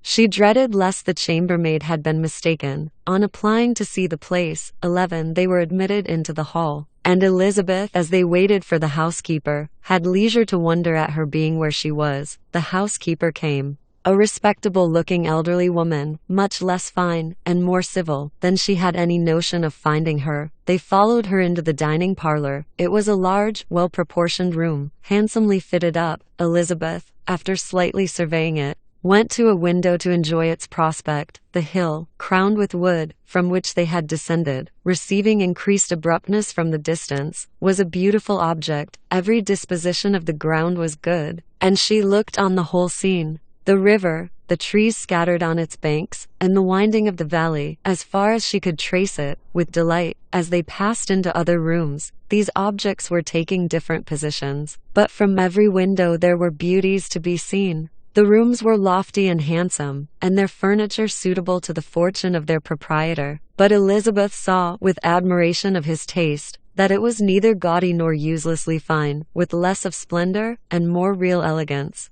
than the furniture of Rosings, and of this place, thought she, I might have been mistress. With these rooms I might now have been familiarly acquainted. Instead of viewing them as a stranger, I might have rejoiced in them as my own, and welcomed to them as visitors my uncle and aunt. But no, recollecting herself, that could never be. My uncle and aunt would have been lost to me. I should not have been allowed to invite them. This was a lucky recollection. It saved her from something like regret. She longed to inquire of the housekeeper whether her master were really absent, but had not courage for it. At length, however, the question was asked by her uncle, and she turned away with alarm, while Mrs. Reynolds replied that he was, adding, but we expect him tomorrow, with a large party of friends. How rejoiced was Elizabeth that their own journey had not by any circumstance been delayed a day. Her aunt now called her to look at a picture. She approached, and saw the likeness of Mr. Wickham, suspended, amongst several other miniatures, over the mantelpiece. Her aunt asked her, smilingly, how she liked it. The housekeeper came forward,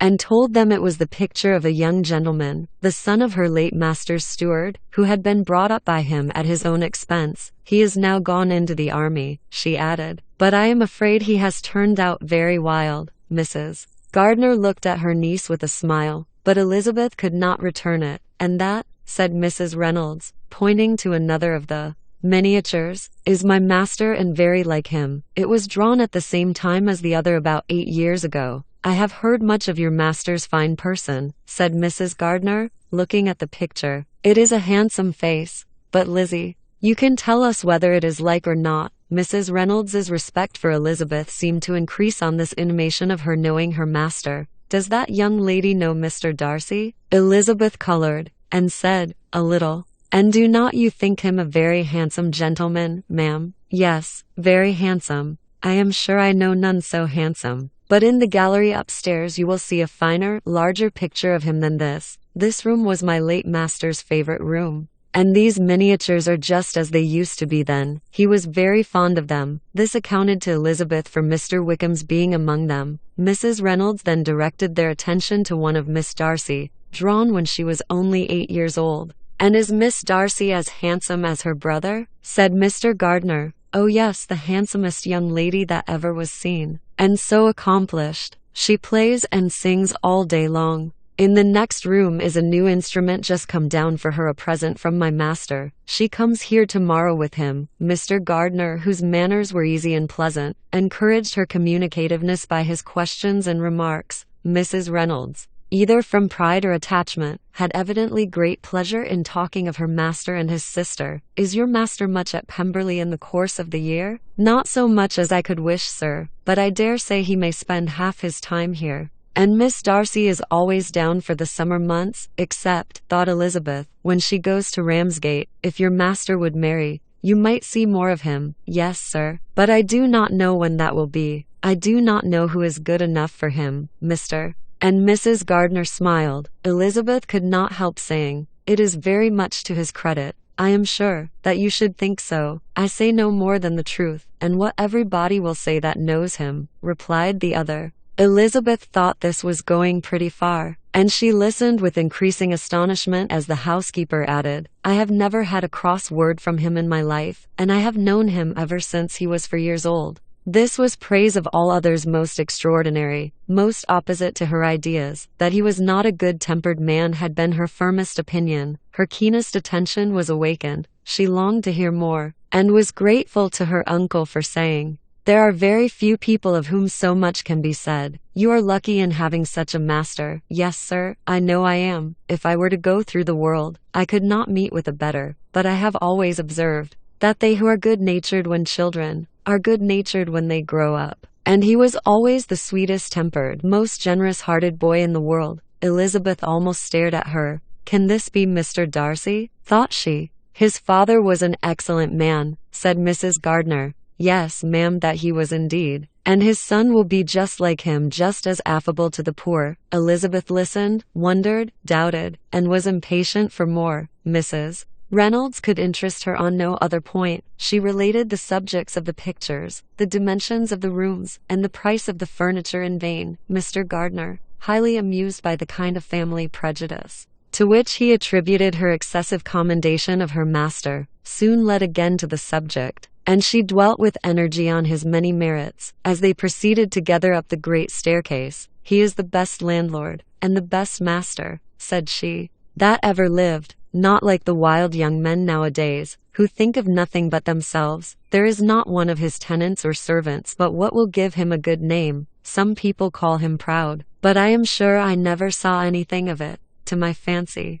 It is only because he does not rattle away like other young men. In what an amiable light does this place him, thought Elizabeth. This fine account of him, whispered her aunt, as they walked, is not quite consistent with his behavior to our poor friend. Perhaps we might be deceived. That is not very likely. Our authority was too good. On reaching the spacious lobby above, they were shown into a very pretty sitting room, lately fitted up with greater elegance and lightness than the apartments below, and were informed that it was but just done to give pleasure to Miss Darcy, who had taken a liking to the room when last at Pemberley. He is certainly a good brother, said Elizabeth, as she walked towards one of the windows. Mrs. Reynolds anticipated Miss Darcy's delight when she should enter the room, and this is always the way with him, she added. Whatever can give his sister any pleasure is sure to be done in a moment. There is nothing he would not do for her. The picture gallery, and 2 or 3 of the principal bedrooms, were all that remained to be shown. In the former were many good paintings, but Elizabeth knew nothing of the art,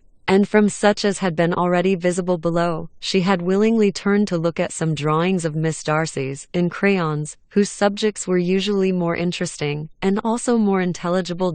In the gallery there were many family portraits, but they could have little to fix the attention of a stranger. Elizabeth walked on in quest of the only face whose features would be known to her. At last it arrested her, and she beheld a striking resemblance of Mr. Darcy, with such a smile over the face as she remembered to have sometimes seen. When he looked at her, she stood several minutes before the picture, in earnest contemplation, and returned to it again before they quitted the gallery. Mrs. Reynolds informed them that it had been taken in his father's lifetime. There was certainly at this moment, in Elizabeth's mind, a more gentle sensation towards the original than she had ever felt in the height of their acquaintance. The commendation bestowed on him by Mrs. Reynolds was of no trifling nature. What praise is more valuable than the praise of an intelligent servant? As a brother, a landlord, a master, she considered how many people's happiness were in his guardianship, how much of pleasure or pain it was in his power to bestow, how much of good or evil must be done by him.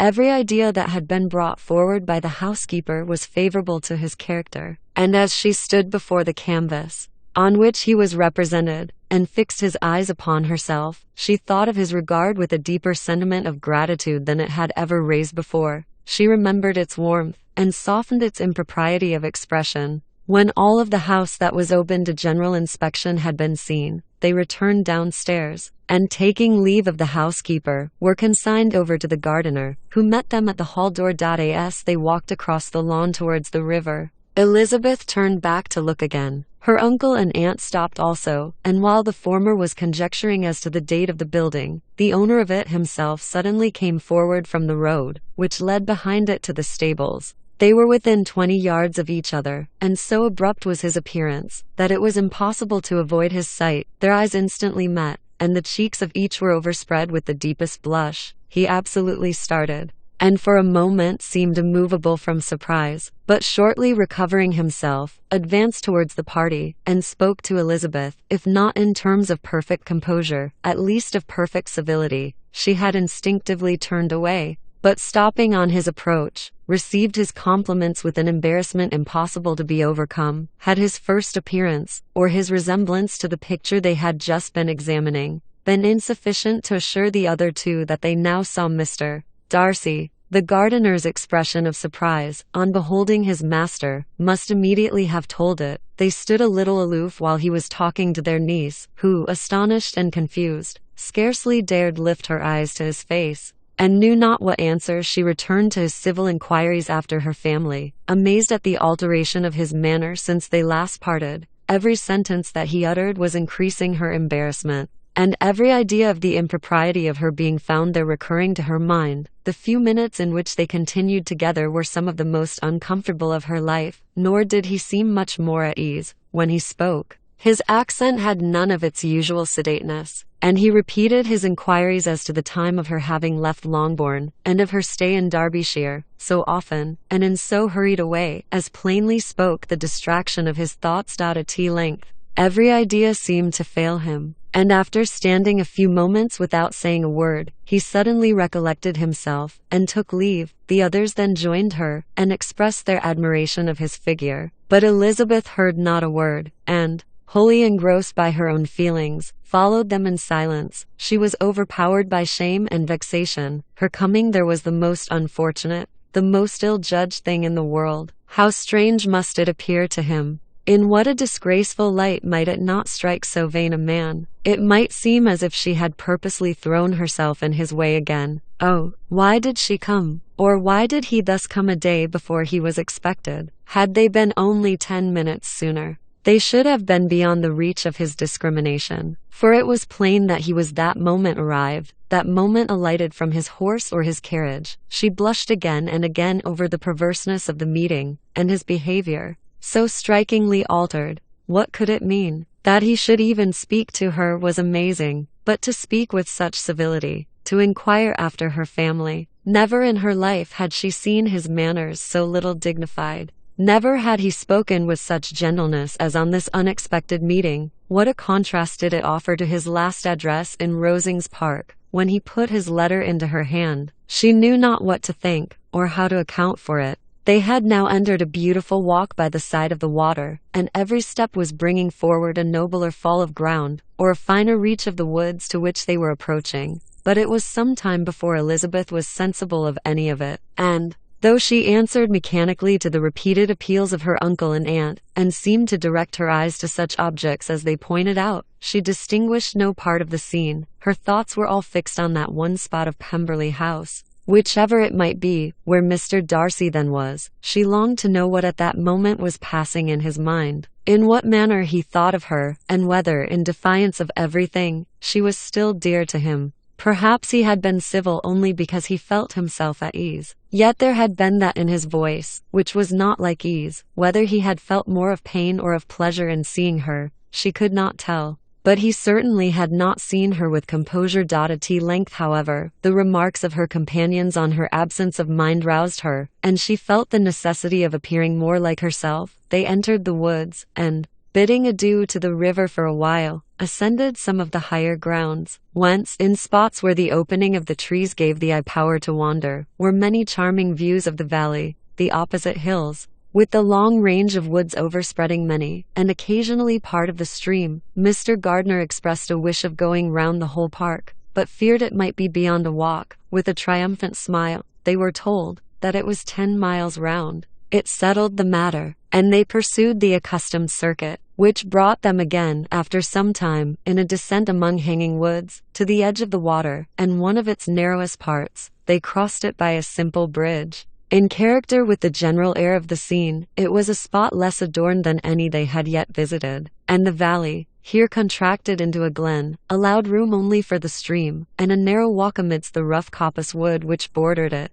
Elizabeth longed to explore its windings, but when they had crossed the bridge, and perceived their distance from the house, Mrs. Gardiner, who was not a great walker, could go no farther, and thought only of returning to the carriage as quickly as possible. Her niece was, therefore, obliged to submit, and they took their way towards the house on the opposite side of the river, in the nearest direction. But their progress was slow, for Mr. Gardiner, though seldom able to indulge the taste, was very fond of fishing, and was so much engaged in watching the occasional appearance of some trout in the water, and talking to the man about them, that he advanced but little. Whilst wandering on in this slow manner, they were again surprised, and Elizabeth's astonishment was quite equal to what it had been at first, by the sight of Mr. Darcy approaching them, and at no great distance. The walk being here less sheltered than on the other side, allowed them to see him before they met. Elizabeth, however astonished, was at least more prepared for an interview than before, and resolved to appear and to speak with calmness, if he really intended to meet them. For a few moments indeed, she felt that he would probably strike into some other path. The idea lasted while a turning in the walk concealed him from their view. The turning past, he was immediately before them. With a glance she saw that he had lost none of his recent civility, and to imitate his politeness, she began as they met to admire the beauty of the place, but she had not got beyond the words delightful and charming, when some unlucky recollections obtruded, and she fancied that praise of Pemberley from her might be mischievously construed. Her color changed, and she said no more. Mrs. Gardiner was standing a little behind, and on her pausing, he asked her if she would do him the honor of introducing him to her friends. This was a stroke of civility for which she was quite unprepared, and she could hardly suppress a smile at his being now seeking the acquaintance of some of those very people against whom his pride had revolted. In his offer to herself, what will be his surprise, thought she, when he knows who they are? He takes them now for people of fashion. The introduction, however, was immediately made, and as she named their relationship to herself, she stole a sly look at him to see how he bore it, and was not without the expectation of his decamping as fast as he could from such disgraceful companions. That he was surprised by the connection was evident. He sustained it, however, with fortitude, and so far from going away, turned back with them, and entered into conversation with Mr. Gardiner. Elizabeth could not but be pleased, could not but triumph. It was consoling that he should know she had some relations for whom there was no need to blush. She listened most attentively to all that passed between them, and gloried in every expression, every sentence of her uncle, which marked his intelligence, his taste, or his good manners. The conversation soon turned upon fishing, and she heard Mr. Darcy invite him with the greatest civility to fish there as often as he chose, while he continued in the neighborhood, offering at the same time to supply him with fishing tackle, and pointing out those parts of the stream where there was usually most sport. Mrs. Gardiner, who was walking arm in arm with Elizabeth, gave her a look expressive of her wonder. Elizabeth said nothing,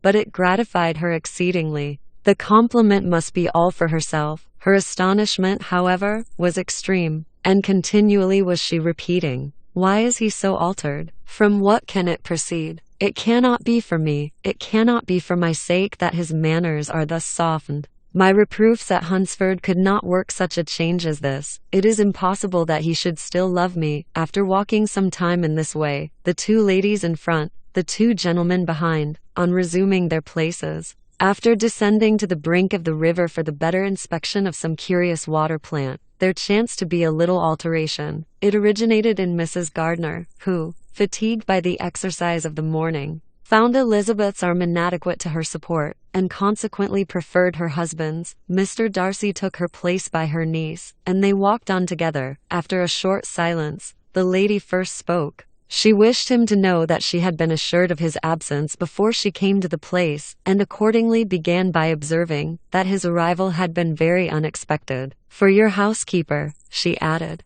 "informed us that you would certainly not be here till tomorrow, and indeed, before we left Bakewell, we understood that you were not immediately expected in the country." He acknowledged the truth of it all, and said that business with his steward had occasioned his coming forward a few hours before the rest of the party with whom he had been traveling. "They will join me early tomorrow," he continued, "and among them are some who will claim an acquaintance with you, Mr. Bingley and his sisters." Elizabeth answered only by a slight bow. Her thoughts were instantly driven back to the time when Mr. Bingley's name had been last mentioned between them, and if she might judge from his complexion, his mind was not very differently engaged. "There is also one other person in the party," he continued after a pause, "who more particularly wishes to be known to you. Will you allow me, or do I ask too much?" to introduce my sister to your acquaintance during your stay at Lambton?" The surprise of such an application was great indeed. It was too great for her to know in what manner she acceded to it.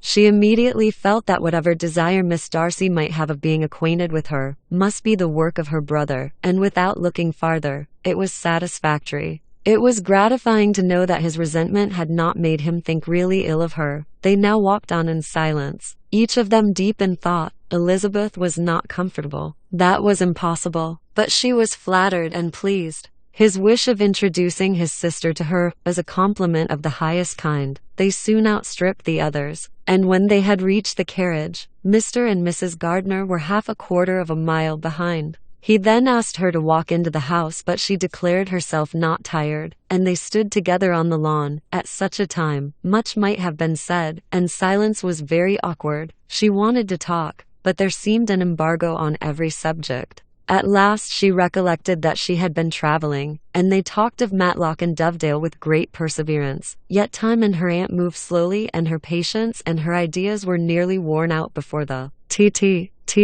was over.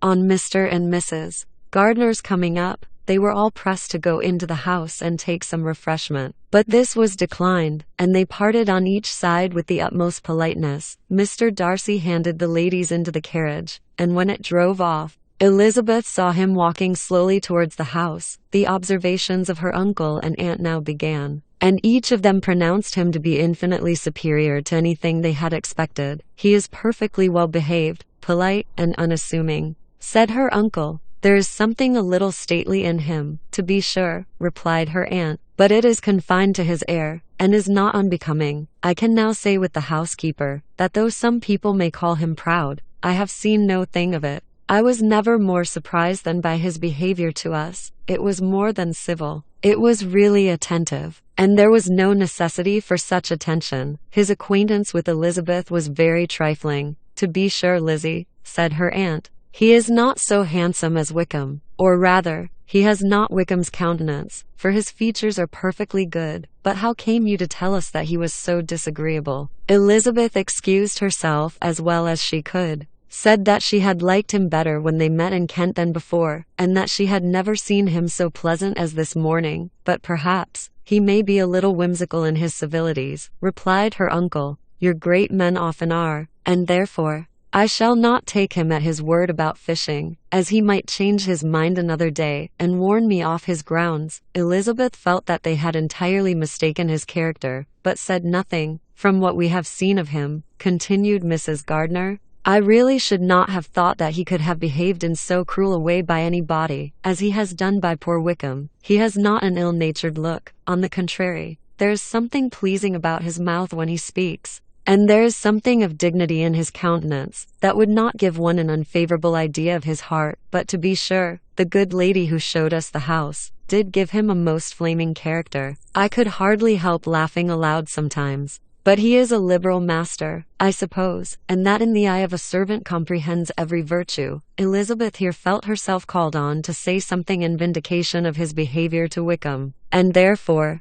gave them to understand, in as guarded a manner as she could, that by what she had heard from his relations in Kent, his actions were capable of a very different construction, and that his character was by no means so faulty, nor Wickham so amiable, as they had been considered in Hertfordshire. In confirmation of this, she related the particulars of all the pecuniary transactions in which they had been connected, without actually naming her authority, but stating it to be such as might be relied on. Mrs. Gardiner was surprised and concerned, but as they were now approaching the scene of her former pleasures, every idea gave way to the charm of recollection, and she was too much engaged in pointing out to her husband all the interesting spots in its environs to think of anything else. Fatigued as she had been by the morning's walk, they had no sooner dined than she set off again in quest of her former acquaintance, and the evening was spent in the satisfactions of an intercourse renewed after many years' discontinuance. The occurrences of the day were too full of interest to leave Elizabeth much attention for any of these new friends, and she could do nothing but think, and think with wonder, of Mr. Darcy's civility, and above all, of his wishing her to be acquainted with his sister. Chapter 2. Elizabeth had settled it that Mr. Darcy would bring his sister to visit her the very day after her reaching Pemberley, and was consequently, resolved not to be out of sight of the inn the whole of that morning. But her conclusion was false, for on the very morning after their own arrival at Lambton these visitors came. They had been walking about the place with some of their new friends, and were just returned to the inn to dress themselves for dining with the same family, when the sound of a carriage drew them to a window, and they saw a gentleman and lady in a curriculum driving up the street. Elizabeth, immediately recognizing the livery, guessed what it meant, and imparted no small degree of surprise to her relations, by acquainting them with the honor which she expected. Her uncle and aunt were all amazement, and the embarrassment of her manner as she spoke, joined to the circumstance itself, and many of the circumstances of the preceding day, opened to them a new idea on the business. Nothing had ever suggested it before, but they now felt that there was no other way of accounting for such attentions from such a quarter than by supposing a partiality for their niece, while these newly born notions were passing in their heads. The perturbation of Elizabeth's feelings was every moment increasing. She was quite amazed at her own discomposure, but amongst other causes of disquiet, she dreaded lest the partiality of the brother should have said too much in her favor. And more than commonly anxious to please, she naturally suspected that every power of pleasing would fail her. She retreated from the window, fearful of being seen, and as she walked up and down the room, endeavoring to compose herself, saw such looks of inquiring surprise in her uncle and aunt as made everything worse. Miss Darcy and her brother appeared, and this formidable introduction took place. With astonishment did Elizabeth see that her new acquaintance was at least as much embarrassed as herself. Since her being at Lambton, she had heard that Miss Darcy was exceedingly proud, but the observation of a very few minutes convinced her that she was only exceedingly shy. She found it difficult to obtain even a word from her beyond a monosyllable. Miss Darcy was tall, and on a larger scale than Elizabeth, and, though little more than 16, her figure was formed, and her appearance womanly and graceful. She was less handsome than her brother, but there was sense and good humor in her face, and her manners were perfectly unassuming and gentle. Elizabeth, who had expected to find in her as acute and unembarrassed an observer as ever Mr. Darcy had been, was much relieved by discerning such different feelings. They had not been long together before Darcy told her that Bingley was also coming to wait on her, and she had barely time to express her satisfaction and prepare for such a visitor, when Bingley's quick step was heard on the stairs, and in a moment he entered the room. All Elizabeth's anger against him had been long done away, but, had she still felt any, it could hardly have stood its ground against the unaffected cordiality with which he expressed himself on seeing her again. He inquired in a friendly though general way after her family, and looked and spoke with the same good humoured ease that he had ever done to Mr. and Mrs. Gardiner. He was scarcely a less interesting personage than to herself. They had long wished to see him. The whole party before them, indeed, excited a lively attention. The suspicions which had just arisen of Mr. Darcy and their niece directed their observation towards each with an earnest, though guarded, inquiry, and they soon drew from those inquiries the full conviction that one of them at least knew what it was to love. Of the lady's sensations they remained a little in doubt, but that the gentleman was overflowing with admiration was evident enough. Elizabeth, on her side, had much to do. She wanted to ascertain the feelings of each of her visitors. She wanted to compose her own, and to make herself agreeable to all. And in the latter object, where she feared most to fail, she was most sure of success. For those to whom she endeavored to give pleasure were prepossessed in her favor. Bingley was ready, Georgiana was eager, and Darcy determined to be pleased. In seeing Bingley, her thoughts naturally flew to her sister, and oh, how ardently did she long to know whether any of his were directed in a like manner. Sometimes she could fancy that he talked less than on former occasions, and once or twice pleased herself with the notion that as he looked at her, he was trying to trace a resemblance. But though this might be imaginary, she could not be deceived as to his behavior to Miss Darcy, who had been set up as a rival to Jane. No look appeared on either side that spoke particular regard. Nothing occurred between them that could justify the hopes of his sister. On this point she was soon satisfied, and 2 or 3 little circumstances occurred ere they parted, which, in her anxious interpretation, denoted a recollection of Jane, not untinctured by tenderness, and a wish of saying more that might lead to the mention of her, had he dared. He observed to her, at a moment when the others were talking together, and in a tone which had something of real regret, that it was a very long time since he had had the pleasure of seeing her, and before she could reply, he added, "It is above 8 months. We have not met since the 26th of November, when we were all dancing together at Netherfield." Elizabeth was pleased to find his memory so exact, and he afterwards took occasion to ask her, when unattended by any of the rest, whether all her sisters were at Longbourn. There was not much in the question, nor in the preceding remark, but there was a look and a manner which gave them meaning. It was not often that she could turn her eyes on Mr. Darcy himself, but whenever she did catch a glimpse, she saw an expression of general complacence, and in all that he said, she heard an accent so far removed from hauteur or disdain of his companions, as convinced her that the improvement of manners which she had yesterday witnessed, however temporary its existence might prove, had at least outlived one day. When she saw him thus seeking the acquaintance, and courting the good opinion of people with whom any intercourse a few months ago would have been a disgrace, when she saw him thus civil, not only to herself, but to the very relations whom he had openly disdained, and recollected their last lively scene in Hunsford Parsonage, the difference, the change was so great, and struck so forcibly on her mind, that she could hardly restrain her astonishment from being visible. Never, even in the company of his dear friends at Netherfield, or his dignified relations at Rosings, had she seen him so desirous to please,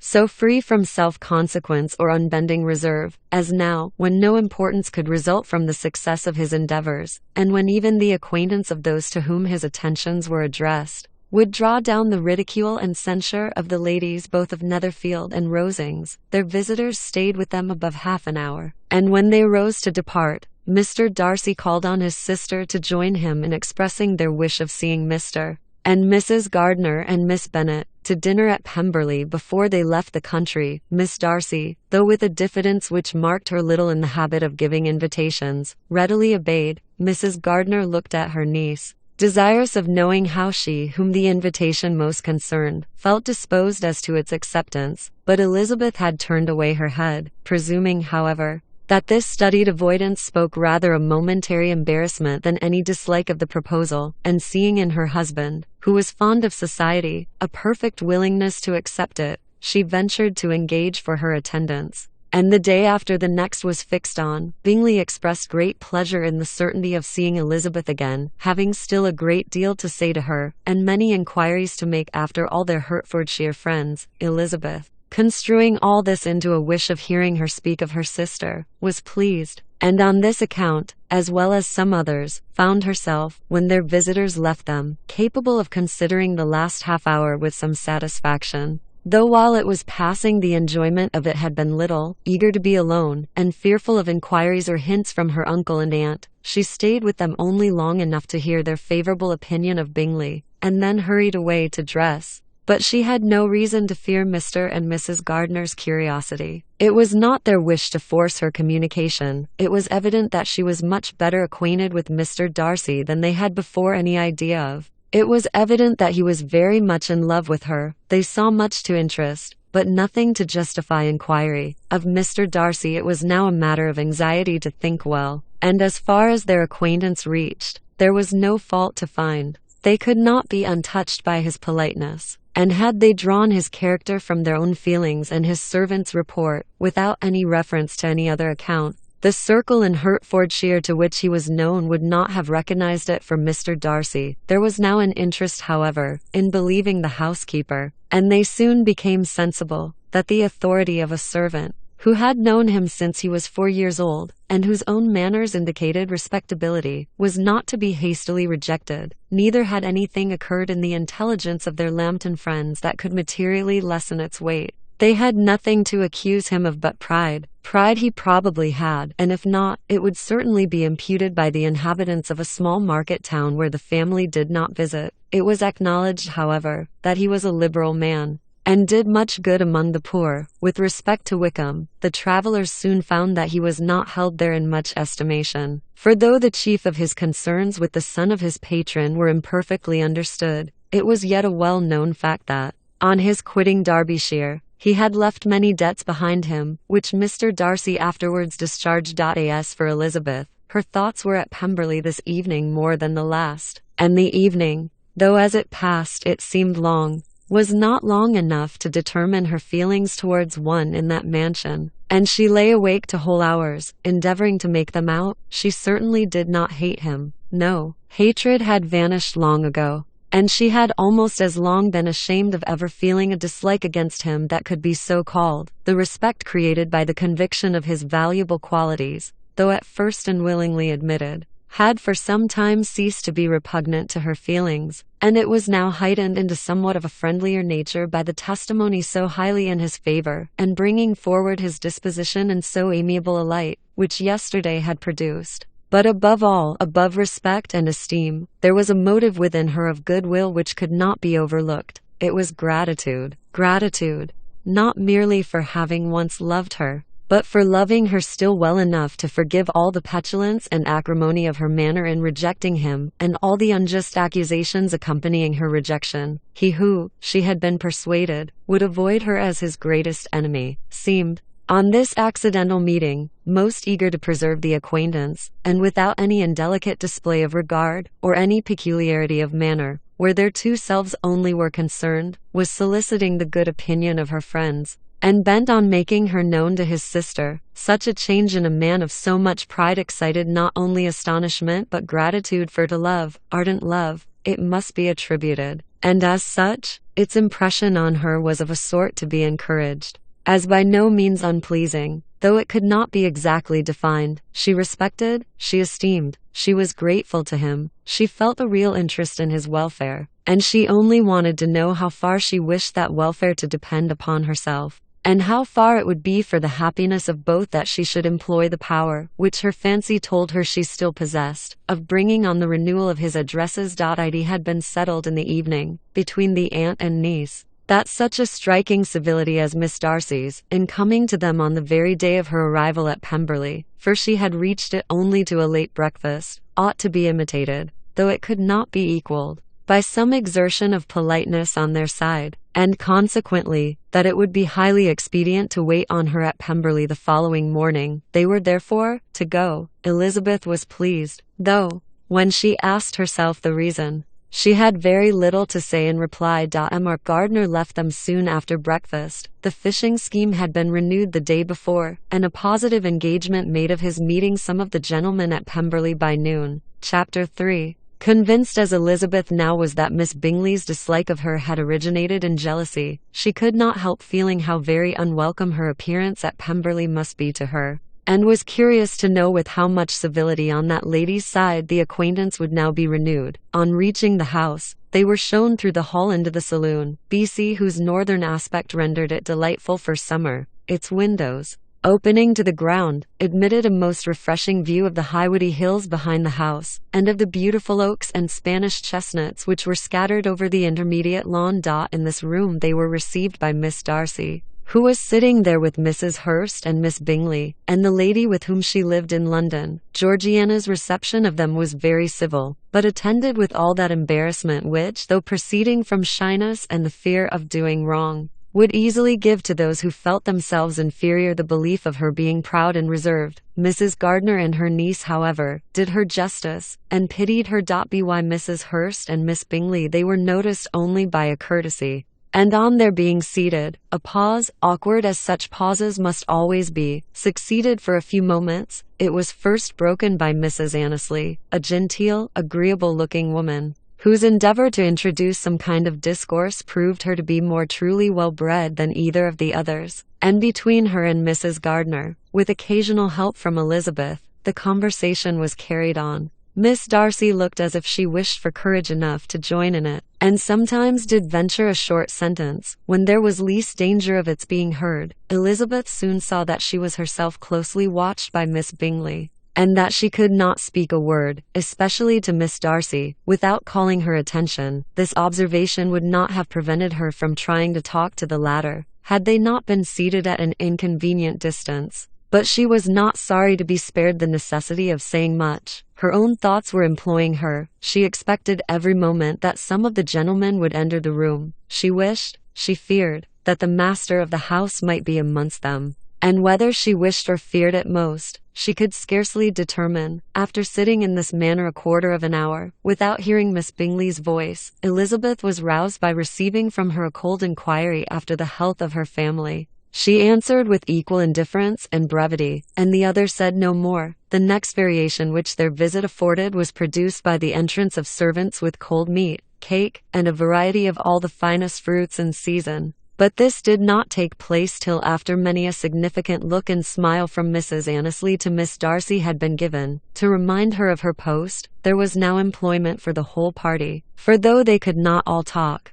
they could all eat, and the beautiful pyramids of grapes, nectarines, and peaches soon collected them round the table. While thus engaged, Elizabeth had a fair opportunity of deciding whether she most feared or wished for the appearance of Mr. Darcy, by the feelings which prevailed on his entering the room. And then, though but a moment before she had believed her wishes to predominate, she began to regret that he came. He had been some time with Mr. Gardiner, who, with 2 or 3 other gentlemen from the house, was engaged by the river, and had left him only on learning that the ladies of the family intended a visit to Georgiana that morning. No sooner did he appear, than Elizabeth wisely resolved to be perfectly easy and unembarrassed, a resolution the more necessary to be made, but perhaps not the more easily kept, because she saw that the suspicions of the whole party were awakened against them, and that there was scarcely an eye which did not watch his behavior when he first came into the room. In no countenance was attentive curiosity so strongly marked as in Miss Bingley's, in spite of the smiles which overspread her face whenever she spoke to one of its objects, for jealousy had not yet made her desperate, and her attentions to Mr. Darcy were by no means over. Miss Darcy, on her brother's entrance, exerted herself much more to talk, and Elizabeth saw that he was anxious for his sister and herself to get acquainted, and forwarded, as much as possible, every attempt at conversation on either side. Miss Bingley saw this likewise, and, in the imprudence of anger, took the first opportunity of saying, with sneering civility, "Pray, Miss Eliza, are not the shire militia removed from Meryton? They must be a great loss to your family." In Darcy's presence she dared not mention Wickham's name, but Elizabeth instantly comprehended that he was uppermost in her thoughts, and the various recollections connected with him gave her a moment's distress. But, exerting herself vigorously to repel the ill-natured attack, she presently answered the question in a tolerably disengaged tone. While she spoke, an involuntary glance showed her Darcy with a heightened complexion, earnestly looking at her, and his sister overcome with confusion, and unable to lift up her eyes. Had Miss Bingley known what pain she was then giving her beloved friend, she undoubtedly would have refrained from the hint, but she had merely intended to discompose Elizabeth, by bringing forward the idea of a man to whom she believed her partial, to make her betray a sensibility which might injure her in Darcy's opinion, and perhaps to remind the latter of all the follies and absurdities by which some part of her family were connected with that cause. Not a syllable had ever reached her of Miss Darcy's meditated elopement. To no creature had it been revealed, where secrecy was possible, except to Elizabeth, and from all Bingley's connections her brother was particularly anxious to conceal it, from that very wish which Elizabeth had long ago attributed to him, of their becoming hereafter her own. He had certainly formed such a plan, and without meaning that it should affect his endeavour to separate him from Miss Bennet. It is probable that it might add something to his lively concern for the welfare of his friend. Elizabeth's collected behaviour, however, soon quieted his emotion,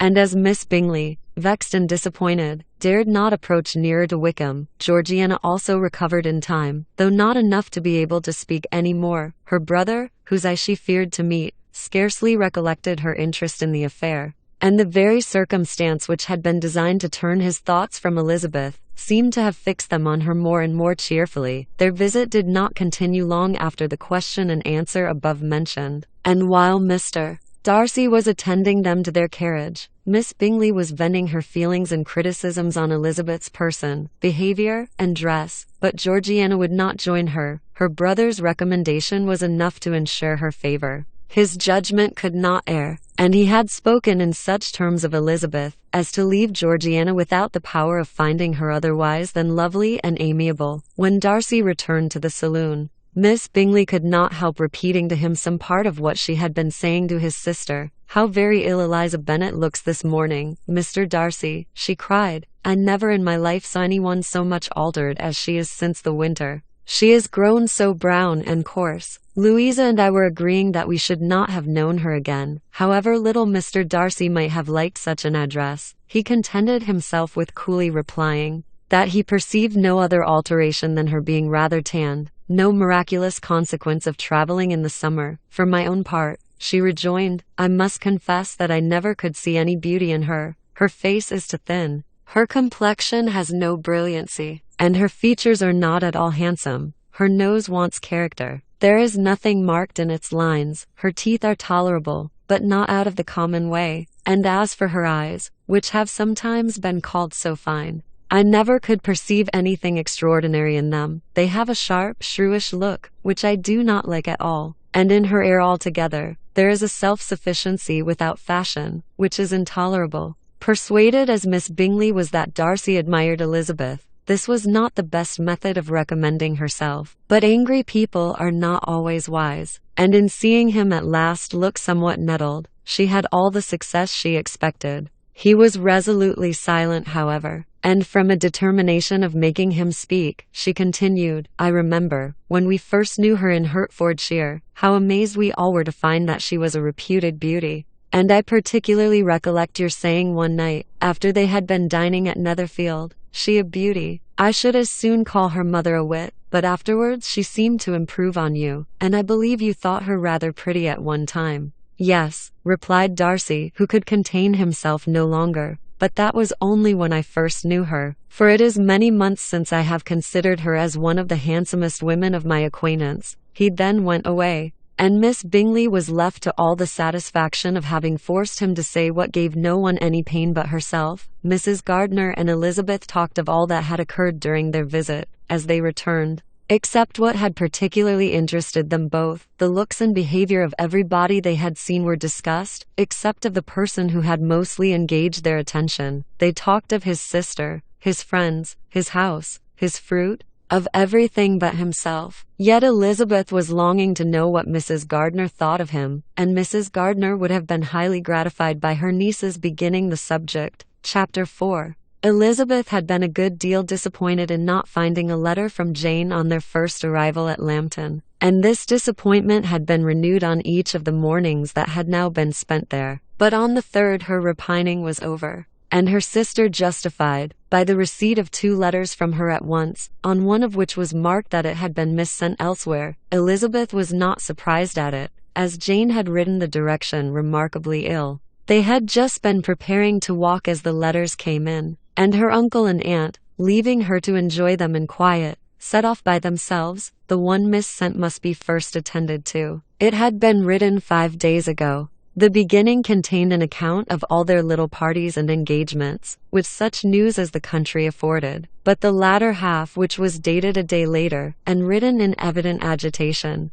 gave more important intelligence. It was to this effect: "Since writing the above, dearest Lizzie, something has occurred of a most unexpected and serious nature. But I am afraid of alarming you. Be assured that we are all well. What I have to say relates to poor Lydia. An express came at 12 last night, just as we were all gone to bed, from Colonel Forster, to inform us that she was gone off to Scotland 12 with one of his officers. To own the truth, with Wickham. Imagine our surprise. To Kitty, however, it does not seem so wholly unexpected. I am very, very sorry. So imprudent a match on both sides. But I am willing to hope the best, and that his character has been misunderstood. Thoughtless and indiscreet, I can easily believe him. But this step, and let us rejoice over it, marks nothing bad at heart. His choice is disinterested at least, for he must know my father can give her nothing. Our poor mother is sadly grieved. My father bears it better. How thankful am I that we never let them know what has been said against him. We must forget it ourselves. They were off Saturday night about 12, as is conjectured,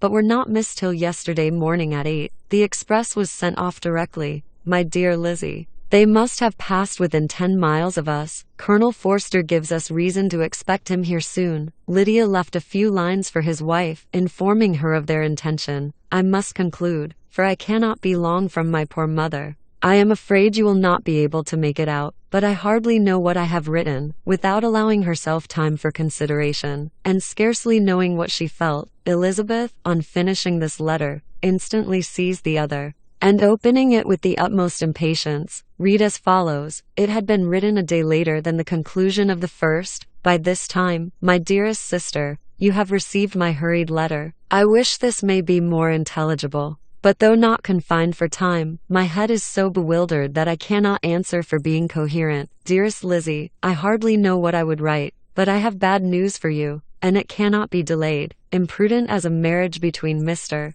Wickham and our poor Lydia would be, we are now anxious to be assured it has taken place, for there is but too much reason to fear they are not gone to Scotland. Colonel Forster came yesterday, having left Brighton the day before. Not many hours after the express, though Lydia's short letter to Mrs. F gave them to understand that they were going to Gretna Green, something was dropped by Denny expressing his belief that W never intended to go there, or to marry Lydia at all, which was repeated to Colonel F, who, instantly taking the alarm, set off from B, intending to trace their route. He did trace them easily to Clapham, BD, but no farther, for on entering that place, they removed into a hackney coach, and dismissed the chaise that brought them from Epsom. All that is known after this is, that they were seen to continue the London road. I know not what to think. After making every possible inquiry on that side London, Colonel F came on into Hertfordshire, anxiously renewing them at all the turnpikes, and at the inns in Barnet and Hatfield, but without any success. No such people had been seen to pass through. With the kindest concern he came on to Longbourn,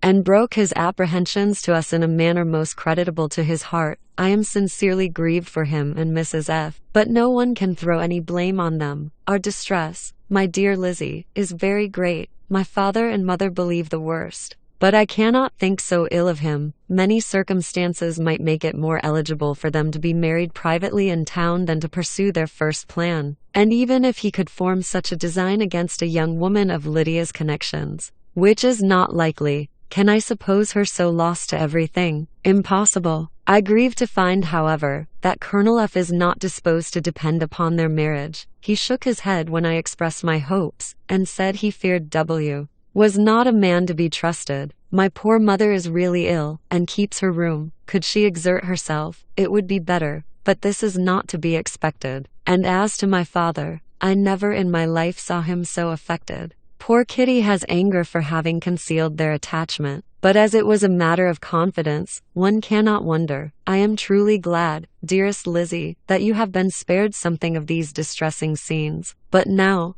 as the first shock is over, shall I own that I long for your return? I am not so selfish, however, as to press for it, if inconvenient. Adieu. I take up my pen again to do what I have just told you I would not, but circumstances are such that I cannot help earnestly begging you all to come here as soon as possible. I know my dear uncle and aunt so well, that I am not afraid of requesting it, though I have still something more to ask of the former. My father is going to London with Colonel Forster instantly, to try to discover her. What he means to do, I am sure I know not, but his excessive distress will not allow him to pursue any measure in the best and safest way, and Colonel Forster is obliged to be at Brighton again tomorrow evening. In such an exigence my uncle's advice and assistance would be everything in the world. He will immediately comprehend what I must feel, and I rely upon his goodness. Oh, where is my uncle? Cried Elizabeth, darting from her seat as she finished the letter, in eagerness to follow him, without losing a moment of the time so precious. But as she reached the door, it was opened by a servant, and Mr. Darcy appeared.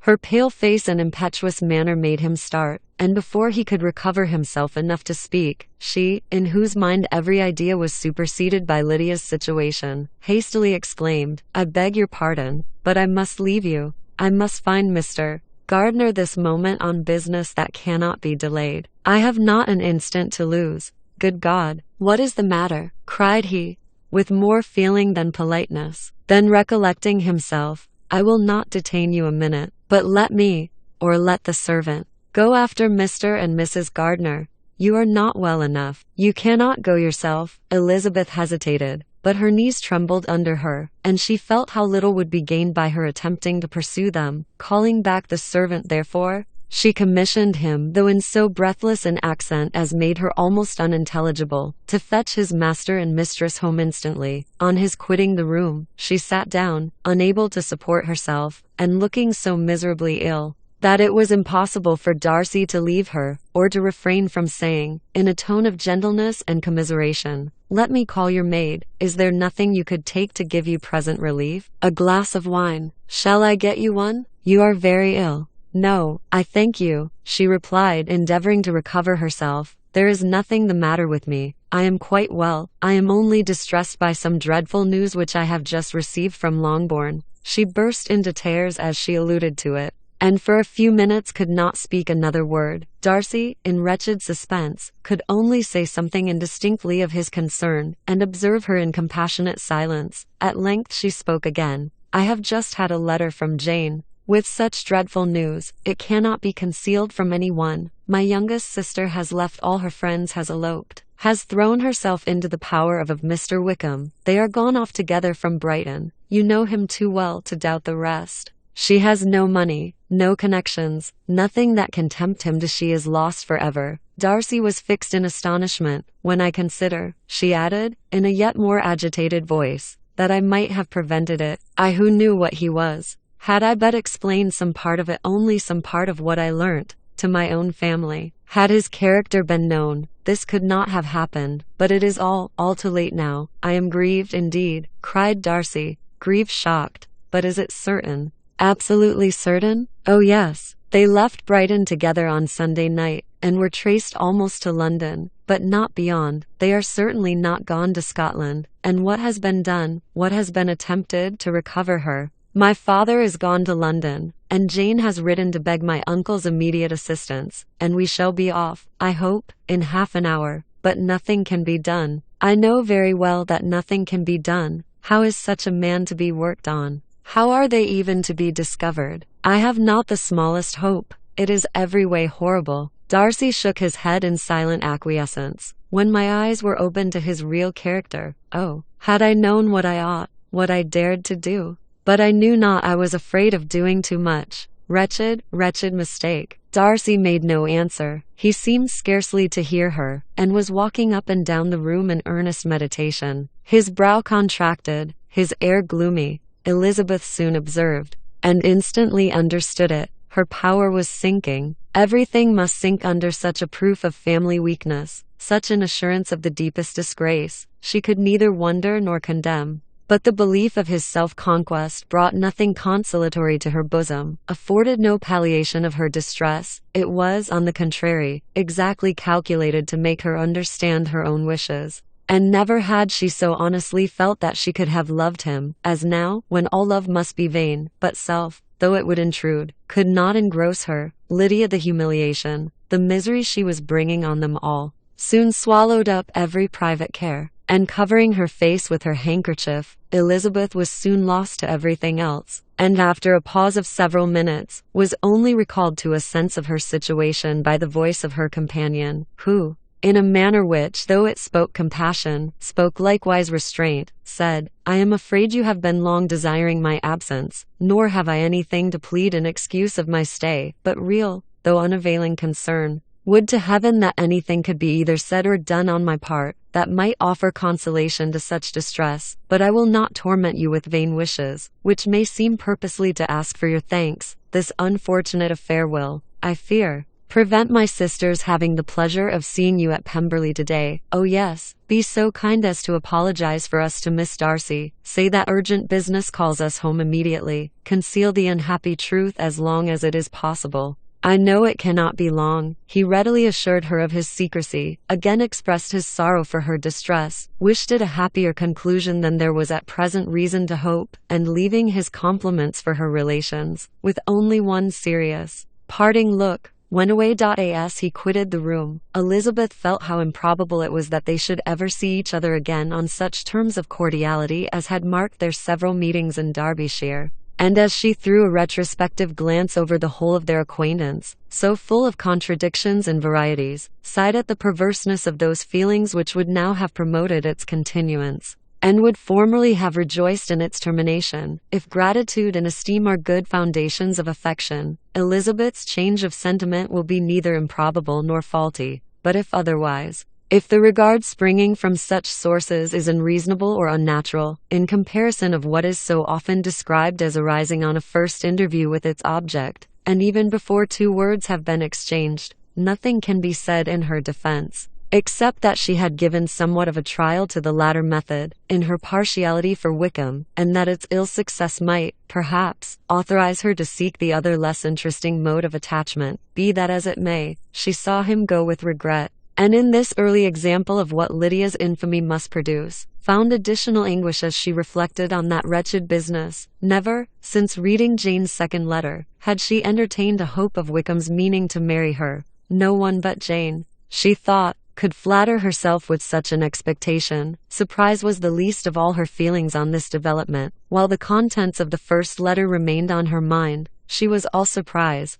all astonishment, that Wickham should marry a girl whom it was impossible he could marry for money, and how Lydia could ever have attached him had appeared incomprehensible. But now it was all too natural. For such an attachment as this, she might have sufficient charms. And though she did not suppose Lydia to be deliberately engaging in an elopement, without the intention of marriage, she had no difficulty in believing that neither her virtue nor her understanding would preserve her from falling an easy prey. She had never perceived, while the regiment was in Hertfordshire, that Lydia had any partiality for him. But she was convinced that Lydia had wanted only encouragement to attach herself to any body. Sometimes one officer, sometimes another, had been her favorite. As their attentions raised them in her opinion, her affections had been continually fluctuating, but never without an object. The mischief of neglect and mistaken indulgence towards such a girl, oh, how acutely did she now feel it! She was wild to be at home, to hear, to see, to be upon the spot, to share with Jane in the cares that must now fall wholly upon her, in a family so deranged, a father absent,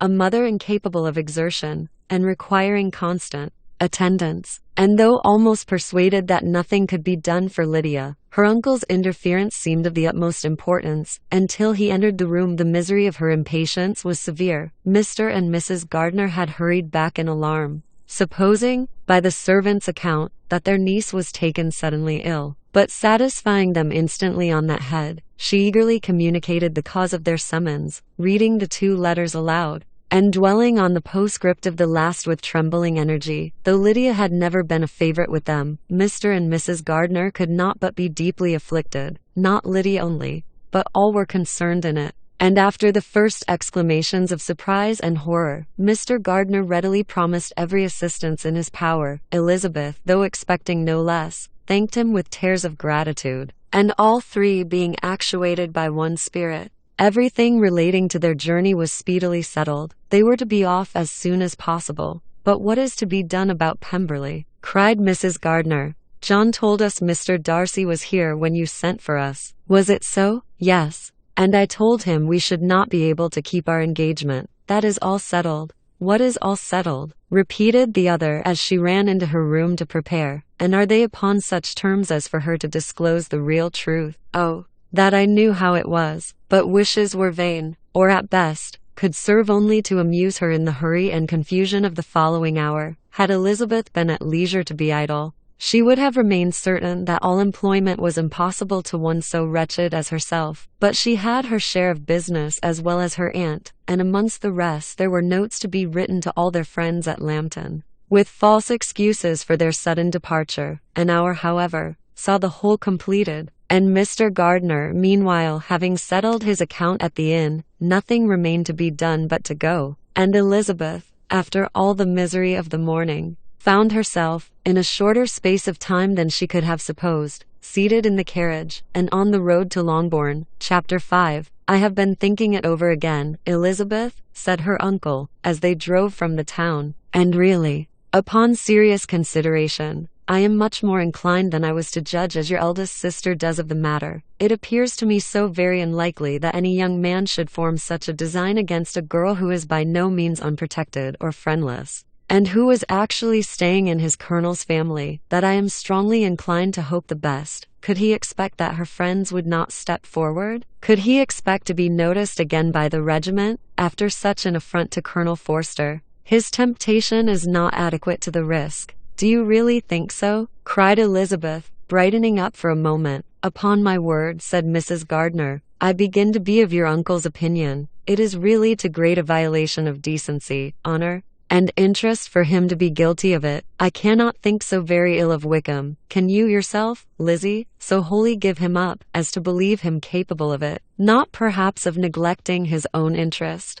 but of every other neglect I can believe him capable, if indeed it should be so. But I dare not hope it. Why should they not go on to Scotland, if that had been the case? In the first place, replied Mr. Gardiner, there is no absolute proof that they are not gone to Scotland. Oh, but their removing from the chaise into a hackney coach is such a presumption. And besides, no traces of them were to be found on the Barnet road. Well then, supposing them to be in London, they may be there, though for the purpose of concealment, for no more exceptionable purpose. It is not likely that money should be very abundant on either side, and it might strike them that they could be more economically, though less expeditiously, married in London than in Scotland. But why all this secrecy? Why any fear of detection? Why must their marriage be private? Oh no, no, this is not likely. His most particular friend, you see by Jane's account, was persuaded of his never intending to marry her. Wickham will never marry a woman without some money. He cannot afford it. And what claims has Lydia? What attractions has she beyond youth, health, and good humor, that could make him for her sake forego every chance of benefiting himself by marrying well? As to what restraint the apprehensions of disgrace in the corps might throw on a dishonorable elopement with her, I am not able to judge, for I know nothing of the effects that such a step might produce. But as to your other objection, I am afraid it will hardly hold good. Lydia has no brothers to step forward, and he might imagine, from my father's behavior, from his indolence and the little attention he has ever seemed to give to what was going forward in his family, that he would do as little, and think as little about it, as any father could do, in such a matter. But can you think that Lydia is so lost to everything but love of him, as to consent to live with him on any other terms than marriage? It does seem, and it is most shocking indeed, replied Elizabeth, with tears in her eyes, that a sister's sense of decency and virtue in such a point should admit of doubt. But really, I know not what to say. Perhaps I am not doing her justice, but she is very young. She has never been taught to think on serious subjects, and for the last half-year, nay, for a 12-month, she has been given up to nothing but amusement and vanity. She has been allowed to dispose of her time in the most idle and frivolous manner, and to adopt any opinions that came in her way. Since the Shire were first quartered in Meryton, nothing but love, flirtation, and officers have been in her head. She has been doing everything in her power, by thinking and talking on the subject, to give greater, what shall I call it, susceptibility to her feelings, which are naturally lively enough, and we all know that Wickham has every charm of person and address that can captivate a woman. But you see that Jane, said her aunt, does not think so ill of Wickham, as to believe him capable of the attempt. Of whom does Jane ever think ill? And who is there, whatever might be their former conduct, that she would believe capable of such an attempt, till it were proved against them? But Jane knows, as well as I do, what Wickham really is. We both know that he has been profligate in every sense of the word, that he has neither integrity nor honor, that he is as false and deceitful as he is insinuating.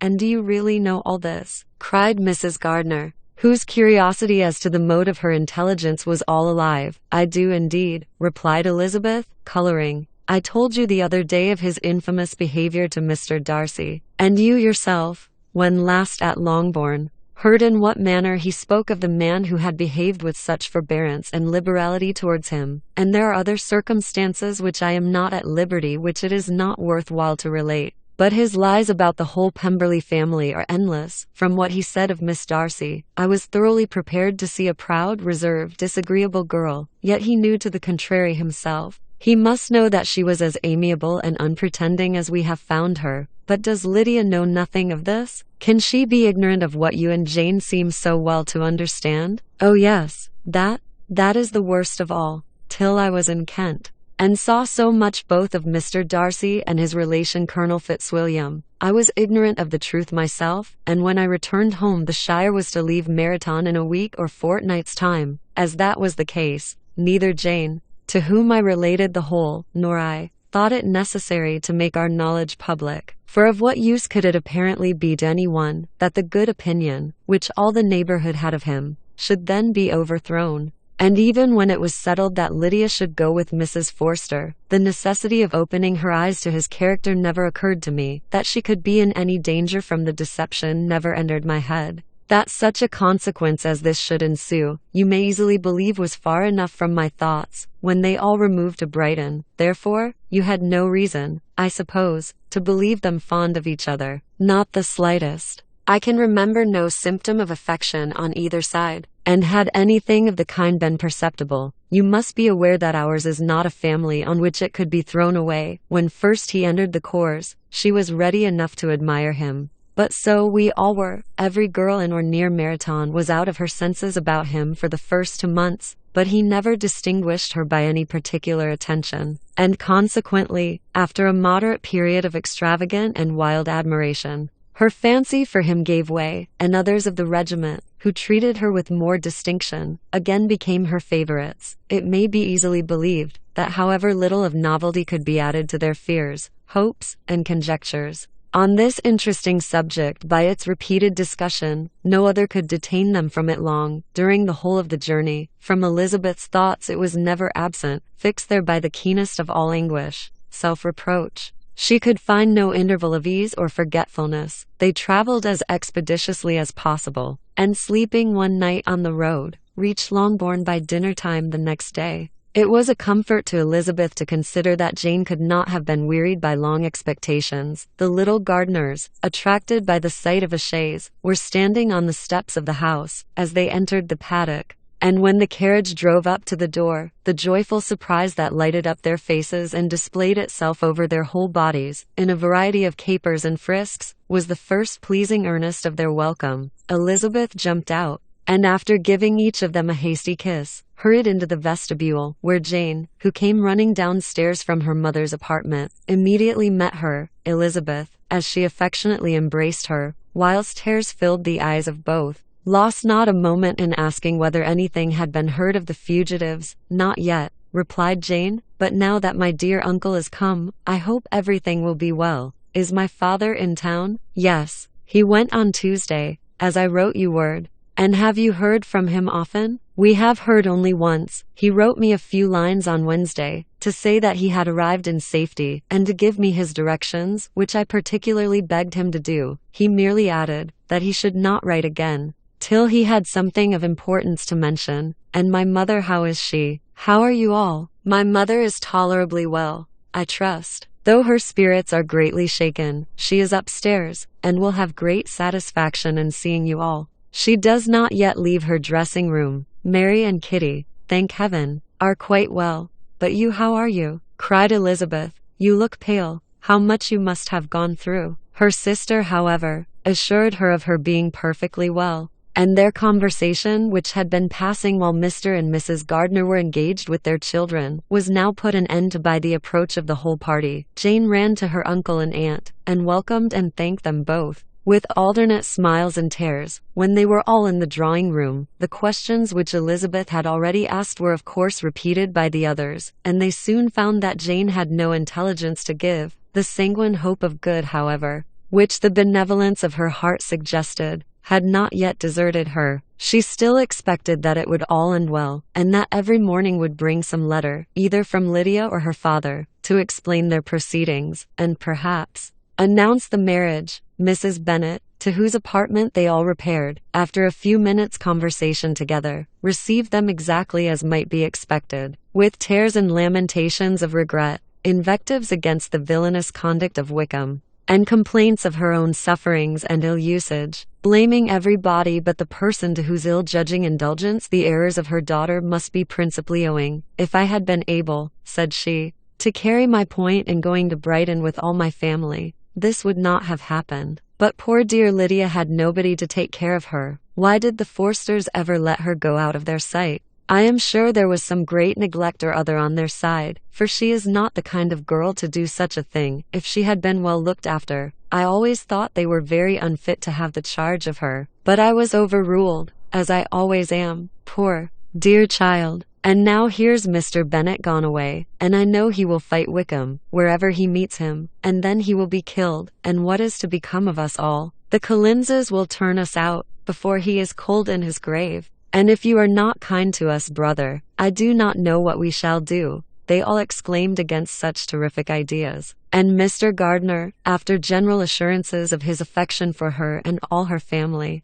told her that he meant to be in London the very next day, and would assist Mr. Bennet in every endeavour for recovering Lydia. Do not give way to useless alarm, added he, though it is right to be prepared for the worst. There is no occasion to look on it as certain. It is not quite a week since they left Brighton. In a few days more, we may gain some news of them. Until we know that they are not married, and have no design of marrying, do not let us give the matter over as lost. As soon as I get to town, I shall go to my brother, and make him come home with me to Gracechurch Street, and then we may consult together as to what is to be done. Oh, my dear brother, replied Mrs. Bennet, that is exactly what I could most wish for. And now do, when you get to town, find them out, wherever they may be, and if they are not married already, make them marry, and as for wedding clothes, do not let them wait for that. But tell Lydia she shall have as much money as she chooses to buy them, after they are married, and above all things, keep Mr. Bennet from fighting. Tell him what a dreadful state I am in that I am frightened out of my wits, and have such tremblings,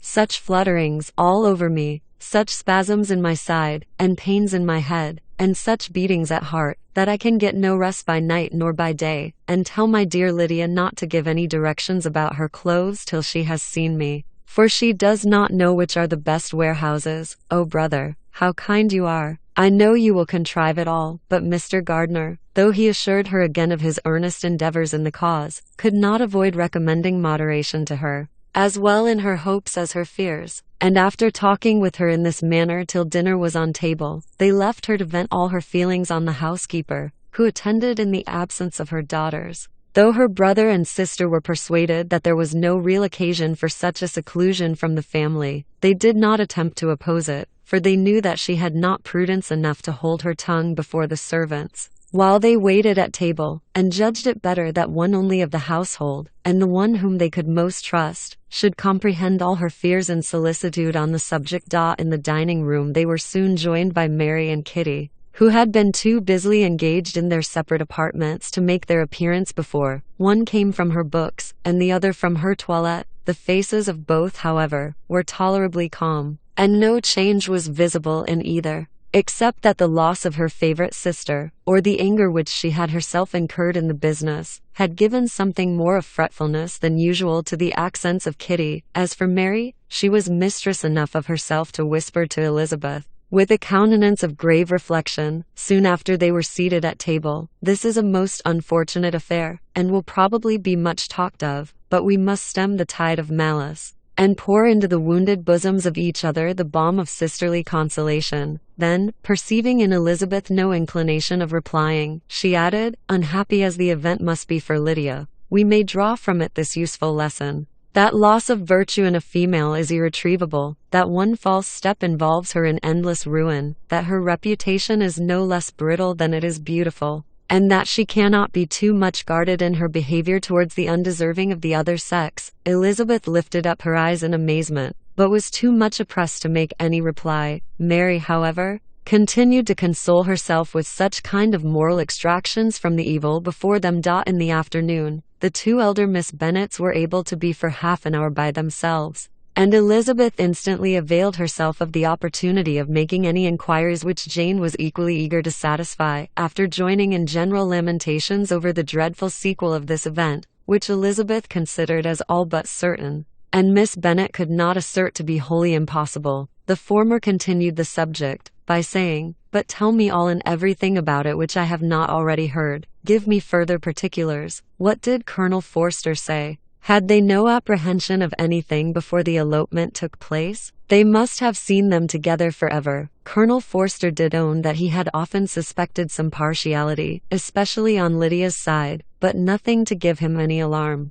I am so grieved for him. His behavior was attentive and kind to the utmost. He was coming to us, in order to assure us of his concern, before he had any idea of their not being gone to Scotland. When that apprehension first got abroad, it hastened his journey. And was Denny convinced that Wickham would not marry? Did he know of their intending to go off? Had Colonel Forster seen Denny himself? Yes, but when questioned by him, Denny denied knowing anything of their plan, and would not give his real opinion about it. He did not repeat his persuasion of their not marrying, and from that I am inclined to hope he might have been misunderstood before, until Colonel Forster came himself. Not one of you entertained a doubt, I suppose, of their being really married. How was it possible that such an idea should enter our brains? I felt a little uneasy, a little fearful of my sister's happiness with him in marriage, because I knew that his conduct had not been always quite right. My father and mother knew nothing of that. They only felt how imprudent a match it must be. Kitty then owned, with a very natural triumph on knowing more than the rest of us, that in Lydia's last letter she had prepared her for such a step. She had known,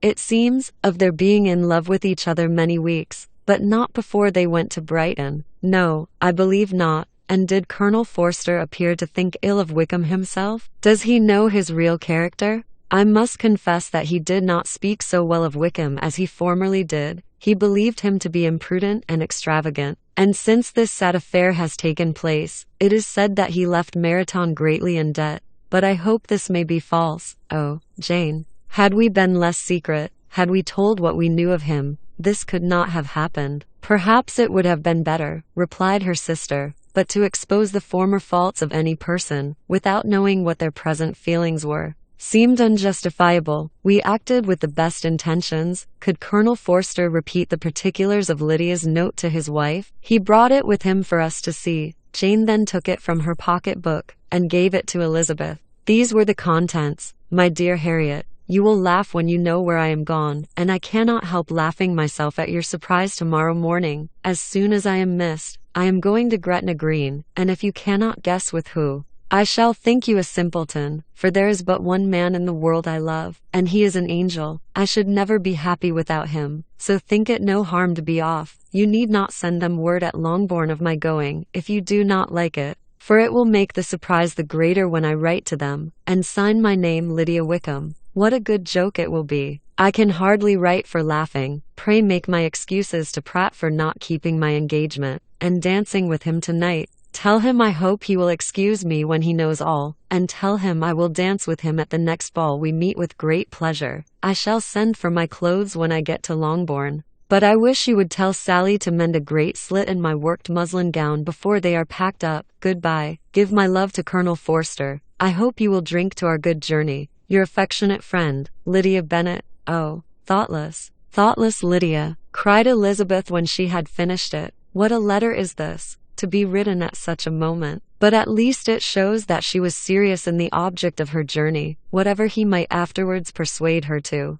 It was not on her side a scheme of infamy. My poor father, how he must have felt it. I never saw anyone so shocked. He could not speak a word for full 10 minutes. My mother was taken ill immediately, and the whole house in such confusion. Oh, Jane, cried Elizabeth, was there a servant belonging to it who did not know the whole story before the end of the day? I do not know. I hope there was, but to be guarded at such a time is very difficult. My mother was in hysterics, and though I endeavored to give her every assistance in my power, I am afraid I did not do so much as I might have done. But the horror of what might possibly happen almost took from me my faculties. Your attendance upon her has been too much for you. You do not look well. Oh, that I had been with you. You have had every care and anxiety upon yourself alone. Mary and Kitty have been very kind, and would have shared in every fatigue, I am sure, but I did not think it right for either of them. Kitty is slight and delicate, and Mary studies so much that her hours of repose should not be broken in on. My Aunt Phillips came to Longbourn on Tuesday, after my father went away, and was so good as to stay till Thursday with me.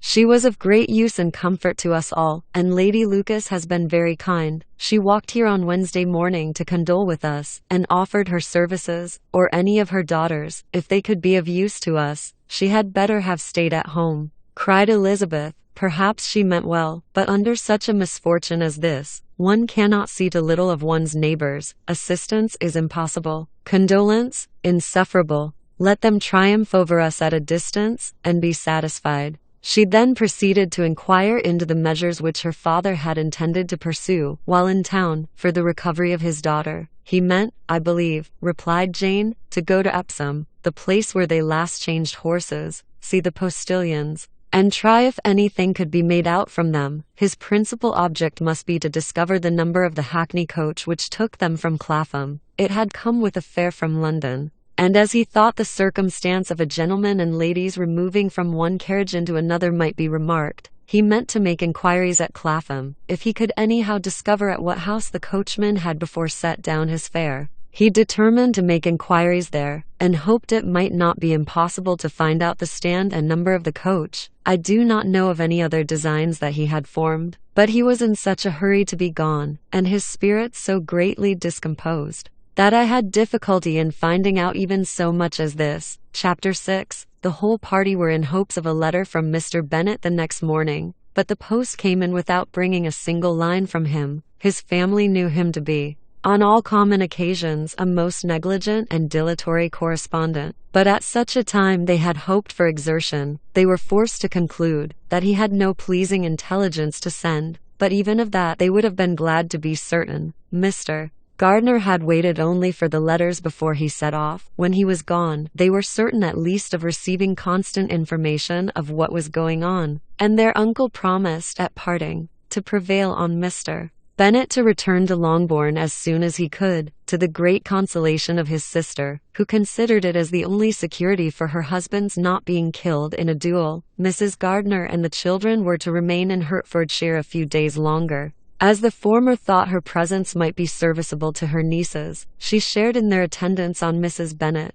and was a great comfort to them in their hours of freedom. Their other aunt also visited them frequently, and always, as she said, with the design of cheering and heartening them up, though, as she never came without reporting some fresh instance of Wickham's extravagance or irregularity, she seldom went away without leaving them more dispirited than she found them. All Meryton seemed striving to blacken the man who, but 3 months before, had been almost an angel of light. He was declared to be in debt to every tradesman in the place, and his intrigues, all honored with the title of seduction, had been extended into every tradesman's family. Everybody declared that he was the wickedest young man in the world, and everybody began to find out that they had always distrusted the appearance of his goodness. Elizabeth, though she did not credit above half of what was said, believed enough to make her former assurance of her sister's ruin still more certain, and even Jane, who believed still less of it, became almost hopeless, more especially as the time was now come when,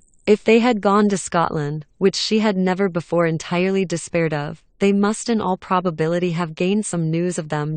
Mark Gardiner left Longbourn on Sunday. On Tuesday, his wife received a letter from him. It told them that on his arrival he had immediately found out his brother, and persuaded him to come to Gracechurch Street, that Mr. Bennet had been to Epsom and Clapham before his arrival, but without gaining any satisfactory information, and that he was now determined to inquire at all the principal hotels in town, as Mr. Bennet thought it possible they might have gone to one of them, on their first coming to London, before they procured lodgings. Mr. Gardiner himself did not expect any success from this measure, but as his brother was eager in it, he meant to assist him in pursuing it. He added that Mr. Bennet seemed wholly disinclined at present to leave London, and promised to write again very soon. There was also a postscript to this effect. I have written to Colonel Forster to desire him to find out, if possible, from some of the young man's intimates in the regiment, whether Wickham has any relations or connections who would be likely to know in what part of the town he has now concealed himself. If there were anyone that one could apply to, with a probability of gaining such a clue as that, it might be of essential consequence. At present we have nothing to guide us. Colonel Forster will, I dare say, do everything in his power to satisfy us on this head, but on second thoughts, Perhaps Lizzie could tell us what relations he has now living better than any other person. Elizabeth was at no loss to understand from whence this deference for her authority proceeded. But it was not in her power to give any information of so satisfactory a nature as the compliment deserved. She had never heard of his having had any relations, except a father and mother, both of whom had been dead many years. It was possible, however, that some of his companions in the shire might be able to give more information. And though she was not very sanguine in expecting it, the application was a something to look forward to. Every day at Longbourn was now a day of anxiety. But the most anxious part of each was when the post was expected. The arrival of letters was the first grand object of every morning's impatience. Through letters, whatever of good or bad was to be told would be communicated. And every succeeding day was expected to bring some news of importance. But before they heard again from Mr. Gardiner, a letter arrived for their father, from a different quarter, from Mr. Collins, which, as Jane had received directions to open all that came for him in his absence, she accordingly read, and Elizabeth, who knew what curiosities his letters always were, looked over her, and read it likewise. It was as follows: My dear Sir, I feel myself called upon, by our relationship, and my situation in life, to condole with you on the grievous affliction you are now suffering under, of which we were yesterday informed by a letter from Hertfordshire. Be assured, my dear Sir, that Mrs. Collins and myself sincerely sympathize with you, and all your respectable family, in your present distress, which must be of the bitterest kind, because proceeding from a cause which no time can remove. No arguments shall be wanting on my part that can alleviate so severe a misfortune, or that may comfort you, under a circumstance that must be, of all others, most afflicting to a parent's mind. The death of your daughter would have been a blessing 13 in comparison of this. And it is the more to be lamented, because there is reason to suppose, as my dear Charlotte informs me, that this licentiousness of behavior in your daughter has proceeded from a faulty degree of indulgence, though, at the same time, for the consolation of yourself and Mrs. Bennet, I am inclined to think that her own disposition must be naturally bad, or she could not be guilty of such an enormity, at so early an age. Howsoever that may be, you are grievously to be pitied. In which opinion I am not only joined by Mrs. Collins, but likewise by Lady Catherine and her daughter, to whom I have related the affair. They agree with me in apprehending that this false step in one daughter will be injurious to the fortunes of all the others, for who, as Lady Catherine herself condescendingly says, will connect themselves with such a family? And this consideration leads me, moreover, to reflect, with augmented satisfaction, on a certain event of last November. For had it been otherwise, I must have been involved in all your sorrow and disgrace. Let me advise you then, my dear Sir, to console yourself as much as possible, to throw off your unworthy child from your affection forever, and leave her to reap the fruits of her own heinous offense. I am, dear Sir, N.C.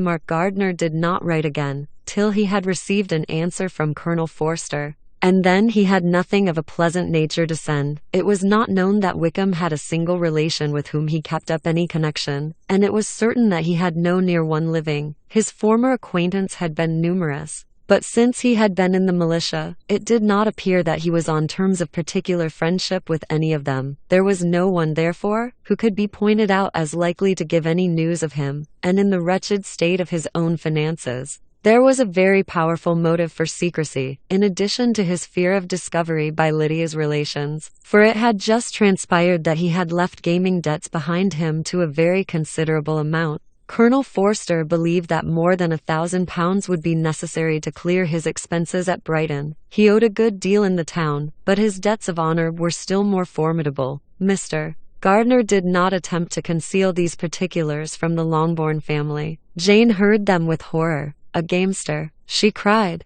This is wholly unexpected. I had not an idea of it. Mr. Gardiner added, in his letter, that they might expect to see their father at home on the following day, which was Saturday. Rendered spiritless by the ill success of all their endeavors, he had yielded to his brother-in-law's entreaty that he would return to his family, and leave it to him to do whatever occasion might suggest to be advisable for continuing their pursuit. When Mrs. Bennet was told of this, she did not express so much satisfaction as her children expected, considering what her anxiety for his life had been before. What, is he coming home, and without poor Lydia? She cried. Sure, he will not leave London before he has found them, who is to fight Wickham, and make him marry her, if he comes away. As Mrs. Gardner began to wish to be at home, it was settled that she and her children should go to London at the same time that Mr. Bennet came from it. The coach, therefore, took them the first stage of their journey, and brought its master back to Longbourn. Mrs.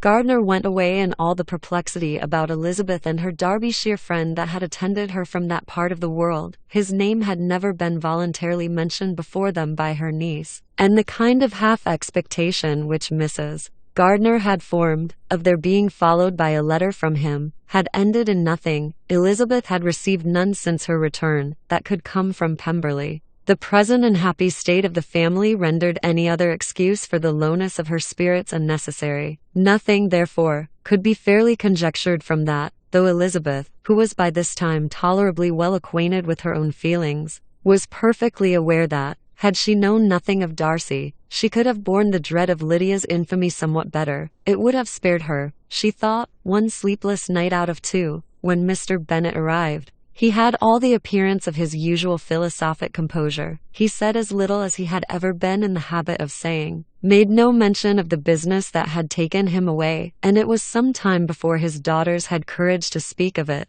It was not till the afternoon, when he joined them at tea, that Elizabeth ventured to introduce the subject, and then, on her briefly expressing her sorrow for what he must have endured, he replied, "Say nothing of that. Who should suffer but myself? It has been my own doing, and I ought to feel it." "You must not be too severe upon yourself," replied Elizabeth. "You may well warn me against such an evil. Human nature is so prone to fall into it. No, Lizzie, let me once in my life feel how much I have been to blame. I am not afraid of being overpowered by the impression. It will pass away soon enough. Do you suppose them to be in London?" "Yes. Where else can they be so well concealed?" "And Lydia used to want to go to London," added Kitty. "She is happy then," said her father dryly, "and her residence there will probably be of some duration." Then, after a short silence, he continued, "Lizzie, I bear you no ill will for being justified in your advice to me last May, which, considering the event, shows some greatness of mind." They were interrupted by Miss Bennet, who came to fetch her mother's tea. "This is a parade," cried he, "which does one good. It gives such an elegance to misfortune. Another day I will do the same. I will sit in my library, in my nightcap and powdering gown, BF, and give as much trouble as I can, or perhaps I may defer it till Kitty runs away." "I am not going to run away, Papa," said Kitty, fretfully. "If I should ever go to Brighton, I would behave better than Lydia." "You go to Brighton? I would not trust you so near it as Eastbourne, for £50. No, Kitty, I have at last learnt to be cautious, and you will feel the effects of it. No officer is ever to enter my house again, nor even to pass through the village. Balls will be absolutely prohibited, unless you stand up with one of your sisters. And you are never to stir out of doors, till you can prove that you have spent 10 minutes of every day in a rational manner." Kitty, who took all these threats in a serious light, began to cry. "Well, well," said he, "do not make yourself unhappy. If you are a good girl for the next 10 years, I will take you to a review at the end of them." Chapter 7. 2 days after Mr. Bennet's return, as Jane and Elizabeth were walking together in the shrubbery behind the house, they saw the housekeeper coming towards them, and concluding that she came to call them to their mother, went forward to meet her. But instead of the expected summons, when they approached her, she said to Miss Bennet, "I beg your pardon, madam, for interrupting you, but I was in hopes you might have got some good news from town, so I took the liberty of coming to ask." "What do you mean, Hill?" "We have heard nothing from town, dear madam," cried Mrs. Hill, in great astonishment. "Don't you know there is an express come from master from Mr. Gardner? He has been here this half hour, and master has had a letter." Away ran the girls, too eager to get in to have time for speech. They ran through the vestibule into the breakfast room, from thence to the library. Their father was in neither, and they were on the point of seeking him upstairs with their mother, when they were met by the butler, who said, "If you are looking for my master, ma'am, he is walking towards the little copse."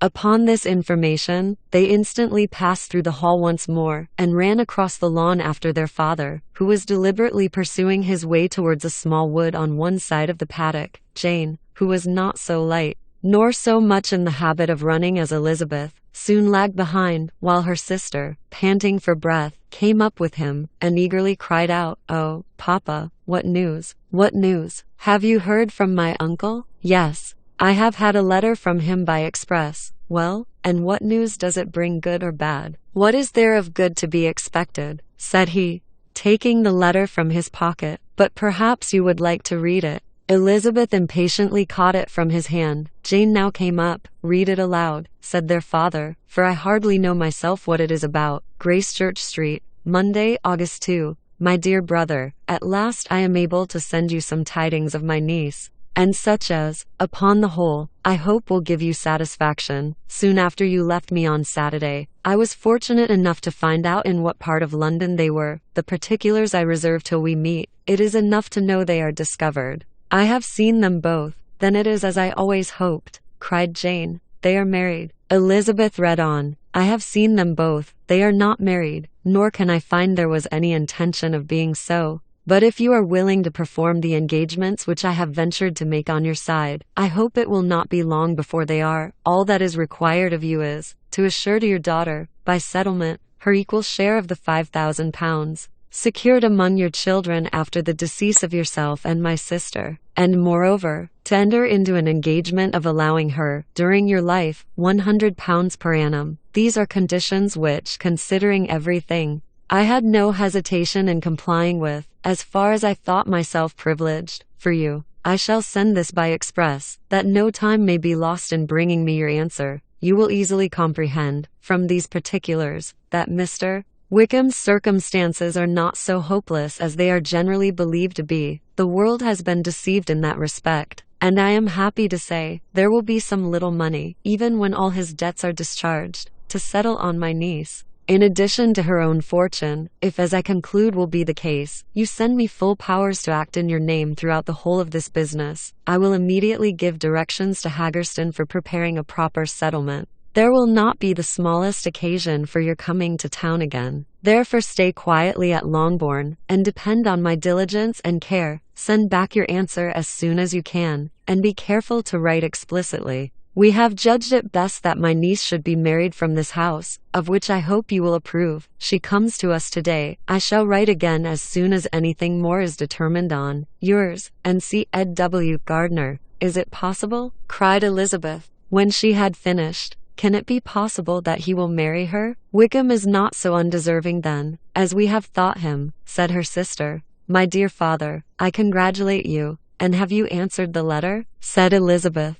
No. But it must be done soon. Most earnestly did she then entreat him to lose no more time before he wrote. Oh, my dear father, she cried, come back and write immediately. Consider how important every moment is in such a case. Let me write for you, said Jane. If you dislike the trouble yourself, I dislike it very much, he replied, but it must be done. And so saying, he turned back with them and walked towards the house. And may I ask? Said Elizabeth. But the terms, I suppose, must be complied with. Complied with. I am only ashamed of his asking so little. And they must marry. Yet he is such a man. Yes, yes, they must marry. There is nothing else to be done. But there are two things that I want very much to know. One is, how much money your uncle has laid down to bring it about. And the other, how I am ever to pay him. Money? My uncle, cried Jane.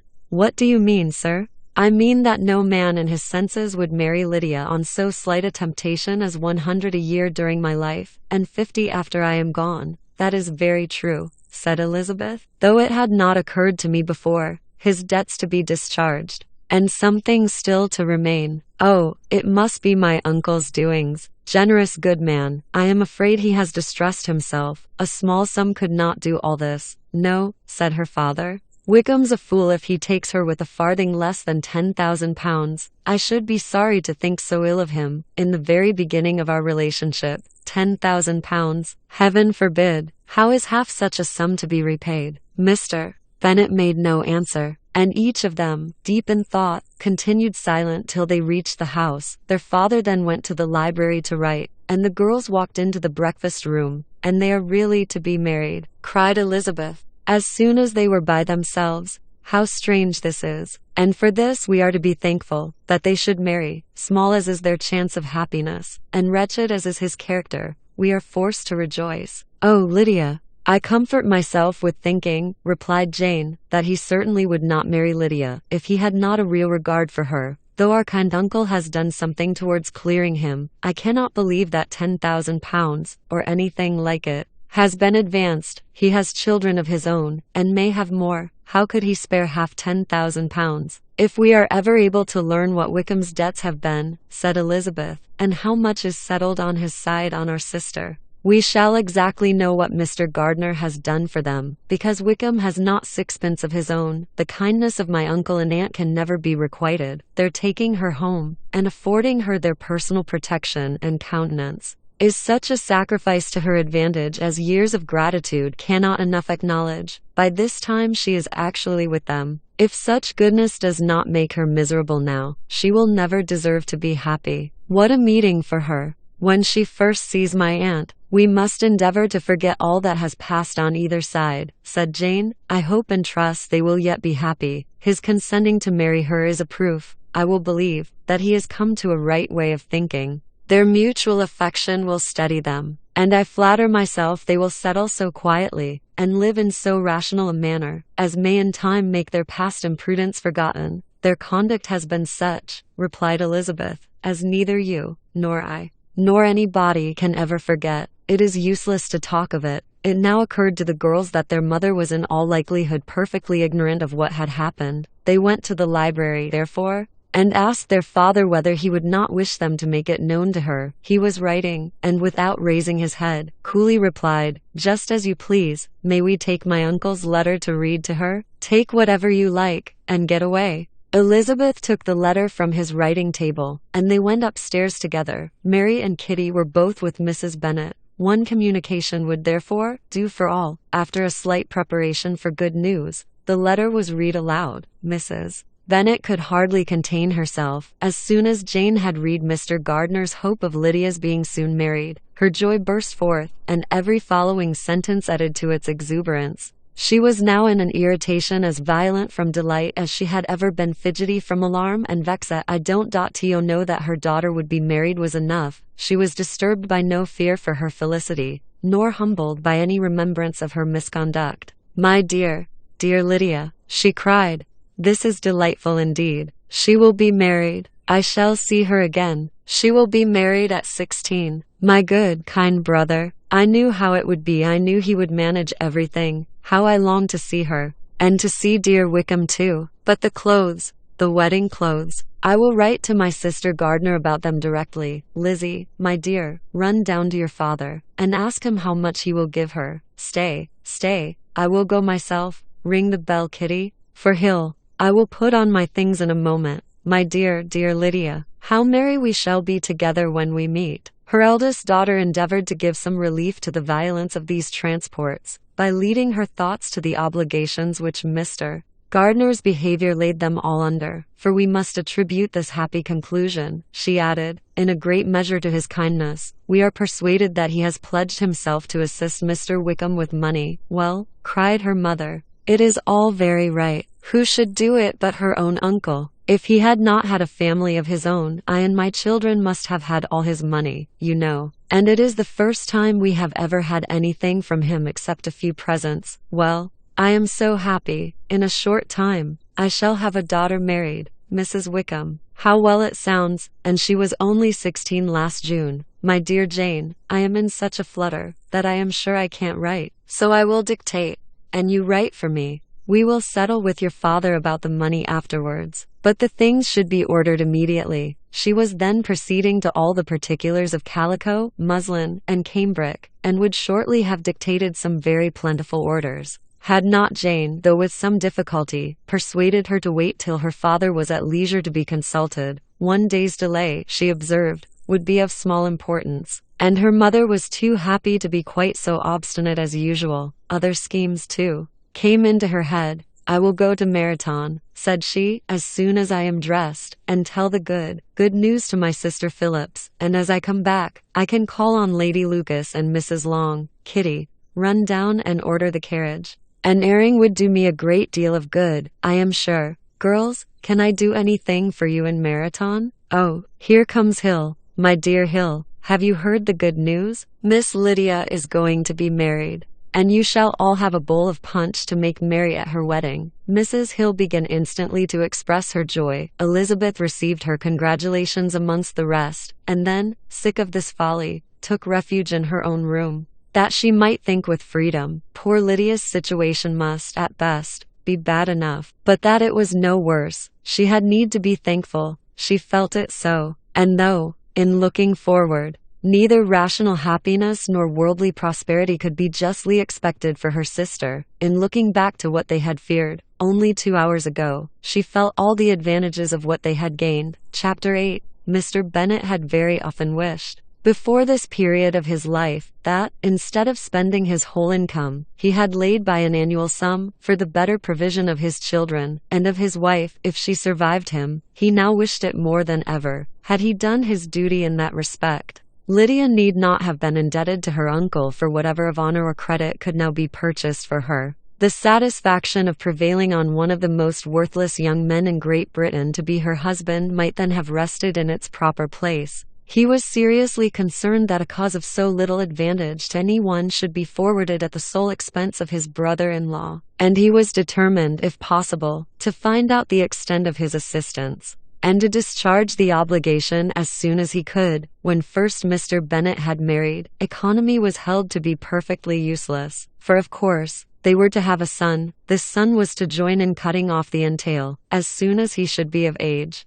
and the widow and younger children would by that means be provided for. 5 daughters successively entered the world, 14, but yet the son was to come, and Mrs. Bennet, for many years after Lydia's birth, had been certain that he would. This event had at last been despaired of, but it was then too late to be saving. Mrs. Bennet had no turn for economy, and her husband's love of independence had alone prevented their exceeding their income. £5,000 was settled by marriage articles on Mrs. Bennet and the children, but in what proportions it should be divided amongst the latter depended on the will of the parents. This was one point, with regard to Lydia at least, which was now to be settled, and Mr. Bennet could have no hesitation in acceding to the proposal before him, in terms of grateful acknowledgment for the kindness of his brother, though expressed most concisely. He then delivered on paper his perfect approbation of all that was done, and his willingness to fulfill the engagements that had been made for him. He had never before supposed that, could Wickham be prevailed on to marry his daughter,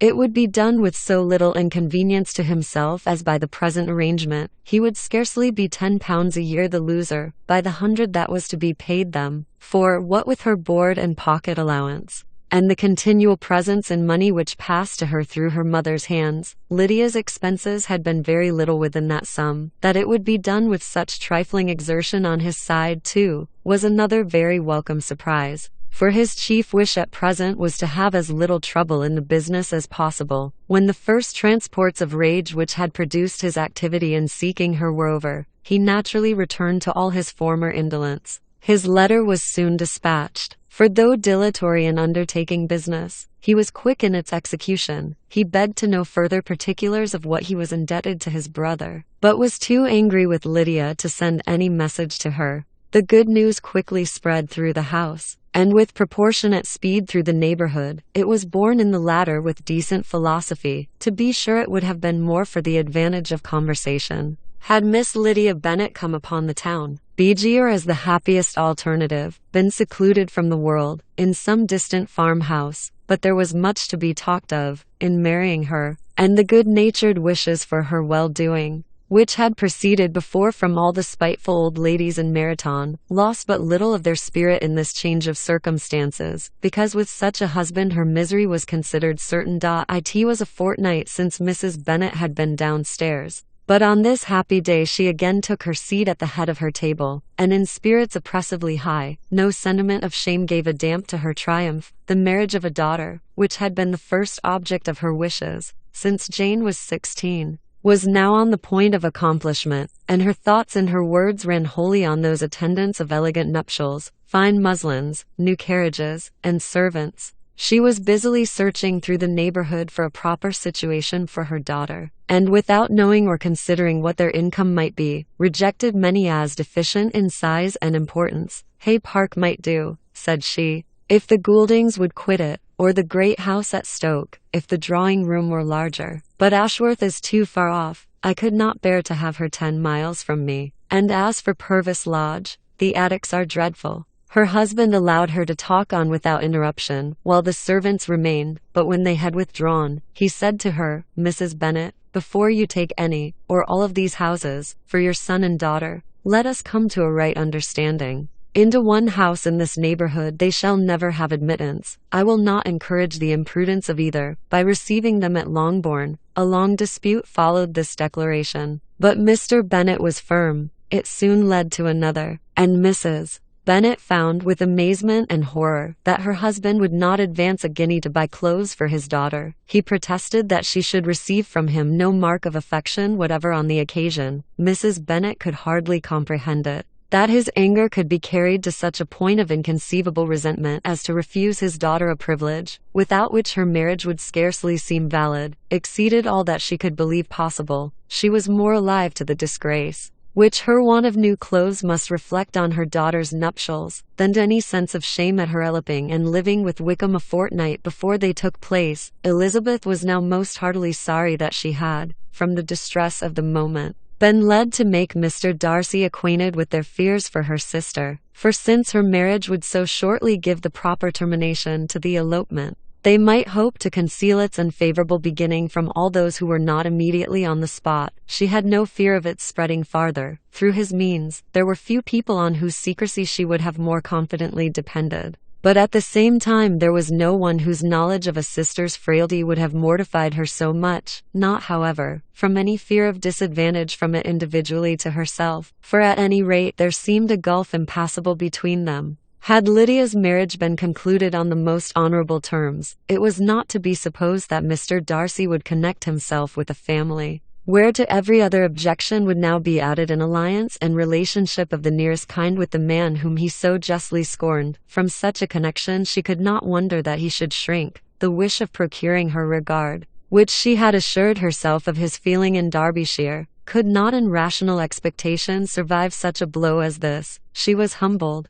She was grieved. She repented, though she hardly knew of what. She became jealous of his esteem. When she could no longer hope to be benefited by it, she wanted to hear of him. When there seemed the least chance of gaining intelligence, she was convinced that she could have been happy with him. When it was no longer likely they should meet, what a triumph for him, as she often thought, could he know that the proposals which she had proudly spurned only 4 months ago would now have been gladly and gratefully received. He was as generous, she doubted not, as the most generous of his sex. But while he was mortal, there must be a triumph. She began now to comprehend that he was exactly the man who, in disposition and talents, would most suit her. His understanding and temper, though unlike her own, would have answered all her wishes. It was an union that must have been to the advantage of both. By her ease and liveliness, his mind might have been softened, his manners improved, and from his judgment, information, and knowledge of the world, she must have received benefit of greater importance. But no such happy marriage could now teach the admiring multitude what connubial felicity really was. An union of a different tendency, and precluding the possibility of the other, was soon to be formed in their family. How Wickham and Lydia were to be supported in tolerable independence she could not imagine. But how little of permanent happiness could belong to a couple who were only brought together because their passions were stronger than their virtue, she could easily conjecture. Mark Gardner soon wrote again to his brother. To Mr. Bennet's acknowledgments he briefly replied, with assurances of his eagerness to promote the welfare of any of his family, and concluded with entreaties that the subject might never be mentioned to him again. The principal purport of his letter was to inform them that Mr. Wickham had resolved on quitting the militia. It was greatly my wish that he should do so, he added, as soon as his marriage was fixed on, and I think you will agree with me in considering a removal from that corps as highly advisable, both on his account and my niece's. It is Mr. Wickham's intention to go into the regulars. By and among his former friends, there are still some who are able and willing to assist him in the army. He has the promise of an insurgency in General's regiment, now quartered in the north. It is an advantage to have it so far from this part of the kingdom, he promises fairly. And I hope among different people, where they may each have a character to preserve, they will both be more prudent. I have written to Colonel Forster, to inform him of our present arrangements, and to request that he will satisfy the various creditors of Mr. Wickham in and near Brighton with assurances of speedy payment, for which I have pledged myself, and will you give yourself the trouble of carrying similar assurances to his creditors in Meriton, of whom I shall subjoin a list, according to his information. He has given in all his debts. I hope at least he has not deceived us. Haggerston has our directions, and all will be completed in a week. They will then join his regiment, unless they are first invited to Longbourn. And I understand from Mrs. Gardner that my niece is very desirous of seeing you all before she leaves the south. She is well, and begs to be dutifully remembered to you and her mother, yours, and C. Gardner. Mr. Bennet and his daughters saw all the advantages of Wickham's removal from the shire, as clearly as Mr. Gardner could do, but Mrs. Bennet was not so well pleased with it, Lydia's being settled in the north, just when she had expected most pleasure and pride in her company, for she had by no means given up her plan of their residing in Hertfordshire, was a severe disappointment, and besides, it was such a pity that Lydia should be taken from a regiment where she was acquainted with everybody, and had so many favourites. She is so fond of Mrs. Forster, said she, it will be quite shocking to send her away. And there are several of the young men too, that she likes very much. The officers may not be so pleasant in General's regiment. His daughter's request, for such it might be considered, of being admitted into her family again, before she set off for the north, received at first an absolute negative, but Jane and Elizabeth, who agreed in wishing, for the sake of their sister's feelings and consequence, that she should be noticed on her marriage by her parents, urged him so earnestly, yet so rationally and so mildly, to receive her and her husband at Longbourn, as soon as they were married, that he was prevailed on to think as they thought, and act as they wished, and their mother had the satisfaction of knowing that she should be able to show her married daughter in the neighbourhood, before she was banished to the north. When Mr. Bennet wrote again to his brother, therefore, he sent his permission for them to come, and it was settled that as soon as the ceremony was over, they should proceed to Longbourn. Elizabeth was surprised, however, that Wickham should consent to such a scheme, and had she consulted only her own inclination, any meeting with him would have been the last object of her wishes. Chapter 9. Their sister's wedding day arrived, and Jane and Elizabeth felt for her probably more than she felt for herself. The carriage was sent to meet them at, and they were to return in it by dinner time. Their arrival was dreaded by the elder Miss Bennets, and Jane more especially, who gave Lydia the feelings which would have attended herself, had she been the culprit, and was wretched in the thought of what her sister must endure. They came. The family were assembled in the breakfast room to receive them. Smiles decked the face of Mrs. Bennet. As the carriage drove up to the door, her husband looked impenetrably grave, her daughters alarmed, anxious, uneasy. Lydia's voice was heard in the vestibule. The door was thrown open, and she ran into the room. Her mother stepped forwards, embraced her, and welcomed her with rapture, gave her hand with an affectionate smile to Wickham, who followed his lady, and wished them both joy, with an alacrity which showed no doubt of their happiness. Their reception from Mr. Bennet, to whom they then turned, was not quite so cordial. His countenance rather gained in austerity, and he scarcely opened his lips. The easy assurance of the young couple, indeed, was enough to provoke him. Elizabeth was disgusted, and even Miss Bennet was shocked. Lydia was Lydia still, untamed, unabashed, wild, noisy, and fearless. She turned from sister to sister, demanding their congratulations, and when at length they all sat down, looked eagerly round the room, took notice of some little alteration in it, and observed with a laugh that it was a great while since she had been there. Wickham was not at all more distressed than herself, but his manners were always so pleasing, that had his character and his marriage been exactly what they ought, his smiles and his easy address, while he claimed their relationship, would have delighted them all. Elizabeth had not before believed him quite equal to such assurance, but she sat down, resolving within herself to draw no limits in future to the impudence of an impudent man. She blushed, and Jane blushed, but the cheeks of the two who caused their confusion suffered no variation of color. There was no want of discourse. The bride and her mother could neither of them talk fast enough, and Wickham, who happened to sit near Elizabeth, began inquiring after his acquaintance in that neighborhood, with a good-humored ease, which she felt very unable to equal in her replies. They seemed each of them to have the happiest memories in the world. Nothing of the past was recollected with pain, and Lydia led voluntarily to subjects which her sisters would not have alluded to for the world. "Only think of its being 3 months," she cried, "since I went away. It seems but a fortnight, I declare. And yet there have been things enough happened in the time. Good gracious, when I went away, I am sure I had no more idea of being married till I came back again, though I thought it would be very good fun if I was." Her father lifted up his eyes. Jane was distressed. Elizabeth looked expressively at Lydia, but she, who never heard nor saw anything of which she chose to be insensible, gaily continued, "Oh, mamma, do the people hereabouts know I am married today? I was afraid they might not, and we overtook William Goulding in his curricle, so I was determined he should know it, and so I let down the side glass next to him, and took off my glove and let my hand just rest upon the window frame, so that he might see the ring, and then I bowed and smiled like anything." Elizabeth could bear it no longer. She got up and ran out of the room, and returned no more, till she heard them passing through the hall to the dining parlor. She then joined them soon enough to see Lydia, with anxious parade, walk up to her mother's right hand, and hear her say to her eldest sister, "Ah, Jane,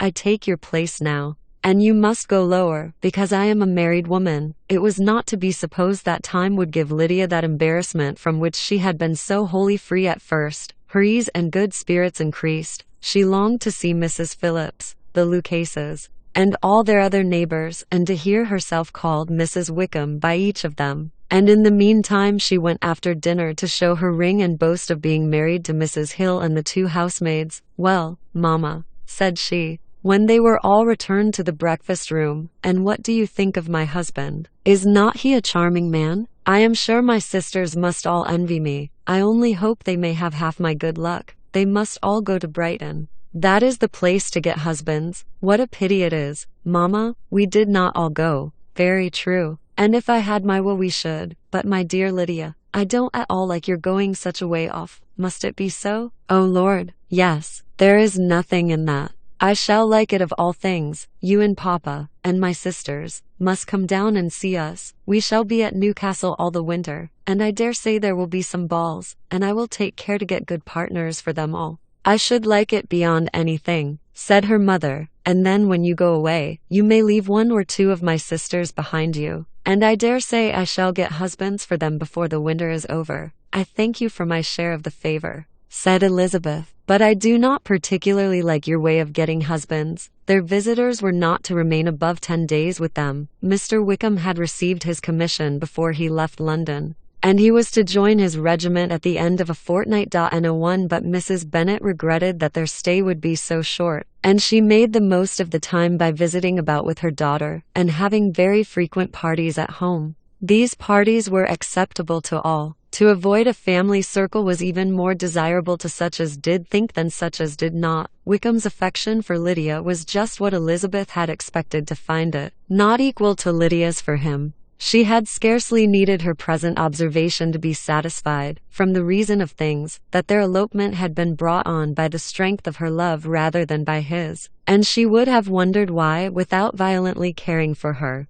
he chose to elope with her at all, had she not felt certain that his flight was rendered necessary by distress of circumstances. And if that were the case, he was not the young man to resist an opportunity of having a companion. Lydia was exceedingly fond of him. He was her dear Wickham on every occasion. No one was to be put in competition with him. He did everything best in the world, and she was sure he would kill more birds on the 1st of September than anybody else in the country. One morning, soon after their arrival, as she was sitting with her 2 elder sisters, she said to Elizabeth, "Lizzie, I never gave you an account of my wedding. I believe you were not by when I told Mamma and the others all about it. Are not you curious to hear how it was managed?" "No, really," replied Elizabeth. "I think there cannot be too little said on the subject. La, you are so strange. But I must tell you how it went off. We were married, you know, at Steady Clement's, because Wickham's lodgings were in that parish, and it was settled that we should all be there by 11 o'clock.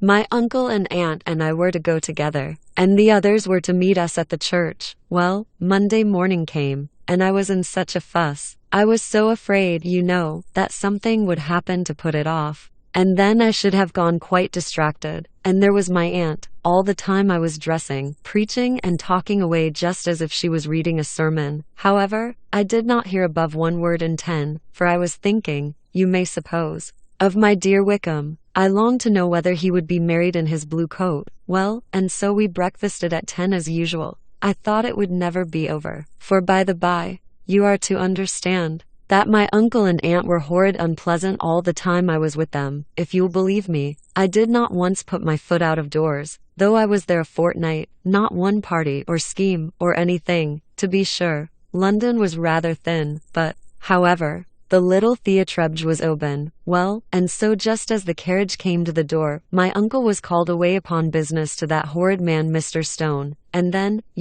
when once they get together, there is no end of it. Well, I was so frightened I did not know what to do, for my uncle was to give me away, and if we were beyond the hour, we could not be married all day, but luckily, he came back again in 10 minutes' time, and then we all set out. However, I recollected afterwards that if he had been prevented going, the wedding need not be put off, for Mr. Darcy might have done as well. Mr. Darcy, repeated Elizabeth, in utter amazement. Oh yes, he was to come there with Wickham, but gracious me, I quite forgot. I ought not to have said a word about it. I promised them so faithfully. What will Wickham say? It was to be such a secret. If it was to be a secret, said Jane, say not another word on the subject. You may depend upon my seeking no further. Oh, certainly, said Elizabeth, though burning with curiosity. We will ask you no questions. Thank you, said Lydia, for if you did, I should certainly tell you all, and then Wickham would be so angry.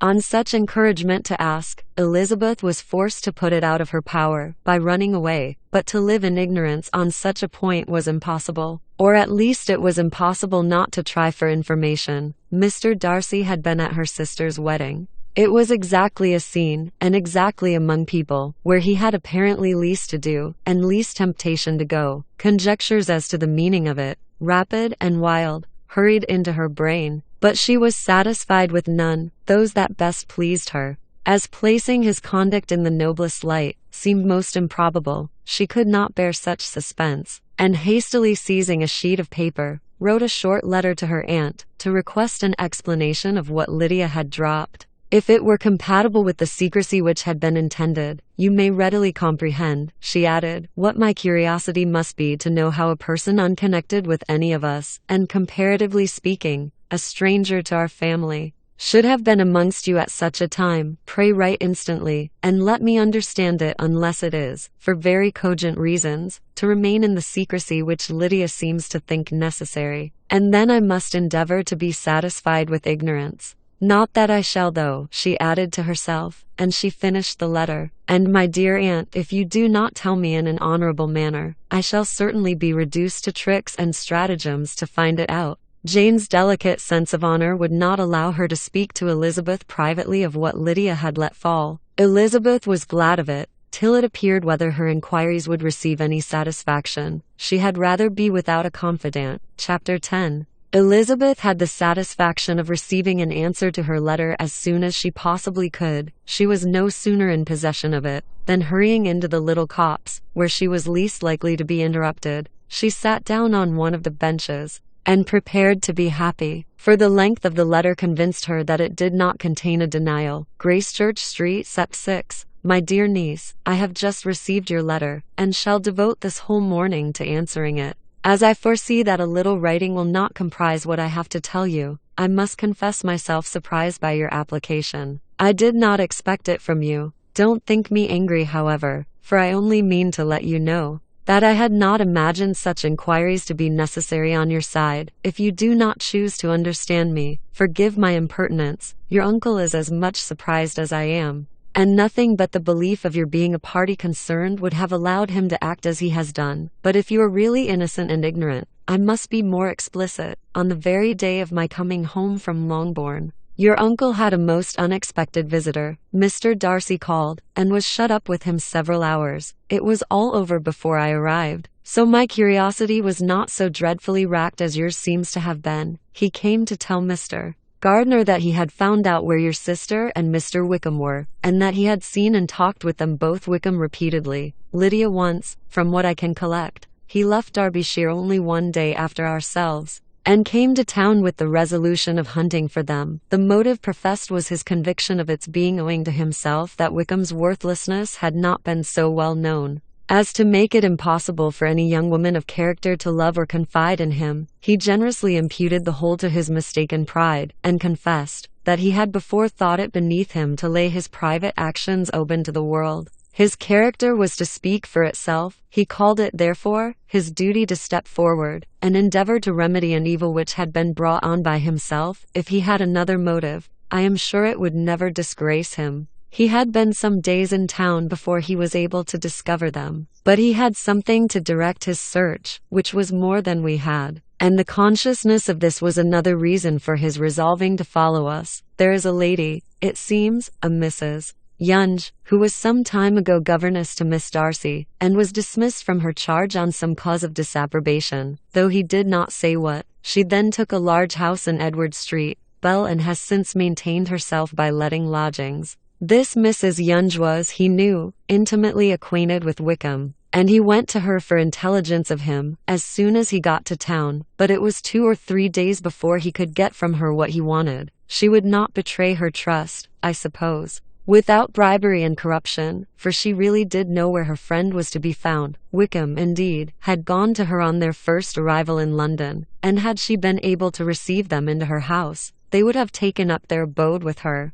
At length, however, our kind friend procured the wish for direction. They were in street. He saw Wickham, and afterwards insisted on seeing Lydia. His first object with her, he acknowledged, had been to persuade her to quit her present disgraceful situation, and return to her friends as soon as they could be prevailed on to receive her, offering his assistance as far as it would go. But he found Lydia absolutely resolved on remaining where she was. She cared for none of her friends. She wanted no help of his. She would not hear of leaving Wickham. She was sure they should be married some time or other, and it did not much signify when. Since such were her feelings, it only remained, he thought, to secure and expedite a marriage, which, in his very first conversation with Wickham, he easily learnt had never been his design. He confessed himself obliged to leave the regiment on account of some debts of honor which were very pressing, and scrupled not to lay all the ill consequences of Lydia's flight on her own folly alone. He meant to resign his commission immediately,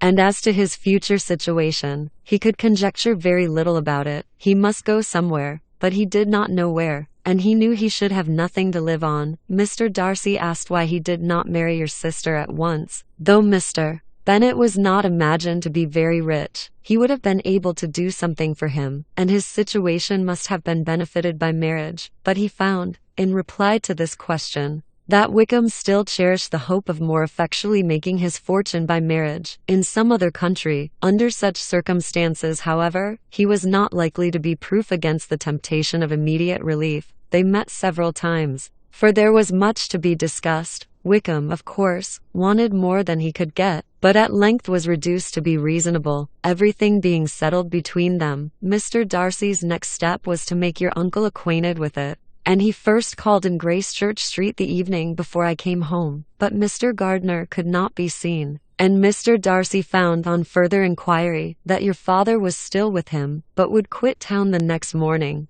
He did not judge your father to be a person whom he could so properly consult as your uncle, and therefore readily postponed seeing him till after the departure of the former. He did not leave his name, and till the next day it was only known that a gentleman had called on business. On Saturday he came again. Your father was gone, your uncle at home, and as I said before, they had a great deal of talk together. They met again on Sunday, and then I saw him too. It was not all settled before Monday. As soon as it was, the express was sent off to Longbourn, but our visitor was very obstinate. I fancy, Lizzie, that obstinacy is the real defect of his character after all. He has been accused of many faults at different times, but this is the true one. Nothing was to be done that he did not do himself, though I am sure, and I do not speak it to be thanked, Therefore say nothing about it. Your uncle would most readily have settled the whole. They battled it together for a long time, which was more than either the gentleman or lady concerned in it deserved, but at last your uncle was forced to yield,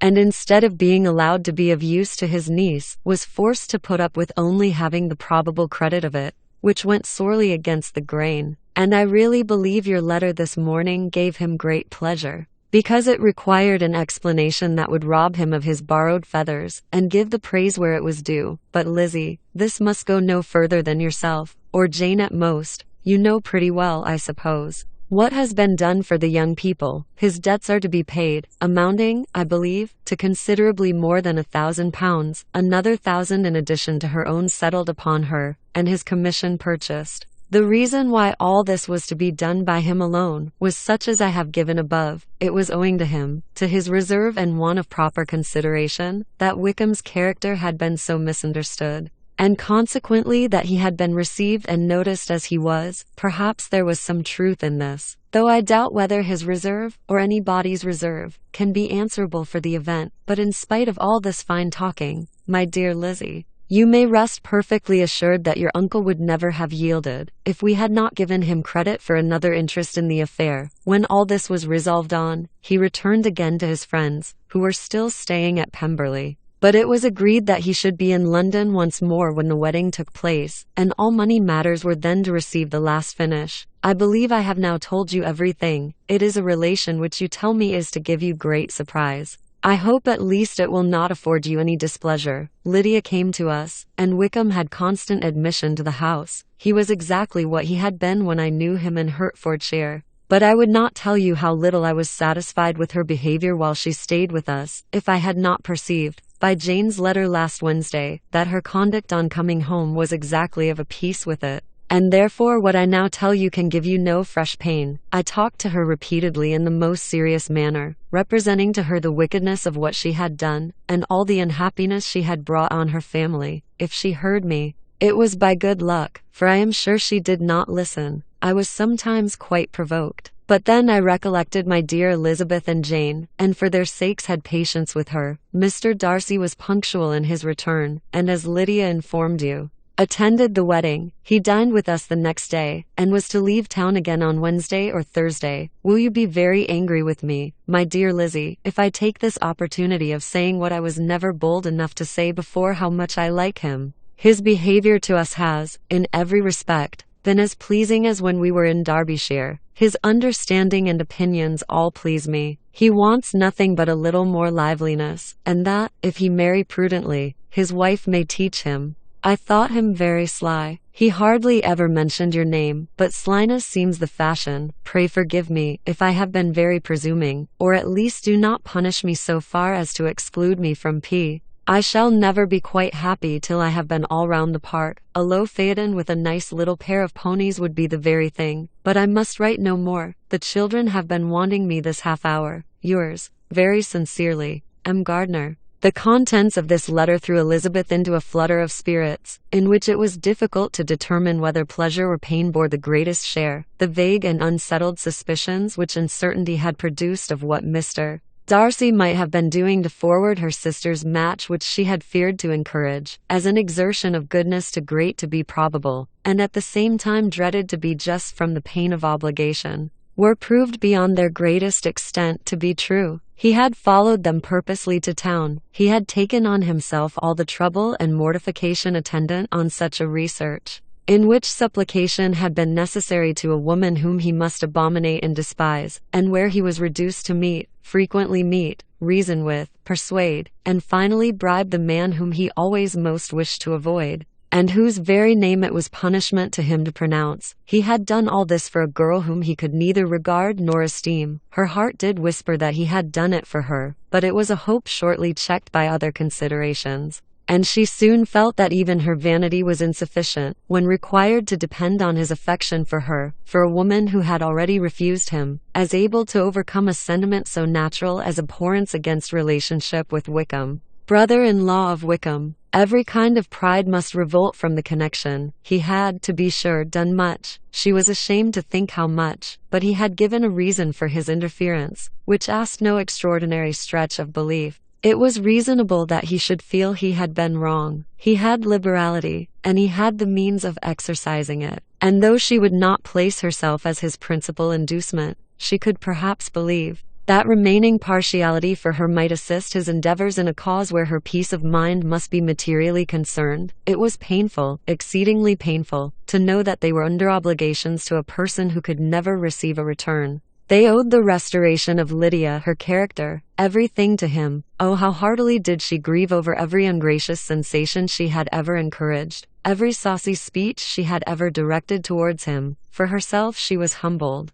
but she was proud of him, proud that in a cause of compassion and honor he had been able to get the better of himself. She read over her aunt's commendation of him again and again. It was hardly enough, but it pleased her. She was even sensible of some pleasure, though mixed with regret, on finding how steadfastly both she and her uncle had been persuaded that affection and confidence subsisted between Mr. Darcy and herself. She was roused from her seat and her reflections by some one's approach, and before she could strike into another path, she was overtaken by Wickham. "I am afraid I interrupt your solitary ramble, my dear sister," said he, as he joined her. "You certainly do," she replied with a smile. "But it does not follow that the interruption must be unwelcome. I should be sorry indeed if it were. We were always good friends, and now we are better. True. Are the others coming out?" "I do not know. Mrs. Bennet and Lydia are going in the carriage to Meryton. And so, my dear sister, I find, from our uncle and aunt, that you have actually seen Pemberley." She replied in the affirmative.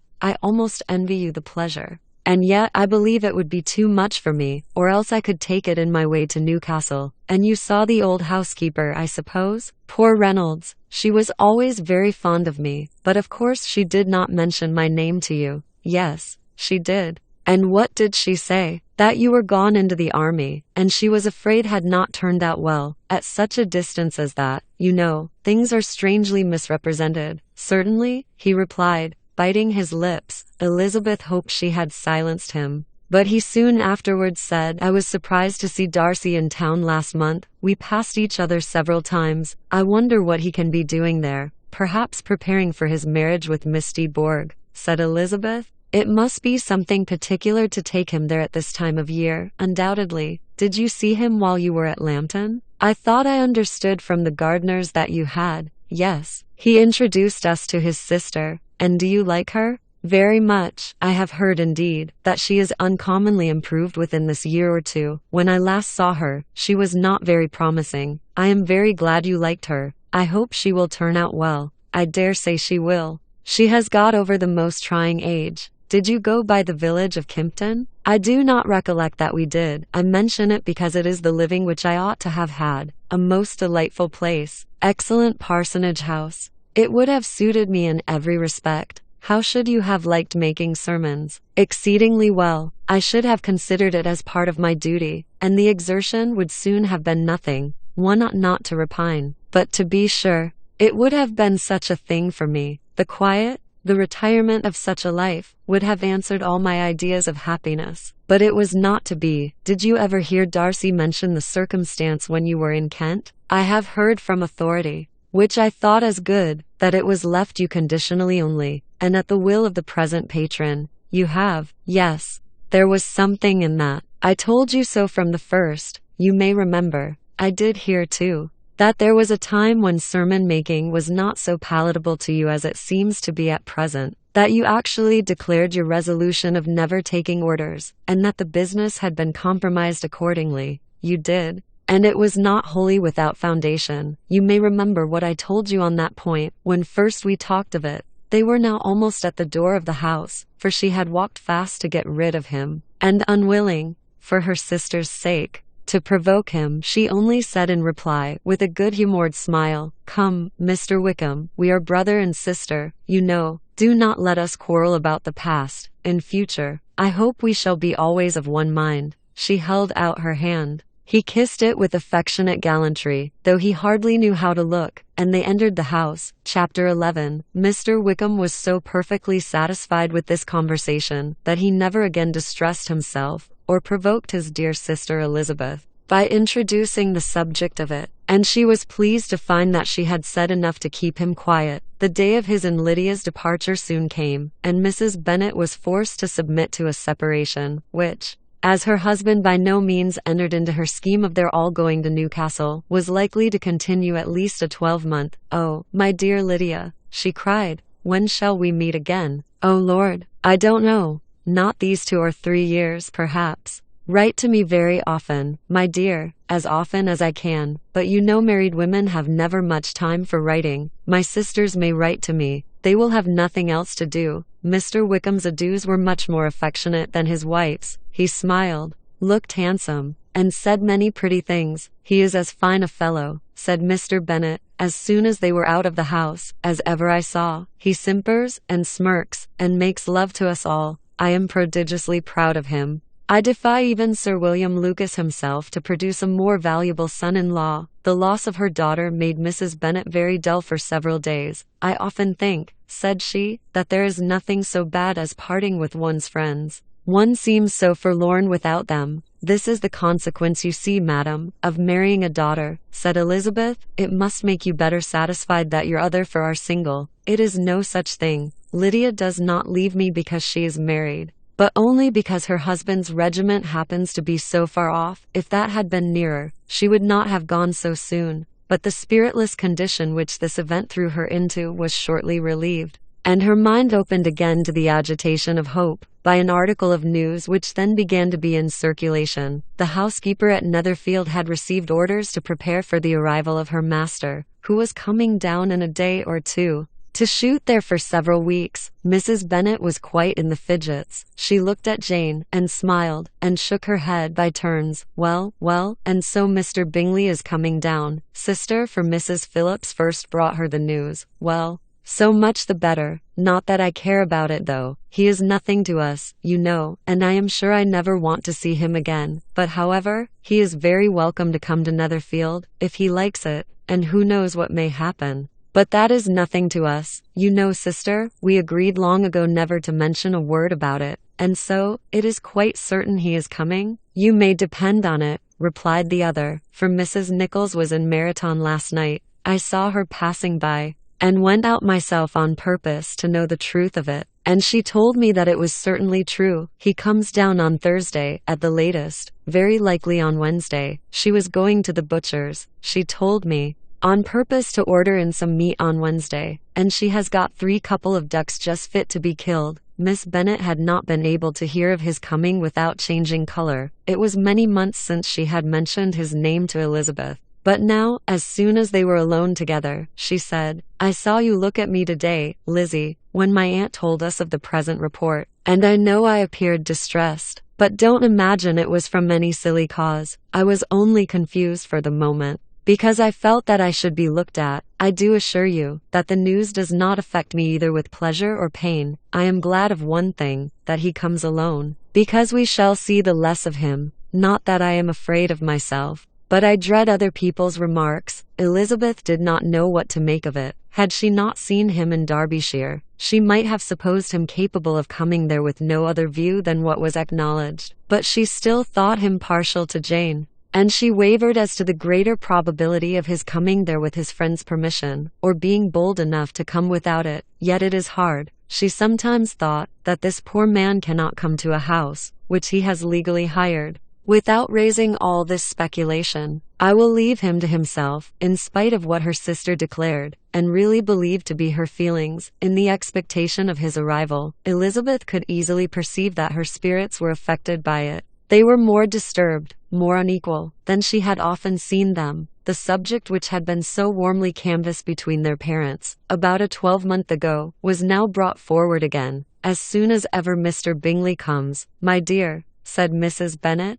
"You will wait on him, of course." "No, no, you forced me into visiting him last year, and promised if I went to see him, he should marry one of my daughters, but it ended in nothing, and I will not be sent on a fool's errand again." His wife represented to him how absolutely necessary such an attention would be from all the neighbouring gentlemen. On his returning to Netherfield, "Tea is an etiquette I despise," said he. "If he wants our society, let him seek it. He knows where we live. I will not spend my hours in running after my neighbors every time they go away and come back again. Well, all I know is that it will be abominably rude if you do not wait on him, but however, that shan't prevent my asking him to dine here. I am determined. We must have Mrs. Long and the Gouldings soon. That will make 13 with ourselves, so there will be just room at table for him. Consoled by this resolution, she was the better able to bear her husband's incivility, though it was very mortifying to know that her neighbors might all see Mr. Bingley in consequence of it before they did. As the day of his arrival drew near, "I begin to be sorry that he comes at all," said Jane to her sister. "It would be nothing.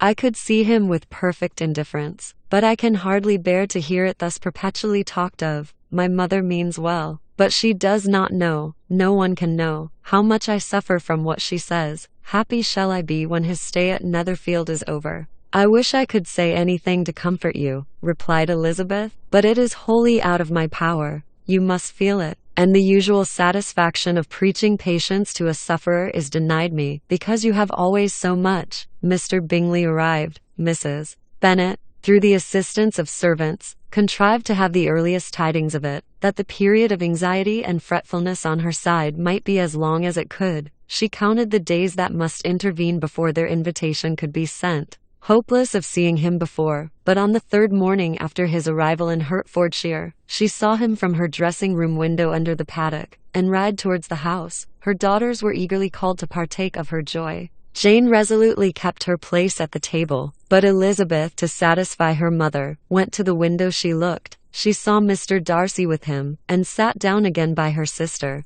"There is a gentleman with him, mamma," said Kitty. "Who can it be? Some acquaintance or other, my dear, I suppose." "I am sure I do not know, La," replied Kitty. "It looks just like that man that used to be with him before. Mr. What's his name, that tall, proud man? Good gracious, Mr. Darcy. And so it does, I vow. Well, any friend of Mr. Bingley's will always be welcome here, to be sure. But else I must say that I hate the very sight of him." Jane looked at Elizabeth with surprise and concern. She knew but little of their meeting in Derbyshire, and therefore felt for the awkwardness which must attend her sister in seeing him almost for the first time after receiving his explanatory letter. Both sisters were uncomfortable enough, each felt for the other, and of course for themselves. And their mother talked on of her dislike of Mr. Darcy, and her resolution to be civil to him only as Mr. Bingley's friend, without being heard by either of them. But Elizabeth had sources of uneasiness which could not be suspected by Jane,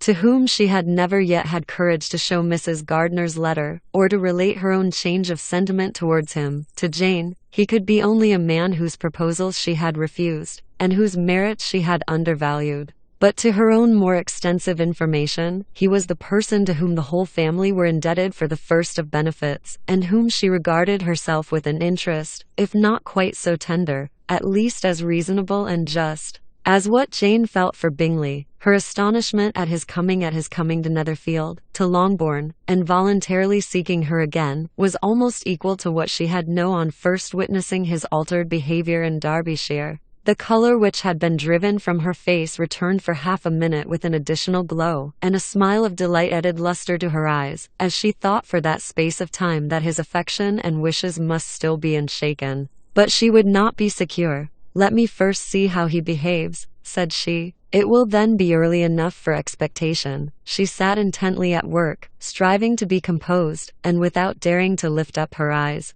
till anxious curiosity carried them to the face of her sister. As the servant was approaching the door, Jane looked a little paler than usual, but more sedate than Elizabeth had expected. On the gentleman's appearing, her colour increased. Yet she received them with tolerable ease, and with a propriety of behaviour equally free from any symptom of resentment, or any unnecessary complaisance. Elizabeth said as little to either as civility would allow, and sat down again to her work, with an eagerness which it did not often command. She had ventured only one glance at Darcy. He looked serious as usual, and she thought, more as he had been used to Locke in Hertfordshire, than as she had seen him at Pemberley. But perhaps he could not in her mother's presence be what he was before her uncle and aunt. It was a painful, but not an improbable conjecture. Bingley she had likewise seen for an instant, and in that short period saw him looking both pleased and embarrassed. He was received by Mrs. Bennet with a degree of civility which made her two daughters ashamed, especially when contrasted with the cold and ceremonious politeness of her courtesy and address of his friend, Elizabeth particularly,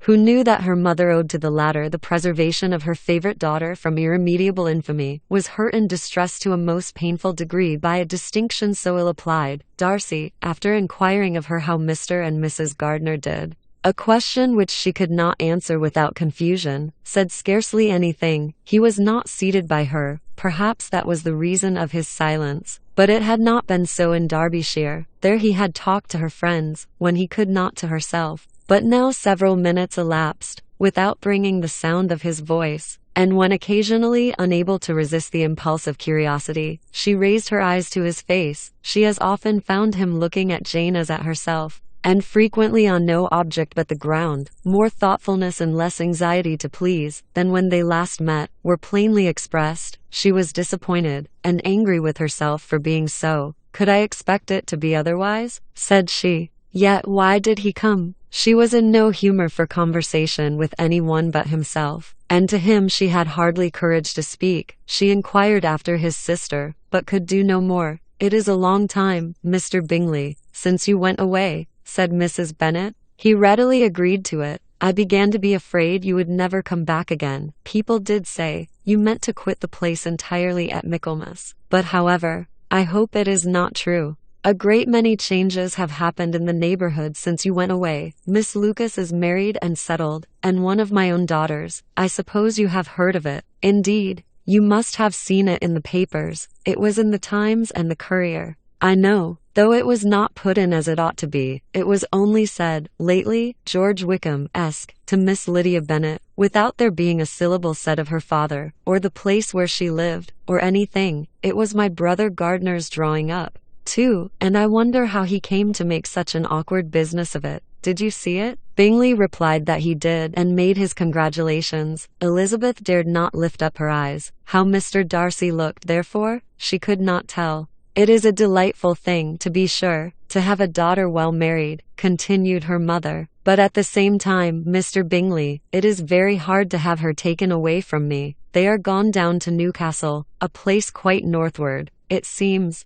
and there they are to stay. I do not know how long. His regiment is there, for I suppose you have heard of his leaving the shire, and of his being gone into the regulars. Thank heaven. He has some friends, though perhaps not so many as he deserves." Elizabeth, who knew this to be levelled at Mr. Darcy, was in such misery of shame that she could hardly keep her seat. It drew from her, however, the exertion of speaking, which nothing else had so effectually done before, and she asked Bingley whether he meant to make any stay in the country at present. "A few weeks, he believed, when you have killed all your own birds, Mr. Bingley," said her mother. "I beg you will come here and shoot as many as you please on Mr. Bennet's manor. I am sure he will be vastly happy to oblige you, and will save all the best of the coveys for you." Elizabeth's misery increased at such unnecessary, such officious attention. Were the same fair prospect to arise at present, as had flattered them a year ago, everything, she was persuaded, would be hastening to the same vexatious conclusion. At that instant she felt that years of happiness could not make Jane or herself amends for moments of such painful confusion. "The first wish of my heart,"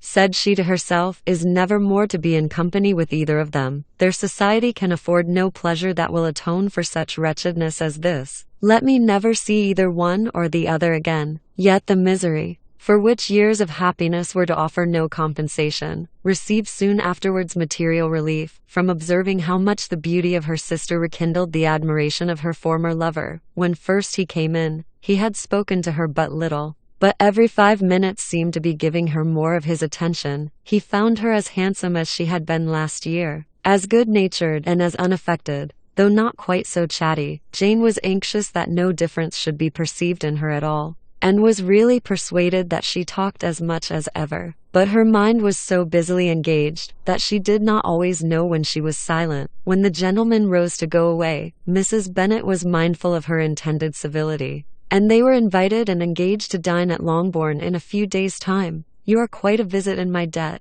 Mr. Bingley," she added, "for when you went to town last winter, you promised to take a family dinner with us as soon as you returned. I have not forgot, you see, and I assure you I was very much disappointed that you did not come back and keep your engagement. Bingley looked a little silly at this reflection, and said something of his concern at having been prevented by business. They then went away. Mrs. Bennet had been strongly inclined to ask them to stay and dine there that day, but though she always kept a very good table, she did not think anything less than 2 courses could be good enough for a man on whom she had such anxious designs, or satisfy the appetite and pride of one who had 10,000 a year. Chapter 12. As soon as they were gone, Elizabeth walked out to recover her spirits, or in other words, to dwell without interruption on those subjects that must deaden them more. Mr. Darcy's behavior astonished and vexed her. Why, if he came only to be silent, grave, and indifferent, said she, did he come at all? She could settle it in no way that gave her pleasure. He could be still amiable, still pleasing to my uncle and aunt, when he was in town. And why not to me? If he fears me,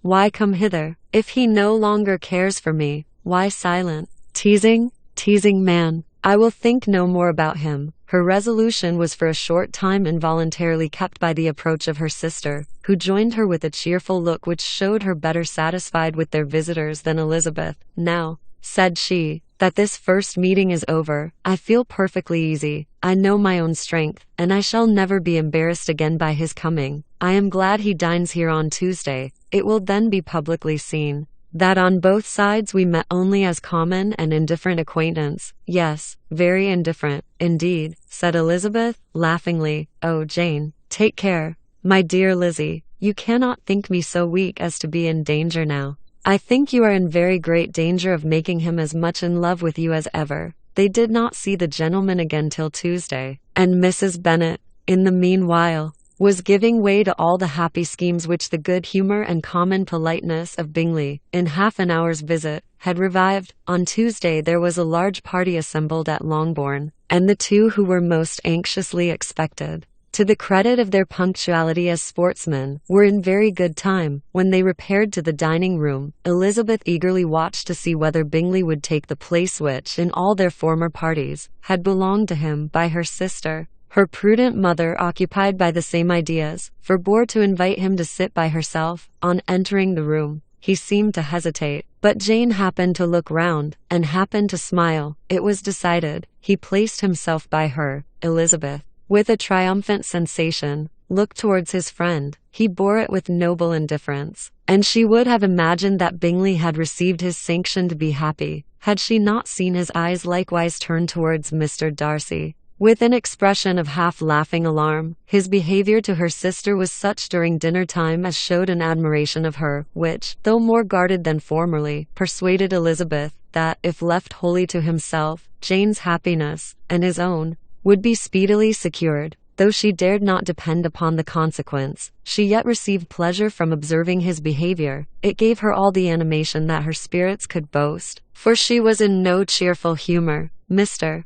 Darcy was almost as far from her as the table could divide them. He was on one side of her mother. She knew how little such a situation would give pleasure to either, or make either appear to advantage. She was not near enough to hear any of their discourse, but she could see how seldom they spoke to each other, and how formal and cold was their manner whenever they did. Her mother's ungraciousness made the sense of what they owed him more painful to Elizabeth's mind, and she would at times have given anything to be privileged to tell him that his kindness was neither unknown nor unfelt by the whole of the family. She was in hopes that the evening would afford some opportunity of bringing them together, that the whole of the visit would not pass away without enabling them to enter into something more of conversation than the mere ceremonious salutation attending his entrance. Anxious and uneasy, the period which passed in the drawing-room, before the gentleman came, was wearisome and dull to a degree that almost made her uncivil. She looked forward to their entrance as the point on which all her chance of pleasure for the evening must depend. "If he does not come to me then," said she, "I shall give him up for ever." The gentleman came, and she thought he looked as if he would have answered her hopes. But alas, the ladies had crowded round the table, where Miss Bennet was making tea, and Elizabeth pouring out the coffee, in so close a confederacy, that there was not a single vacancy near her which would admit of a chair, and on the gentleman's approaching, one of the girls moved closer to her than ever, and said, in a whisper, "The men shan't come and part us. I am determined. We want none of them. Do we? Darcy had walked away to another part of the room. She followed him with her eyes, envied everyone to whom he spoke, had scarcely patience enough to help anybody to coffee, and then was enraged against herself for being so silly. A man who has once been refused. How could I ever be foolish enough to expect a renewal of his love? Is there one among the sex who would not protest against such a weakness as a second proposal to the same woman? There is no indignity so abhorrent to their feelings. She was a little revived, however, by his bringing back his coffee cup himself, and she seized the opportunity of saying, "Is your sister at Pemberley still?" "Yes. She will remain there till Christmas, and quite alone." "Have all her friends left her?" "Mrs. Annesley is with her. The others have been gone on to Scarborough these 3 weeks." She could think of nothing more to say, but if he wished to converse with her, he might have better success. He stood by her, however, for some minutes in silence, and at last, on the young lady's whispering to Elizabeth again, he walked away. When the tea things were removed, and the card tables placed, the ladies all rose, and Elizabeth was then hoping to be soon joined by him, when all her views were overthrown by seeing him fall a victim to her mother's rapacity for whist players, and in a few moments after seated with the rest of the party, she now lost every expectation of pleasure. They were confined for the evening at different tables, and she had nothing to hope but that his eyes were so often turned towards her side of the room as to make him play as unsuccessfully as herself. Mrs. Bennet had designed to keep the 2 Netherfield gentlemen to supper, but their carriage was, unluckily, ordered before any of the others, and she had no opportunity of detaining them. "Well, girls," said she, as soon as they were left to themselves, "what say you to the day? I think everything has passed off uncommonly well, I assure you. The dinner was as well dressed as any I ever saw. The venison was roasted to a turn, and everybody said they never saw so fat a haunch. The soup was 50 times better than what we had at the Lucases last week, and even Mr. Darcy acknowledged that the partridges were remarkably well done. And I suppose he has 2 or 3 French cooks at least. And my dear Jane, I never saw you look in greater beauty." Mrs. Long said so too, for I asked her whether you did not. "And what do you think she said besides? Ah, Mrs. Bennet, we shall have her at Netherfield at last." "She did indeed. I do think Mrs. Long is as good a creature as ever lived, and her nieces are very pretty behaved girls, and not at all handsome. I like them prodigiously." Mrs. Bennet, in short, was in very great spirits. She had seen enough of Bingley's behaviour to Jane to be convinced that she would get him at last, and her expectations of advantage to her family, when in a happy humour,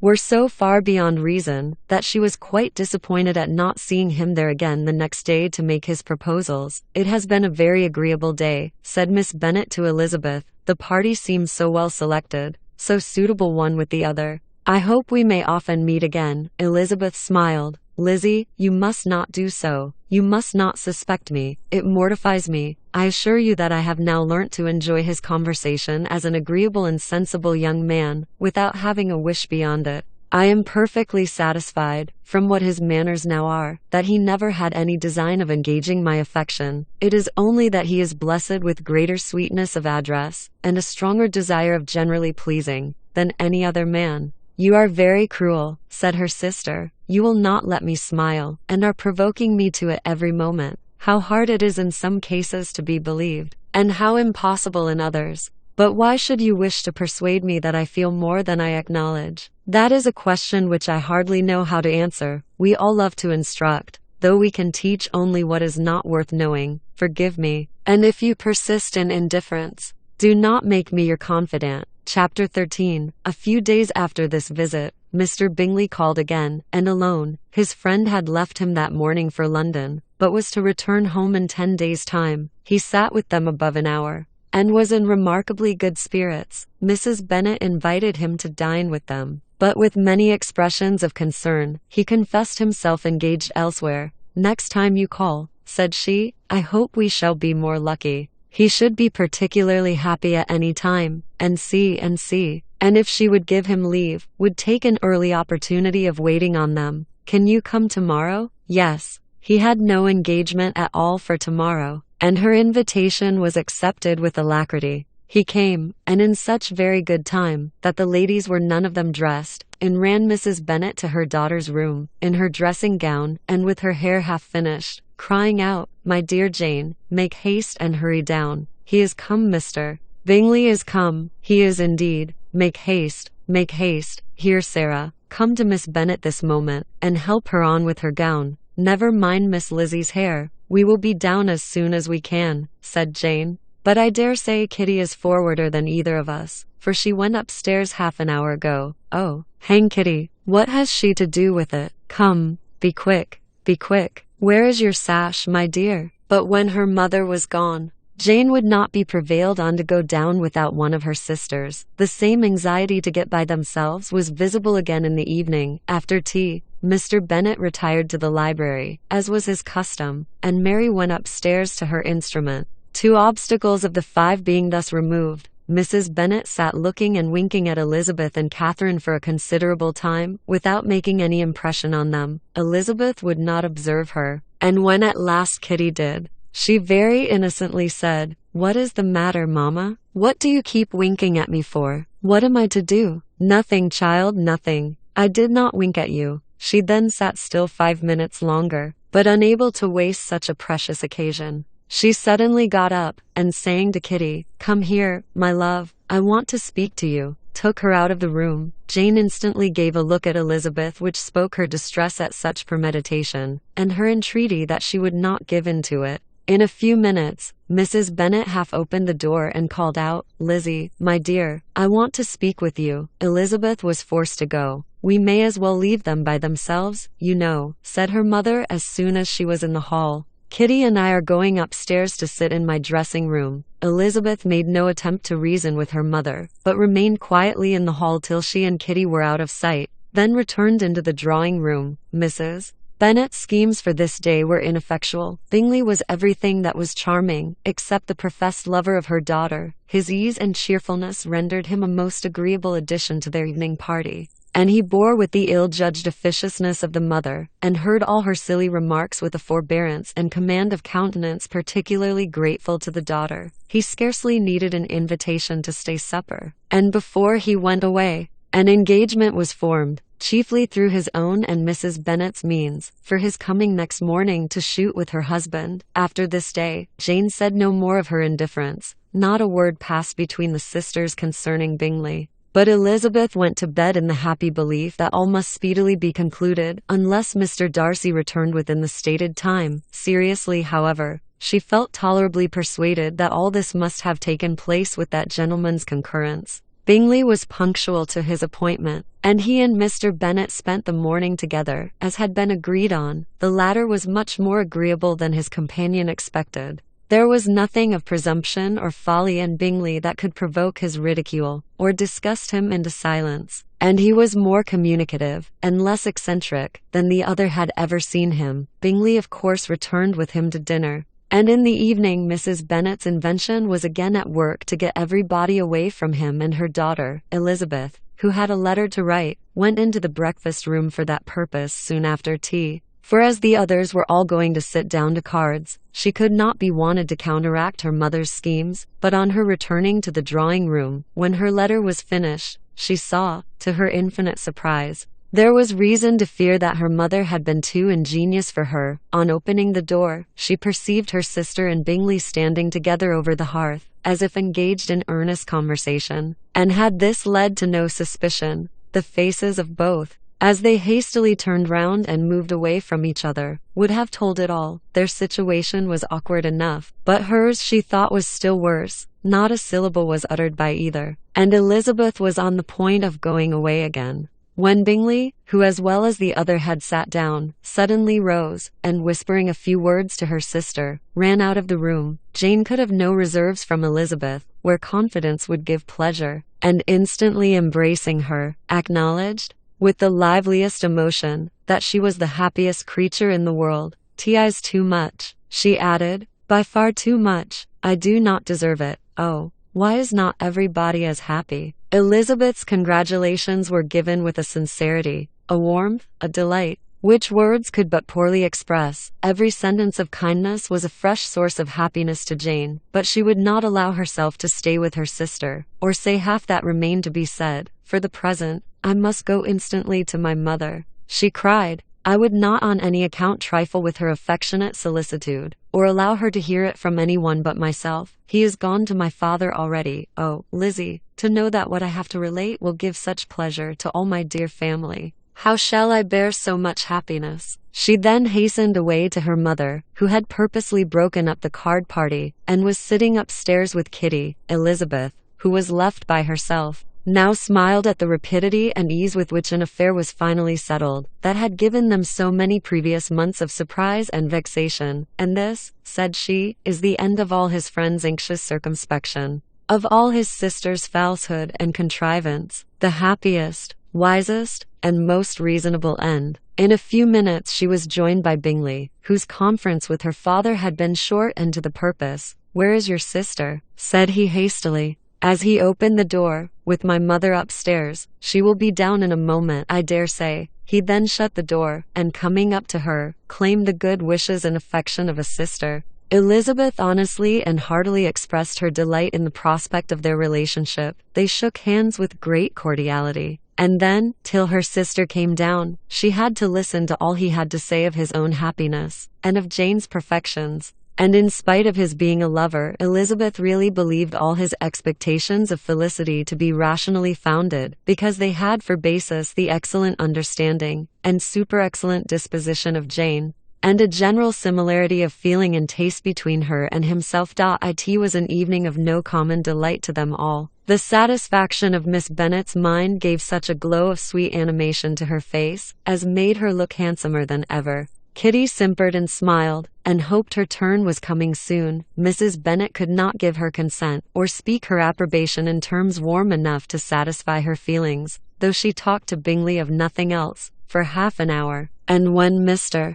Bennet joined them at supper, his voice and manner plainly showed how really happy he was. Not a word, however, passed his lips in allusion to it, till their visitor took his leave for the night. But as soon as he was gone, he turned to his daughter and said, "Jane, I congratulate you. You will be a very happy woman." Jane went to him instantly, kissed him, and thanked him for his goodness. "You are a good girl," he replied, "and I have great pleasure in thinking you will be so happily settled. I have not a doubt of your doing very well together. Your tempers are by no means unlike. You are each of you so complying, that nothing will ever be resolved on, so easy, that every servant will cheat you, and so generous, that you will always exceed your income. I hope not so. Imprudence or thoughtlessness in money matters would be unpardonable in me. Exceed their income." "My dear Mr. Bennet," cried his wife, "what are you talking of? Why, he has 4,000 or 5,000 a year, and very likely more." Then addressing her daughter, "Oh, my dear, dear Jane, I am so happy. I am sure I shan't get a wink of sleep all night. I knew how it would be. I always said it must be so, at last. I was sure you could not be so beautiful for nothing. I remember, as soon as ever I saw him, when he first came into Hertfordshire last year, I thought how likely it was that you should come together. Oh, he is the handsomest young man that ever was seen." Wickham, Lydia were all forgotten. Jane was beyond competition her favorite child. At that moment she cared for no other. Her younger sisters soon began to make interest with her for objects of happiness which she might in future be able to dispense. Mary petitioned for the use of the library at Netherfield, and Kitty begged very hard for a few balls there every winter. Bingley, from this time, was of course a daily visitor at Longbourn, coming frequently before breakfast, and always remaining till after supper, unless when some barbarous neighbour, who could not be enough detested, had given him an invitation to dinner, which he thought himself obliged to accept.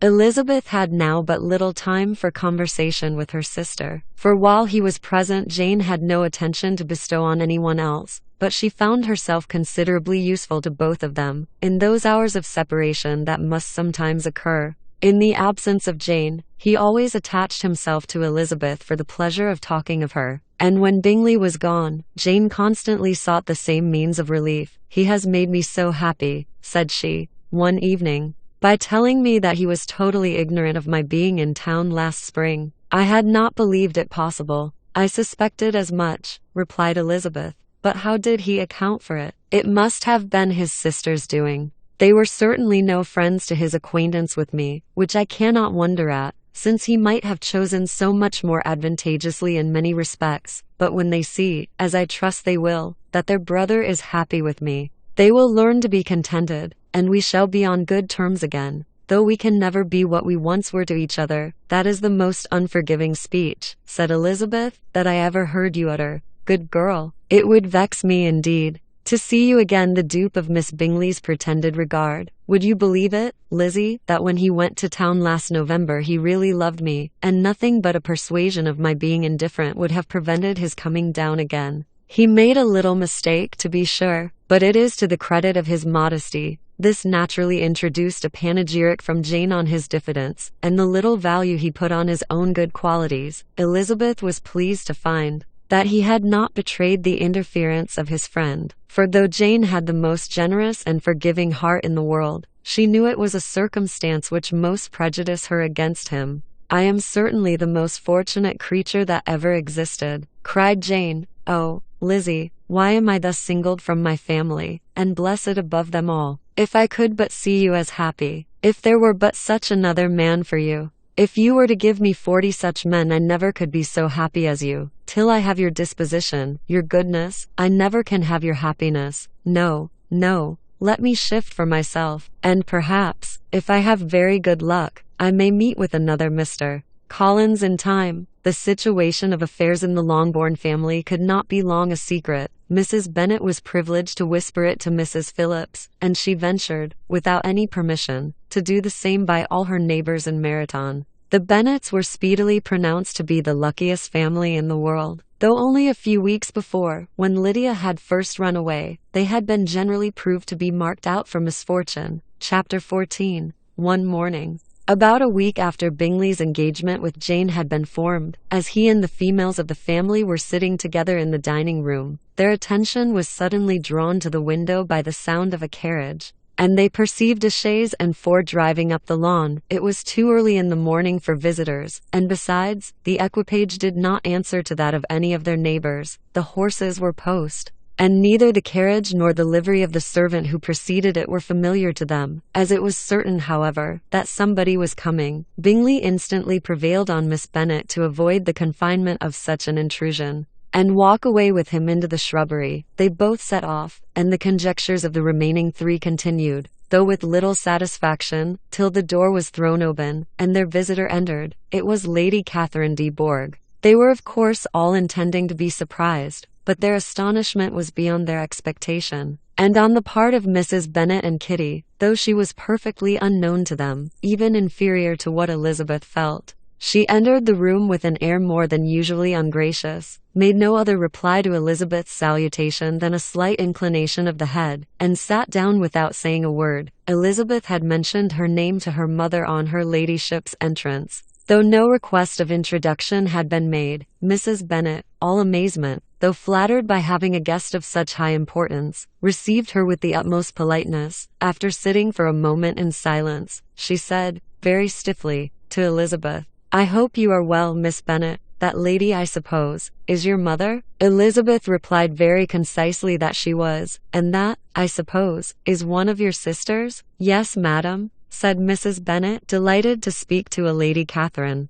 She is my youngest girl but one. My youngest of all is lately married, and my eldest is somewhere about the ground, walking with a young man, who, I believe, will soon become a part of the family. You have a very small park here, returned Lady Catherine, after a short silence. It is nothing in comparison of Rosings, my lady, I dare say, but I assure you, it is much larger than Sir William Lucas's. This must be a most inconvenient sitting room for the evening in summer. The windows are full west. Mrs. Bennet assured her that they never sat there after dinner, and then added, May I take the liberty of asking your ladyship whether you left Mr. and Mrs. Collins well? Yes, very well. I saw them the night before last. Elizabeth now expected that she would produce a letter for her from Charlotte, as it seemed the only probable motive for her calling, but no letter appeared, and she was completely puzzled. Mrs. Bennet, with great civility, begged her ladyship to take some refreshment, but Lady Catherine very resolutely, and not very politely, declined eating anything, and then, rising up, said to Elizabeth, Miss Bennet, There seemed to be a prettyish kind of a little wilderness on one side of your lawn. I should be glad to take a turn in it, if you will favor me with your company. Go, my dear, cried her mother, and show her ladyship about the different walks.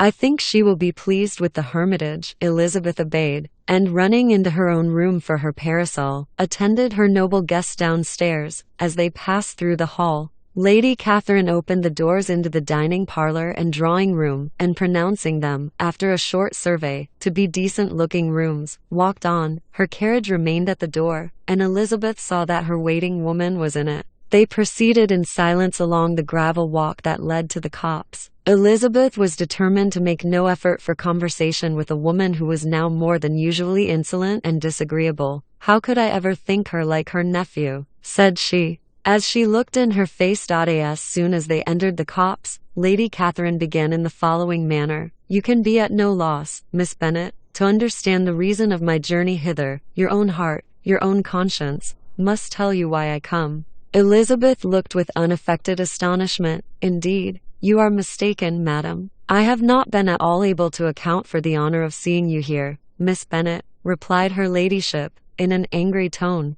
"You ought to know that I am not to be trifled with, but however insincere you may choose to be, you shall not find me so. My character has ever been celebrated for its sincerity and frankness, and in a cause of such moment as this, I shall certainly not depart from it. A report of a most alarming nature reached me 2 days ago. I was told that not only your sister was on the point of being most advantageously married, but that you, that Miss Elizabeth Bennet, would, in all likelihood, be soon afterwards united to my nephew, my own nephew, Mr. Darcy. Though I know it must be a scandalous falsehood, though I would not injure him so much as to suppose the truth of it possible, I instantly resolved on setting off for this place, that I might make my sentiments known to you, if you believed it impossible to be true," said Elizabeth, coloring with astonishment and disdain. "I wonder you took the trouble of coming so far. What could your ladyship propose by it? At once to insist upon having such a report universally contradicted. Your coming to Longbourn, to see me and my family," said Elizabeth coolly, "will be rather a confirmation of it, if indeed such a report is in existence. Do you then pretend to be ignorant of it? Has it not been industriously circulated by yourselves? Do you not know that such a report is spread abroad? I never heard that it was, and can you likewise declare that there is no foundation for it?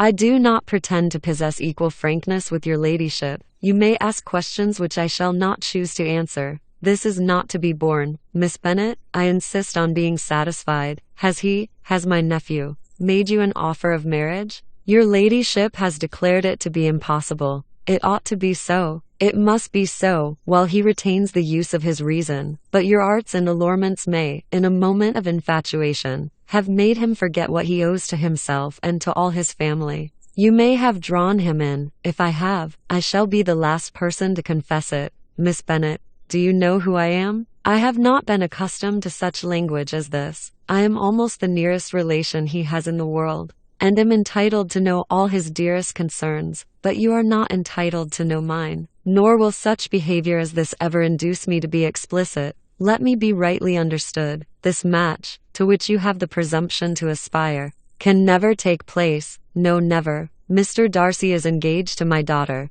Now, what have you to say? Only this, that if he is so, you can have no reason to suppose he will make an offer to me. Lady Catherine hesitated for a moment, and then replied, "The engagement between them is of a peculiar kind. From their infancy, they have been intended for each other. It was the favorite wish of his mother, as well as of hers, while in their cradles. We planned the union. And now, at the moment when the wishes of both sisters would be accomplished, in their marriage, to be prevented by a young woman of inferior birth, of no importance in the world, and wholly unallied to the family. Do you pay no regard to the wishes of his friends? To his tacit engagement with Miss de Bourgh? Are you lost to every feeling of propriety and delicacy? Have you not heard me say that from his earliest hours he was destined for his cousin? Yes, and I had heard it before, but what is that to me? If there is no other objection to my marrying your nephew, I shall certainly not be kept from it by knowing that his mother and aunt wished him to marry Miss de Bourgh. You both did as much as you could in planning the marriage.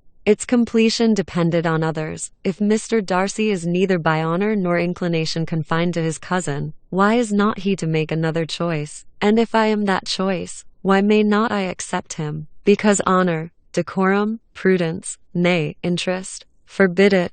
Yes, Miss Bennet, interest. For do not expect to be noticed by his family or friends. If you wilfully act against the inclinations of all, you will be censured, slighted, and despised by everyone connected with him. Your alliance will be a disgrace. Your name will never even be mentioned by any of us. These are heavy misfortunes, replied Elizabeth, but the wife of Mr. Darcy must have such extraordinary sources of happiness necessarily attached to her situation, that she could, upon the whole, have no cause to repine. Obstinate, headstrong girl, I am ashamed of you. Is this your gratitude for my attentions to you last spring? Is nothing due to me on that score? Let us sit down. You are to understand, Miss Bennet, that I came here with the determined resolution of carrying my purpose, nor will I be dissuaded from it. I have not been used to submit to any person's whims. I have not been in the habit of brooking disappointment. That will make your ladyship's situation at present more pitiable, but it will have no effect on me.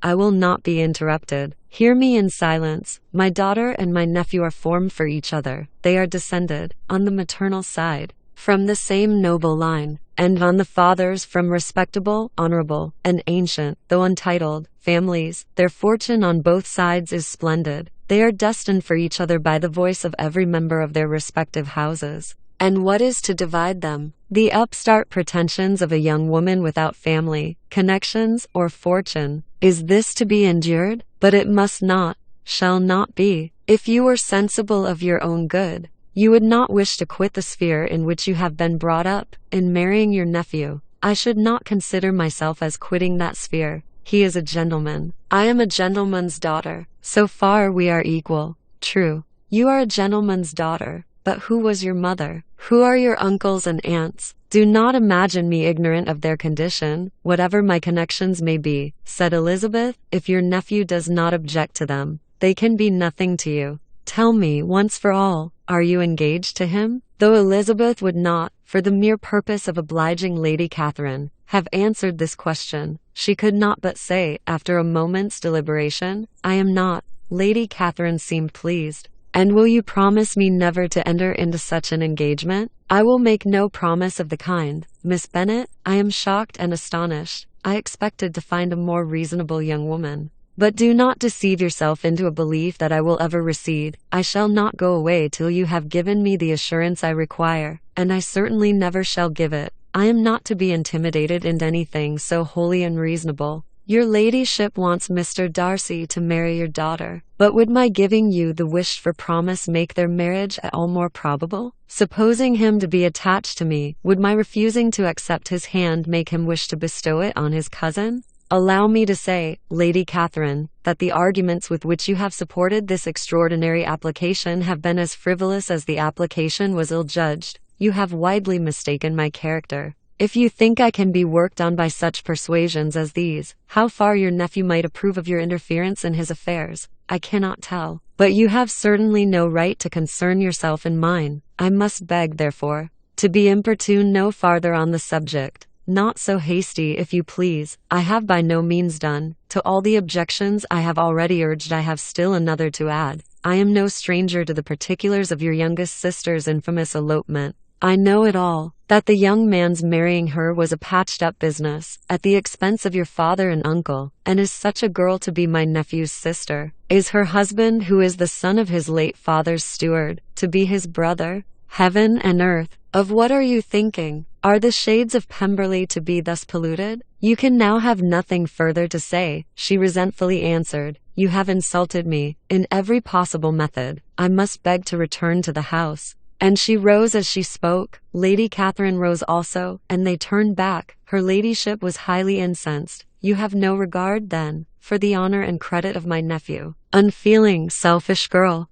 Do you not consider that a connection with you must disgrace him in the eyes of everybody? Lady Catherine, I have nothing further to say. You know my sentiments. You are then resolved to have him? I have said no such thing. I am only resolved to act in that manner, which will, in my own opinion, constitute my happiness, without reference to you, or to any person so wholly unconnected with me. It is well. You refuse, then, to oblige me. You refuse to obey the claims of duty, honor, and gratitude. You are determined to ruin him in the opinion of all his friends, and make him the contempt of the world. Neither duty, nor honor, nor gratitude, replied Elizabeth, has any possible claim on me, in the present instance. No principle of either would be violated by my marriage with Mr. Darcy, and with regard to the resentment of his family, or the indignation of the world, if the former were excited by his marrying me, it would not give me one moment's concern, and the world in general would have too much sense to join in the scorn. And this is your real opinion. This is your final resolve. Very well. I shall now know how to act. Do not imagine, Miss Bennet, that your ambition will ever be gratified. I came to try you. I hope to find you reasonable. But depend upon it, I will carry my point. In this manner Lady Catherine talked on till they were at the door of the carriage, when, turning hastily round, she added, I take no leave of you, Miss Bennet. I send no compliments to your mother. You deserve no such attention. I am most seriously displeased. Elizabeth made no answer, and without attempting to persuade her ladyship to return into the house, walked quietly into it herself. She heard the carriage drive away as she proceeded upstairs. Her mother impatiently met her at the door of the dressing-room, to ask why Lady Catherine would not come in again and rest herself. She did not choose it, said her daughter. She would go. She is a very fine-looking woman, and her calling here was prodigiously civil, for she only came, I suppose, to tell us the Collinses were well. She is on her road somewhere, I dare say, and so, passing through Meryton, thought she might as well call on you. I suppose she had nothing particular to say to you, Lizzie? Elizabeth was forced to give in to a little falsehood here, for to acknowledge the substance of their conversation was impossible. Chapter 15. The discomposure of spirits which this extraordinary visit threw Elizabeth into could not be easily overcome, nor could she for many hours learn to think of it less than incessantly. Lady Catherine, it appeared, had actually taken the trouble of this journey from Rosings for the sole purpose of breaking off her supposed engagement with Mr. Darcy. It was a rational scheme, to be sure, but from what the report of their engagement could originate, Elizabeth was at a loss to imagine, till she recollected that his being the intimate friend of Bingley, and her being the sister of Jane, was enough, at a time when the expectation of one wedding made everybody eager for another, to supply the idea. She had not herself forgotten to feel that the marriage of her sister must bring them more frequently together, and her neighbours at Lucas Lodge, therefore, for through their communication with the Collinses, the report, she concluded, had reached Lady Catherine, had only set that down as almost certain and immediate, which she had looked forward to as possible at some future time.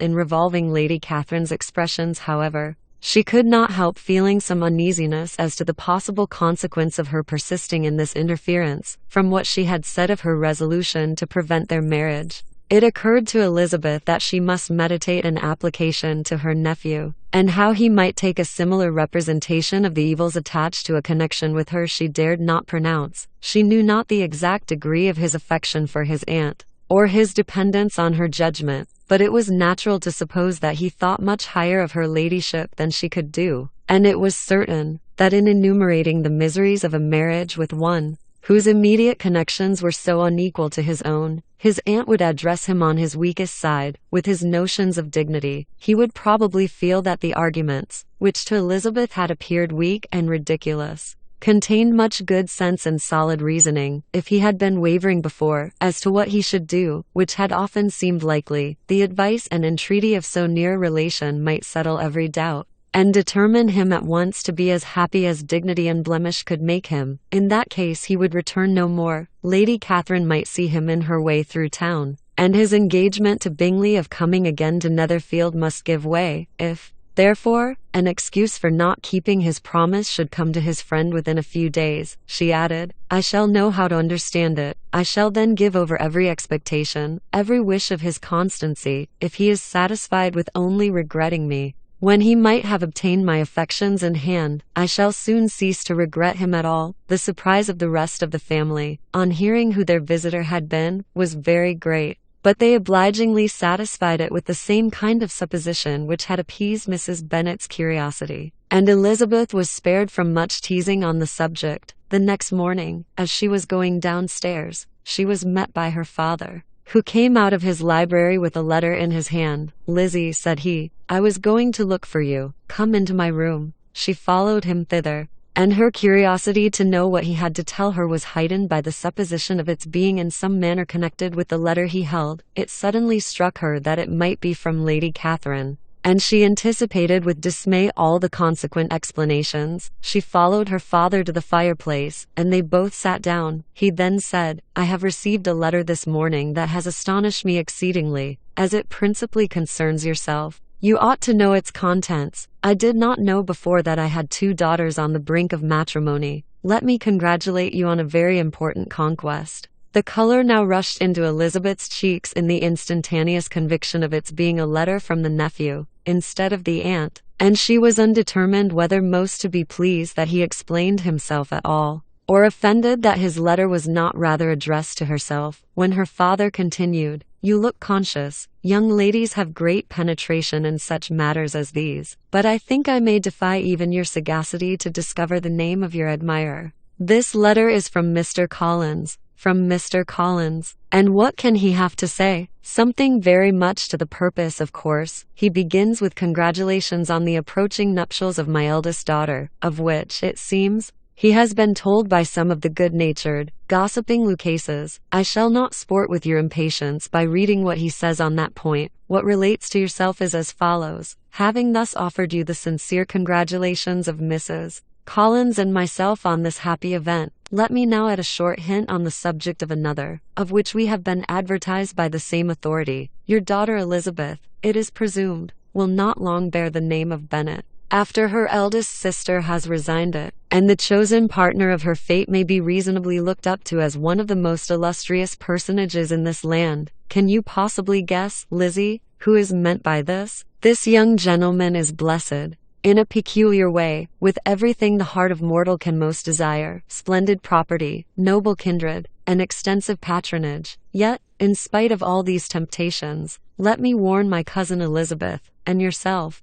of what evils you may incur by a precipitate closure with this gentleman's proposals, which, of course, you will be inclined to take immediate advantage of. Have you any idea, Lizzie, who this gentleman is? But now it comes out. My motive for cautioning you is as follows. We have reason to imagine that his aunt, Lady Catherine de Bourgh, does not look on the match with a friendly eye. Mr. Darcy, you see, is the man. Now, Lizzie, I think I have surprised you. Could he, or the Lucases, have pitched on any man, within the circle of our acquaintance, whose name would have given the lie more effectually to what they related? Mr. Darcy, who never looks at any woman but to see a blemish, and who probably never looked at you in his life. It is admirable. Elizabeth tried to join in her father's pleasantry, but could only force one most reluctant smile. Never had his wit been directed in a manner so little agreeable to her. Are you not diverted? Oh yes, pray read on. After mentioning the likelihood of this marriage to her ladyship last night, she immediately, with her usual condescension, expressed what she felt on the occasion. When it became apparent that on the score of some family objections on the part of my cousin she would never give her consent to what she termed so disgraceful a match, I thought it my duty to give the speediest intelligence of this to my cousin, that she and her noble admirer may be aware of what they are about, and not run hastily into a marriage which has not been properly sanctioned. Mr. Collins, moreover, adds, I am truly rejoiced that my cousin Lydia's said business has been so well hushed up, and am only concerned that their living together before the marriage took place should be so generally known. I must not, however, neglect the duties of my station, or refrain from declaring my amazement at hearing that you received the young couple into your house as soon as they were married. It was an encouragement of vice, and had I been the rector of Longbourn, I should very strenuously have opposed it. You ought certainly to forgive them as a Christian, but never to admit them in your sight, or allow their names to be mentioned in your hearing. That is his notion of Christian forgiveness. The rest of his letter is only about his dear Charlotte's situation, and his expectation of a young olive branch. But Lizzie, you look as if you did not enjoy it. You are not going to be missish, I hope, and pretend to be affronted at an idle report. For what do we live?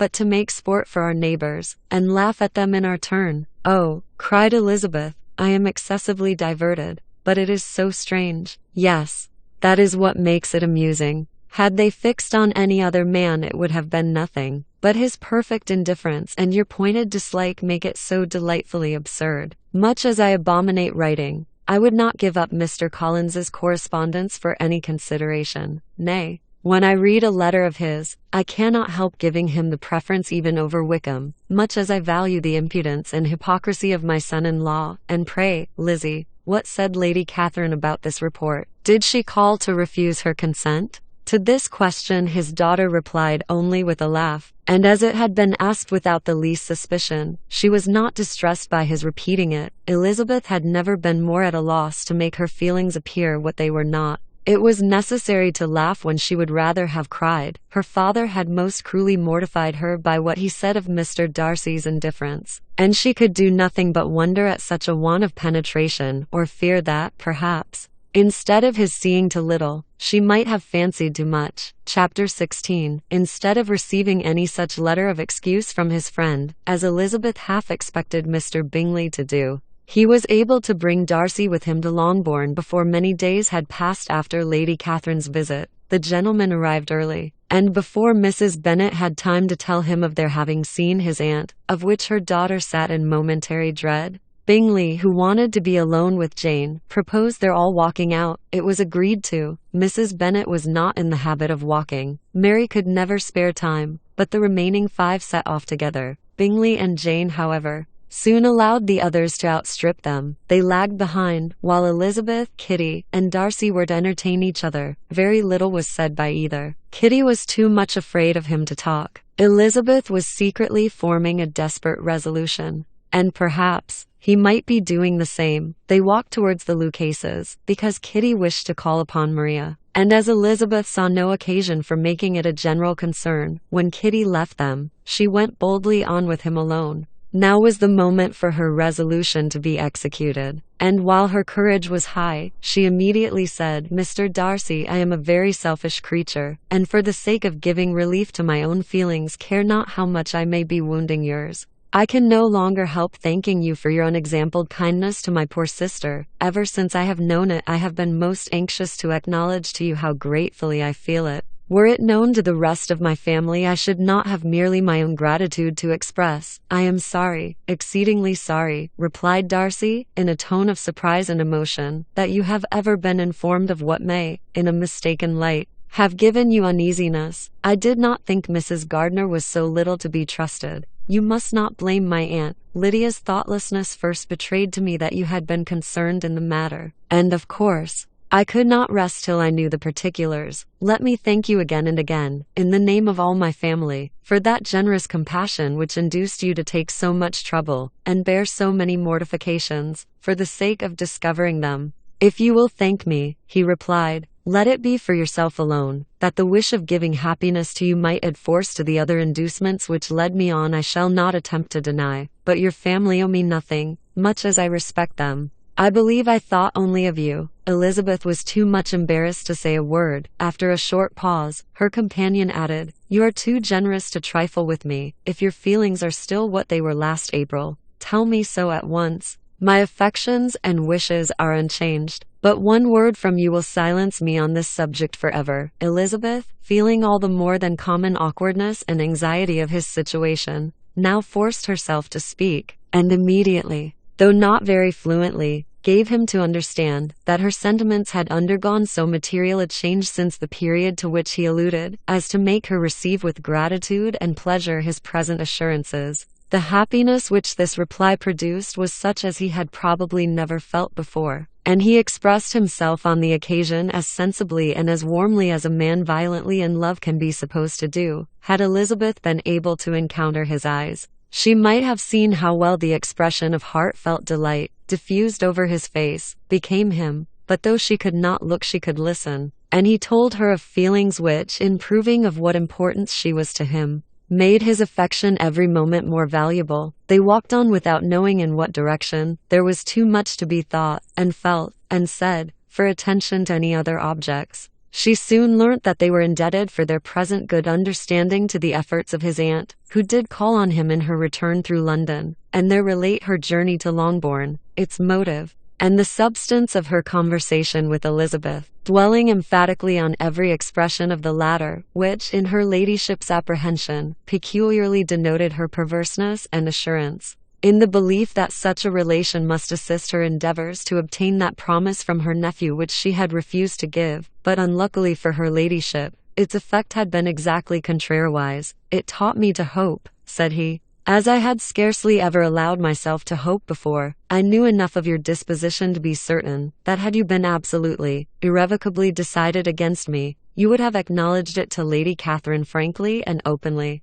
Elizabeth coloured and laughed as she replied, "Yes, you know enough of my frankness to believe me capable of that. After abusing you so abominably to your face, I could have no scruple in abusing you to all your relations. What did you say of me that I did not deserve? For though your accusations were ill-founded, formed on mistaken premises, my behaviour to you at the time had merited the severest reproof. It was unpardonable. I cannot think of it without abhorrence. We will not quarrel for the greater share of blame annexed to that evening," said Elizabeth. "The conduct of neither, if strictly examined, will be irreproachable. But since then we have both, I hope, improved in civility. I cannot be so easily reconciled to myself. The recollection of what I then said, of my conduct, my manners, my expressions during the whole of it, is now, and has been many months, inexpressibly painful to me. Your reproof, so well applied, I shall never forget. Had you behaved in a more gentlemanlike manner, those were your words, you know not, you can scarcely conceive, how they have tortured me, though it was some time, I confess, before I was reasonable enough to allow their justice.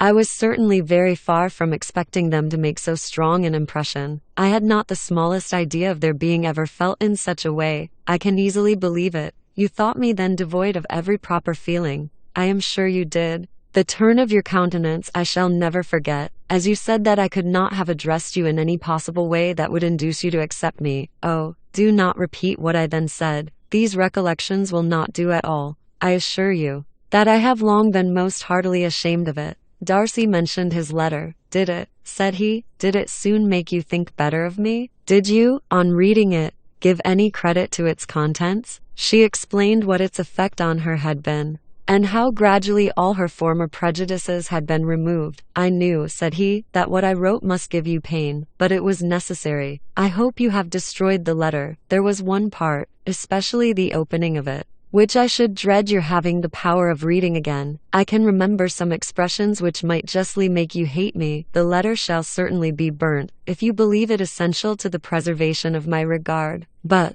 though we have both reason to think my opinions not entirely unalterable, they are not, I hope, quite so easily changed as that implies. When I wrote that letter," replied Darcy, "I believed myself perfectly calm and cool, but I am since convinced that it was written in a dreadful bitterness of spirit. The letter, perhaps, began in bitterness, but it did not end so. The adieu is charity itself, but think no more of the letter. The feelings of the person who wrote and the person who received it are now so widely different from what they were then, that every unpleasant circumstance attending it ought to be forgotten. You must learn some of my philosophy. Think only of the past as its remembrance gives you pleasure. I cannot give you credit for any philosophy of the kind. Your retrospections must be so totally void of reproach, that the contentment arising from them is not of philosophy, but, what is much better, of ignorance. But with me, it is not so. Painful recollections will intrude, which ought not to be repelled. I have been a selfish being all my life, in practice,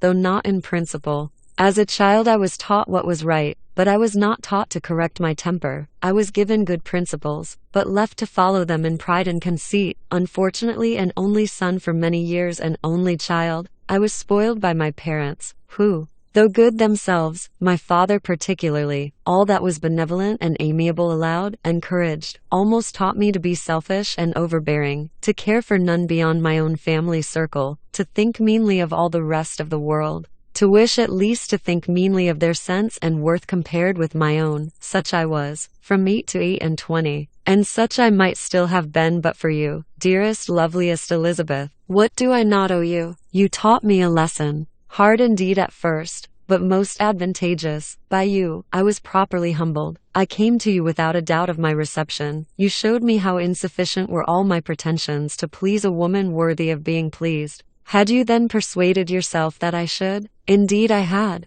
What will you think of my vanity? I believed you to be wishing, expecting my addresses. My manners must have been in fault, but not intentionally, I assure you. I never meant to deceive you. But my spirits might often lead me wrong. How you must have hated me after that evening. Hate you? I was angry, perhaps at first, but my anger soon began to take a proper direction. I am almost afraid of asking what you thought of me when we met at Pemberley. You blamed me for coming? No, indeed. I felt nothing but surprise. Your surprise could not be greater than mine in being noticed by you. My conscience told me that I deserved no extraordinary politeness, and I confess that I did not expect to receive more than my due. My object then, replied Darcy, was to show you, by every civility in my power, that I was not so mean as to resent the past, and I hoped to obtain your forgiveness, to lessen your ill opinion, by letting you see that your reproofs had been attended to. How soon any other wishes introduced themselves, I can hardly tell.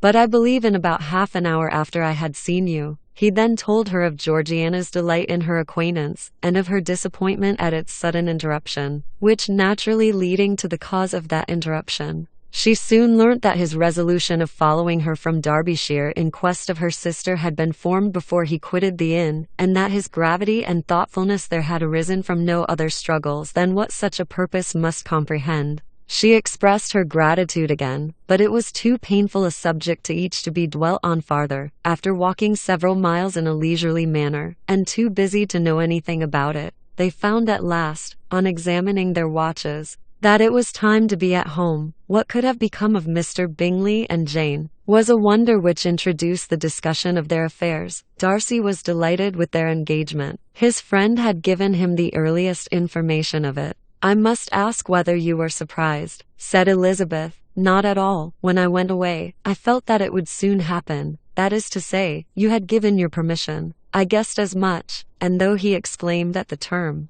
she found that it had been pretty much the case. On the evening before my going to London, said he, I made a confession to him, which I believe I ought to have made long ago. I told him of all that had occurred to make my former interference in his affairs absurd and impertinent. His surprise was great. He had never had the slightest suspicion. I told him, moreover, that I believed myself mistaken in supposing, as I had done, that your sister was indifferent to him, and as I could easily perceive that his attachment to her was unabated, I felt no doubt of their happiness together. Elizabeth could not help smiling at his easy manner of directing his friend. Did you speak from your own observation, said she, when you told him that my sister loved him, or merely from my information last spring? From the former. I had narrowly observed her, during the 2 visits which I had lately made here, and I was convinced of her affection, and your assurance of it, I suppose, carried immediate conviction to him. It did. Bingley is most unaffectedly modest. His diffidence had prevented his depending on his own judgment in so anxious a case. But his reliance on mine made everything easy. I was obliged to confess one thing, which for a time, and not unjustly, offended him. I could not allow myself to conceal that your sister had been in town 3 months last winter, that I had known it, and purposely kept it from him. He was angry, but his anger, I am persuaded, lasted no longer than he remained in any doubt of your sister's sentiments. He has heartily forgiven me now. Elizabeth longed to observe that Mr. Bingley had been a most delightful friend, so easily guided that his worth was invaluable. But she checked herself. She remembered that he had yet to learn to be laughed at, and it was rather too early to begin, in anticipating the happiness of Bingley, which of course was to be inferior only to his own. He continued the conversation till they reached the house. In the hall they parted. Chapter 17. My dear Lizzie, where can you have been walking to? Was a question which Elizabeth received from Jane as soon as she entered the room, and from all the others when they sat down to table. She had only to say in reply, that they had wandered about till she was beyond her own knowledge. She colored as she spoke, but neither that, nor anything else, awakened a suspicion of the truth. The evening passed quietly, unmarked by anything extraordinary. The acknowledged lovers talked and laughed. The unacknowledged were silent. Darcy was not of a disposition in which happiness overflows in mirth, and Elizabeth, agitated and confused, rather knew that she was happy than felt herself to be so, for besides the immediate embarrassment, there were other evils before her. She anticipated what would be felt in the family when her situation became known. She was aware that no one liked him but Jane, and even feared that with the others it was a dislike which not all his fortune and consequence might do away. At night she opened her heart to Jane, though suspicion was very far from Miss Bennet's general habits. She was absolutely incredulous here. "You are joking, Lizzie. This cannot be. Engaged to Mr. Darcy? No, no. You shall not deceive me. I know it to be impossible. This is a wretched beginning indeed. My sole dependence was on you, and I am sure nobody else will believe me if you do not. Yet, indeed, I am in earnest. I speak nothing but the truth. He still loves me, and we are engaged." Jane looked at her doubtingly. "Oh, Lizzie, it cannot be. I know how much you dislike him. You know nothing of the matter. That is all to be forgot. Perhaps I did not always love him so well as I do now. But in such cases as these, a good memory is unpardonable. This is the last time I shall ever remember it myself." Miss Bennet still looked all amazement. Elizabeth again, and more seriously, assured her of its truth. "Good heaven, can it be really so? Yet now I must believe you," cried Jane. "My dear, dear Lizzie, I do congratulate you. But are you certain? Forgive the question, are you quite certain that you can be happy with him?" "There can be no doubt of that. It is settled between us already that we are to be the happiest couple in the world. But are you pleased, Jane? Shall you like to have such a brother?" "Very, very much. Nothing could give either Bingley or myself more delight, but we considered it. We talked of it as impossible. And do you really love him quite well enough?" "Oh, Lizzie, do anything rather than marry without affection. Are you quite sure that you feel what you ought to do?" "Oh yes. You will only think I feel more than I ought to do when I tell you all." "What do you mean?" "Why, I must confess that I love him better than I do Bingley. I am afraid you will be angry. My dearest sister, now be serious. I want to talk very seriously. Let me know everything that I am to know without delay. Will you tell me how long you have loved him?" "It has been coming on so gradually, that I hardly know when it began. But I believe I must date it from my first seeing his beautiful grounds at Pemberley." Another entreaty that she would be serious, however, produced the desired effect, and she soon satisfied Jane by her solemn assurances of attachment. When convinced on that article, Miss Bennet had nothing further to wish. "Now I am quite happy," said she, "for you will be as happy as myself. I always had a value for him, were it for nothing but his love of you.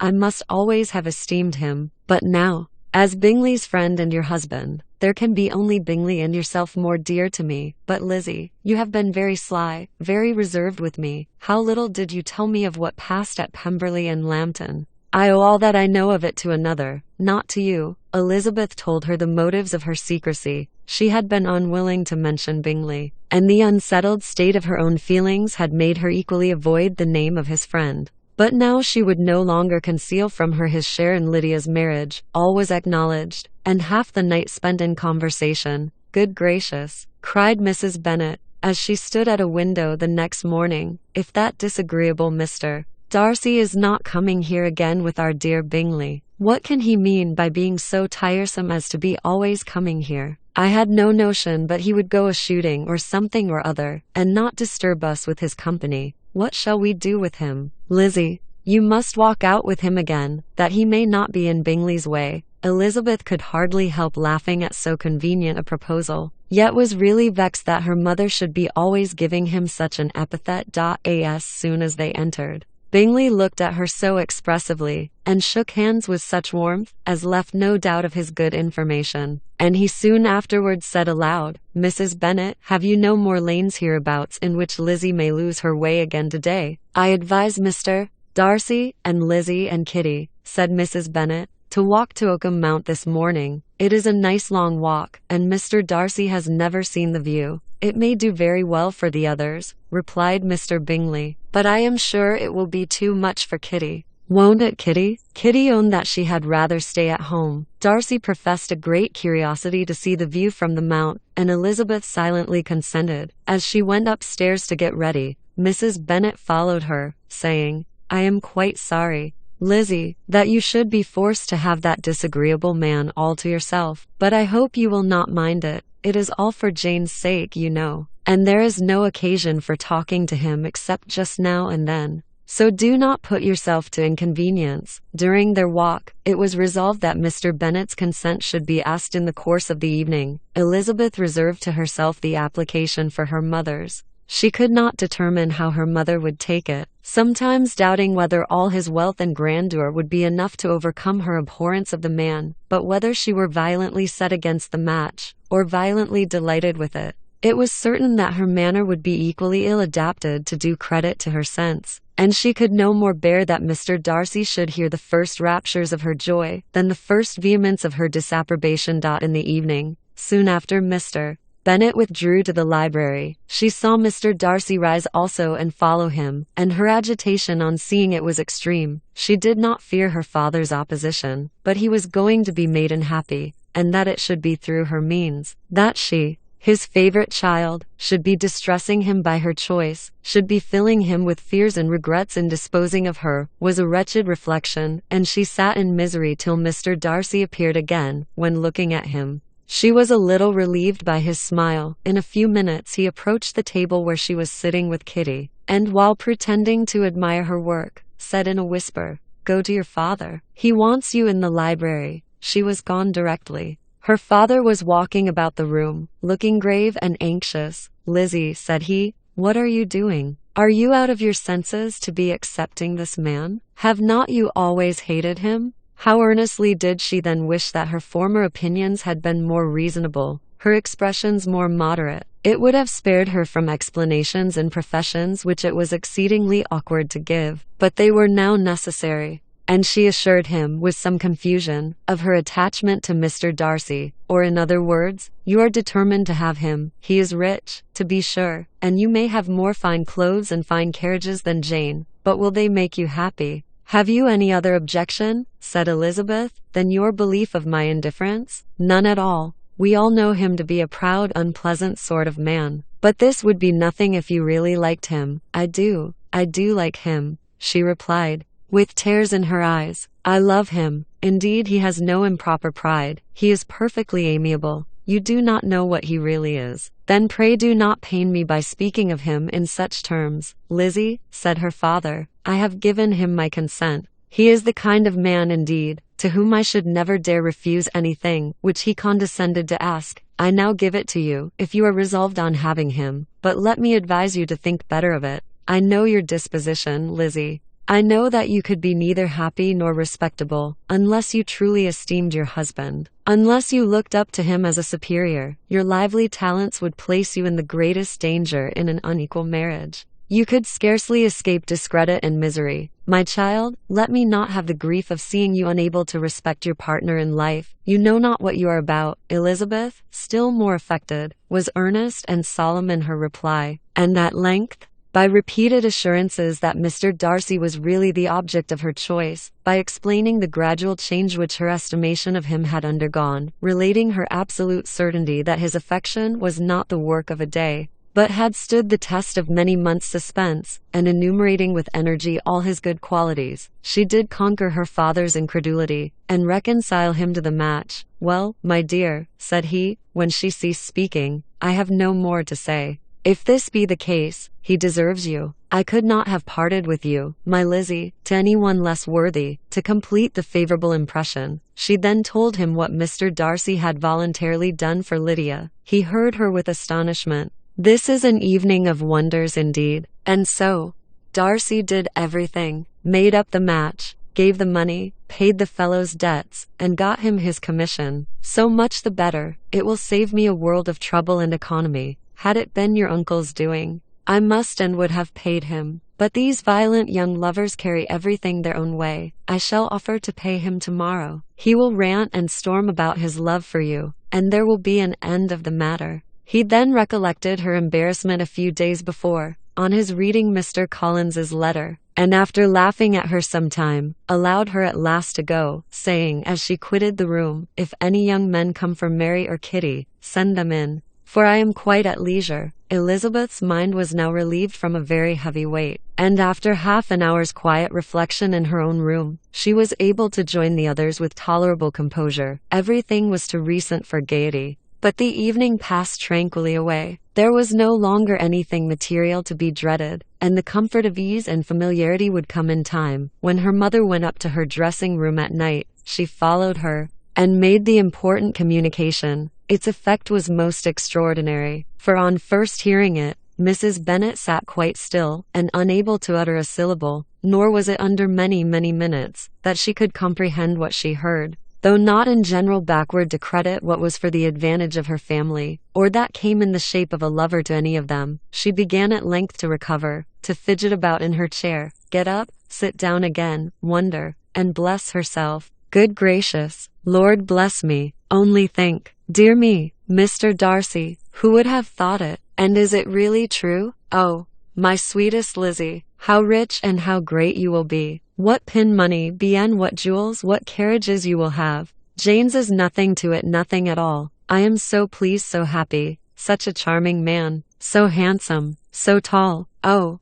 my dear Lizzie, pray apologize for my having disliked him so much before. I hope he will overlook it, dear Lizzie. A house in town, everything that is charming, 3 daughters married, 10,000 a year. Oh Lord, what will become of me? I shall go distracted. This was enough to prove that her approbation need not be doubted, and Elizabeth, rejoicing that such an effusion was heard only by herself, soon went away. But before she had been 3 minutes in her own room, her mother followed her. My dearest child, she cried, I can think of nothing else. 10,000 a year, and very likely more. 'Tis as good as a lord, and a special license. 15 you must and shall be married by a special license. But my dearest love, tell me what dish Mr. Darcy is particularly fond of, that I may have it tomorrow. This was a sad omen of what her mother's behavior to the gentleman himself might be, and Elizabeth found that though in the certain possession of his warmest affection, and secure of her relations' consent, there was still something to be wished for. But the morrow passed off much better than she expected, for Mrs. Bennet luckily stood in such awe of her intended son-in-law that she ventured not to speak to him unless it was in her power to offer him any attention, or mark her deference for his opinion. Elizabeth had the satisfaction of seeing her father taking pains to get acquainted with him, and Mr. Bennet soon assured her that he was rising every hour in his esteem. I admire all my 3 sons-in-law highly, said he. Wickham, perhaps, is my favorite, but I think I shall like your husband quite as well as Jane's. Chapter 18. Elizabeth's spirits soon rising to playfulness again, she wanted Mr. Darcy to account for his having ever fallen in love with her. How could you begin? Said she. I can comprehend your going on charmingly, when you had once made a beginning. But what could set you off in the first place? I cannot fix on the hour, or the spot, or the look, or the words which laid the foundation.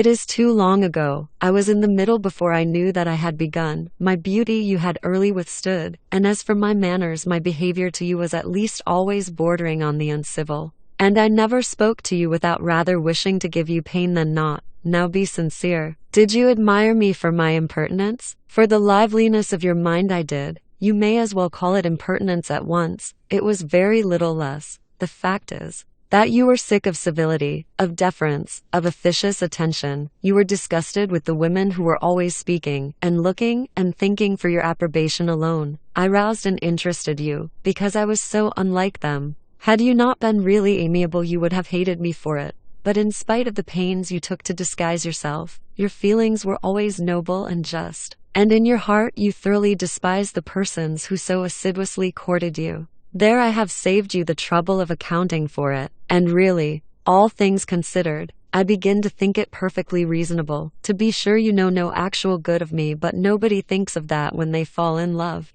Was there no good in your affectionate behavior to Jane, while she was ill at Netherfield? Dearest Jane, who could have done less for her? But make a virtue of it by all means. My good qualities are under your protection, and you are to exaggerate them as much as possible. And in return, it belongs to me to find occasions for teasing and quarreling with you as often as may be. And I shall begin directly, by asking you what made you so unwilling to come to the point at last. What made you so shy of me, when you first called, and afterwards dined here? Why, especially, when you called did you look as if you did not care about me? Because you were grave and silent, and gave me no encouragement. But I was embarrassed. And so was I. You might have talked to me more when you came to dinner. a man who had felt less might. How unlucky that you should have a reasonable answer to give, and that I should be so reasonable as to admit it. But I wonder how long you would have gone on, if you had been left to yourself. I wonder when you would have spoken, if I had not asked you. My resolution of thanking you for your kindness to Lydia had certainly great effect. Too much, I am afraid. For what becomes of the moral, if our comfort springs from a breach of promise? For I ought not to have mentioned the subject. This will never do. You need not distress yourself. The moral will be perfectly fair. Lady Catherine's unjustifiable endeavors to separate us were the means of removing all my doubts. I am not indebted for my present happiness to your eager desire of expressing your gratitude. I was not in a humor to wait for an opening of yours. My aunt's intelligence had given me hope, and I was determined at once to know everything. Lady Catherine has been of infinite use, which ought to make her happy, for she loves to be of use. But tell me, what did you come down to Netherfield for? Was it merely to ride to Longbourn and be embarrassed? Or had you intended any more serious consequences? My real purpose was to see you, and to judge, if I could, whether I might ever hope to make you love me. My avowed one, or what I avowed to myself, was to see whether your sister was still partial to Bingley, and if she were, to make the confession to him which I have since made. Shall you ever have courage to announce to Lady Catherine what is to befall her? I am more likely to want time than courage, Elizabeth, but it ought to be done. And if you will give me a sheet of paper, it shall be done directly. And if I had not a letter to write myself, I might sit by you, and admire the evenness of your writing,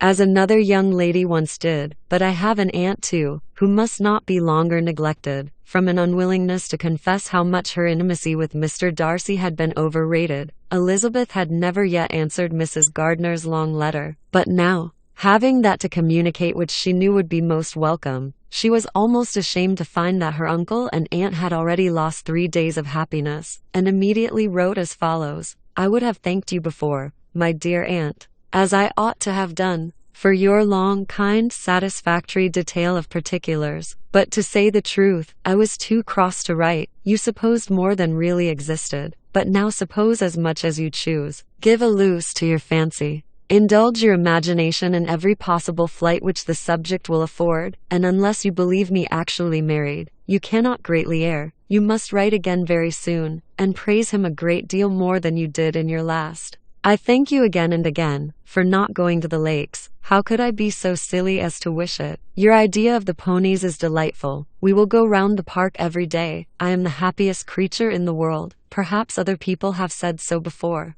but no one with such justice. I am happier even than Jane. She only smiles. I laugh. Mr. Darcy sends you all the love in the world that can be spared from me. You are all to come to Pemberley at Christmas. Yours, N.C.M.R. Darcy's letter to Lady Catherine was in a different style, and still different from either was what Mr. Bennet sent to Mr. Collins, in return for his last. Dear Sir, I must trouble you once more for congratulations. Elizabeth will soon be the wife of Mr.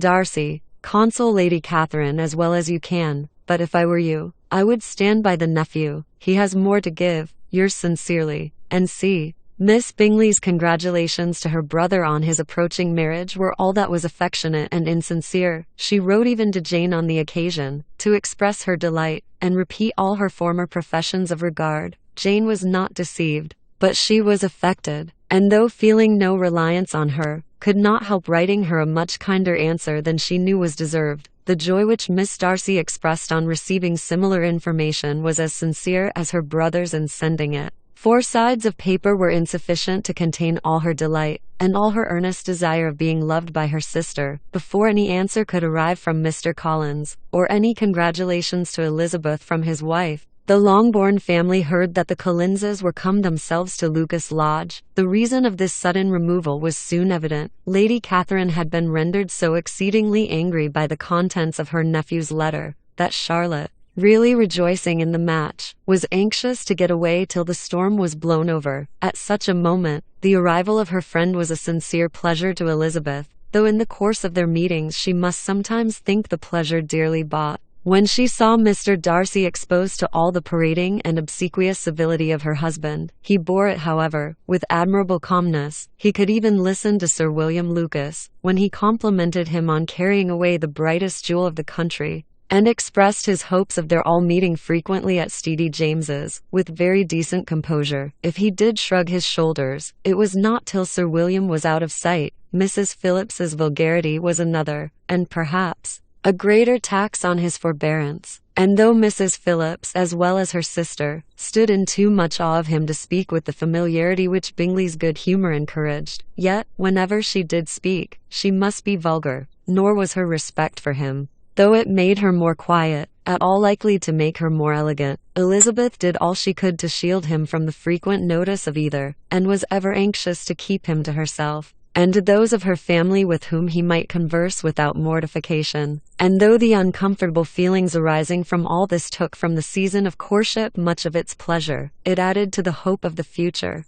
and she looked forward with delight to the time when they should be removed from society so little pleasing to either, to all the comfort and elegance of their family party at Pemberley. Chapter 19. Happy for all her maternal feelings was the day on which Mrs. Bennet got rid of her two most deserving daughters. With what delighted pride she afterwards visited Mrs. Bingley, and talked of Mrs. Darcy, may be guessed. I wish I could say, for the sake of her family, that the accomplishment of her earnest desire in the establishment of so many of her children produced so happy an effect as to make her a sensible, amiable, well-informed woman for the rest of her life, though, perhaps it was lucky for her husband, who might not have relished domestic felicity in so usual a form, that she still was occasionally nervous and invariably silly. M. Bennet missed his second daughter exceedingly. His affection for her drew him oftener from home than anything else could do. He delighted in going to Pemberley, especially when he was least expected. M. Bingley and Jane remained at Netherfield only a 12-month. So near a vicinity to her mother and Meryton relations was not desirable even to his easy temper,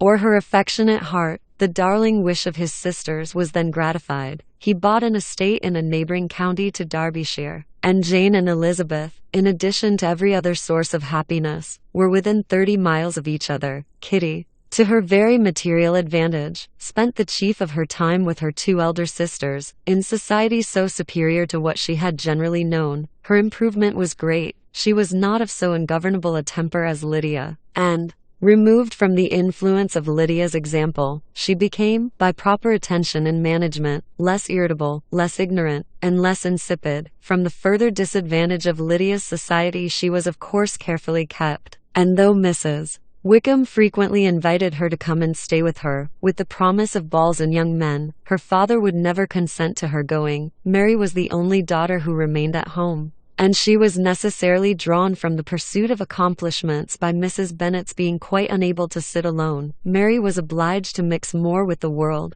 but she could still moralize over every morning visit, and as she was no longer mortified by comparisons between her sister's beauty and her own, it was suspected by her father that she submitted to the change without much reluctance. As for Wickham and Lydia, their characters suffered no revolution from the marriage of her sisters. He bore with philosophy the conviction that Elizabeth must now become acquainted with whatever of his ingratitude and falsehood had before been unknown to her, and, in spite of everything, was not wholly without hope that Darcy might yet be prevailed on to make his fortune. The congratulatory letter which Elizabeth received from Lydia on her marriage explained to her that, by his wife at least, if not by himself, such a hope was cherished. The letter was to this effect: My dear Lizzie, I wish you joy. If you love Mr. Darcy half so well as I do my dear Wickham, you must be very happy. It is a great comfort to have you so rich, and when you have nothing else to do, I hope you will think of us. I am sure Wickham would like a place at court very much, and I do not think we shall have quite money enough to live upon without some help. Any place would do of about 300 or 400 a year, but however, do not speak to Mr. Darcy about it, if you had rather not. Yours, and C.As. It happened that Elizabeth had much rather not. She endeavoured in her answer to put an end to every entreaty and expectation of the kind. Such relief, however, as it was in her power to afford, by the practice of what might be called economy in her own private expenses, she frequently sent them. It had always been evident to her that such an income as theirs, under the direction of two persons so extravagant in their wants, and heedless of the future, must be very insufficient to their support, and whenever they changed their quarters, Either Jane or herself were sure of being applied to for some little assistance towards discharging their bills. Their manner of living, even when the restoration of Peace 16 dismissed them to a home, was unsettled in the extreme. They were always moving from place to place in quest of a cheap situation, and always spending more than they ought. His affection for her soon sunk into indifference. Hers lasted a little longer, and in spite of her youth and her manners, she retained all the claims to reputation which her marriage had given her. Though Darcy could never receive him at Pemberley yet, for Elizabeth's sake, he assisted him further in his profession. Lydia was occasionally a visitor there, when her husband was gone to enjoy himself in London or Bath, and with the Bingleys they both of them frequently stayed so long that even Bingley's good humour was overcome, and he proceeded so far as to talk of giving them a hint to be gone. Miss Bingley was very deeply mortified by Darcy's marriage, but as she thought it advisable to retain the right of visiting at Pemberley, she dropped all her resentment, was fonder than ever of Georgiana, almost as attentive to Darcy as heretofore, and paid